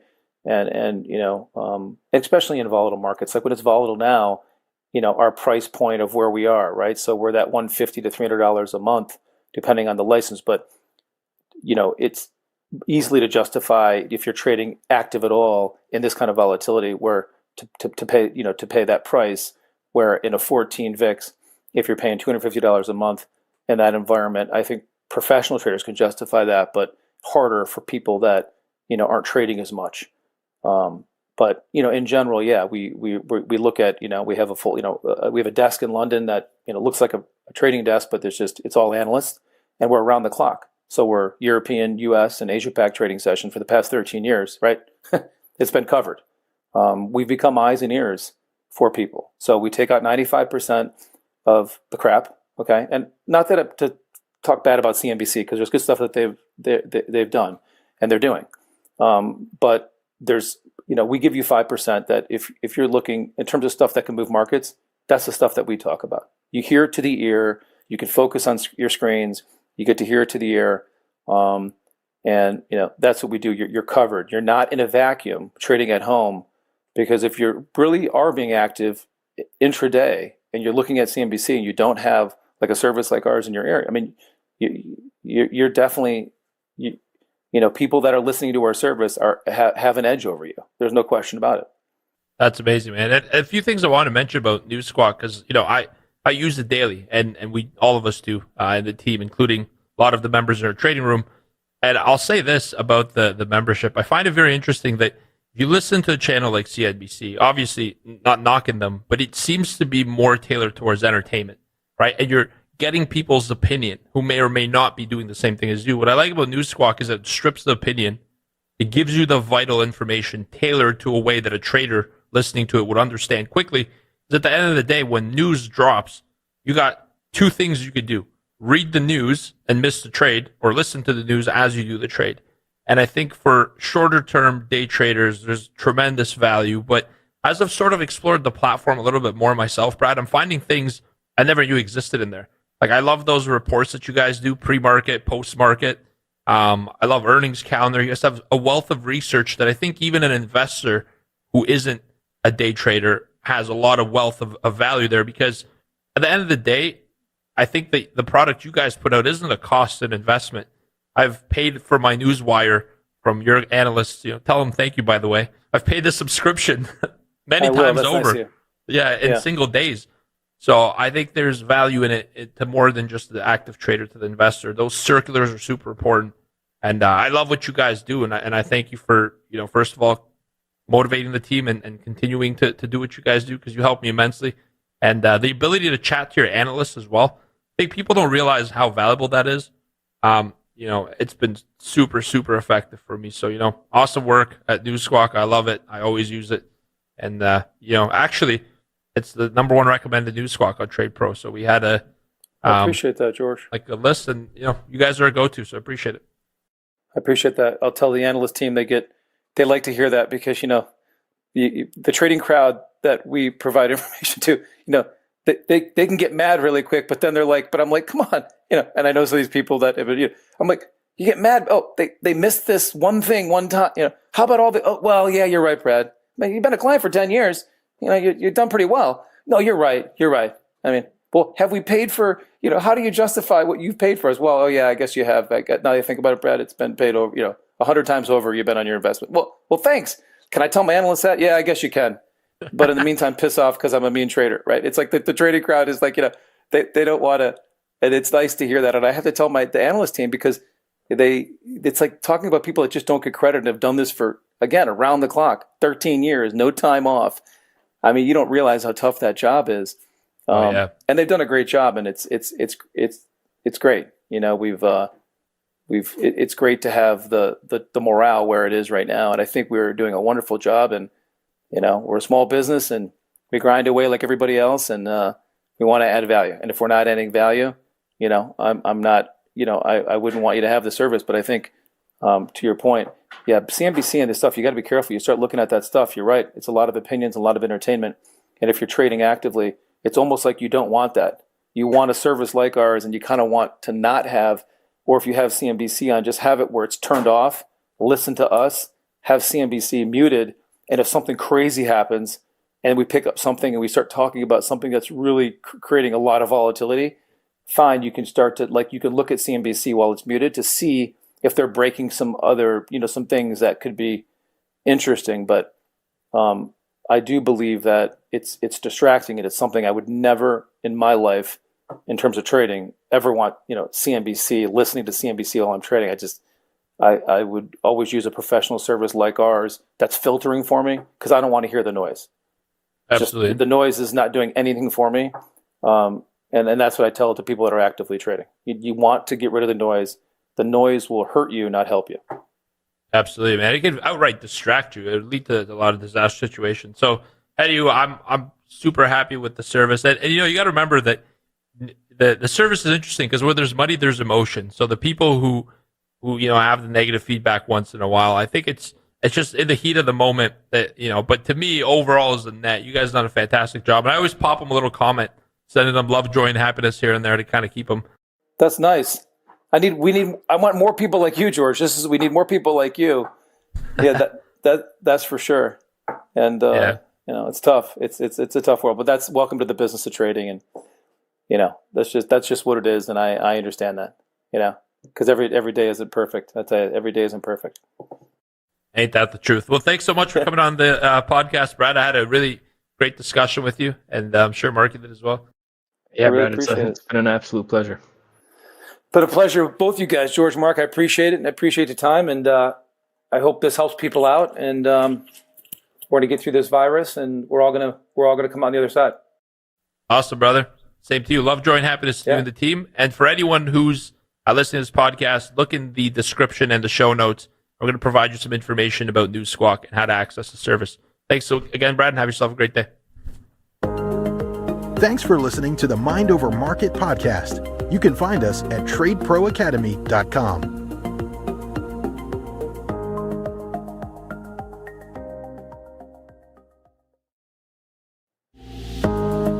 You're listening to Mind Over Markets, a podcast on trading psychology to help you build a bulletproof mindset. Here's your hosts, George Papazov and Mark Borscht.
All right.